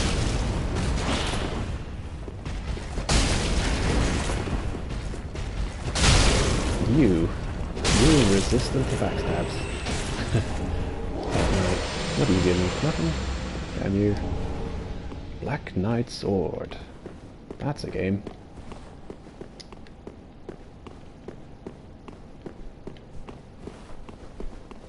That's a crazy game, by the way, Black Knight Sword. Difficult. Very difficult platformer. With a really crazy aesthetic. Actually, Don't Starve. The Don't Starve ocean waves remind me of Black Knight Sword.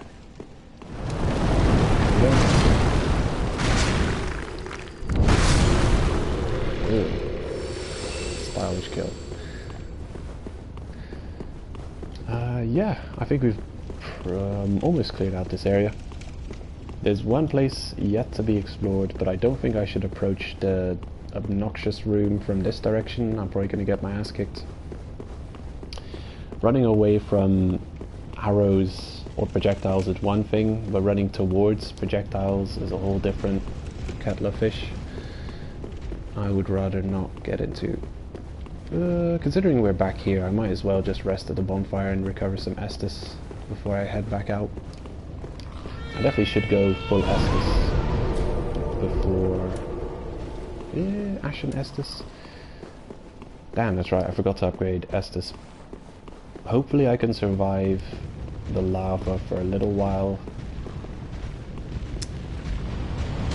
Push it. Oh, get out of here. Get out. Get out.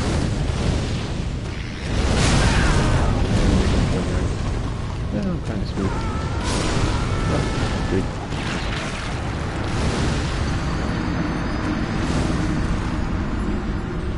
I'm trying to find the way back to the other bonfire. I hate the fact that it's 12,000 souls lying in that soul pile, because I have to... Most efficiently it would be to just warp to the other bonfire and continue on like that.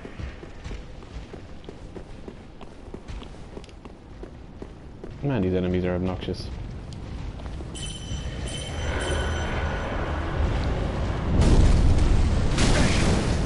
What? Where did you come from?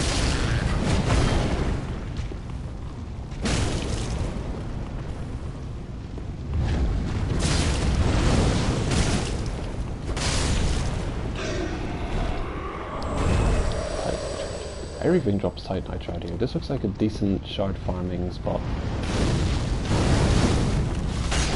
Oh, that's a enemy. Uh-oh. That's the way to go. This one.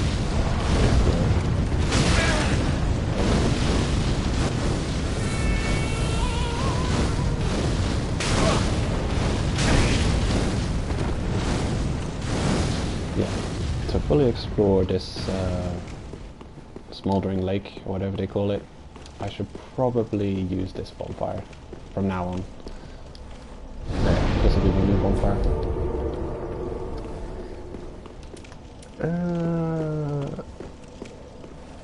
Where is this? Should say the name on the bonfire, right? Demon Ruins. I'm gonna go back to the firelink quickly, upgrade my Estus once, and re-allot everything into regular Estus to survive the lava damage. There's that, but also I have to clear the upper level here, because it leads to a dead end, which I need to clear out to fully explore. How are we doing? Damn, 16k required now. Ah, 'tis one. There we go, reinforce a lot. Try to aim me, I know. Alright, that's a respectable number. Already above 10 Estus. That is great. Now we can make it +5, right, +6. There we go. And return to the demon roots.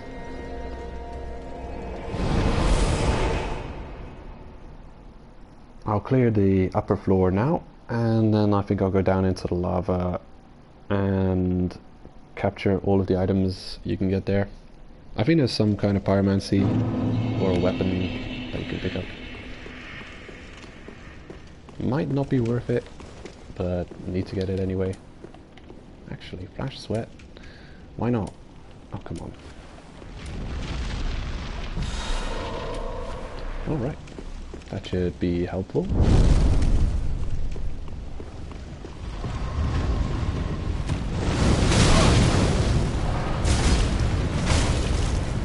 This is probably one of the few areas in the game that I can see being an archer. Whoa, that damage. That was ridiculous. Look at that. Crazy four-armed monstrosities. What are we playing? Bloodborne?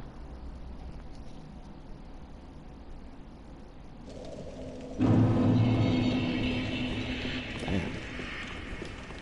I wonder what damage that does. Because we've got a ridiculous amount of fire resistance and that still just shredded me down in seconds. I would love to not lose 13,000 souls.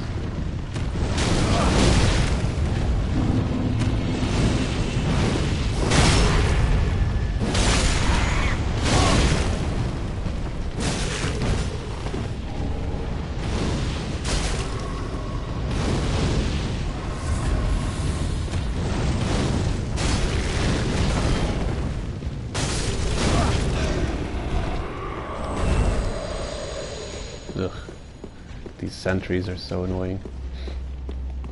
Yeah, this is a place that being an archer might benefit you, because you can target those flame orbs at range.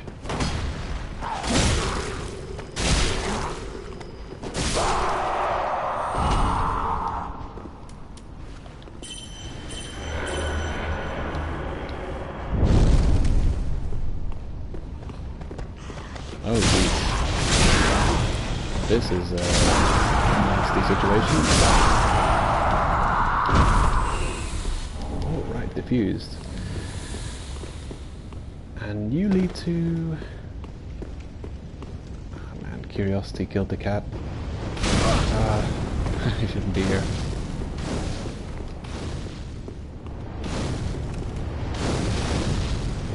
I believe this is a dead end. Probably one that should not be messed with. Oh my god! I didn't even see that second one. God damn it. Noxious. Ugh. Yeah, this room is probably... I don't necessarily dislike a lot of areas in Dark Souls 3, but there are definitely either enemy combinations or rooms that I consider to be ridiculous. This is definitely one of them. Like, the enemy placement here is really obnoxious. It takes a lot of prep and a lot of consideration to get through it unscathed. I don't think you could even get through unscathed, really. There's not much options for skipping enemies, because I think they'll aggro onto you and they'll hound you. Yeah, I don't think there's much you can do here.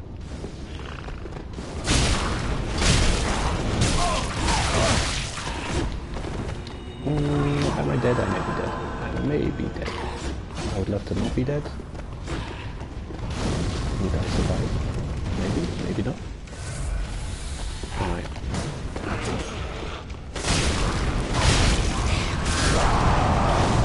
You know what? I think having a little bit of range would benefit me greatly here. Oh god, I hate you guys. Really? You're able to put it up there? I bet you that... if I'm anywhere near an object, I'll hit the object with my pyromancy, but you just know that if it's an enemy and they put their sentry right up into the ceiling, it'll still be able to sneak orbs underneath the ceiling hitbox to hit you. No, no, if it were me, no, that would never happen. They would never give me that. Yeah, back to pyromancy, I think. Flash sweat, but also... I didn't pick it up. Fire orb. Yeah, why did I not buy... Maybe I didn't have the souls to do it. Yeah, I wanted Chaos Fire Orb, but whatever. Regular Fire Orb is fine. We're not going into lava yet, so I might as well go completely all in on fire damage increase. So we will. Great Swamp Ring, Fire Clutch, and Witch's Ring. Great.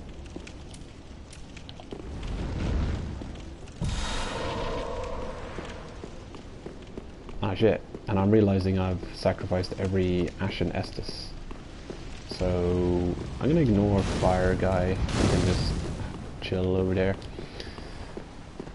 I hope I've got enough splash damage to mess these guys up in like 1 or 2. Oh damn, he has way more resistance in the swamp. God. The combo damage, the chasing, the range.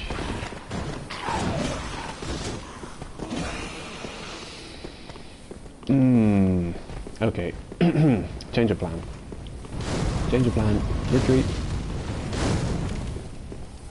Unfortunately, I've completely prepared myself for one challenge, and I'm trying to tackle another challenge instead. It's not going well.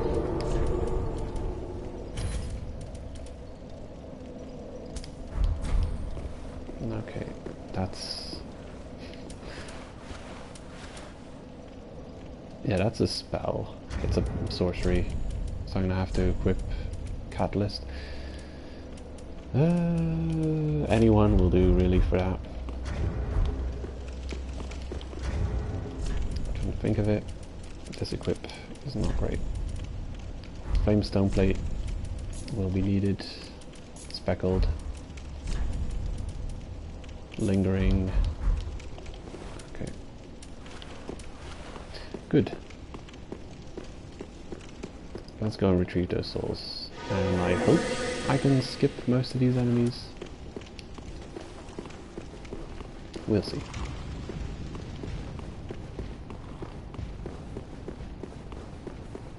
This is a really fun strategy to use in Dark Souls 1 when you have access to this lumbering dragon crest ring as well.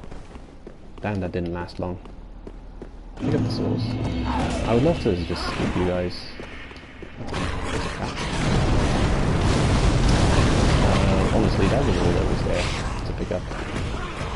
And I know where I am now. I'll get that. Scumbag. I hope the speedy doggies aren't... there they are, chasing me down. Alright. We're good. Get out of here. So, yeah, all of that was basically for number. Not worth it, but we didn't lose our souls, so worth it. Ooh. Oh shit, I'm going right as well. I'll get out of here. Oh, body blocker. You scummy bastard body blocker. Okay, stay away from me. Don't you come near me. Oh my god, get out of here. Get out. Ah, body blockers. Okay. Run, run, run, run, run.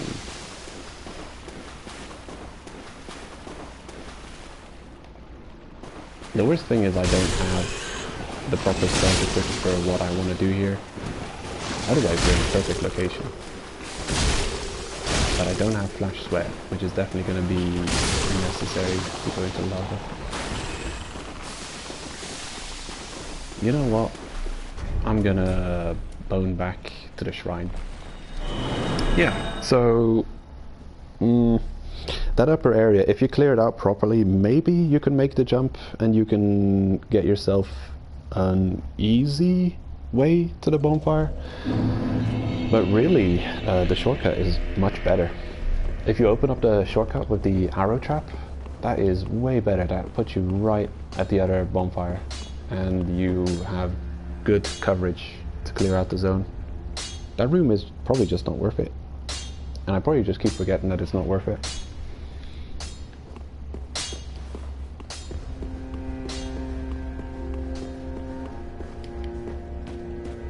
Ah, there you are. Welcome home, Ashen. Speak.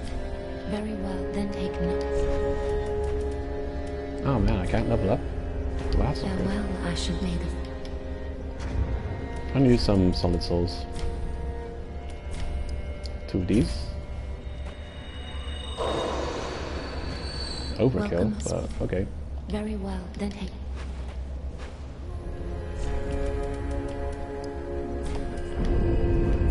I'm expecting I might die to lava, so I'd like to use as much souls as I can. Purchasing useful items. Purchase homeward bones, possibly. Ashen. I want to see what Grey Rat has to say. I can probably send him off again. Oh, hello, your hand in one. Purchase. Yeah, you go for. Those are pretty cheap. You can keep the ring as... Okay. You can keep... Goodbye. Oh, okay, but when do I send you off again? Oh, hello, and in one piece. Damn. Goodbye. I don't know when I get the opportunity to send him off again. Maybe I have to have been to Irophil myself to send him there? I wonder. Oh well. Attune. Get Flash Sweat back up. Okay. Yep. Hold on. What does that require? 35 faith. I think I was looking forward to using Lightning Stake. I've never seen it before, and I thought it would look awesome. Just like Split Lightning or whatever it's called in Dark Souls 2 DLC. There's a lot of faith spells which are unfortunately underwhelming. They're not as efficient as you want them to be. Oh well. Actually, what am I doing? If that's just one attunement slot, then I've been wasting my life away here. You, Old Demon Soul. Aha, thou returned, and so... Old Demon Soul. Okay, slots, attunement, 2 slots. Never mind. It is pretty heavy on the attunement. I think once we have this and Chaos Fire Orb, we're going to be really well equipped as a Pyromancy with a lot of fire damage. That's going to be great. Costs a stupid amount of attunement though. What is it at? 15? Damn. 15 attunement and only 2 slots. That's... I don't know. Is that bad? I'm just wondering how high that needs to be leveled to get all the slots I want.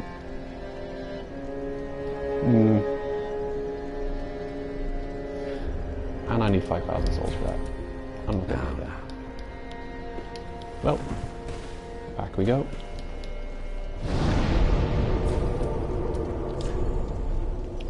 Demon Ruins, yeah, probably that's safer.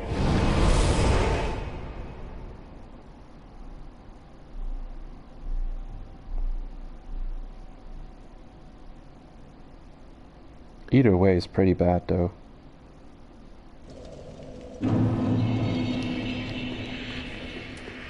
Okay.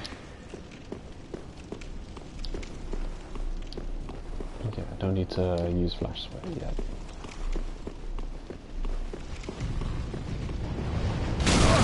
Of course you snuck that one in, didn't you? And then this way. No, not this way.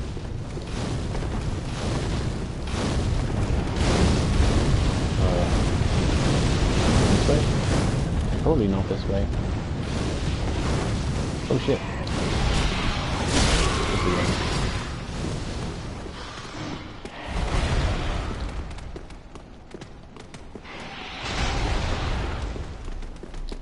Yeah, here's the way. Oh my god. I've lost my way. Oh yeah, body blocker. Screw you. Oh man, this guy.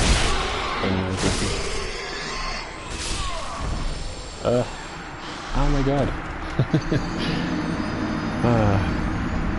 I have no idea where that little guy spawned or came from.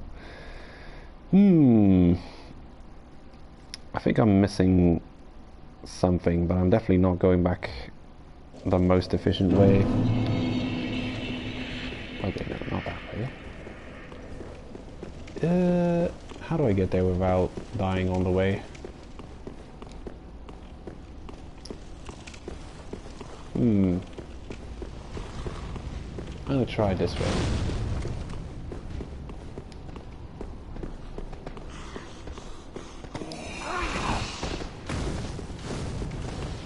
Is this the ticket?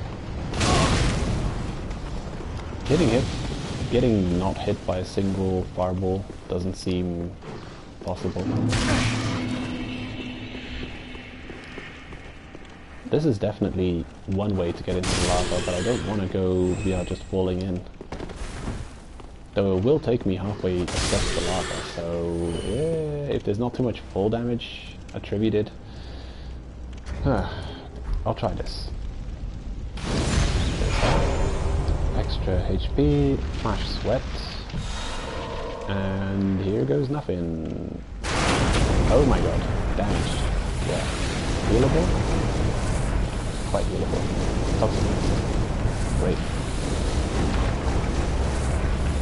Oh yeah, this is manageable. Not really. And white hair talisman. Ooh, what's good about that? I think that's overpowered somehow. There's a bug you could use. Oh yeah. Super manageable. Why did I ever worry about it? Oof. That's tough.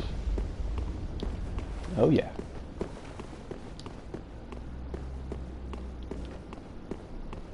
Great, that worked amazingly well. Bonfire last rested. Getting back to the other lava should be really easy. I think I can drop down to the rats and drop down further to the frogs and go that way. What made this weapon so broken?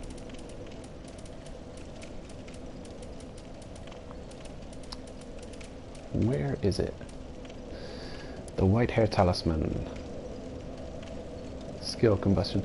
This lock of hair belonged to the 4 members, skill switches, mothers of the art pyromancy fashioned into talismans. It enables the wielder to cast both miracles and pyromancies. Ah man, I'm forgetting how this weapon was wielded to be overpowered, but there was something about it.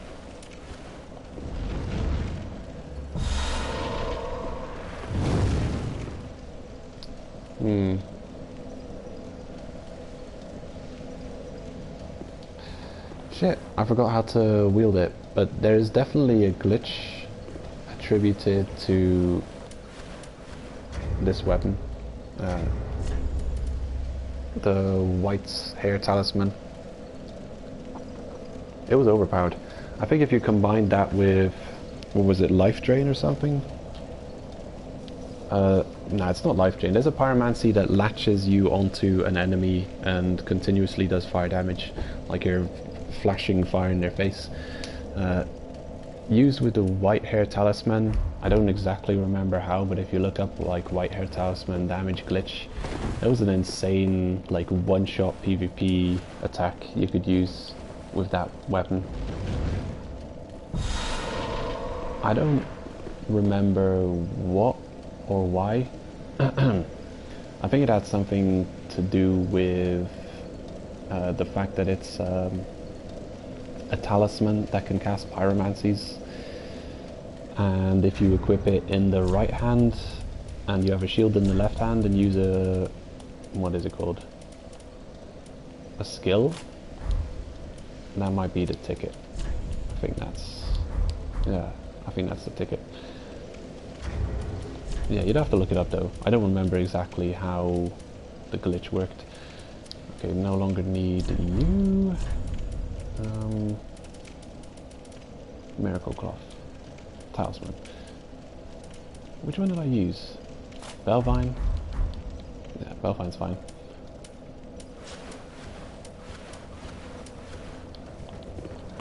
Okay. Let's continue on. We've almost completely cleared out this zone. There's just one area left. Easy peasy. Well, actually there's 2 areas left. Is it this way? No. Yeah, it is. Move on. I'm not messing up my plunging attack again. Geronimo! 2 frogs!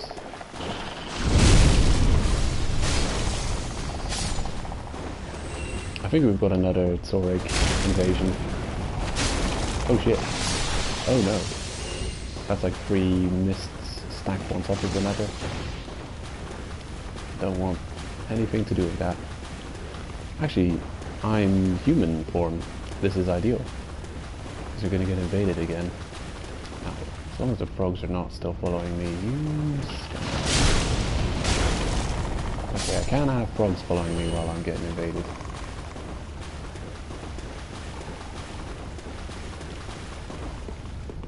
Oh, there it is.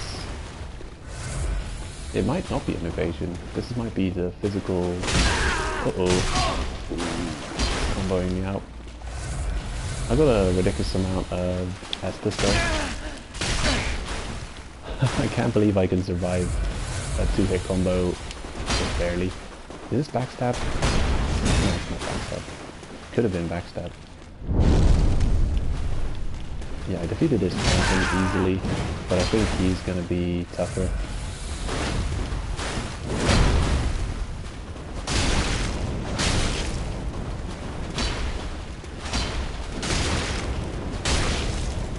Okay, so far so good.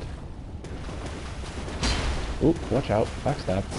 There we go. Have a backstab. And then a charged up R2, wake up. Nope. Poorly timed. Oh, you sneaky. You sneaky. Ooh. Shouldn't forget, I've got an infinite supply of Estus. Basically infinite. Because of my ridiculous allotment. Alright.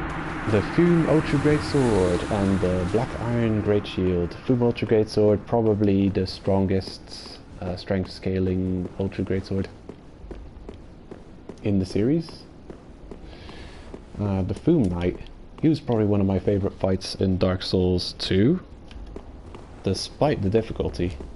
Of course, it's another one of those things that you both love and hate, because, yeah, it's all well and good to make a boss that's ridiculously tough, but you must consider some people might want to get this gear earlier on, and if you're not ridiculously high level, if you're really relatively low level for the DLC, that boss is absolute hell. Probably all of his attacks one-shot, and it's a tough fight. You have to be, there's a lot of avoidance. You have to spend like 2 minutes dodging before you can take a stab at it. So yeah, that's a pain. This is the way, yeah? I think this is the way.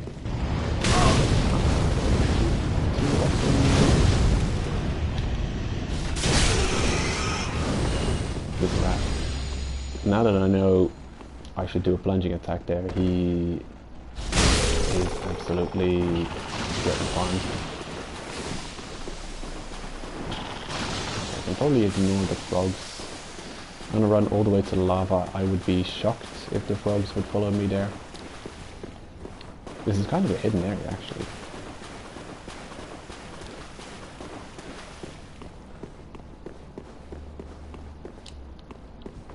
Alright. Actually, I'm gonna read what the Fume Ultra Great Sword says. The Fume Ultra Great Sword. It starts A scaling strength, but it's probably gonna end with S strength scaling. This twisted sword, The heaviest of all ultra great swords resembles black slate. I mean, it's no chicken nugget, but I'm sure it's pretty heavy. How heavy is it? 25.5. Yowza. That's heavy. Resembles black slate. This weapon, said to belong to a traitor from long ago, was so heavy that it found no owner and became a forgotten relic of history. Let's have a look at it. Oh yeah, that's heavy. Damn.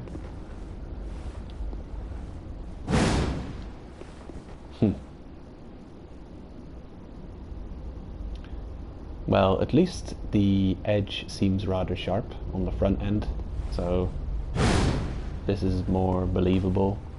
Like, it's more, you're not stabbing your enemy, but you're cleaving them in half. Well, too heavy to wield. And we're not, like, a strength build anyway, so this is gonna be tough again. But manageable. Ember, please don't kill me.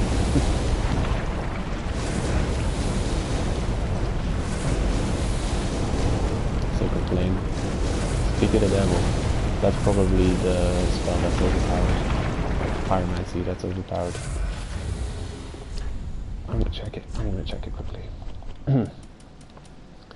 Flame burrows inside foes and ignites. Pyromancy taught amongst savages, flame burrows inside foes and ignites, originally used in a ceremony for cleansing sacrificial impurities, thereby lending the spell its name. As barbaric as it seems, this may in fact be quite fitting for the savage pyromancers who consider themselves servants of the divine. Yeah, pairs ridiculously well with... Where's that item? Oh shit. Yeah, it's a different class of weapon. Here it is. The White Hair Talisman, which casts pyromancies.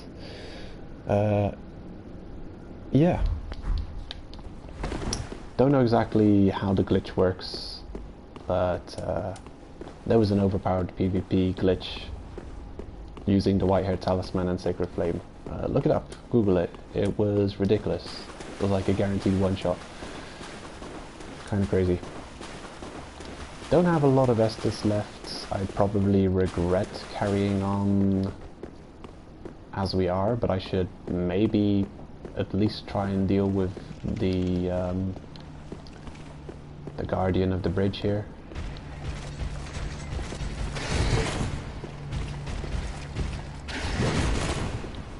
I always want the backstab.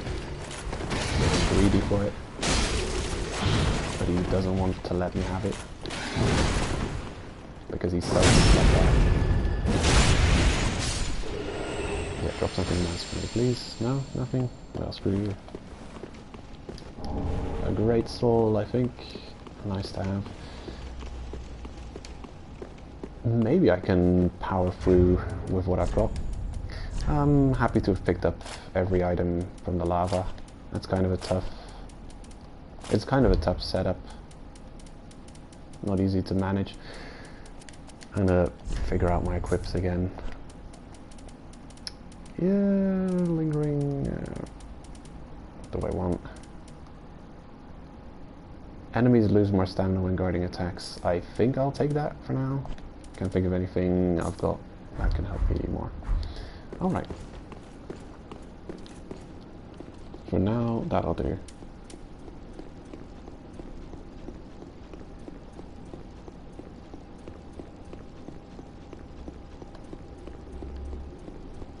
This is a Metal Gear Solid ladder. The Snake Eater theme plays in the background. Is this where we should be falling down? Nah, I don't think so, not yet. There it is. Can you just like reach out for it? Do I really have to climb all the way up and then fall down? Size and futility. The Dragon Rider bow. Dark Souls 2. Shit.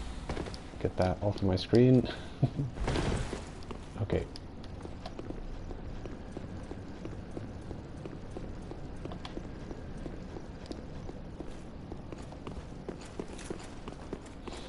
Not sure if we have what it takes to deal with the next round of combat with the lacking of Estus. The bow is still active. I don't know if I should go and disarm it before I clear out this area. Might be smart.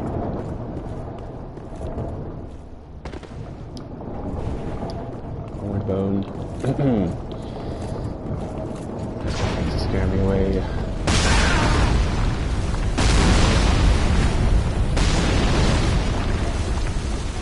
More bone wheels over there.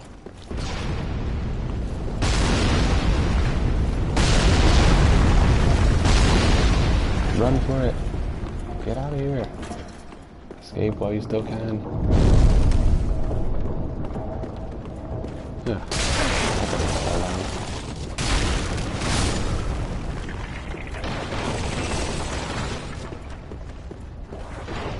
Is there anything up here? I don't think there is. Where did he go? I think he fell to his death as well.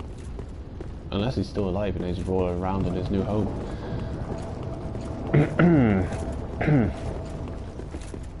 I always underestimate this next part. There's enemies who do decent bleed build-up. There's some really annoying skeletons and stuff.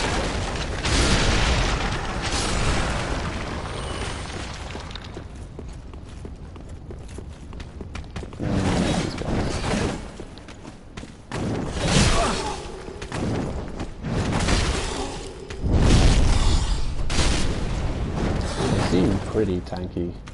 They're the same annoying ones from this tomb below.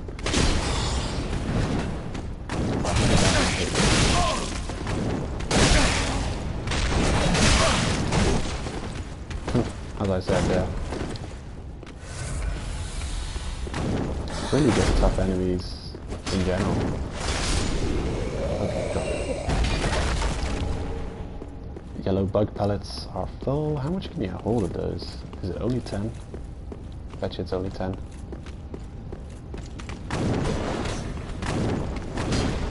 Oh god.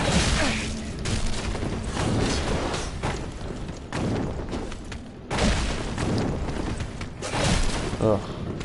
Puts me on the floor a few clicks. Look at this absolute nonsense.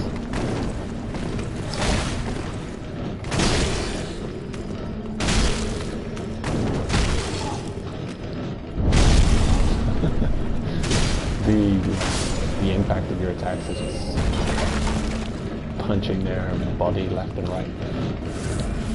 Okay. Finally made it. Turn you off. You can turn it back on if you want to use it to break through areas. If you haven't picked up all the secrets from below. Look at that.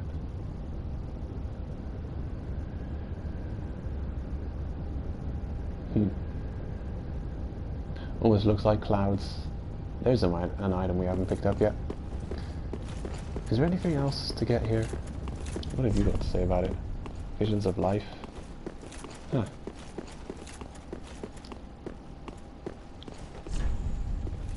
Ah, regrets. No friend ahead.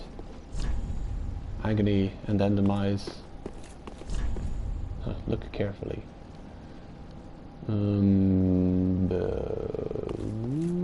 Why? What are we looking carefully at? Well, they are giants. I wonder what they're doing here. This thing's fully automatic, so they're not used to power the machine. In Dark Souls 1, you would see giants opening the gate to Sen's Fortress and guarding Anor Londo. What else is up here? Nothing. This area feels strangely empty in normal New Game. Maybe in New Game Plus there's something to find here? Really, I have no idea. I think it's just you silencing the arrow trap. That's your reward.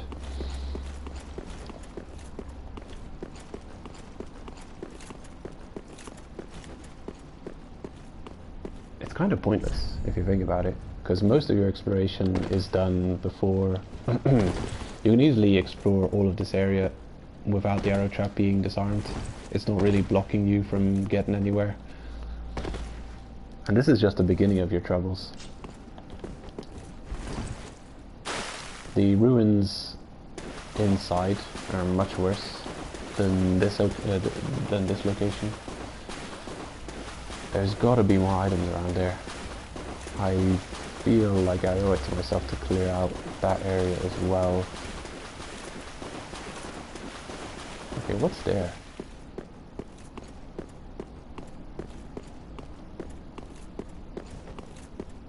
There's a bonfire around here somewhere, isn't it?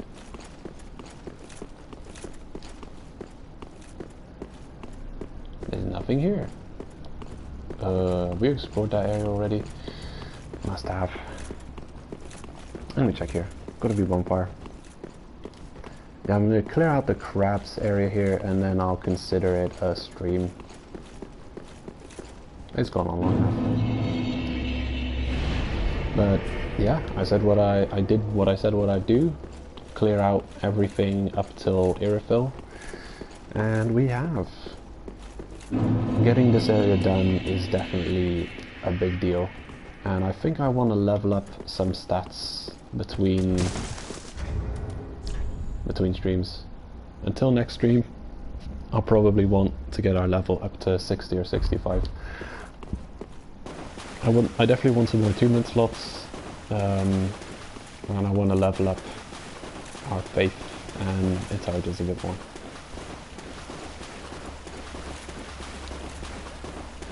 Actually, do I have access to good soul farming spot? I've got the shield.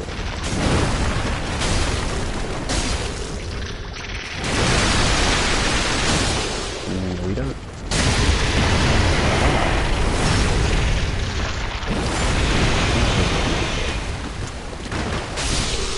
We're done. Good souls? 1,300. New soul farming spot? No, that's probably not good. I thought so. I thought you were up to something. Oh shit. What a untelegraphed attack. Okay. You win this round, Mr. Grams.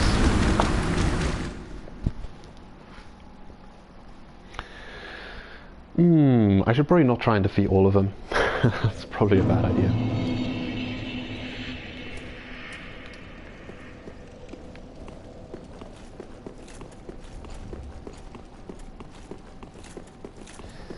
I want to know what they're guarding. I think I overestimate the crab corner way too much. I think there's something amazing waiting for me there, but there's probably just no loot at all. Lingering dragon, what else have we got here? Anything useful? Anything defensive? I don't think so. No. FP consumption. Lloyd's sword ring, I guess, is better than nothing. Night Slayer ring, I don't think the crabs have stamina, so I'll use Lloyd's sword ring instead. Oh right, let's give it another shot.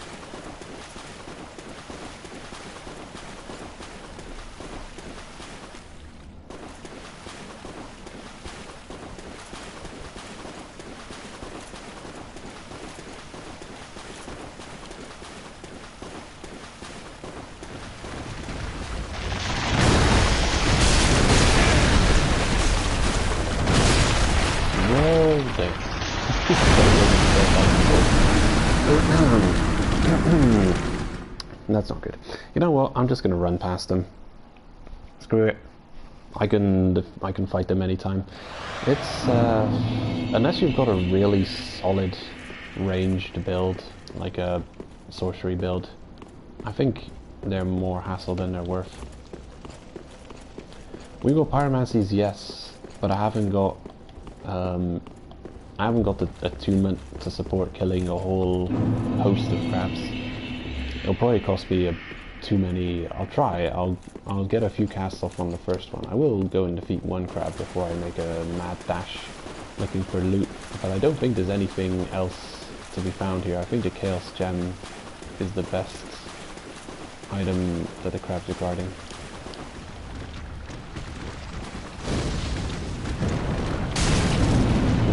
Yeah, that is terrible damage. Very terrible.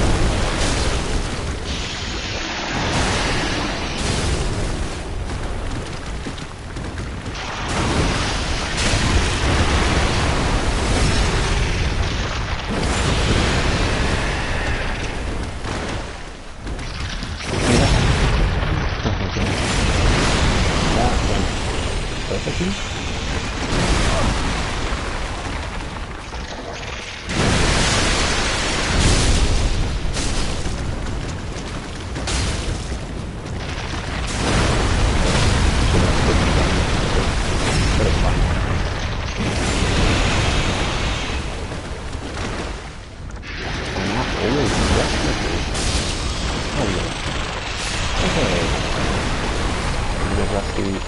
Starting to get the hang of it again.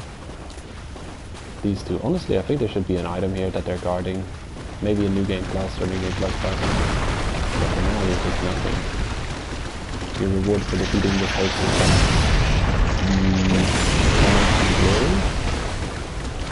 not much more.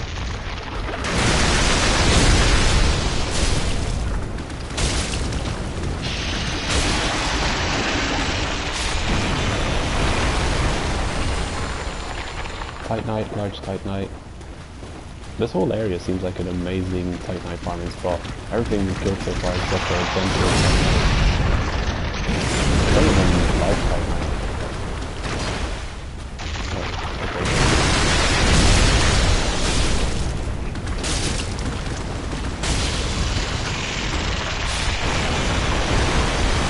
Why did I lose that 12k souls? I'm doing so well against them this time. Like I've gotten good at killing crabs. Crabby, crabby, crabby. Here I am, come get me. Just thinking about it. Doesn't care? Okay. Not bad. Made it. Made it.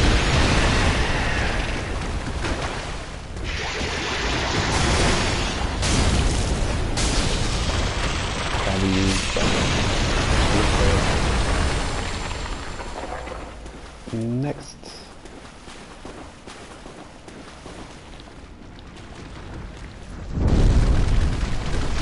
Is there something for defeating them all?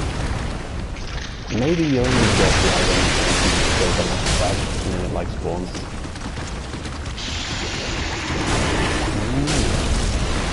That'll be something. Oh yeah, I knew you were gonna do it. Oh. Also, one more crab. Yeah.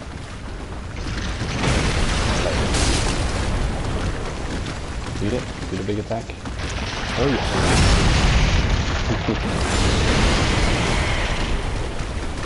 Love punishing that.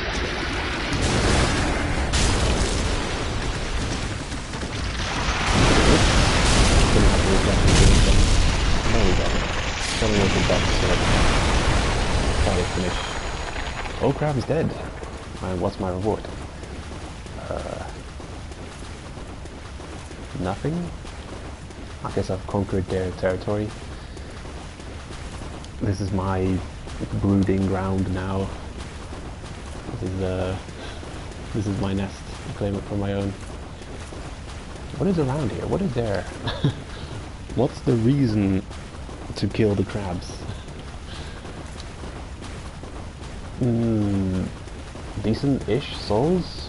Not really. He had almost 2,000 souls for every Vicar Amelia in the swamp area, which is earlier than here, way earlier. There's nothing here.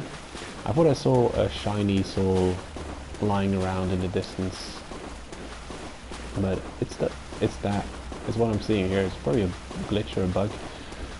I'm gonna go up there and check. It looks like it's a shiny collectible soul, but it might be nothing. It probably is nothing. It's just a sparkle. Oh, what is that? Look at this. What a distracting decoy. It's nothing. Ugh. Pointless. 100% pointless.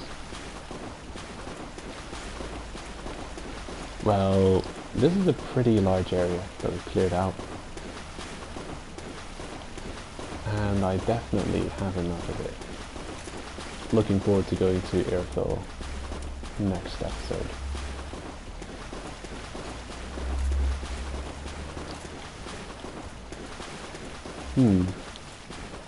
What other areas are there to clear? I think everything's converging into Iroquois now. There's no other path. I guess I can go and talk to Henri, but maybe I shouldn't. I don't know what's the deal. I should probably look it up, because I know this is a failure point. This is a part where you can mess up Henri's quest. Yeah, I think I'm just going to call it. Before dealing with High Lord Walnut, I'm going to call the screen here. I'm going to look up the Hollowing quest chain later. Yeah, for now, thanks for watching. Have a good weekend, and see ya next week, or maybe sooner if I feel like playing Don't Starve stream. I don't know. I'm getting rather rusty on Don't Starve. The E3 coverage was interesting to follow. I particularly enjoyed Layman Gaming's take on it. They were actually there, live at the event. And I'm interested in seeing what Code Vein has to offer. Code Vein, Bloodstained Ritual of the Night, and Monster Hunter World Iceborne are the three soonest upcoming games that I'm quite curious about, seeing how good they are. Alright, yeah, have a good one, and see you next time. Check out my awesome sword. Bam, stab this guy.